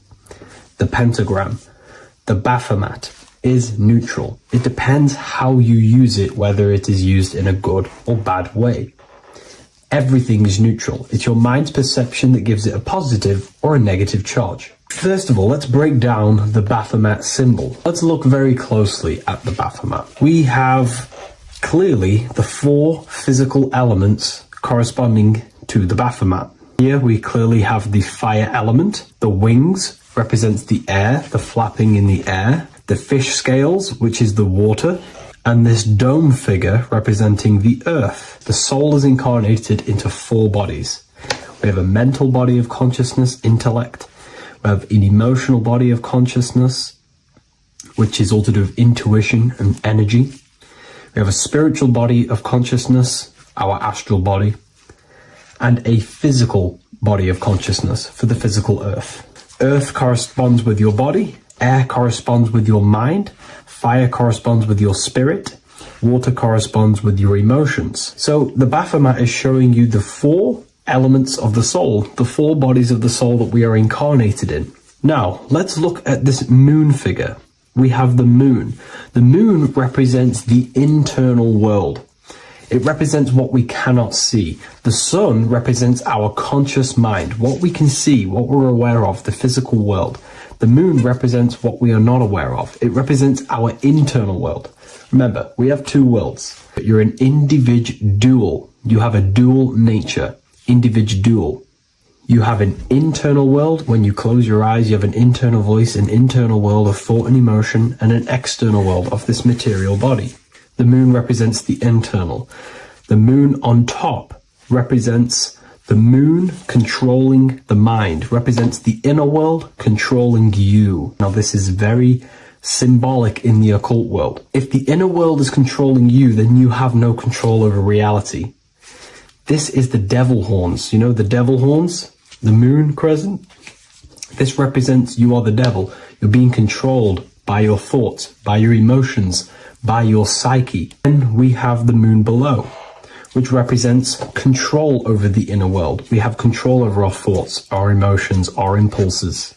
So you're either being controlled by thought and emotions, or you're controlling them and having self-mastery. In alchemy, we always see this symbol of the man or woman on top of the moon, representing emotional control and self-mastery of the internal world. The journey of the occultist is to gain full mastery over their consciousness. They want to be conscious of every single thought that enters their mental field of consciousness. We get over 7,000 thoughts a day. It is possible to achieve a certain level of mastery where you are conscious of every single thought that enters your mind.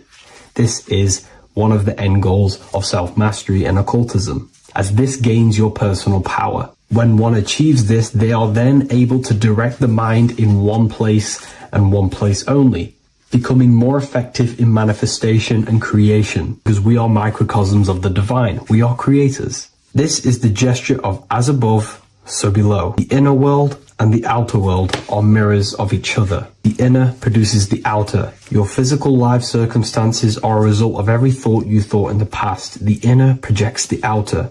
If you want to produce a change in the outside world, you got to produce change in the inner world of consciousness first. As above, so below. As within, so without. This corresponds with absolutely everything in the universe. Now we have the goat head, which represents the animal self. This represents the lower carnal mind. Lower carnal mind, which is earthbound, because a goat is on the ground. It's not a bird, it's on the ground. It represents the lower self. The beastie nature, the one that tells us to hate, to steal, to eat all the time, to consume. It's the beast within us, the beastie side of our consciousness. It has a human body resembling this, the human in the beastie nature, or we have the spiritual nature, the higher self. In essence, this symbol of the Baphomet represents the higher and the lower self of human consciousness.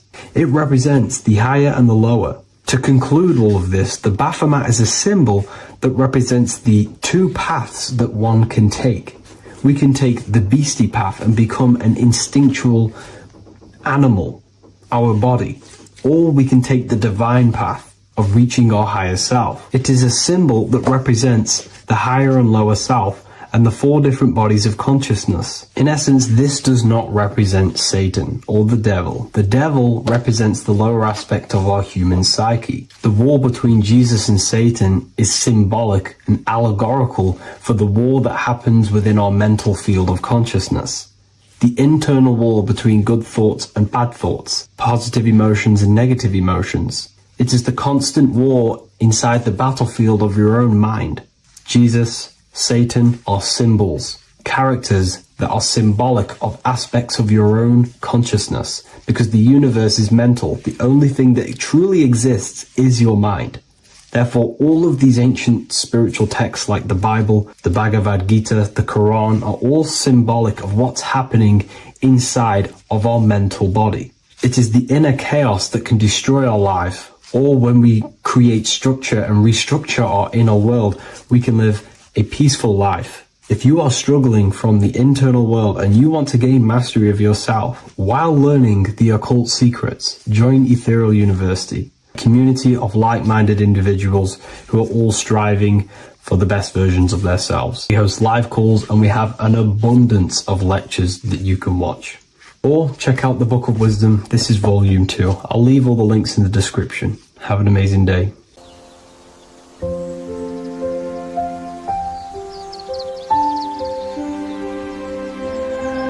bookofwisdom.com. Visit today.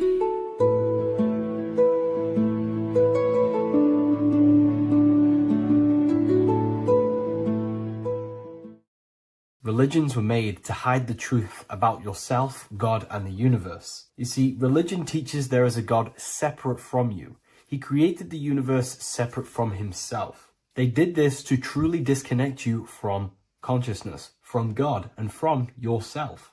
Now let me explain. It's going to be very difficult to understand this from a left hemisphere dominated perception. The left hemisphere sees everything individual. The right hemisphere sees the whole. For example, if you're walking through a woods, the left hemisphere sees individual trees, leaves, twigs, and branches. The right hemisphere sees the interconnectedness of the whole woods. We've been trained our whole life to be trapped in the left hemisphere, to think logically, scientifically, with evidence. This way of thinking traps you in illusion, division, and separateness from everything. Plus, in science, they teach you the universe exists outside of you. You exist in a universe, and the universe exists whether you exist or not. This is completely false.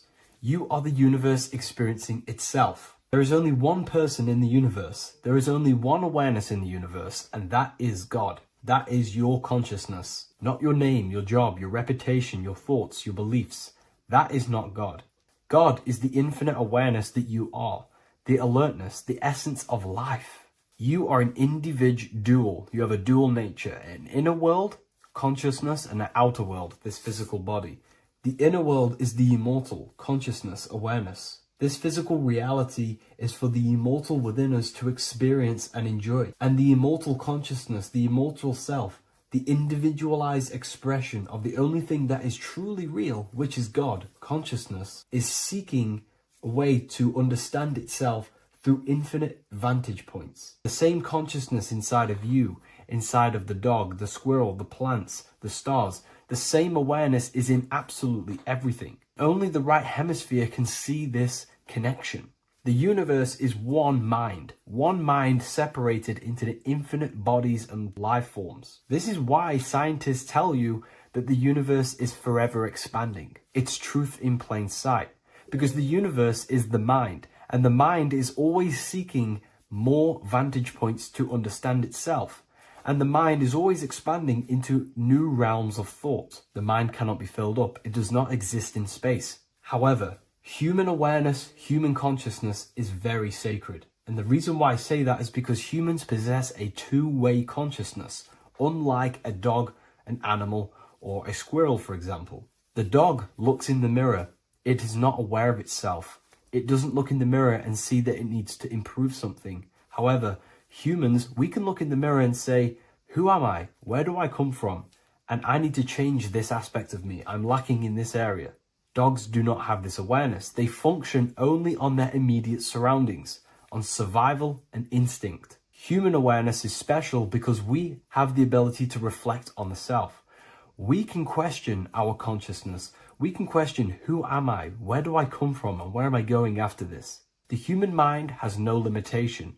We can surpass our animal nature and rise to a godly nature. This is the whole purpose of reaching Christ consciousness, which is just an ideal consciousness where we have control over self and we know who we truly are. Humans have been given the tools to awaken. Our five senses are locked only to perceive the physical world, but the mind holds the gateway to understand the unseen aspects of reality. The mind holds the secrets to the universe and consciousness. We just have to study ourselves to understand God.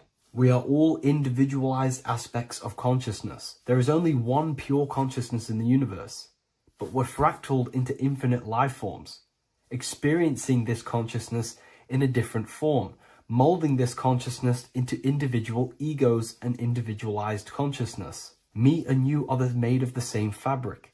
However, I have thought different things, believed different things, experienced different things, which has conditioned my consciousness to be my own individualized aspect of God. And that's what makes me, me, and you, you.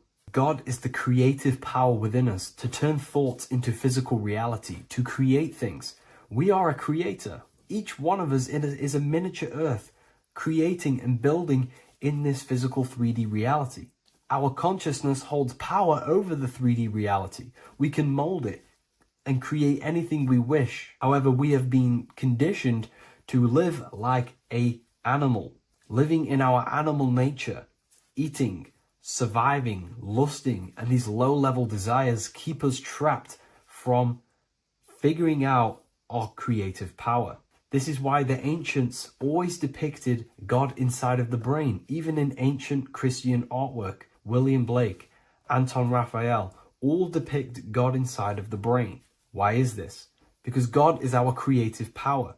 The spinal column acts as a type of ladder of consciousness. If you just think about sex and act on sex, eating, consuming, and living in a survival animalistic state, then your consciousness is functioning on the lower end of the spinal column, where your reproductive organs are and your gut organs are to consume food. In order to activate the God within us and to us to truly know God, we have to be aligned with the God consciousness. We have to unlock the God within us so we can truly actually experience God and understand it. However, God exists beyond our personal consciousness, beyond our human identity. In secret societies, satanic rituals and satanic societies, they are seeking a way to escape the human identity through ritual work, meditation, and trance-like states. A trance-like state is like the state that you enter just before you fall asleep, where there is no thought present in your mind, because you are not the mind, you are the observer, you experience the thoughts. And when we escape the human identity through rituals, meditation, or trance-like states, we can actually experience beyond the veil of this material world. However, satanic rituals do this in a negative way. Satanic rituals include ways to make the human mind tap out by pushing the human minds to the limit through pain, suffering, and even torture, to allow the mind to pass out so you can temporarily pass on the veil of the physical world and escape the limitations of the human identity and the human thinking mind. Now, you do not have to do it this way.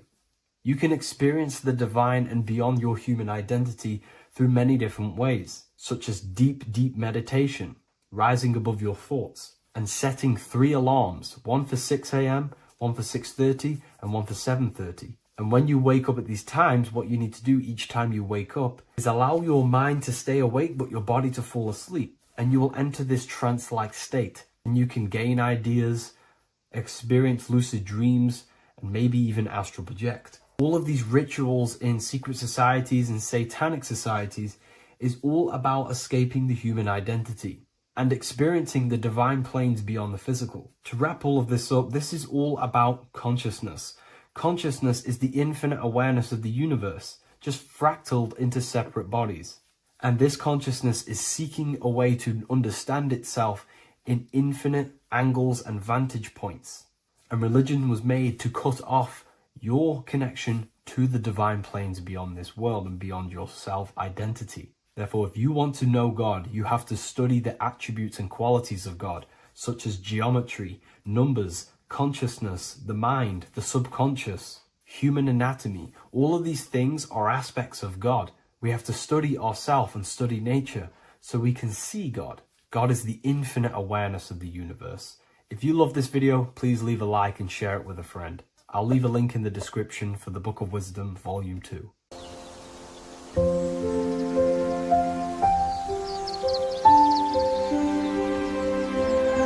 bookofwisdom.com. Visit today.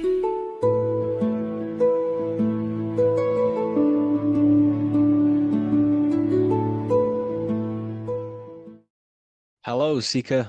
Welcome to Revival of Symbolism, a channel devoted to the language of esoteric symbolism, helping you discover yourself and expand your consciousness into new realms of thought. I'm Harry B. Joseph, also known as Revival of Wisdom. In this video, we're going to be breaking down the occult and esoteric meaning of the tarot card, the Magician. This contains many layers of symbolism. Let's get straight into this. So if we look at the card of the Magician, the first thing we notice is this gesture, his hands. We have one hand up, one hand down. This corresponds to the teaching and the principle of the universe called the law of correspondence, also known as above, so below. As above, so below pretty much corresponds with everything in the whole world and life. Everything functions underneath this law. It teaches that everything below in the material plane does not exist on its own. Physical life does not create itself. It is not independent. It cannot sustain itself. Everything below in the material plane has its spiritual counterpart within the heavenly realms of higher consciousness dimensions. Everything above manifests that which is below. It's simply representing how reality is dual and you are dual. You have a self outside the mind, which is the physical body, and a self inside the mind, the spiritual self. While most people are fixated on the external self, the physical body, they never give attention to their internal self, the self inside the mind. The self inside the mind is limitless, has infinite potential, and is not bound to any true form or identity. The internal self is the immortal self, the higher self. It is the self that can turn anything, any thought into a form within the realm of imagination. This is what we call the astral plane. The astral plane being a plane or a dimension that sits just above the physical plane, and it's the realm of imagination, emotion, and desire. Because in order for us to imagine something, we have some sort of emotion or desire to create it. Therefore, it is the astral energy, the desire and the imagination of something above in the higher realms and dimensions of consciousness that make it possible and physically created within the material realm. It is the astral forces of desire manifesting the actions of the physical body, because the physical body only moves to what we care about or we have a passion or desire. These forces, what we call passion and desire, are not just chemical reactions in your body. They are astral forces directly coming from your astral body. We think with thought. This is the beginning of all creation. We think, we imagine, we desire, then we act. It is the higher realms first, then the external realm, the material. Higher dimensions over the lower dimensions. This fits in perfect with the magician, because a magician is not someone, like Harry Potter shows you with wands casting spells. This is fantasy. The real magic is about changing consciousness at will, because consciousness above creates that which is below, the material. As within, so without. Reality is created from the inside out. So the magician understands that by changing consciousness, we change our external circumstances. You see this reflected in your life, and I've seen this reflected in my life. When you change your consciousness, for example, you start to spiritually awaken. You start to think differently, see the world differently. What happens to your external reality? Notice your friends start to say you've changed.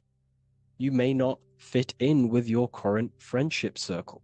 Your friends will change and you will outgrow them, and you'll have to seek to find new friends that fit with your new internal state of consciousness. This is teaching that the internal world rearranges the external world. While most people stay in a cycle of trying to change the external world, not realizing that they must first change the internal. This is what magic is about. Magic is about changing consciousness at will. Because when a magician holds the ability to direct all forces of their consciousness to a specific reality within them, to create that form and reality within the internal self, they can actually start to produce change in the external reality. We have masculine forces of consciousness, feminine forces of consciousness. The feminine forces of consciousness are imagination, intuition, emotion. The active masculine forces of consciousness are willpower, actions, and intellect, thinking. When we combine the imagination, seeing the reality within our mind, forming the reality within our spiritual vision, the internal vision of the soul, because imagination is the expression of the soul. It is creating with astral light, astral vision. Freemasons, occultists call imagination spirit vision. When we see that reality with our spiritual vision, this is why we have to increase our ability to vividly see within our imagination or the astral plane. If we do not develop these faculties of consciousness, we will struggle. This is what the esoteric is about. We have to increase and develop every part of our consciousness to develop spiritually, to try and reconnect with the internal world, while our whole past life we've been focusing on the external. When we combine the soul's vision of imagination with a feeling and a desire of creating that reality, that's then the internal world pretty much sorted. Then we have to combine that with willpower and actions. The masculine and feminine come together to give birth to a child. The masculine and feminine come together in your consciousness to give birth to a reality. It's about changing what's inside the self to produce change below. This is what true magic is. Look at the word magic, magi, and the word imagination, imagination. Imagination is about working with the forces of the soul and the forces of consciousness, producing change in consciousness at will to produce change in the external. This is what this represents. Changing above so we can change below. No point trying to change the external world, because the external world is already formed. It is a form, it is an effect. So to produce true change in the external world that lasts long term, we must first gain control over ourselves and produce change internally. This is why the magician is called to gain mastery in every element of their being. They have to gain control over every aspect of consciousness and develop every faculty of the soul. This includes developing strong imagination, developing a very strong willpower. We can do this through exercises such as imagination exercises, holding one specific vision for a long period of time, meditation, thinking on one specific thing for a very long period of time. This will increase the willpower. It's also about gaining control over the subconscious impulses, the subconscious thinking patterns that seek to control us. It's about gaining control over every aspect of our consciousness. This is what a true magician is. And this is what the true spiritual path is. Developing every faculty of consciousness. It's a never-ending journey of self-mastery. If we look at the magician, we see this infinity symbol rising just above his head, symbolizing the mind being filled with higher knowledge. The mind aware of higher dimensions. You see, the mind is the cause, physical reality is the effect.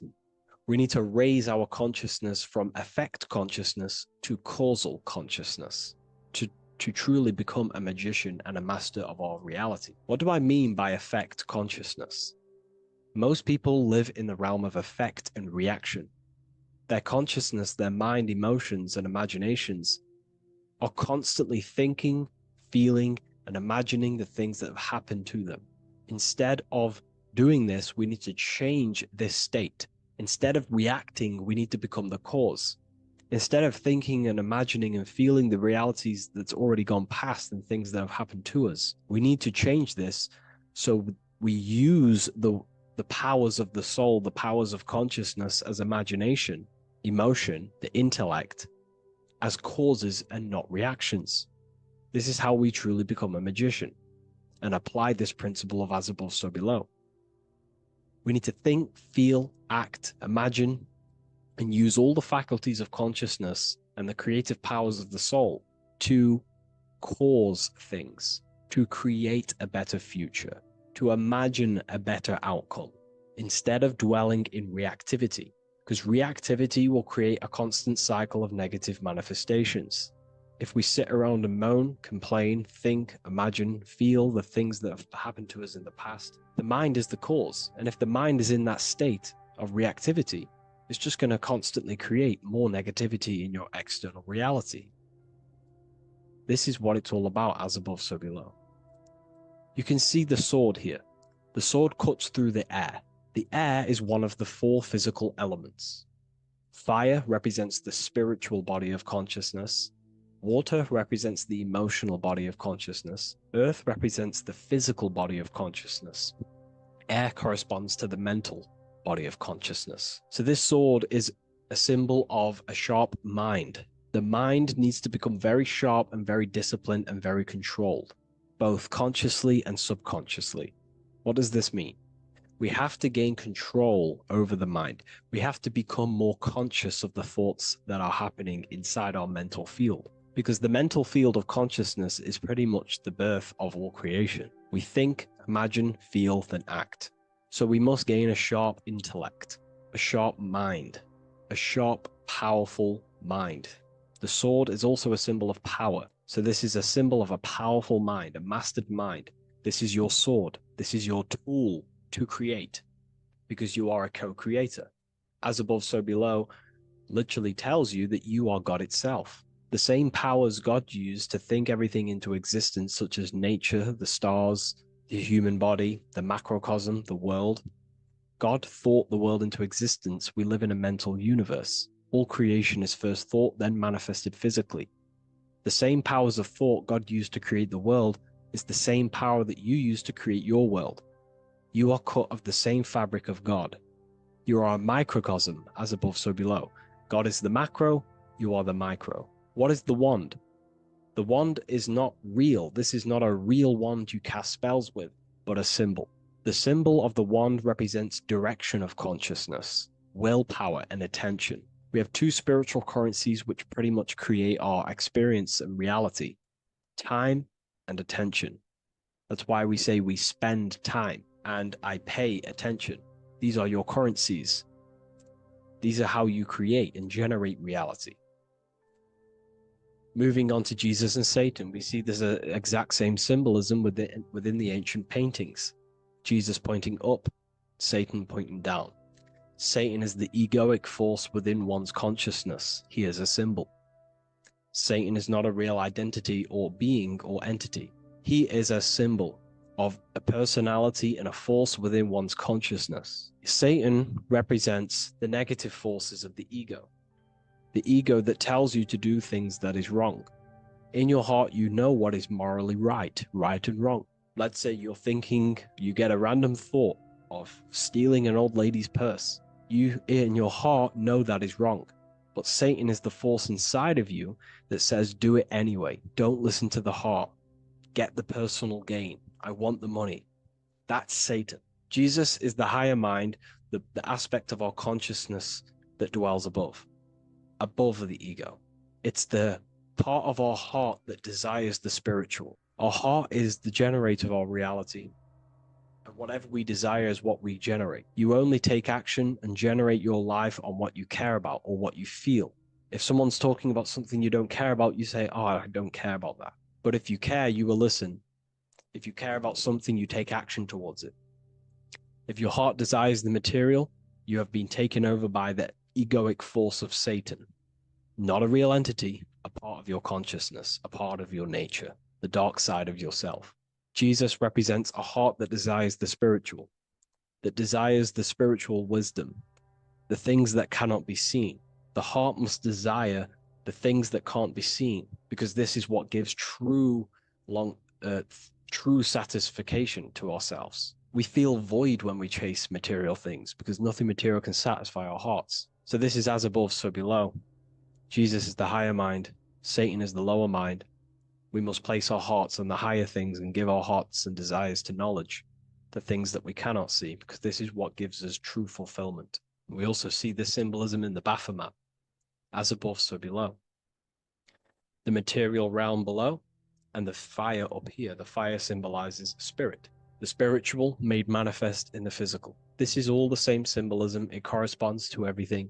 You can use as above, so below to determine truth. If someone tells you something, tries to make you believe it, and it does not correspond with the law of correspondence, then you know it's a lie. You can use as above, so below to manifest things. You can use as above, so below to see the world as a reflection of God. We are in God's kingdom. This is God's world, and you are creating in the world through the same powers of God, thought. You are a small version of God, co-creating a world and reality in earth. You yourself are an earth. Your body's the earth. Your consciousness is God and heaven. So I hope this video helps. The occult goes deeper than you could possibly imagine. If you wish to go even deeper, join our community, Ethereal University. Please leave a like, share, comment on this video for more.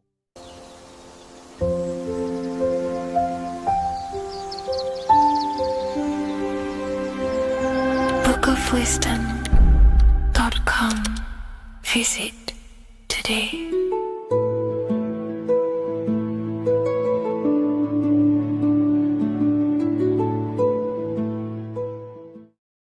Welcome back everyone to another video. Today we're going to cover everything that you need to know about the mind, starting with the two aspects of the mind, the conscious and the subconscious. The male aspect of your mind is the conscious. This is the 10% of your mind. The conscious part of your mind is only aware of everything around you, your vision, your sight, your smell, your taste, your hearing, and your current state of emotion and thought. Every thought that you consciously think about has an emotion directly attached to it. That emotion is then impressed onto the subconscious part of the mind. The subconscious part of the mind is the female aspect of your mind. It is also a whopping 90% of your mind. Subconscious mind is controlling all of the subconscious processes which happen within your body. For example, your subconscious mind is controlling your heartbeat, your digestion of food, and all of the things that you do not have to tell the body to do. It is the hidden part of our mind which is controlling all of the hidden things. The subconscious mind is like a recording supercomputer. Everything that you have experienced in your life is all recorded and stored within the subconscious mind. One of the most important things about your subconscious mind is that it stores your mental programs. Everything in the subconscious mind manifests into behavior and actions within the body. Your daily basis routine and habits are all mental programs within your subconscious mind. These mental programs are created by mainly two ways. 1. Repetition, and 2. Emotional impact. The repetition is fairly simple to understand. The more you do something, the more it impresses onto your subconscious mind and becomes a program. That program will then manifest into your behavior. However, with the emotional programs, they work a bit different. The stronger that you feel an emotion, the stronger it is impressed onto the subconscious mind. And then that emotion becomes a program. For example, you had a very traumatic moment happen when you were a young child. The emotion that you felt was so strong in that moment that it impressed into your subconscious mind so hard that you can recall that moment like it was yesterday. That traumatic event that happened to you when you were young will still manifest into your daily basis behavior even to this day. However, it manifests subconsciously. For example, if you were in a car crash, you will be wary to enter cars with certain people. All because of that traumatic emotion that you felt and impressed onto your subconscious mind. Another example of the subconscious manifesting into our behavior is posting on Instagram. Most of the time, the reason why you post is because your subconscious mind is seeking gratification. So before you actually do something, question yourself and find out the root cause of why you are doing this. Another thing that you need to understand about the subconscious mind is that it takes everything you say and hear literally. So for example, if you go and say, "You are an idiot" to someone, your subconscious mind will only pick up the word idiot. It only knows yourself. It doesn't know anyone else. You are casting a spell on yourself just by saying that to someone else. This is why the golden rule is to treat others like you'd like to be treated. Now, you can rewrite these programs which are already in your subconscious mind. However, it does take consistency. You have to change these programs which have been running for years. And by changing these programs, you change your behavior, because these programs manifest into your behavior. The best way to do this, personally, is to listen to affirmations first thing when you wake up in the morning, and do this for 10 minutes every single morning. Then at night time, you want to think and feel that you are becoming the reality that you desire. The more that you feel this reality, the more it will become a program and impress your subconscious mind. For example, you're trying to gain financial freedom. If you trick your subconscious mind into creating a program saying that you are financially free, this will manifest into your behavior. You will start doing more work. You will start looking for ways to make money. Your mind will be set on the frequency of money and financial freedom. Therefore, you will receive thoughts based around this program. If you take enough action, your life will dramatically change because of this program that you created in the mind. This is why we call it a mindset, because your mind is a frequency tuner which sets its frequency onto different thoughts, because thoughts are frequency. If you fill your mind with a specific frequency, you will gain thoughts and ideas based around that frequency. To create a stable mind, you need to master your emotions. You need to change your mindset. Everything that you experience is neutral. Based upon the mindset that you see it, you either give it a positive or negative charge. By understanding this deeply, you will then control your emotions. I hope you gained some wisdom and enjoyed this video. Please, if you can, leave a comment and a like, and subscribe to the channel if you like this content. Love and light to you all.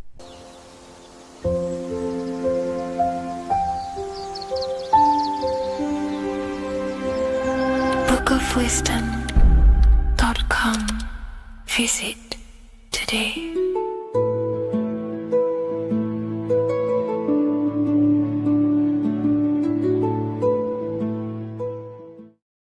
What if God is not watching you every move, not judging every mistake that we make, not deciding in real time who goes to heaven or hell? What if reality does not work through God micromanaging everyone in his creation, but through a law? And what if you are not separate from those laws, but an active expression of them? Once you understand this, everything in your reality will shift. The idea that God micromanages everything and does everything by himself to hold up his creation is illogical. It makes no sense. There are billions of souls and living people in this world. There are plants. There's no way there is an intelligence out there micromanaging everything. If you die and pass on, there's no one waiting in a queue to be judged by God. This is totally, just religion creating up their own version of the Bible or whatever holy book it is. We have to remove that system out of our mind that's being heavily implanted into us. If God were personally judging every soul the moment they died, there would be an endless queue of people waiting to proceed, punish, or rewarded. Reality does not operate like a courtroom with a single judge overseeing every case. Instead, reality operates through systems, through structure, through law. God does not intervene moment by moment. God sets laws into place,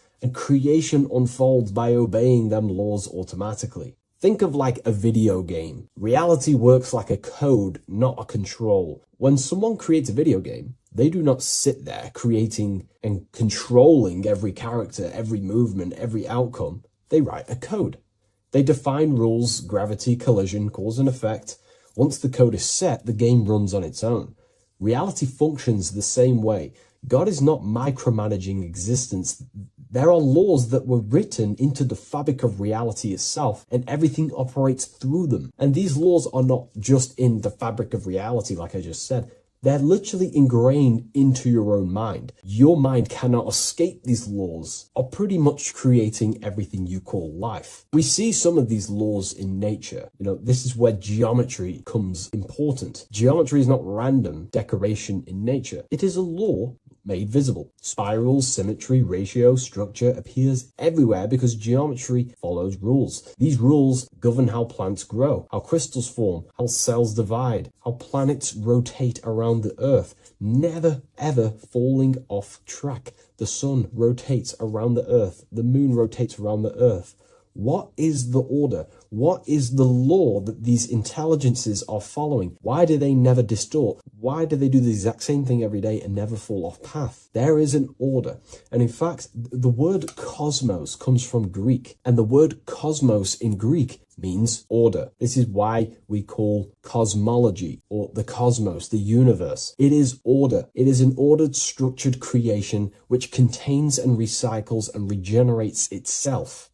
For example, if we look at the Fibonacci sequence, this sequence is a code written into nature. It's not just decoration. It is an instruction into plants, into everywhere you see the Fibonacci, which is right there in your hand, the Fibonacci sequence. The pattern governs how things grow in the most efficient and sustainable way possible. Leaves, flowers, shells, trees, hurricanes, and even galaxies follow this sequence because it allows growth without collapse, overlap, or waste. The reason the Fibonacci appears everywhere is because it's the law of balance. Each stage of growth builds the one before it. Nothing is forced. Nothing is micromanaged. Growth unfolds naturally because the rule already exists. Without this law, nature would not sustain itself. Plants would block their own light. Branches would compete instead of expand. They would all be fighting for space. Systems would collapse under their own complexity. The Fibonacci solves this by allowing infinite expansions while maintaining order. This is what an actual law looks like in action. A single principle set once, creating harmony across all scales of existence. Nature does not think about how to grow. It follows the code on a subconscious level. And because the code is perfect, growth appears intelligent. This is the same principle that governs reality itself. Without the Fibonacci sequence, plants would be fighting for space,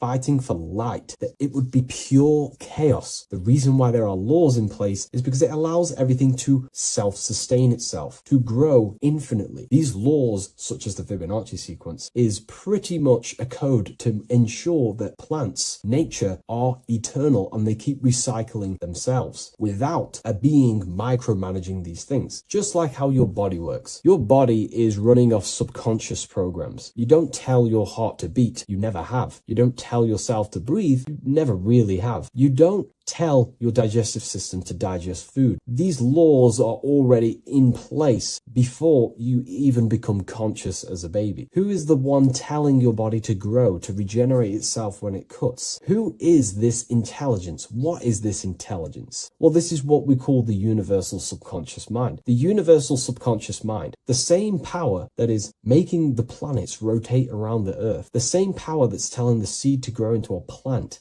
the same power that turns your cut into a scab, then into skin, is the same power that is running your heart, that is telling your lungs to breathe. We're all interconnected with this universal subconscious blueprint which sustains reality and creation itself. It's a self-containing system. Now that we've gone over some of the basic stuff, but you see where I'm trying to come from now. There are laws you cannot escape, and one of them laws would be cause and effect. It's impossible to escape this law. It is too powerful for your consciousness to actually escape cause and effect. Every cause will produce an effect, and every effect will produce a cause. It is an endless, infinite circle or cycle. It creates everything in your reality. The way I like to use cause and effect is before I make a decision, I know I'm trying to push my life towards who I want to be, towards my higher mind, but towards my goal. So every decision I make, let's say my friends contact me and say, do you want to come out? Let's do this. Let's say it's, something that's just going to waste my time and it's not very important. Of course, it's good to have time with friends, but let's say it wasn't important, for example. Before I make any decision in life, I say, well, what is this cause going to affect? Is that effect that this cause I'm about to decide on going to push me towards who I want to be, where I want to go in life, or what I want to achieve? Is it pushing me towards who I want to be? If it's not, I will not take that action. I will not produce that cause. I only take actions that I know are going to make positive effects. Now, of course, there are things we can't control, but we can minimize these things. I only take causes, which is just an action, if I know the effect is going to benefit me. I know sitting here, making videos will help me produce value for the world and for yourself and to help people awaken to these things. I know this is the cause, this is going to benefit humanity and help people awaken even more, because that's all I want to do. I want to help people, provide value, to change people's lives. Another law that you can't escape is obviously time. You can't escape these laws. They are eternal principles that were set into place by some sort of intelligence. We live inside them. We express them. We are shaped by them. But you are not separate from creation standing outside the system. You are geometry. Geometry is right there in your hand. That's the Fibonacci sequence. You are the law made conscious. You are thought crystallizing into experience. Every object, every person in your reality is pretty much an externalization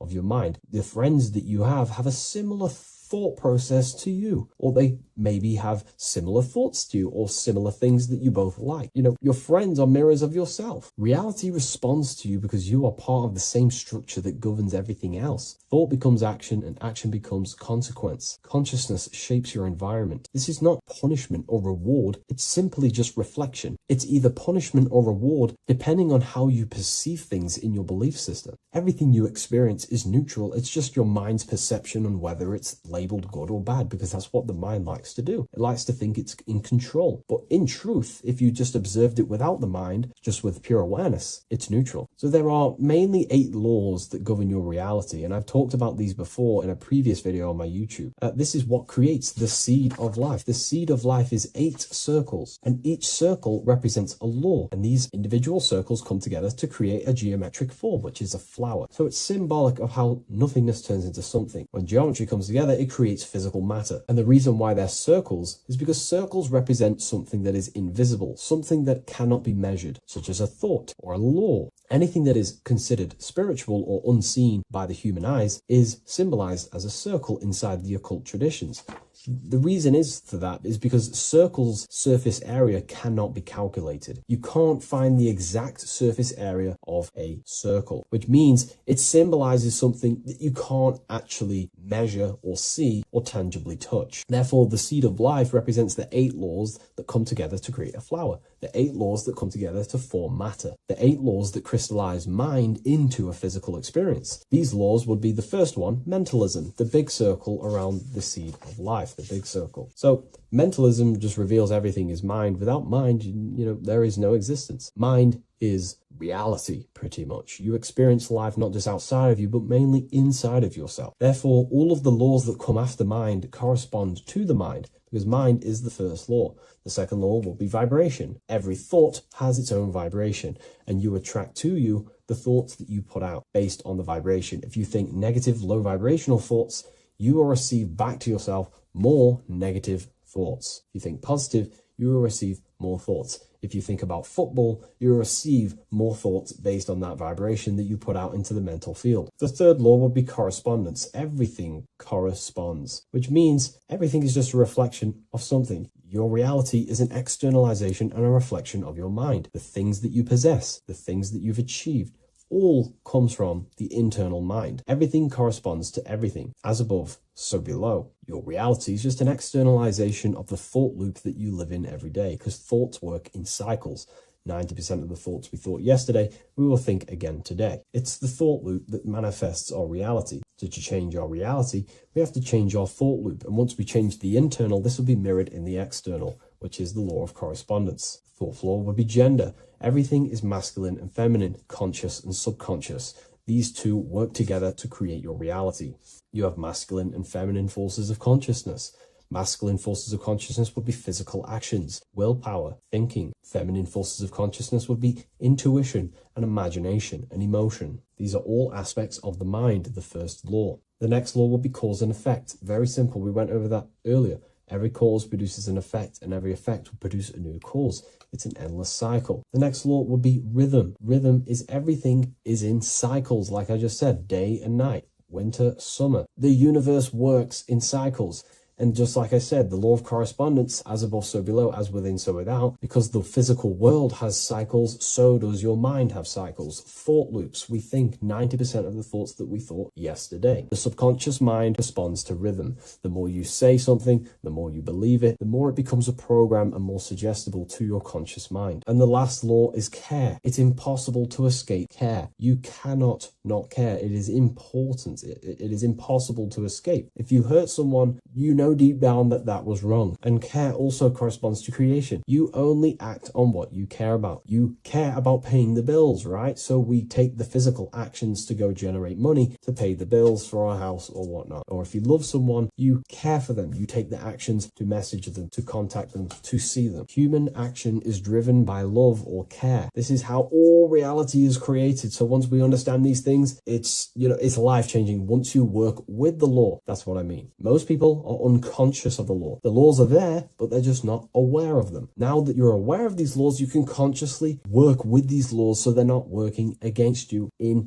so you can actually make these things and work them in your favor. So let's go into heaven and hell, because there's a massive debate. Now that you understand that you are the laws, you are crystallizing reality, not just in the physical, but in the spiritual dimension, in the astral plane. It's the exact same laws. The law of correspondence reveals as above, so below. Your reality is a reflection of your mind. Everything is a reflection of you. That doesn't mean that other people don't exist. I mean, the way you view other people is through the lens of your mind. You perceive what you have in your mind, your beliefs, your traumas, your memories. This is where heaven and hell are misunderstood. No one is sent anywhere by force. There is no external authority dragging souls into destinations. Consciousness determines the environment that you are in. Environment, it's mental. As above, so below. When the body dies, consciousness withdraws from the physical technology of the body. The simulation of the physical world is no longer being ran by your brain. I mean, your consciousness will go into the astral plane, which is the realm that just sits above the physical plane, which is the realm of imagination and desire. The environment that you go to in the astral plane directly corresponds to your state of thought and your emotion and your desires. If you desire hurting people your whole life, then you're going to go to an astral realm, as above so below. You're going to be in an environment where that goes on, but in a non-physical sense. Wherever then thoughts, whatever the strongest thoughts you thought throughout your life, that is the environment that you go to. If you were so caring and loving to your family, all you wanted to do is provide for your family or whoever, and you pass on, you will go to a place where people care. Souls are manifesting them thoughts and them energies. It's vibration. Whatever vibration you're vibrating at, you will reflect and correspond in your reality when you die. Therefore, you create your own suffering by desiring such low vibrational things, or you create your own heaven if you are truly operating from a place of love in your heart. You see, your mind can lie, but your heart cannot. Your heart reveals your true desires, your deepest wants and needs, and it reveals your true self, and that will be projected and responded in the astral plane, because astral matter is very respondable to consciousness. The physical plane is not really. It takes a longer time for things to be manifested in the physical plane. But in the astral plane, whatever you think, whatever you desire, it instantly corresponds to your reality there. So God does not micromanage everything. The law does not judge, it simply reflects. The universe is made of laws. The Emerald Tablet of Thoth even mentions this. He says, the search for the laws that governs man's life are an eternal mystery. Man is always forever searching for the laws that govern his existence. This understanding now changes everything in your reality. It removes fear-based control, it removes blind obedience, and it returns responsibility to where it belongs, to you, your consciousness, yourself. You are not being watched, you are not being mirrored. Reality is not punishing you, it is responding to you. Once you understand that God works through law, not micromanagement, you stop waiting to be saved, judged, or condemned. You realize something far more powerful. You are not separate from creation. You are participating in it. You are the universe experiencing itself. What a fabulous video, and I really enjoyed this today. Please leave a like, comment, and share on the video, and I'll see you all in the next one. And if you wish to get this book, there is a link in the description. Have an amazing day, everyone. Take care.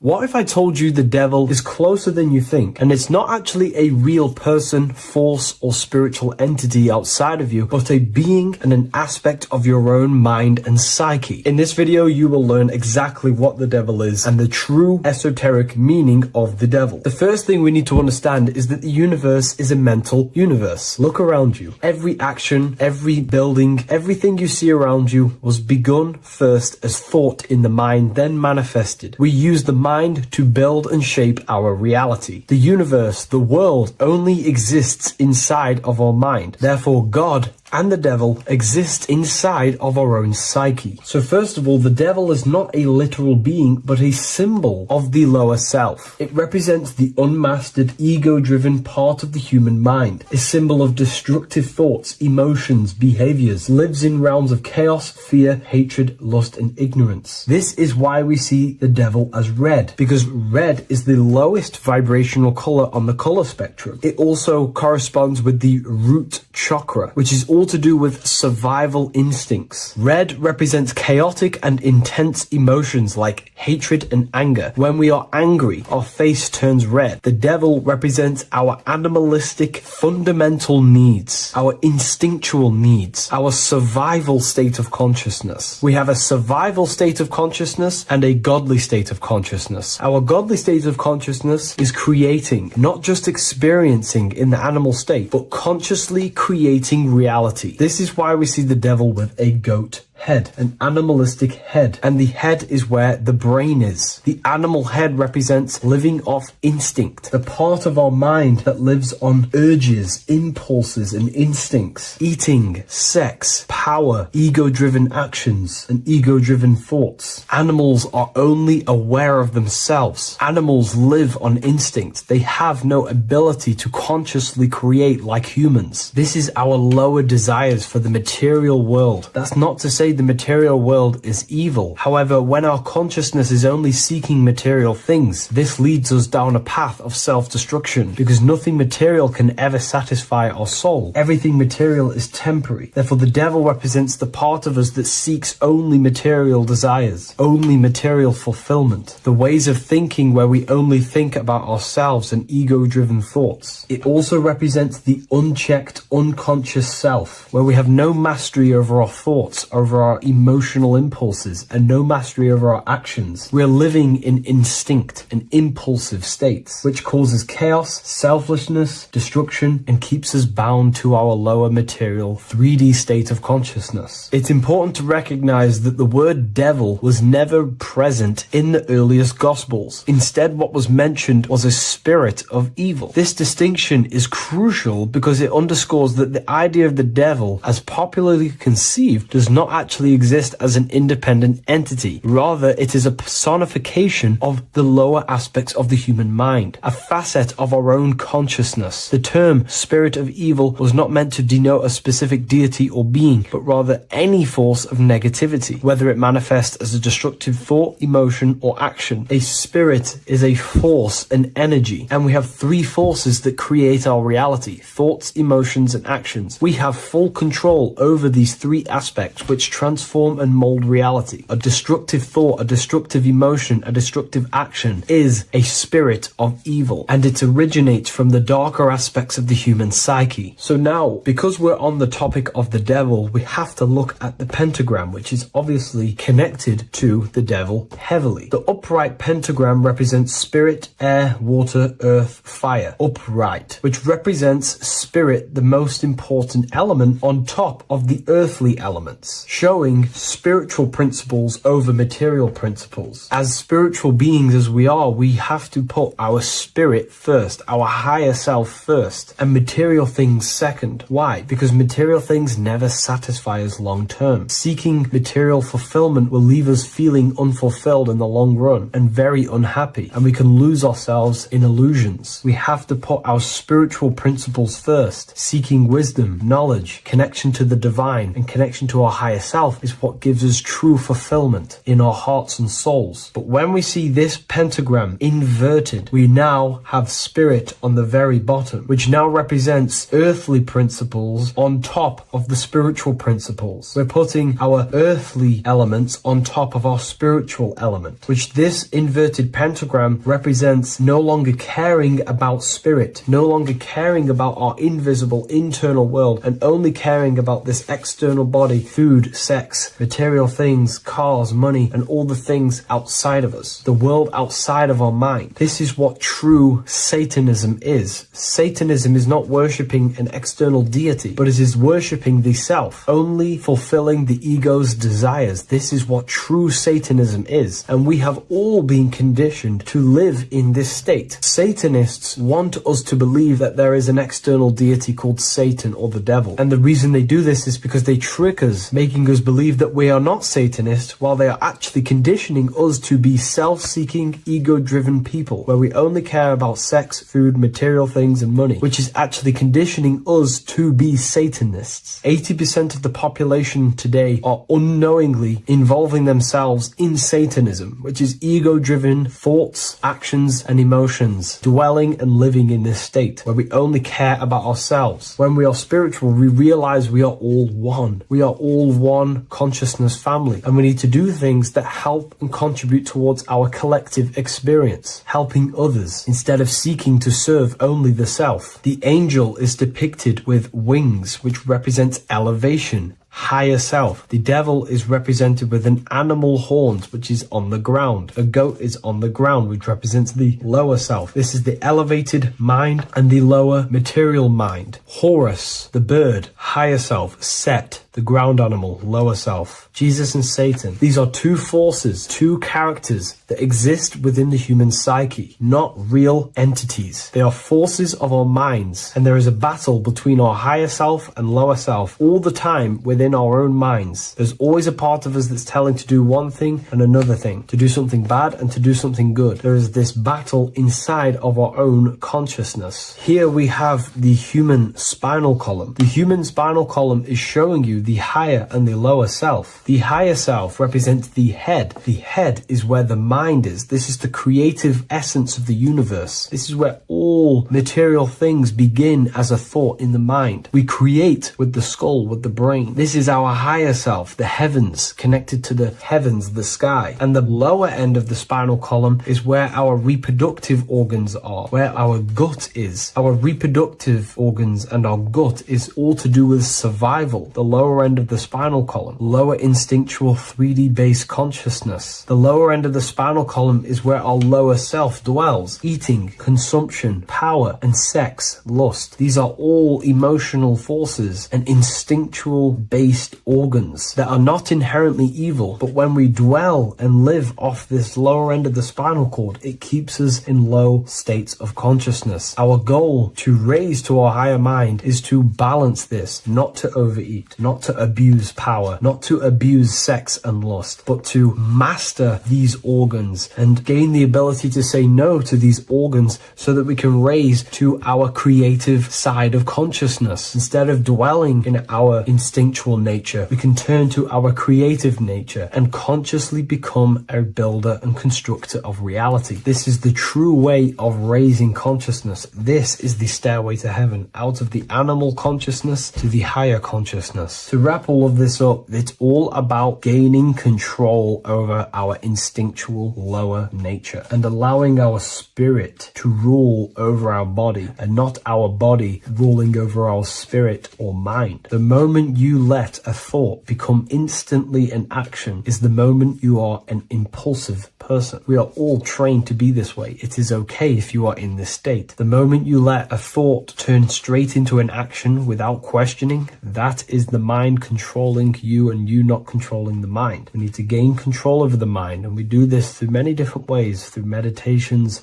affirmations, and discipline. We slowly gain control over our minds. And once we gain control over our minds, we gain control over our thoughts, and we gain control over the attention that we give certain thoughts. We can then start to uplift our mind, our thoughts, out of our instinctual state to the higher mind. If you wish to learn more about consciousness, I'll leave a link in the description for the Book of Wisdom, Volume 2.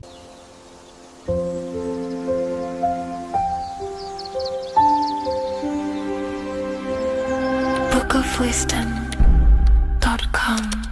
Visit today.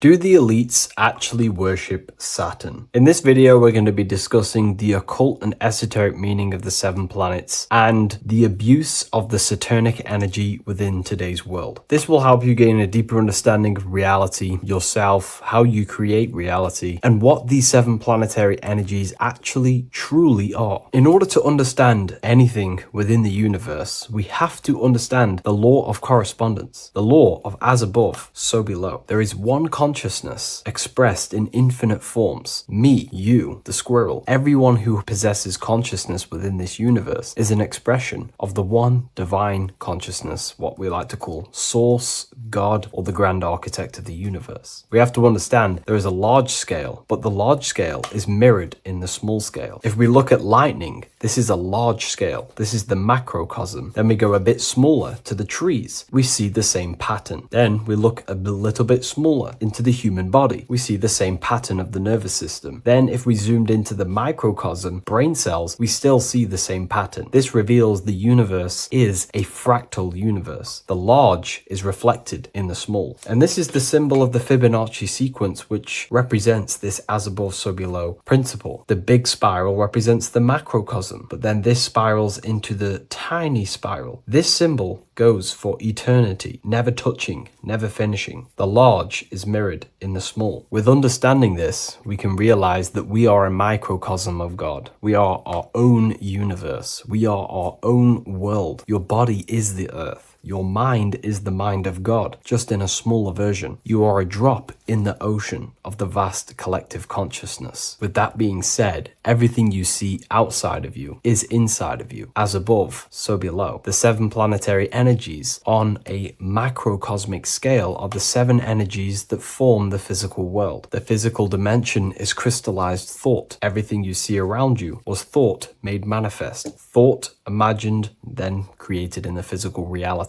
Therefore, these 7 planetary energies are 7 astral forces that create and weave the material existence. For example, if we look at a tree has 7 categories of consciousness, 7 creational forces forces that create the tree. This is the reason why we have 7 days of creation in the Bible. This is the reason why we have 7 days of the week for the 7 planetary energies. Monday is for the moon, Mars is for Tuesday, Mercury for Wednesday, Jupiter for Thursday, which is Thor. Thor is Jupiter. Venus for Friday, Saturn day for Saturn, Sunday for the sun. This is also the reason why we have 7 major energy centers within the body, the 7 life forces that flow through the body to give physical existence to the physical form. Man is a microcosm of the universe. With that being said, if we look at a tree is nature, and nature is the macrocosm, the creation of God's mind. And if we look at the tree, we can see 7 creational categories that go into create the tree. For example, the stem of the tree, the trunk, represents the sun. The root system, the base of the tree,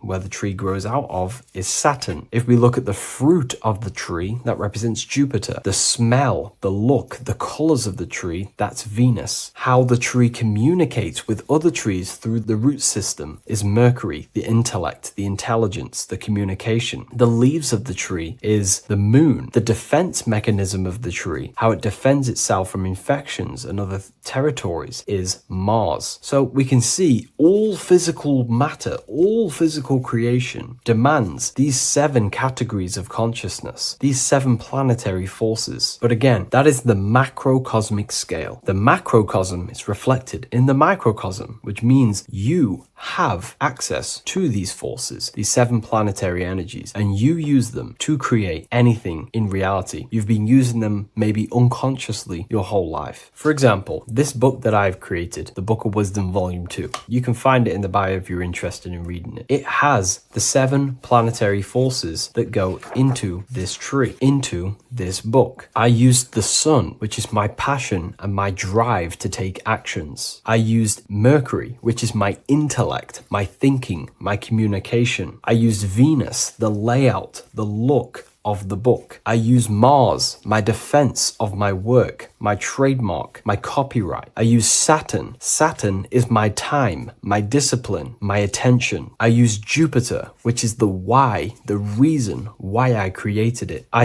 used the moon, which is my care. My care is the generative force. Whatever you create in your reality is because you care. You care about keeping a house above your head. Therefore, you go to work and earn money. Care is the driving force to create anything in reality. What you see right now watching this video is because you care about watching this video. If you lose care about watching the video, you will turn it off and continue to do something else. All creation demands these 7 forces, hence why we have here a midsection. Sometimes we see the symbol of the earth, which is a circle and a cross in the middle, because these 7 forces create earth. But again, this video is specifically aimed to Saturn. We're going to be discussing Saturn's Saturnic energy because there is a lot of misunderstanding in today's world, and I'm going to give my perspective and my research on the energy of Saturn and how we use it and how it's being abused in today's world. Saturn externally, because remember, we have an external world, an internal world, a macro and a micro. Saturn externally in the material plane governs the foundational and enduring aspects of existence, such as the roots of plants, the bones of our body, even the insects that dwell beneath the ground. It represents the dull, hard, unyielding forces of life, symbolizing structure, limitation, and conditioning. Under Saturn's influence, things become rigid, bound by the god of time, bound by restriction and boundaries. In Roman mythology, Saturn is revered as the god of time, ruling over the cycles, beginnings, and endings. This connection with this emphasizes Saturn's role in marking the passages of life, aging, and inevitable constraints we all face. Internally, inside yourself, the microcosm. Internally, Saturn embodies the conditioning within our own consciousness. When Saturnian aspects of consciousness dominates, we become overly rigid, fixated, restricted in our thinking and actions. For example, Saturn's influence is strongly felt in today's world, where many people's minds are confined to societal norms and conditioned responses. The pervasive control Saturnian energy can lead to the sense of limitation, as people become trapped within structure imposed by society society and power structures. However, we have to remember that limitation, there is dark and light. Limitation is not bad. This is why Saturn is connected to the god Satan. They are the same being. It's something that restricts, holds back, and keeps you limited, conditions and limits consciousness to its lower power. Saturn is a great teacher, guiding us through difficult life lessons that ultimately lead to growth and expansion and power. Although Saturn's energy is harsh and often challenging, it helps us to develop resilience, discipline, and wisdom. Yet in modern age, this energy has overpowered the minds of the masses, fostering excessive rigidity and limitation. Instead of being ruled by Saturn's constraints, we should seek to embrace more freedom, love, joy, balancing Saturn's lessons with openness and fluidity in our life. So like I said, Saturn rules law. Anything that is limiting or holding back, something that is a restriction or a wall. This is why we see judges wear black robes. The color black is associated with Saturn because Saturn rules over the nighttime and the winter time. Capricorn, they wear black robes. A graduate also wears a black robe with a black square cap on its head because black is associated with Saturn, restriction, limitation. University graduates wear this. Personally, not to offend anyone, these educational systems that we have in today's world are not here to give you power, to find you the power of consciousness or yourself. They are simply to restrict you, to keep the mind limited in a certain belief system. That's not to say the things in university are completely useless, but what I'm saying is it is a conditioning by the educational system. And if we actually look at the top of the hat, it's a square over a circle. And in Freemasonry, we see the compass on top of the square. In Freemasonry, we see the square underneath the compass on top of the square. The square creates squares and the compass creates circles. So this is symbolizing the square, which is matter, the circle, which is spirit, matter over spirit when it needs to be spirit over matter. This is a symbol of conditioning, limiting the mind into being locked in the five senses and base consciousness. Saturn's energy is keeping people restricted. This is why there is so much Saturn symbolism in today's world, because Saturn is anything to do with limitation, restriction, and time. All of the systems in place are to limit our minds, to keep us on base consciousness, only thinking in a limited box, only thinking and aware of the five senses. In base consciousness, in animal nature, one only thinks according to their senses. When they have a sense, their mind thinks. This is an affect state of consciousness. They're living in the affect. We need to understand that in base consciousness, we have no true power to create. We're simply living in cycles of affect. Now, what do I mean? The physical world is the effect. It's already manifested and cannot be changed. Our consciousness needs to rise to become a cause instead of playing around and being lost in the effect, to become a co-creator. And this is what the system does not want you to do. It does not want you to become a conscious creator. So they keep you in base consciousness, not giving you the awareness that you are literally a god creating a world right now. You are a world and you are shaping the world. Our consciousness needs to be mastered, controlled, and then we can become a conscious creator instead of running around in the world of illusion and effect. As above, so below. What happens in the mind happens in reality. We do not want to be matter over spirit, which means the external world over the internal world. We need the internal world to rule over the external. Saturn symbolism can be symbolized as a black cube. The cube symbolizes this physical world because everything has 6 sides. We can move forward, backward, left, right, up, and down. We are in this cube. This is why we say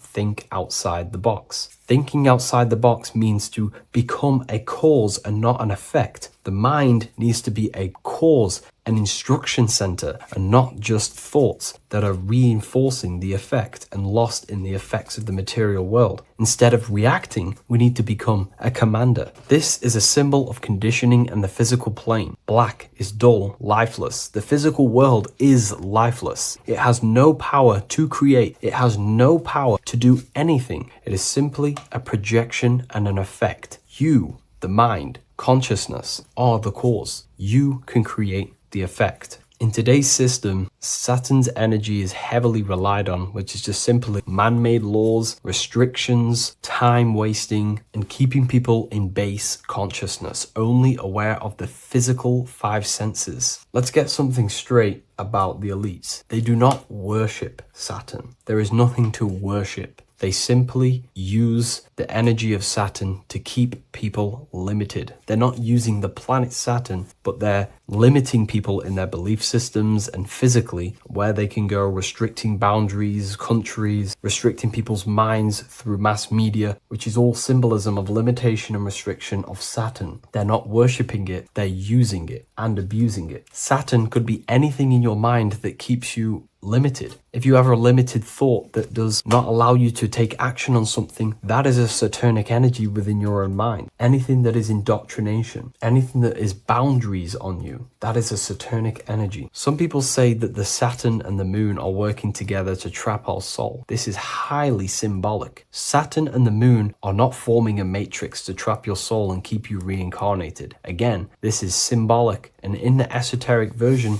and understanding of this, we can see that they do have a relationship. The moon is our subconscious mind, and Saturn is restriction. If we have restrictions and belief systems in our subconscious mind that keep the soul locked and trapped only in these five bases, these five senses, then we will think and condition ourselves that we are only the physical body and never actually free ourselves from the material world and ascend. Saturn and the moon are not working together, but these are highly linked. By limiting the subconscious, we keep people stuck in base awareness, keeping them locked in the world of effect, never becoming a conscious creator. We have two spiritual currencies, time and attention. These are the two currencies that we spend. We spend time or pay attention. These are the two spiritual currencies that pretty much create our reality. And the system aims to hijack these two currencies from you, to limit you, to dominate you, so you do not become a conscious creator. So again, no one worships Saturn. It's simply just a symbol of limitation and restriction. Limitation has good and bad. Limitation can make us learn, overcome, become strong, disciplined, but when it's abused, it can keep people locked in base consciousness and stuck in their lower nature, never figuring out how powerful they are. You hold the power to shape a world. That's how powerful you are, to turn thoughts into physical existence. I'll see you in the next video. Please leave a like, comment, and a subscribe.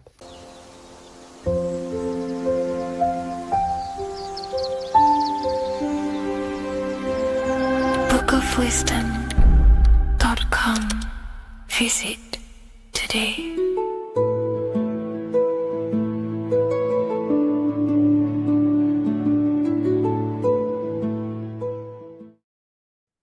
Left and right hemisphere, and what are they doing? How does it contribute towards your perception in this world? And this is what we're going to be talking about in today's video. We're going to be breaking down the two hemispheres of the brain and how they function in your life. So first, we have the left hemisphere. This is the logical hemisphere. This is the analytical, divided, scientific, or verbal hemisphere. The right hemisphere is creative, wholeness, artistic, symbolic, and metaphorical. The right hemisphere does with non-verbal things. It produces a holistic perception. It is more to do with creativity. Because what you must understand is that we are not in the external world. The world is produced by our brain. We see with our brain. Our eyes are a part of the brain. What we touch is the brain's interpretation of electrical signals on the nervous system. What we smell is the brain's interpretation of smell through the nose. What you taste is your brain's interpretation of chemical reactions on your taste buds. So what you are experiencing is the brain. The brain is a computer creating a simulation. And you have two hemispheres which breaks down this reality. So essentially the brain is the perception creator. It creates perception. So if the brain is creating this, who is the one experiencing the brain? Well, that is you, the consciousness, the mind, the all-seeing eye. You are the all-seeing eye experiencing the brain, the observer behind the brain, behind reality, behind the emotions. So if you're walking through a woods, this left brain sees individual trees. The right brain sees the whole woods. It sees the biome. It sees the bigger picture. So when you are walking through this woods, the right brain picks up a holistic perception of reality. It creates the woods as one unified woods. The left brain's job is to break this down and analyze it so that we can see individual things. And this is also necessary for humans to have the ability to break things down and manipulate things in this world. So without this left hemisphere, we could not manipulate things and break things down. So this right hemisphere is important because it sees the whole woods. It sees humanity as one unified consciousness. However, the left hemisphere sees individual egos. So the left hemisphere is the place of the ego because it only understands it sees the world very divided. Okay. So for example, here's another example of the left and right hemisphere. If someone pulls out in front of you in traffic, your left brain's going to start going crazy and analyzing them, calling them names. The right hemisphere, however, sees the bigger picture. Maybe he didn't see you. Maybe it's just a mistake. Maybe he's in a rush. You see how the two brains are very different. They do the same thing, but they function in different ways. The right hemisphere is feminine. The left hemisphere is masculine. So, like I said, this person pulls out in front of you. You start to think with the left. If you start to perceive that in the left brain, you're going to start analyzing them. You're going to start going crazy and calling them names because you're analyzing it. You're not seeing the bigger picture behind it. You're not seeing it from his perspective. So there is a crossover. So the left hemisphere of the brain controls the right side of the body, the right ear, the right eye. Everything to do with the right side of the body is connected to the left hemisphere, and the right hemisphere controls everything on the left side of the body, including your eyes, your arms, your legs.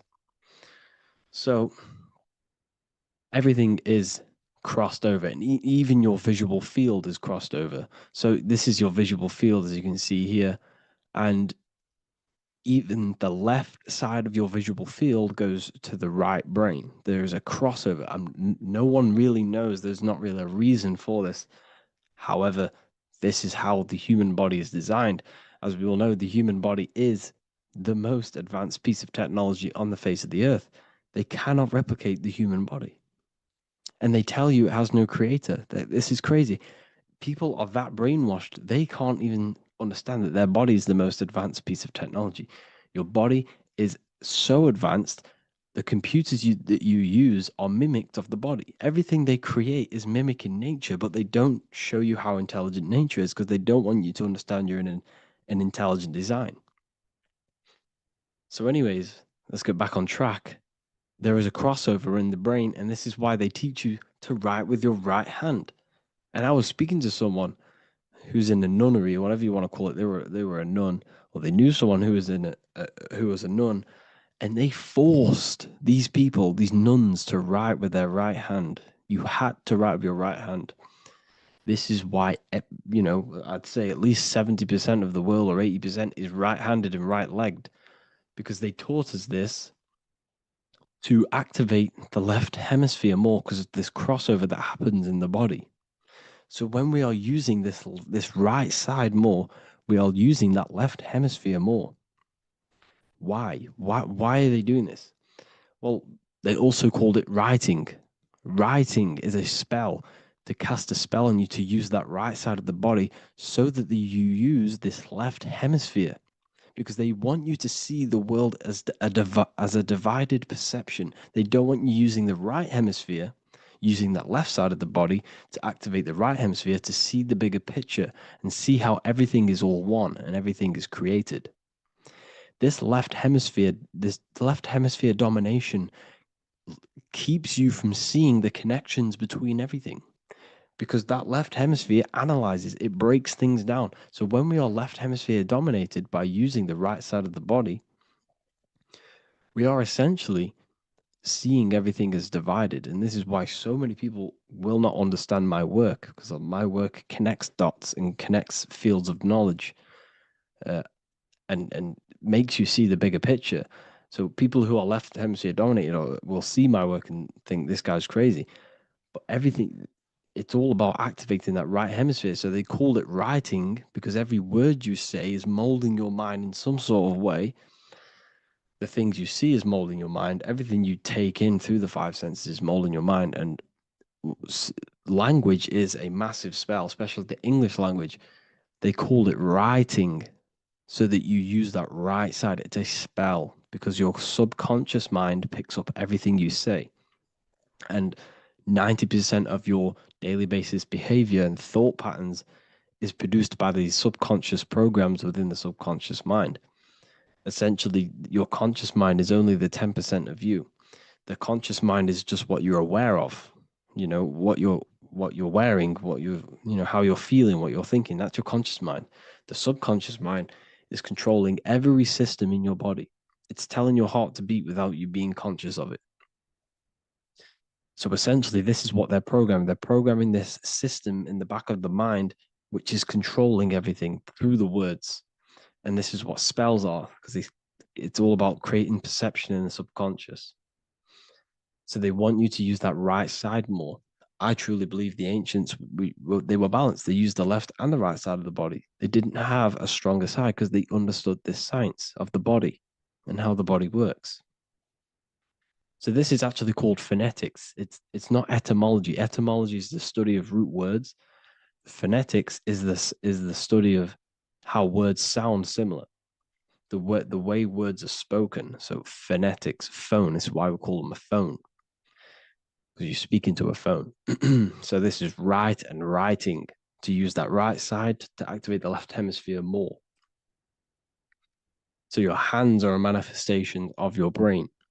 The left hand is the right brain, the right hand is the left brain.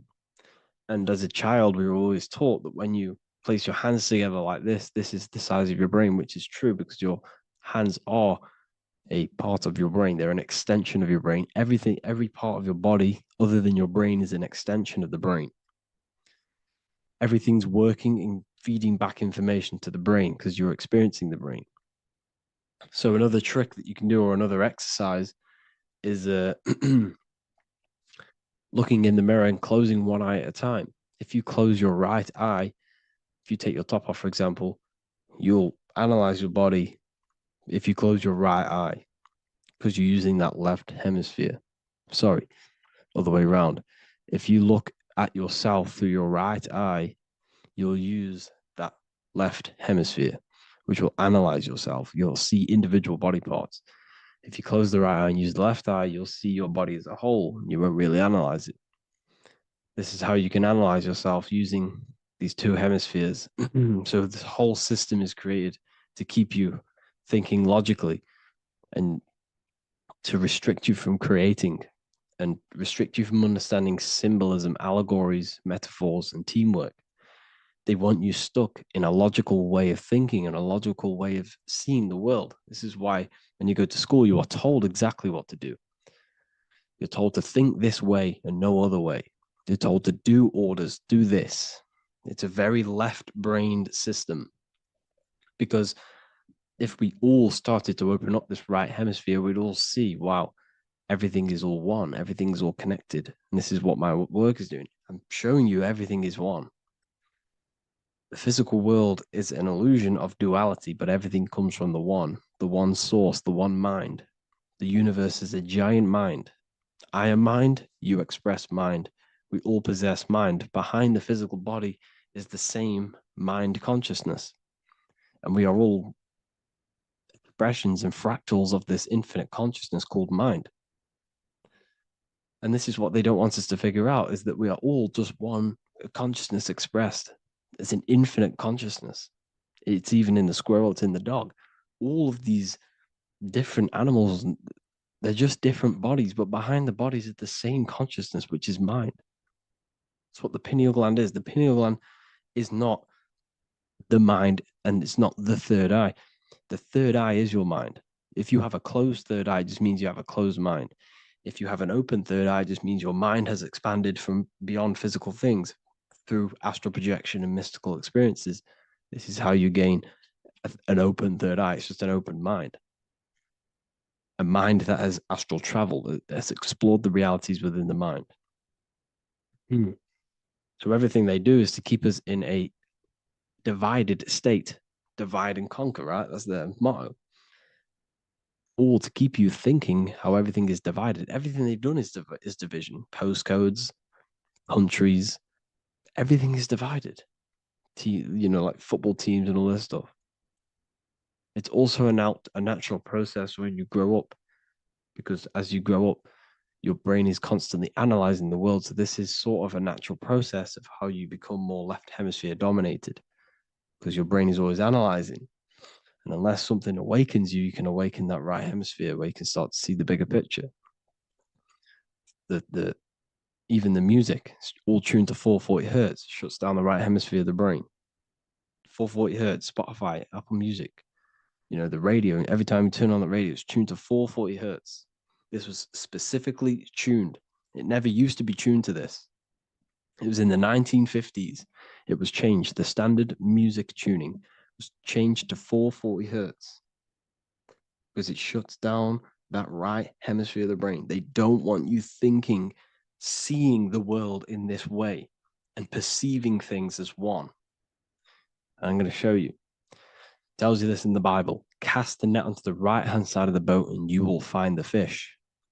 What was Jesus saying? You see, people read the Bible and they don't understand it. If the Bible is not talking about you, then it has no meaning. The Bible, everything you read in the Bible is about you and how it can better your life. It occurs to you. So if Jesus says, cast the net onto the right-hand side of the boat, this is an allegory. The boat is your body. Cast the net.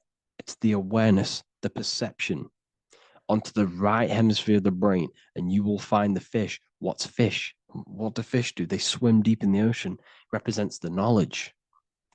Deep knowledge. Cast the net onto the right-hand side of the boat and you will find fish. You will find the wisdom. You'll gain understanding when you cast that your awareness into that right hemisphere. You will see that I am you and you are me. We are all one consciousness. You will see everything. You'll see that the trees are the same patterns as the nerves in your body. You'll see everything is connected. Everything is a fractal of the one infinite consciousness. And how many fish did they catch? 153. That adds up to 9. This is now numerology. The Bible's filled with numerology. Adds up to 9. What's 9? Human consciousness. It represents consciousness. You're in the womb for 9 months. Feminine. It's all about consciousness. And in Revelation 14, and I looked and behold, the Lamb standing on Mount Zion. That's the spines, the mountain. With him, 144,000. 144 adds up to 9. It represents consciousness on top of the spine. You see? And he had his name the name of his father written on the forehead. What's the father? The higher mind, the higher consciousness within you. Where is that? In the forehead, the pineal gland. The pineal gland is the radio receiver for the higher consciousness. Because every body part of the body has consciousness. Your heart has consciousness. Your gut has consciousness. You are thinking with these different consciousnesses. You think with the gut. You think with your penis.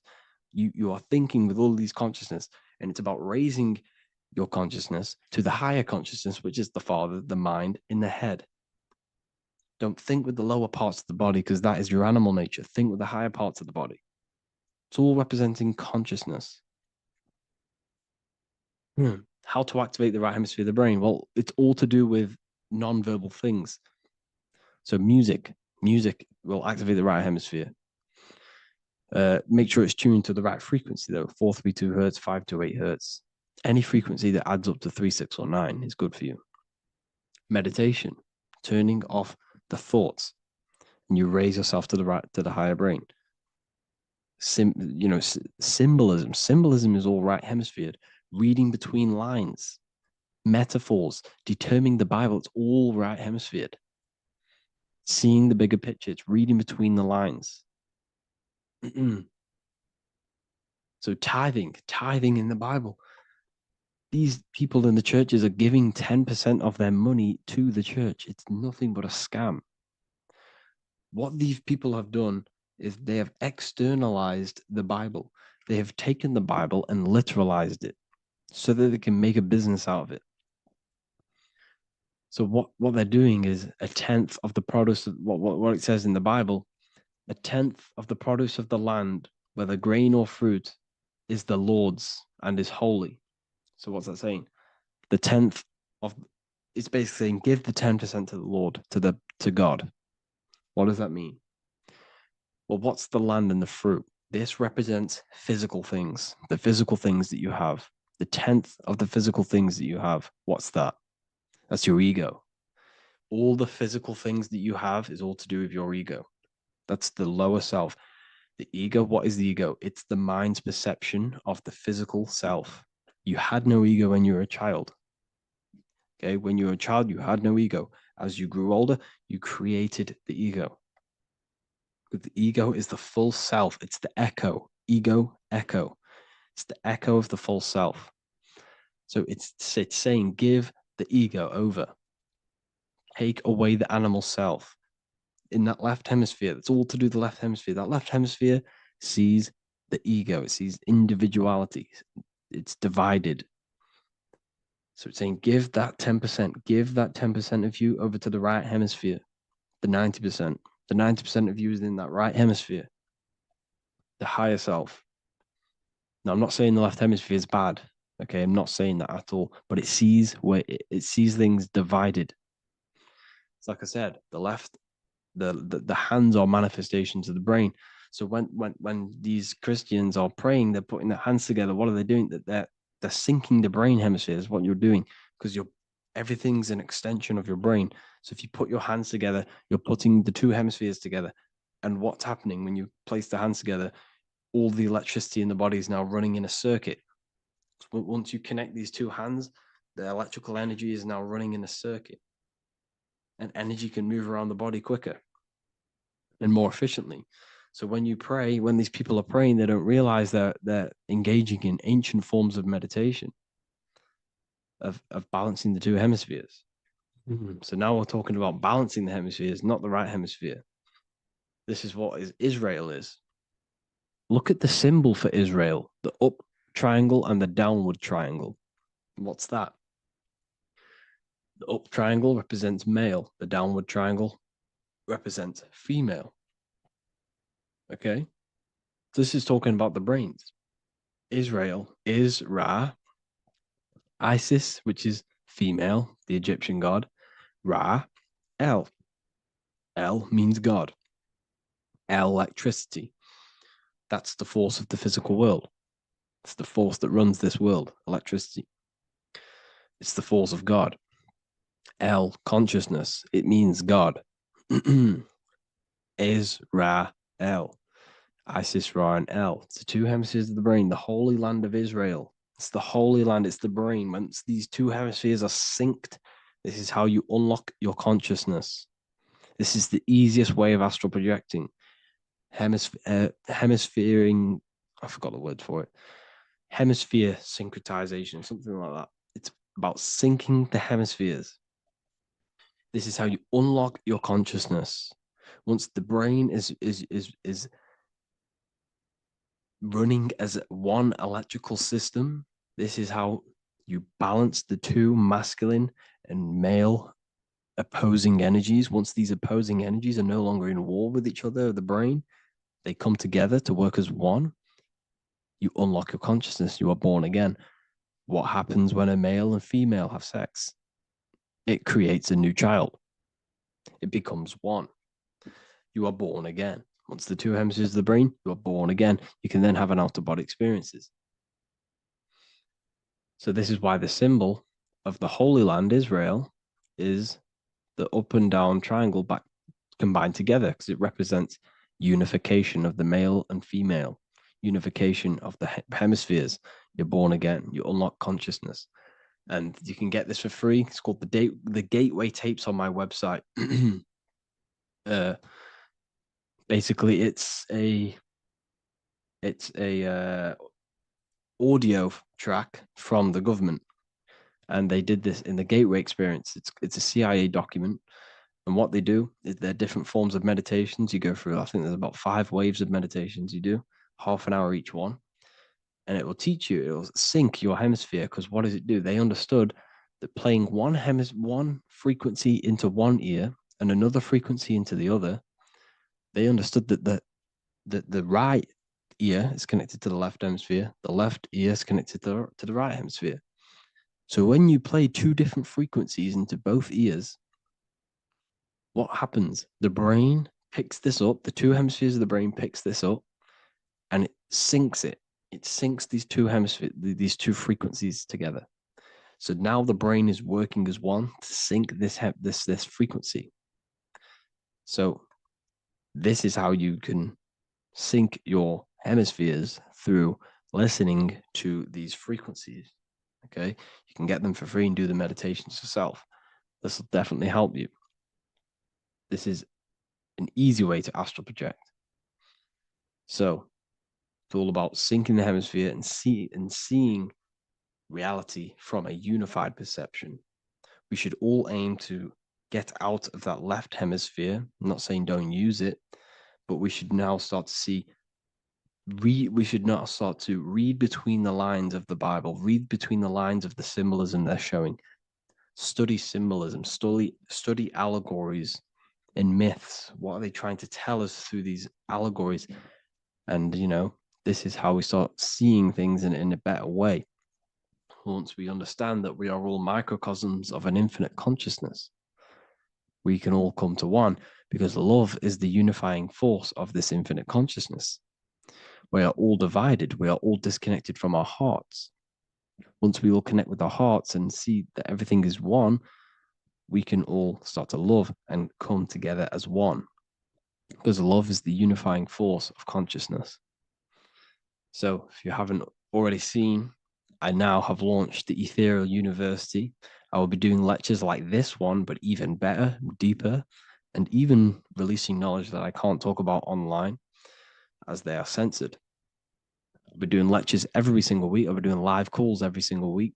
You also gain access to my library, which is filled with over 45 occult books, filled with knowledge.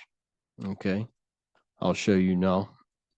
Plus, you get my book, The Book of Wisdom, PDF form, and the Human Health Guide, PDF form. You also get all of this stuff, the health section, Q&As, Ethereal meditations. We've got some celestial studies, cosmology, and numerology coming soon. You also get the brand new Manifestation Mastery course, plus the library. And there'll be new books, new lectures, new live calls every single week. Or you can get the Book of Wisdom, use the code WISDOM in all capital letters to gain 40% off. This sale will be ending very, very soon. So if you're watching this, be very quick to get yourself a physical version or a PDF of my book. You can get it in all these languages. Hope you enjoyed this video, people. I'll see you inside the Ethereal University, the real university. Have an amazing day.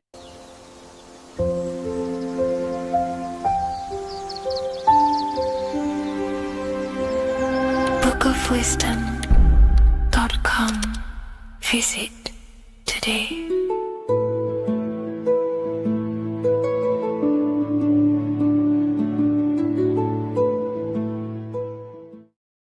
Before you call the Baphomet evil, make sure that you watch this video until the end so you gain a full understanding on what the Baphomet truly is.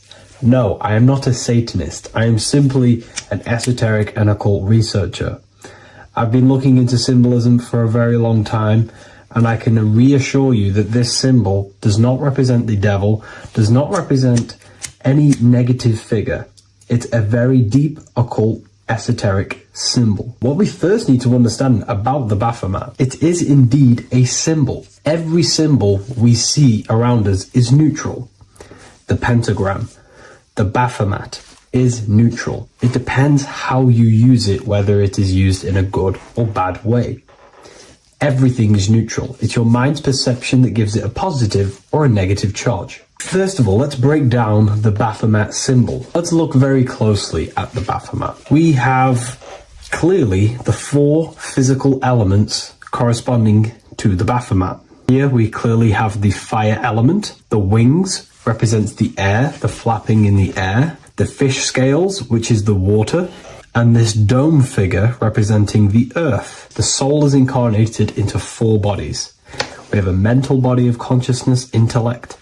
We have an emotional body of consciousness, which is all to do with intuition and energy. We have a spiritual body of consciousness, our astral body, and a physical body of consciousness for the physical earth. Earth corresponds with your body, air corresponds with your mind, fire corresponds with your spirit, water corresponds with your emotions. So the Baphomet is showing you the 4 elements of the soul, the 4 bodies of the soul that we are incarnated in. Now, let's look at this moon figure. We have the moon. The moon represents the internal world. It represents what we cannot see. The sun represents our conscious mind, what we can see, what we're aware of, the physical world. The moon represents what we are not aware of. It represents our internal world. Remember, we have 2 worlds. You're an individual. You have a dual nature. Individual. You have an internal world. When you close your eyes, you have an internal voice, an internal world of thought and emotion, and an external world of this material body. The moon represents the internal. The moon on top represents the moon controlling the mind, represents the inner world controlling you. Now, this is very symbolic in the occult world. If the inner world is controlling you, then you have no control over reality. This is the devil horns. You know the devil horns? The moon crescent? This represents you are the devil. You're being controlled by your thoughts, by your emotions, by your psyche. Then we have the moon below, which represents control over the inner world. We have control over our thoughts, our emotions, our impulses. So you're either being controlled by thought and emotions, or you're controlling them and having self-mastery. In alchemy, we always see this symbol of the man or woman on top of the moon, representing emotional control and self-mastery of the internal world. The journey of the occultist is to gain full mastery over their consciousness. They want to be conscious of every single thought that enters their mental field of consciousness. We get over 7,000 thoughts a day. It is possible to achieve a certain level of mastery where you are conscious of every single thought that enters your mind. This is one of the end goals of self-mastery and occultism, as this gains your personal power. When one achieves this, they are then able to direct the mind in one place and one place only, becoming more effective in manifestation and creation, because we are microcosms of the divine. We are creators. This is the gesture of as above, so below. The inner world and the outer world are mirrors of each other. The inner produces the outer. Your physical life circumstances are a result of every thought you thought in the past. The inner projects the outer. If you want to produce a change in the outside world, you got to produce change in the inner world of consciousness first. As above, so below. As within, so without. This corresponds with absolutely everything in the universe. Now we have the goat head, which represents the animal self, which represents the lower carnal mind. Lower carnal mind, which is earthbound, because a goat is on the ground. It's not a bird, it's on the ground. It represents the lower self, the beastie nature, the one that tells us to hate, to steal, to eat all the time, to consume. It's the beast within us, the beastie side of our consciousness. It has a human body resembling this, the human in the beastie nature, or we have the spiritual nature, the higher self. In essence, this symbol of the Baphomet represents the higher and the lower self of human consciousness. It represents the higher and the lower. To conclude all of this, the Baphomet is a symbol that represents the 2 paths that one can take. We can take the beastie path and become an instinctual animal, our body, or we can take the divine path of reaching our higher self. It is a symbol that represents the higher and lower self and the 4 different bodies of consciousness. In essence, this does not represent Satan or the devil. The devil represents the lower aspect of our human psyche. The war between Jesus and Satan is symbolic and allegorical for the war that happens within our mental field of consciousness. The internal war between good thoughts and bad thoughts, positive emotions and negative emotions. It is the constant war inside the battlefield of your own mind. Jesus, Satan are symbols, characters that are symbolic of aspects of your own consciousness, because the universe is mental. The only thing that truly exists is your mind. Therefore, all of these ancient spiritual texts like the Bible, the Bhagavad Gita, the Quran are all symbolic of what's happening inside of our mental body. It is the inner chaos that can destroy our life, or when we create structure and restructure our inner world, we can live a peaceful life. If you are struggling from the internal world and you want to gain mastery of yourself while learning the occult secrets, join Ethereal University, a community of like-minded individuals who are all striving for the best versions of themselves. We host live calls and we have an abundance of lectures that you can watch. Or check out the Book of Wisdom. This is volume 2. I'll leave all the links in the description. Have an amazing day.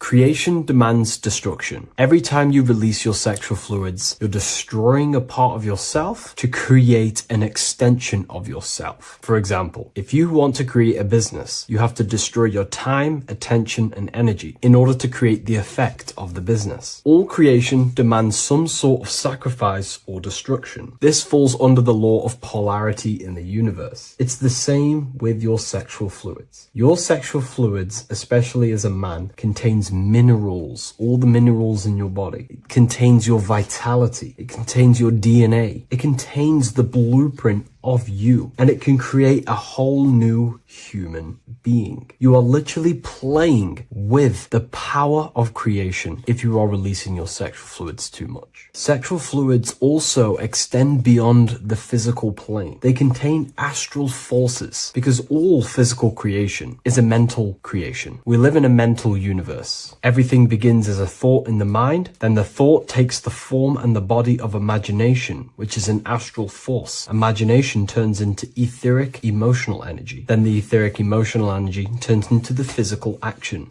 and the physical manifestation. We live in a mental universe. Therefore, these dimensions do not exist separately. They are permeating and mixing in with all. Your physical body has an astral body. Everything physical has astral forces behind it. Semen is known as the astral fluid of the soul. It feeds nerves, the channels of life force and consciousness within the body. And every time you release it, you're destroying a part of your vitality, your brain, your nerves, your energy levels, your creativity, and your DNA to create an extension of you. Therefore, it is a sacred fluid within your body and not something to be played with and to be released too much. Think about it. This is a very creative energy, your sexual fluids. It can create a whole new human being. This is how powerful it actually is. It is the power of creation, and the misuse of this power can destroy your own vitality and your life of your body, because that life you are giving in order to create an extension or a child is the same life you could keep inside of you and not waste to recycle and regenerate the body. Sexual energy has been for thousands of years associated with regenerating the body, longevity of life, and maintaining youth. Not only that, every time you release your sexual energy, it floods the brain with dopamine. Dopamine is the brain's reward system, created within the middle of the brain. It releases every time you've achieved something. However, sex or an orgasm is the most powerful feeling you can feel. It's the most amazing, intense feeling and release of dopamine you can possibly feel as a human. Therefore, if you flood your brain with this high amount of dopamine every single day, you are getting the epitome of human feelings every single day. Therefore, you will become numb to everything else in reality. You won't be able to enjoy the small things in life. And I know this firsthand. because I experienced this myself. As soon as I stopped, this is when I started to enjoy the little things in life, seeing family, and I actually gained more energy, more ideas. We'll get into this a bit later. It is a creative energy. It creates a whole new human being. Therefore, if we maintain this energy, we can maintain our creative power within us, because that's what we are. We are all creative beings, moving energy from higher dimensions of consciousness, the mind, into lower dimensions of consciousness, the physical world. You hold the power to create. You are not in a world. The world is working through you. You do not possess a life. Life is working through you. You are not in a universe. You are the universe. It's moving through you. There is no past, present, and future. The present moment is you. When we release every single day or frequently throughout the week, like I said, we're triggering the brain's reward system, dopamine, which makes you feel as if you have already achieved something. And if your brain is telling you you have already achieved something by overusing your sexual fluids, then you will not have the motivation to achieve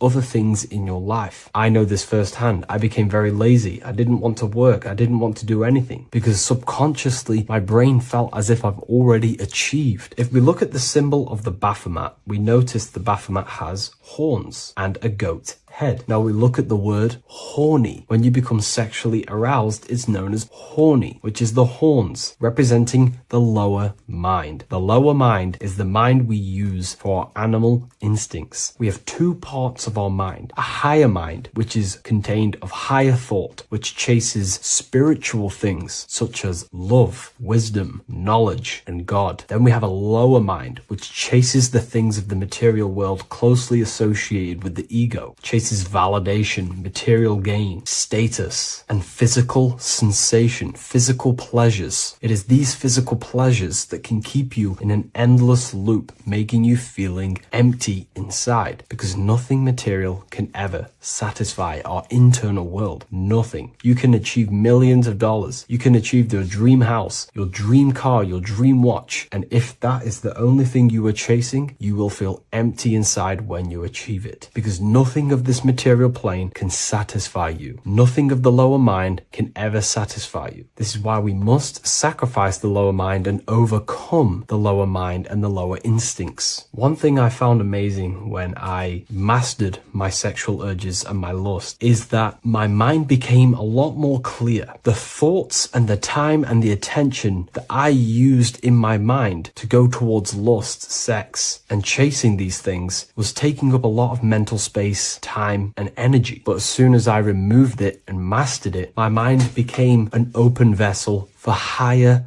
thoughts to be received from the higher mind. The mind is like a radio antenna. Whatever we attune it with, that's what we receive. If we're constantly thinking about lust and low-level pleasures, we're going to just receive low-level thoughts. But once we remove all of the lower mind and we conquer our physical body and physical urges, our mind becomes an open channel for divine thoughts and spiritual thoughts. This is what most people call today as downloads. You receive wisdom from your higher self. Not only do you receive more wisdom, you just receive more power to create. The male and the female come together to create a child. That's how you were created. Now, the law of correspondence teaches as above, so below. It refers to everything in the universe. Therefore, in order for you to create a reality, to give birth to something, you have to bring together the masculine and the feminine. Your masculine forces are willpower and actions. Your feminine forces are emotions and imagination. When you combine the willpower, action, emotions, and imagination and combine them together, you can give birth to reality. But it's important to only give birth to things that are spiritual, that are good,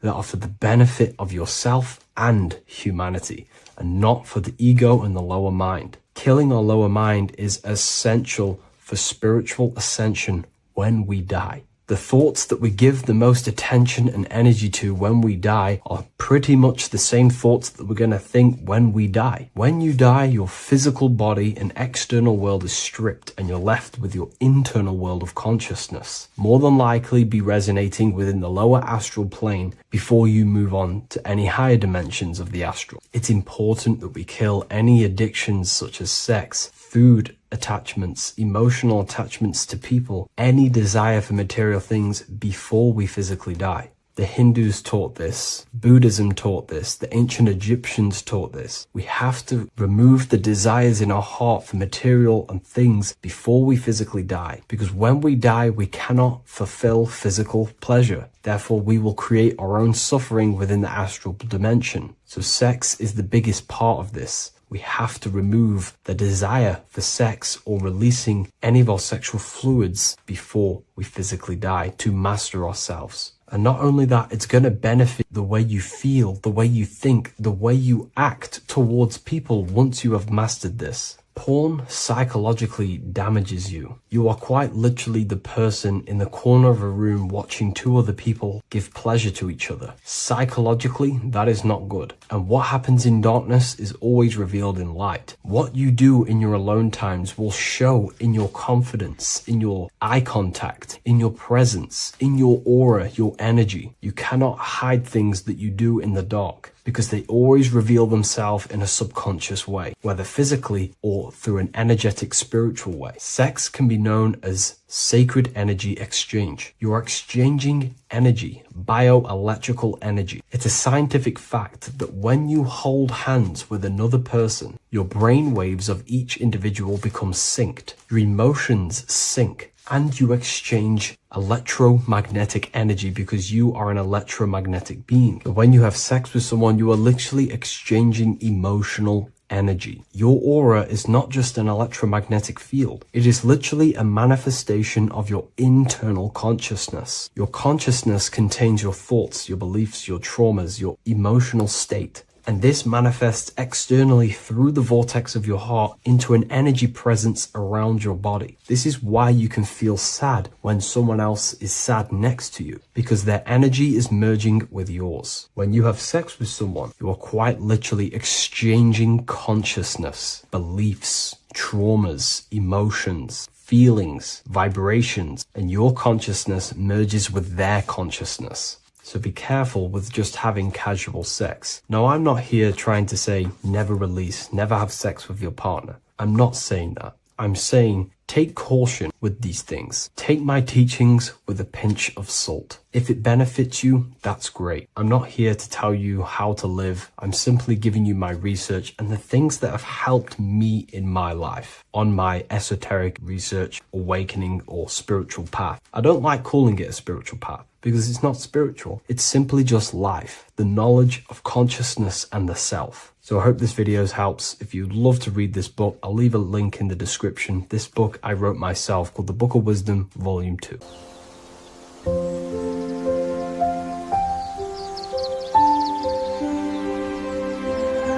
bookofwisdom.com. Visit today.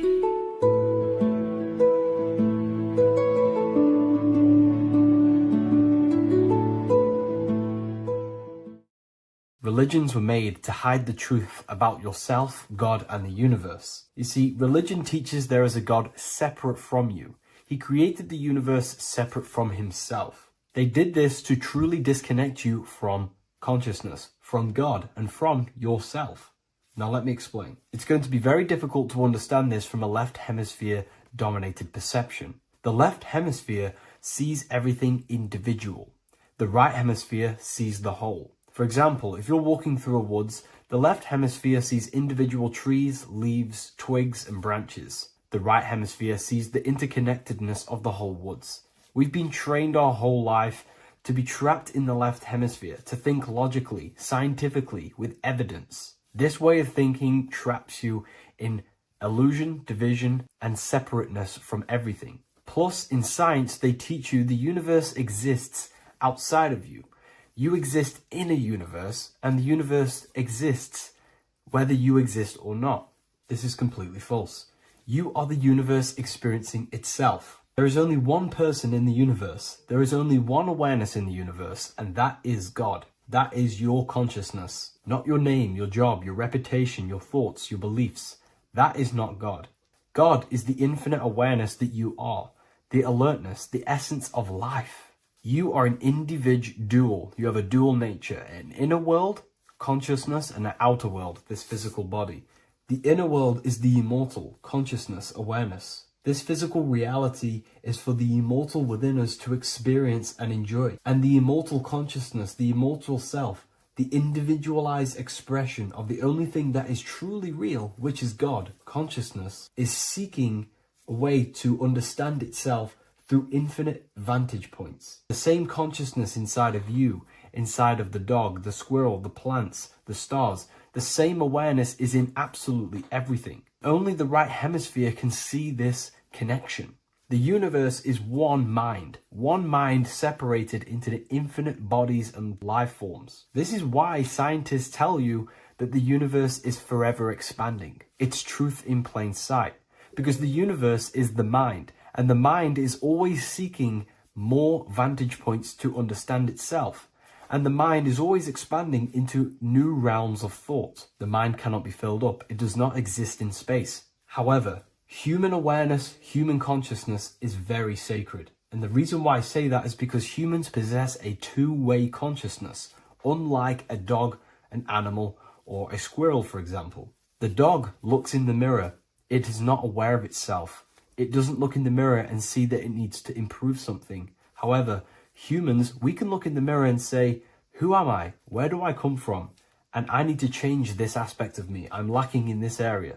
Dogs do not have this awareness. They function only on their immediate surroundings, on survival and instinct. Human awareness is special because we have the ability to reflect on the self.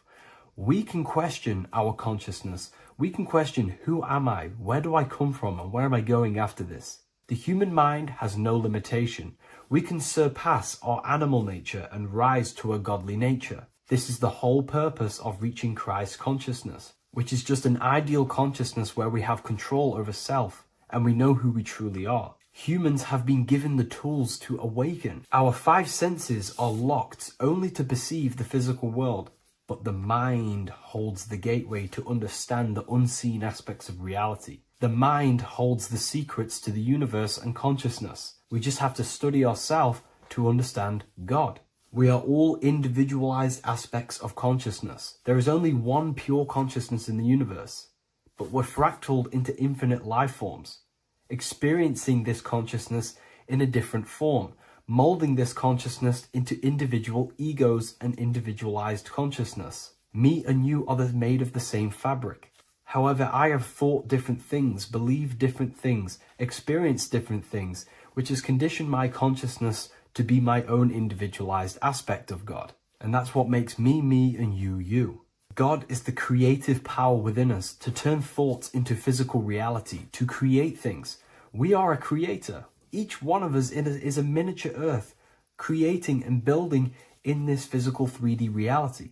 Our consciousness holds power over the 3D reality. We can mold it and create anything we wish. However, we have been conditioned to live like an animal, living in our animal nature, eating, surviving, lusting, and these low-level desires keep us trapped from figuring out our creative power.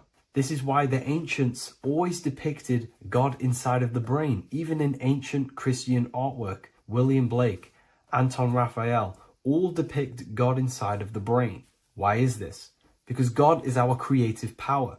The spinal column acts as a type of ladder of consciousness. If you just think about sex and act on sex, eating, consuming, and living in a survival animalistic state, then your consciousness is functioning on the lower end of the spinal column, where your reproductive organs are and your gut organs are to consume food. In order to activate the God within us and to us to truly know God, we have to be aligned with the God consciousness.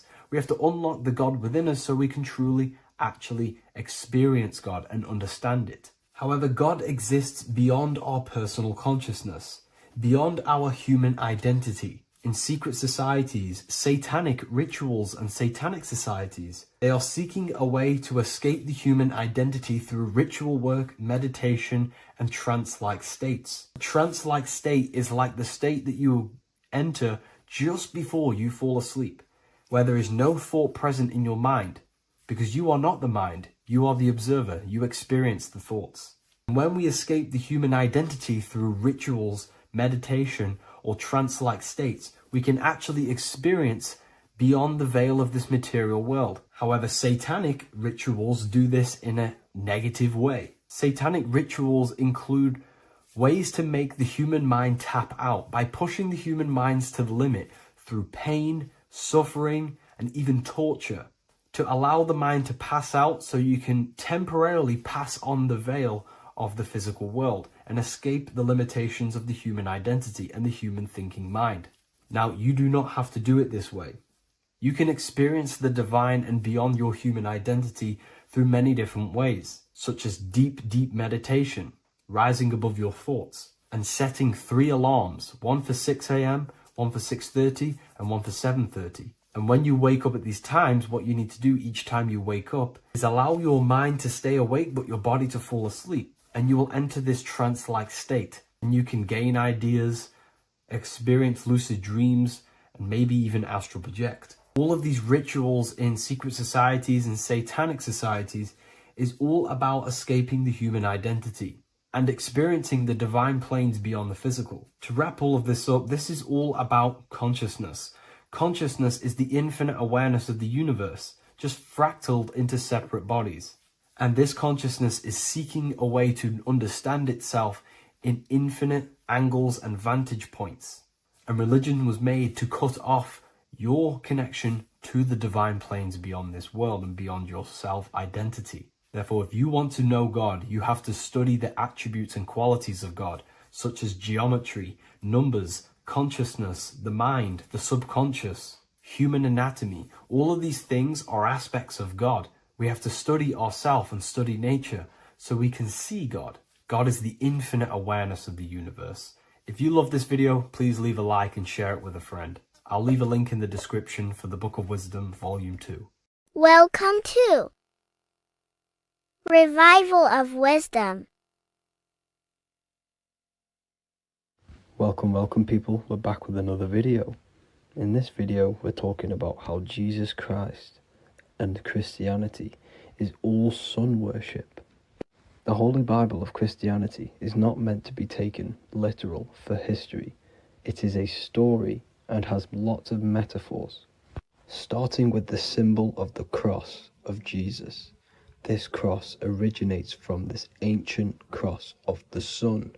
This symbol has been used for thousands of years, way before Jesus was a thing, in Europe, America, Asia, and all around the world. In fact, this symbol is still being used by Christians today, not knowing it represents the sun. This is a 4,500-year-old artifact, a golden plate with an equal-armed cross found in England. The gold to symbolize the sun, and the equal-armed cross for the 4 equal seasons of the year. So this is why in the Bible you have Matthew, Mark, Luke, and John, symbolizing the yearly cycle of the sun and the 4 equal seasons. Also in the Bible, Jesus is referred to as the light of the world. So yes, Jesus represents the sun. He is a metaphor for the sun. Hence why in all of these pictures and images and paintings of Jesus, there's always a sun behind his head, and some even with the sun cross behind his head. Jesus also has 12 disciples, which represent the 12 zodiac signs and the 12 months of the year. This is the Last Supper by Leonardo da Vinci. As you can see, the sun, being Jesus, is in the center, because the sun is in the center of the zodiac signs. There are 4 groups which symbolize the 4 equal seasons. Each group contains 3 people symbolizing the 3 months and the 3 zodiac signs in that season. There is only 1 female in the painting, which is Virgin Mary, who symbolizes Virgo, the astrological sign. So yes, Jesus symbolizes the sun with his 12 zodiac signs and 4 gospels for the 4 seasons of the year. However, there is another phenomenon The 25th of December is known as the birth of Jesus Christ, which is known as Christmas today. Jesus symbolizing the sun and is born on December 25th. This is the day the sun moves 1 degree northward, bringing back the warmth, the growth of crops, the life and light back to the northern hemisphere. Everything is springing back to life, as we call it, spring. So it is said that the sun is born again on the 25th of December, and Jesus is known as the risen Saviour, because the sun is our risen Saviour, because it gives life to the whole of this realm, the warmth, the crops, and without the sun rising in the morning, we'd all die in about 2 weeks. And we all know how Jesus died on a cross. The sun also dies on a cross in the southern hemisphere. It dies on the Southern Crux constellation. And on December the 22nd, 23rd, and 24th, the sun remains in the same position. So the sun dies for 3 days and it is born again on December 25th. When it moves 1 degree northward. And this is when the sun is born again, or resurrected, just like Jesus. Constellation Virgo is prominent in the spring sky in the northern hemisphere. So therefore, the sun is born a virgin, Virgo. And as you see in this image, you see Virgin Mary holding the sun. Us as humans do not own the sun, so therefore God owns the sun. So yes, the sun is the Son of God, and this is what Jesus is symbolizing. And just how Jesus sacrifices himself for humanity, that's what the sun does. The sun gives out all of its energy so we can live. There are many other Bible verses which represent Jesus as the sun. Now in Matthew 8:23-27, his disciples are in a boat and there is a massive storm. Jesus is asleep, meaning the sun has not arose. And the disciples say, "Save us, Lord, we are perishing." Quote, "Then he rose and rebuked the winds and the sea, and there was a great calm." End quote. Now this is a metaphor for the sun rising and calming the storm, because in the ocean, when the sun is down, that's when there are great storms. The worship of celestial bodies go back thousands of years, and it's called astrotheology, and it can pretty much be traced back to all ancient civilizations. Now going back to the ancient Egyptians, the god Horus, the god of war, and he symbolized the sun in the morning. Ancients used to say that he walked over the sky in 12 steps. Yes, this could symbolize the 12 zodiac signs. It also symbolizes the 12 hours of daylight. So we have 12 hours of Horus, but now they've rearranged the word to hours. Horus and hours. And when the sun rises, Horus rises, we say horizon, which is Horus is rising. That's the etymology of horizon.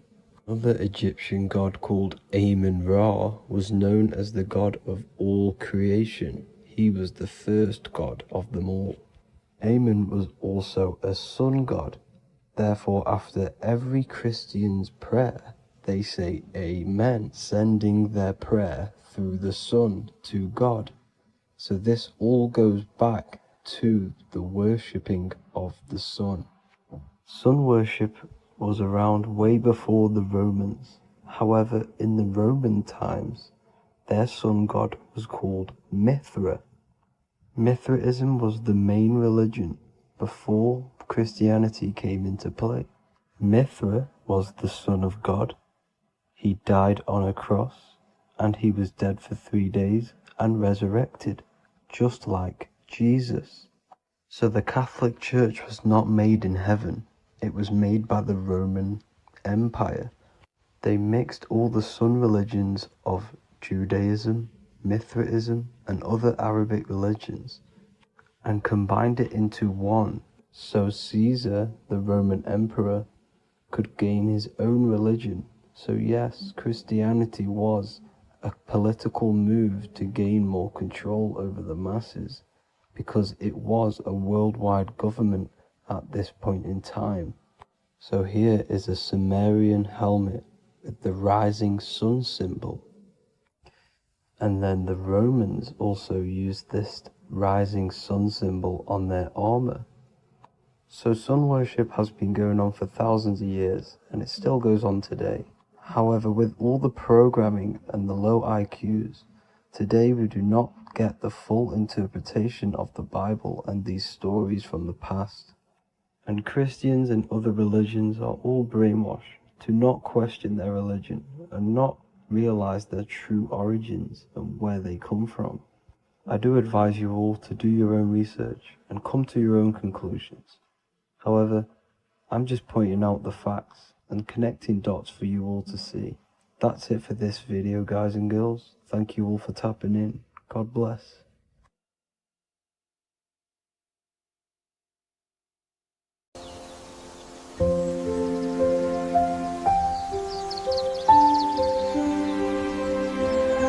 bookofwisdom.com. Visit today.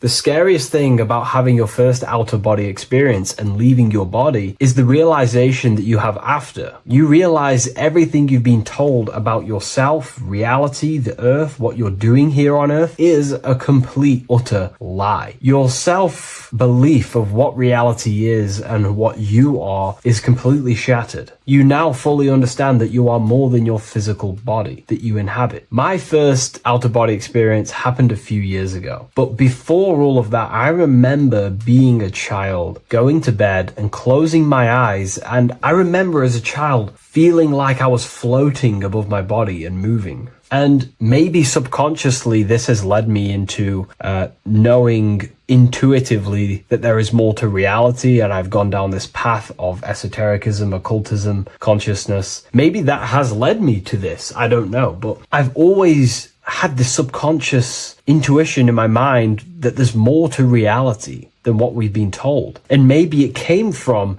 having these experiences as a child. And I'm pretty sure some people in the comments will also have that experience, feeling like you're floating when you close your eyes in bed as a child. I remember this very vividly. But a few years ago, I had my first out-of-body experience, and it completely shattered everything. And it confirmed to me that I am eternal, and there is so much more to the self, to consciousness. I then realized after my first out-of-body experience that our self is not just here in the physical dimension, it's existing in every dimension there is in the universe. However, our mind is focused primarily on this physical time space. When your mind is totally giving its attention and time to this particular time space, it locks in the mind or consciousness into that particular body of consciousness, such as the physical body, right? But for example, let's say you have a daydream and your full focus isn't in the present moment and your environment that you're in physically. Your mind kind of wanders off into a daydream, what we like to call it. That again is shifting time space. Your consciousness is 40% here in the physical plane because your body's there, but then the other 60% is in this daydream, this imagination. So you're shifting time space, and what an out-of-body experience does is allow your mind to reduce that attention to the physical body and access attention to this altered body or dimension of consciousness. So I'm going to give you the story of my first out-of-body experience, because I know when I was researching this, I was always looking for personal stories about someone's out-of-body experience, and there's not many out there, to be honest with you. Well, based off my research, I couldn't find many. You find a few, but I'm going to give you my experience of my first out-of-body experience that happened a few years ago. It was early in the morning. I kept on waking up and falling asleep to my alarms. I went back to sleep after waking up for like the third time in the morning. When I fell back to sleep, that is when I had my out-of-body experience. It's also good to mention that I have been listening before that about podcasts, books about our out-of-body experiences, astral projection, and things along them lines. So this was stored in my subconscious, this topic. And I had a desire in my heart to actually experience this for myself. Long story short, I went back to sleep early in the morning because I kept on waking up, and it began with this tingling sensation, a high energy sensation. It was like bursting, intense, high frequency energy. My attention was no longer in the time space of my body, but my attention shifted into this energy body, which I now understand. I didn't understand at the time properly, but I now understand that as my consciousness started to feel like it was being pulled upwards, right now, our time space, our attention is in our body, and you feel all the data of the senses, right? And that's what I'm feeling right now. That's what you're feeling right now. But imagine that was completely stripped. My attention was no longer feeling the sensations of my body, because my body kind of just dissolved as I fell back to sleep. So this was a natural out-of-body experience. I didn't force it. I didn't meditate. I didn't do anything. This was just a natural out-of-body experience that I had. And a lot of people get these that I've read about. So my attention started to feel like I was being pulled upwards, and I no longer felt my body, but I felt this intense energy, frequency, sensation all around my body. It felt like this, it felt like illuminating energy that's moving very, very, very fast. So my conscious awareness was now shifting. I now understand. My whole body faded into this sensation. My whole mind faded into this energy sensation, this tingling, and it was very, very intense. I was not feeling my normal senses anymore, only this energy. This energy was also pulling me up. The more I was lifted up, the more intense the frequency became. So think of it like just a frequency resonator, how it just goes up and down, up and down. But then imagine the frequency resonator just going higher and higher and higher frequencies, and it would just get more and more and more intense. The energy was moving faster. This tingling was faster and faster and faster as I was being pulled up. Part of my mind began to fear this. My arms and legs grew very tense. I started to tense up because at this moment in time of the experience, I was very vaguely conscious. I was half there, half not. And as I was being pulled up, my physical body started to tense. And this is again when I started to feel my body again. But then I remembered what I heard out of body experiences is that you have to submit to the process. If you try and force an out-of-body experience, it will never happen, because an out-of-body experience is not truly out of body. What we're trying to do is trying to find a needle in a haystack. If you're trying to find a needle in a haystack, you don't go rummaging through the haystack to find the needle. What you do is you burn the haystack and then the needle reveals itself. It's the same with an out-of-body experience. We dissolve the senses of the body, so the body falls asleep, but the mind stays awake. As soon as I let go of this fear and I let go of the tensations in my body,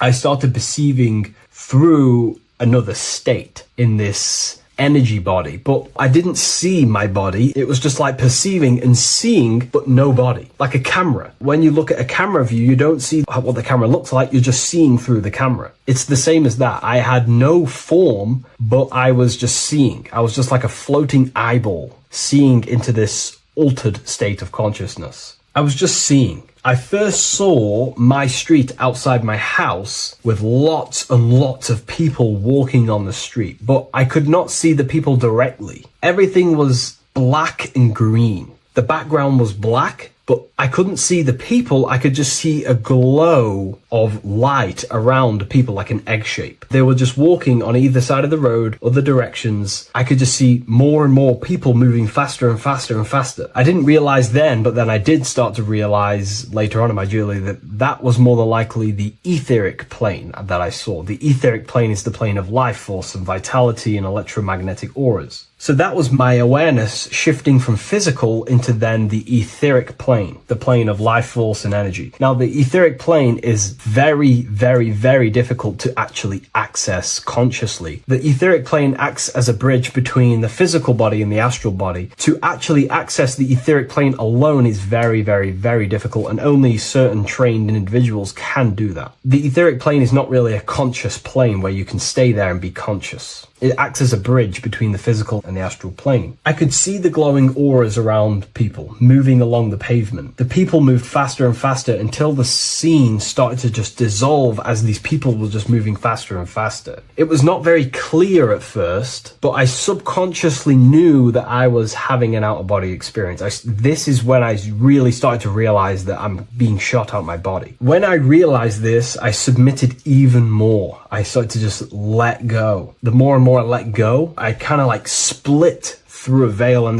everything became super clear. Before, in the etheric plane that I think it was, the ethereal plane, things weren't very clear. I could only just see glowing auras. However, as I split through the veil of the etheric, this bridge, this place that I was going to, I then split and everything just came super, super clear. I was floating in the sky. I subconsciously knew that I was having an out-of-body experience when I realized this. As I was still being lifted upwards, I then split through the layer where everything just suddenly became super clear. But then I was awake, fully conscious, but I was not in my body. I was just like a camera in the sky. I had no body, no form. I could just see. When I entered this plane, there was some sort of voice guiding me through this whole process. It was a male voice, and it was basically guiding me where I was going. It was telling me what I can do here. This voice was pretty much saying, you can fly, you can think things into reality, you can do this, you can do that. While he was saying this voice, there was no being around me, but I felt a presence of another being. But this voice was just speaking to me mentally. Like, you can't hear it, but I just knew what it was saying. It was so weird to describe. It was like telepathy. You couldn't hear it, but I just knew what it was saying. But it was a male voice. It's so hard to describe. I still could not see any form of myself. I was not seeing my astral body or any shape. I was just perceiving a point of awareness like a floating eye, like I said earlier. While this voice spoke to me, I saw fractal patterns as he was saying, you can do this, you can do that. And while he said, you can fly, I remember just seeing this line like splitting and creating fractals. It was like this black line that was just splitting off into duality, creating fractals. But then my physical body just went through this line, split, and then split into fractals again. So strange. Very difficult to explain because it's four-dimensional. To explain it in physical language, it's very difficult to actually explain what was going on. So as he was saying what you can do, I was seeing these fractals dividing and then creating fractals. When he says you can think things into reality or something along them lines, my awareness just did a full 360 as if I did a backwards flip. I had no conscious control over this. That's something that you later develop as you keep having these out-of-body experiences. Your first out-of-body experience, you probably won't be able to control what's going on, but you will have an out-of-body experience if you seek them. I could see all around as I rotated. I looked all the way down and then back to my original angle and point of awareness. During that rotation, when I started to turn upwards to do the backflip, I looked up and it kind of looked like the sun in the sky. It was very dark and gloomy.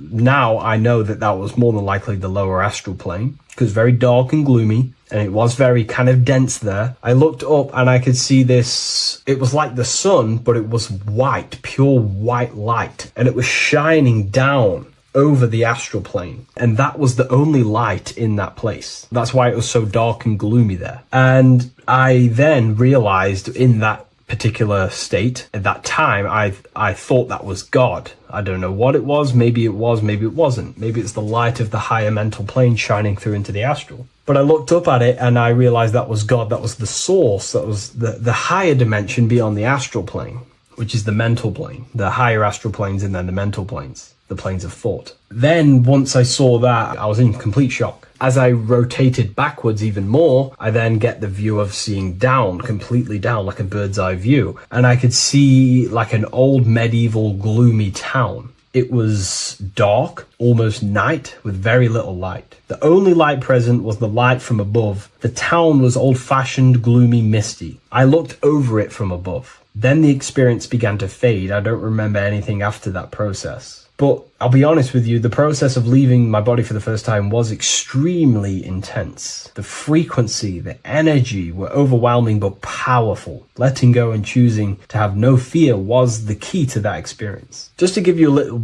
bit more wisdom on what I actually experienced now, what I realized what was happening, I now understand that the voice that I was hearing was not an external being guiding me. It was actually a higher aspect of myself, a part of my own consciousness that is not focused in the time space of the physical world. My physical mind is focused here in this timeline, but once I exited this timeline and focused elsewhere, the higher part of myself guided me towards that experience. This higher version of ourselves that we call the higher self is a higher dimensional being, but we're just unconscious of it. This being exists beyond our ordinary thinking mind. Our self exists everywhere in the universe, and we can unlock higher versions of ourselves as we progress on our journey of awakening and self-realization. Because let's say right now, only 10% of your awareness is actually in the physical plane. Science tells you that 90% of you is actually in your subconscious mind. 10% of your awareness is your conscious mind. So there's 90% of you that your conscious mind is not aware of. But our conscious mind becomes so addicted with the physical world and distracted with the physical world, it just gets totally locked in with the physical.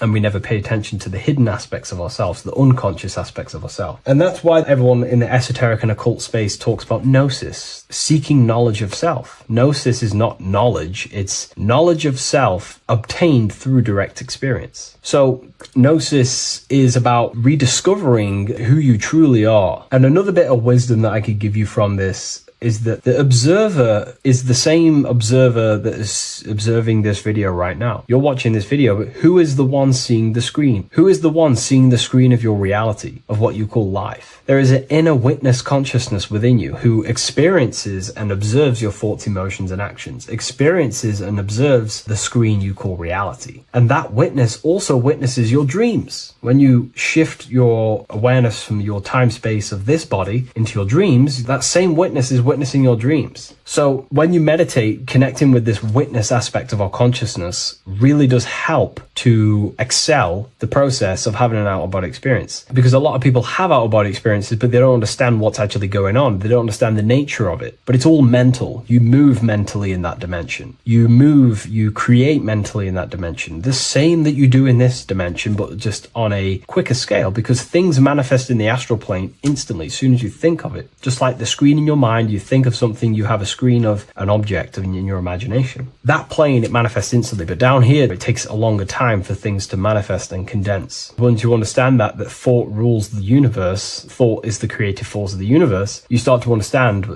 these different dimensions and these experiences that you have. But really connecting with that witness consciousness, that part of yourself that observes everything, really does help with excelling the process of having an out-of-body experience, or mystical experiences, or lucid dreams. Because connecting with that witness consciousness just makes you more conscious. Even in your physical life, staying conscious. Most people aren't conscious. They think, feel, and act unconsciously throughout their day, and they unknowingly create their reality. Connecting with that witness consciousness allows you to actually stay conscious over your thoughts, emotions, and actions, because they are giving birth to realities. That's pretty much my experience, my first out-of-body experience. What that did for me was make me so much more confident and powerful. Most of my fears just disappeared overnight. The fears of death, the fears of unknown, the fears of that I had of things shattered, disintegrated, because I understood that I am eternal. No one can use death against me to control me, because I know I am eternal. I now take riskier actions because I know I am eternal. I know that I will never truly disappear or die. So it really, really does help you, and it gives you a lot of internal power, because no one can make you scared of anything. You should not fear someone who can hurt you physically. You should fear someone who can corrupt your soul. That is the worst thing. Who can corrupt your internal world, because that is what truly matters. So I hope this helps you understand out-of-body experiences. Hopefully this can help you move along in your journey. It's good to hear other stories, because this is exactly what I was seeking when I was researching this stuff. Maybe in the future I can share some more stories about my out-of-body experiences now I'm a bit more advanced. But yeah, please leave a like, comment and subscribe on the video, and thank you all for watching.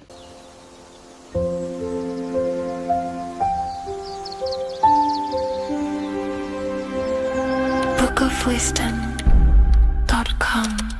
Visit today.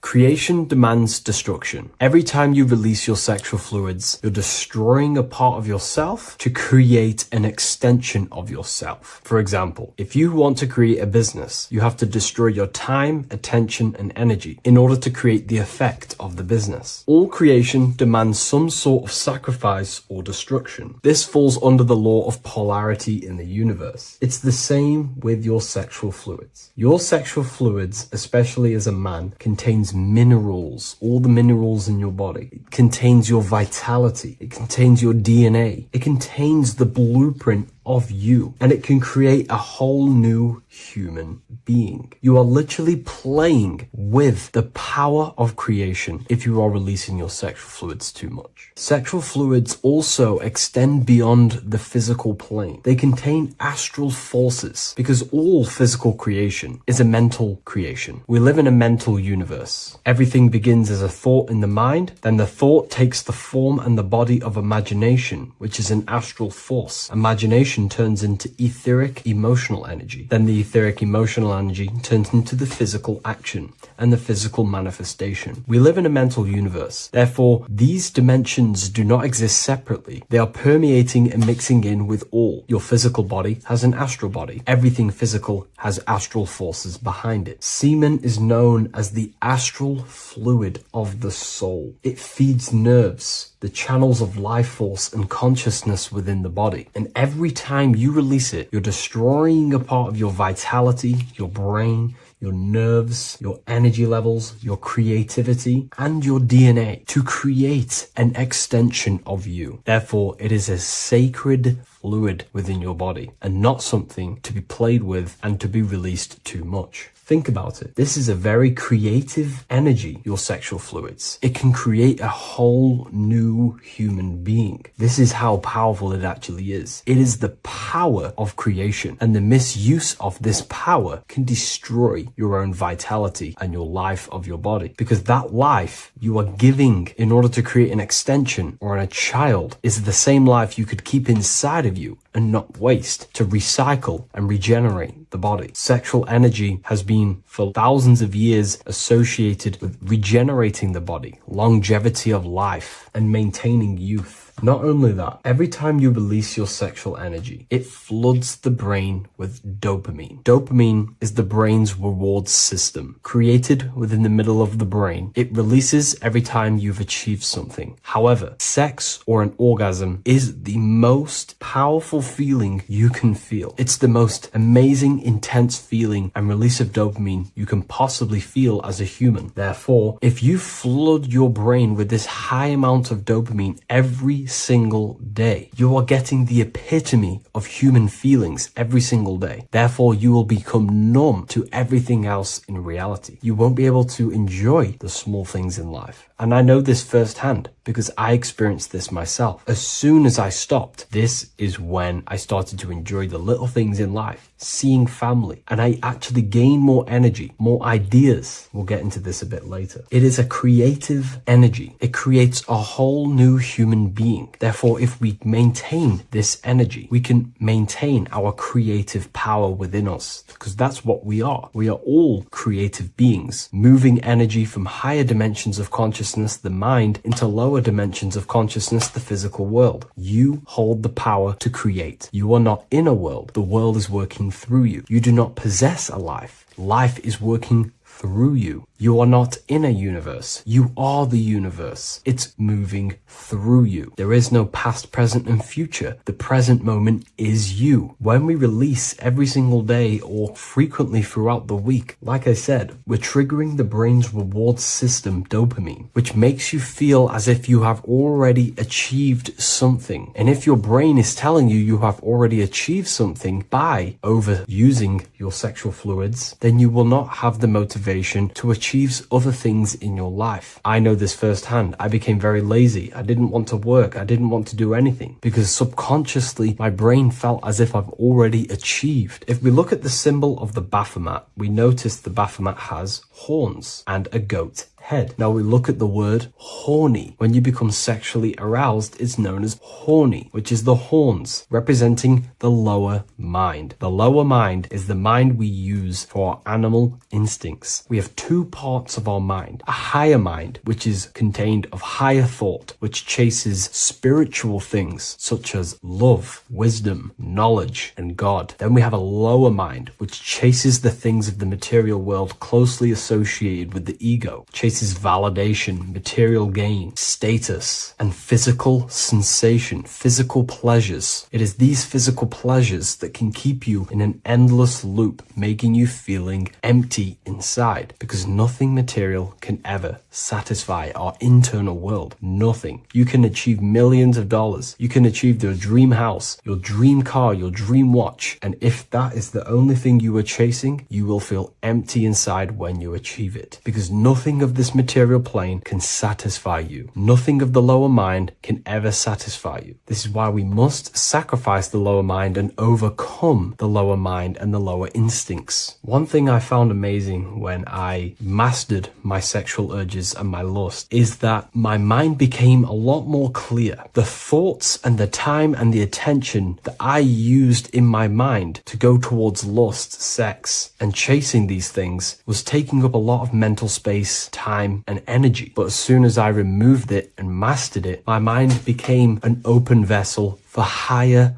thoughts to be received from the higher mind. The mind is like a radio antenna. Whatever we attune it with, that's what we receive. If we're constantly thinking about lust and low-level pleasures, we're going to just receive low-level thoughts. But once we remove all of the lower mind and we conquer our physical body and physical urges, our mind becomes an open channel for divine thoughts and spiritual thoughts. This is what most people call today as downloads. You receive wisdom from your higher self. Not only do you receive more wisdom, you just receive more power to create. The male and the female come together to create a child. That's how you were created. Now, the law of correspondence teaches as above, so below. It refers to everything in the universe. Therefore, in order for you to create a reality, to give birth to something, you have to bring together the masculine and the feminine. Your masculine forces are willpower and actions. Your feminine forces are emotions and imagination. When you combine the willpower, action, emotions, and imagination and combine them together, you can give birth to reality. But it's important to only give birth to things that are spiritual, that are good, that are for the benefit of yourself and humanity, and not for the ego and the lower mind. Killing our lower mind is essential for spiritual ascension when we die. The thoughts that we give the most attention and energy to when we die are pretty much the same thoughts that we're going to think when we die. When you die, your physical body and external world is stripped and you're left with your internal world of consciousness, more than likely be resonating within the lower astral plane before you move on to any higher dimensions of the astral. It's important that we kill any addictions such as sex, food attachments, emotional attachments to people, any desire for material things before we physically die. The Hindus taught this, Buddhism taught this, the ancient Egyptians taught this. We have to remove the desires in our heart for material and things before we physically die, because when we die, we cannot fulfill physical pleasure. Therefore, we will create our own suffering within the astral dimension. So sex is the biggest part of this. We have to remove the desire for sex or releasing any of our sexual fluids before we physically die to master ourselves. And not only that, it's going to benefit the way you feel, the way you think, the way you act towards people once you have mastered this. Porn psychologically damages you. You are quite literally the person in the corner of a room watching two other people give pleasure to each other. Psychologically, that is not good. And what happens in darkness is always revealed in light. What you do in your alone times will show in your confidence, in your eye contact, in your presence, in your aura, your energy. You cannot hide things that you do in the dark, because they always reveal themselves in a subconscious way, whether physically or through an energetic spiritual way. Sex can be known as sacred energy exchange. You are exchanging energy, bioelectrical energy. It's a scientific fact that when you hold hands with another person, your brain waves of each individual become synced. Your emotions sync. And you exchange electromagnetic energy because you are an electromagnetic being. When you have sex with someone, you are literally exchanging emotional energy. Your aura is not just an electromagnetic field. It is literally a manifestation of your internal consciousness. Your consciousness contains your thoughts, your beliefs, your traumas, your emotional state. And this manifests externally through the vortex of your heart into an energy presence around your body. This is why you can feel sad when someone else is sad next to you, because their energy is merging with yours. When you have sex with someone, you are quite literally exchanging consciousness, beliefs, traumas, emotions, feelings, vibrations, and your consciousness merges with their consciousness. So be careful with just having casual sex. Now, I'm not here trying to say never release, never have sex with your partner. I'm not saying that. I'm saying take caution with these things. Take my teachings with a pinch of salt. If it benefits you, that's great. I'm not here to tell you how to live. I'm simply giving you my research and the things that have helped me in my life on my esoteric research, awakening, or spiritual path. I don't like calling it a spiritual path, because it's not spiritual. It's simply just life, the knowledge of consciousness and the self. So I hope this video helps. If you'd love to read this book, I'll leave a link in the description. This book I wrote myself called The Book of Wisdom, Volume 2. Hello, Seeker. Welcome to Revival of Symbolism, a channel devoted to the language of esoteric symbolism, guiding you to discover yourself and expand your consciousness into deeper realms of thought. I'm Harry B. Joseph, also known as Revival of Wisdom, and today we're going to be discussing this particular piece of artwork of the eye and the checkerboard together, and the esoteric teachings behind the veils of these symbols. So the first thing we must look at is, of course, the eye. The eye being a symbol of consciousness. The eye is the inner witness inside of ourself. This eye is referring to the internal eye of perception inside of our mind, the mind that gives us the ability to perceive and to understand things internally. This is also the eye we use to vision things through our internal vision, what we like to call imagination. The screen in our mind that allows thoughts to be projected into a particular form. So this eye is talking about the internal eye of perception inside every single individual and form of life. Dogs, cats, squirrels, humans. Every single form of life has this internal dialogue, the inner being that no one else can listen to but themselves. This is a symbol of consciousness. And together, these two symbols reveal a grand teaching and understanding of the world and the universe, of how the universe is one consciousness, one observer. This is symbolizing the observer, witness consciousness. Consciousness holds many vehicles and many dimensions that it exists in. As I've talked about previously in my previous lectures, we have a physical vehicle of consciousness, which expresses physical actions through the physical body. We have an emotional vehicle of consciousness, which is our emotional body or the astral plane. We have a mental vehicle of consciousness to express thoughts inside of, the thought body of consciousness. We also have a witness side of our consciousness. This internal witness, like who is the one seeing the screen of your reality right now? Who is the one seeing it? Not looking, who's perceiving the screen of reality through your eyes? Well, that would be the inner witness. And that inner witness is also perceiving your thoughts. A lot of people become identified with their thoughts and they let the changes, the ever coming, unfolding changes in their mind, world, become a part of who they are. And they get caught up in the world and the changes that happens to them. And a great teaching that I've come across this last year is to never identify with the ever changing circumstances that happen in life. When things are tough, when things are bad, always remind yourself that you are the witness of your thoughts and you are the witness of this reality. You are the one witnessing your thoughts, emotions, and actions. You are the one behind them. So when things get tough, try not to get too indulged in these negative things. The I is the witness. Connect with the witness. And this is the same I that perceives as sees the screen of your reality, and it also sees the screen of your dreams. So this witness consciousness is transcending your physical day life and reality, and it's also witnessing your dreams. It's the same observer who's observing your reality now, but also observing your dreams. So this witness consciousness transcends all forms of bodies of consciousness. It is essentially the highest aspect of ourselves.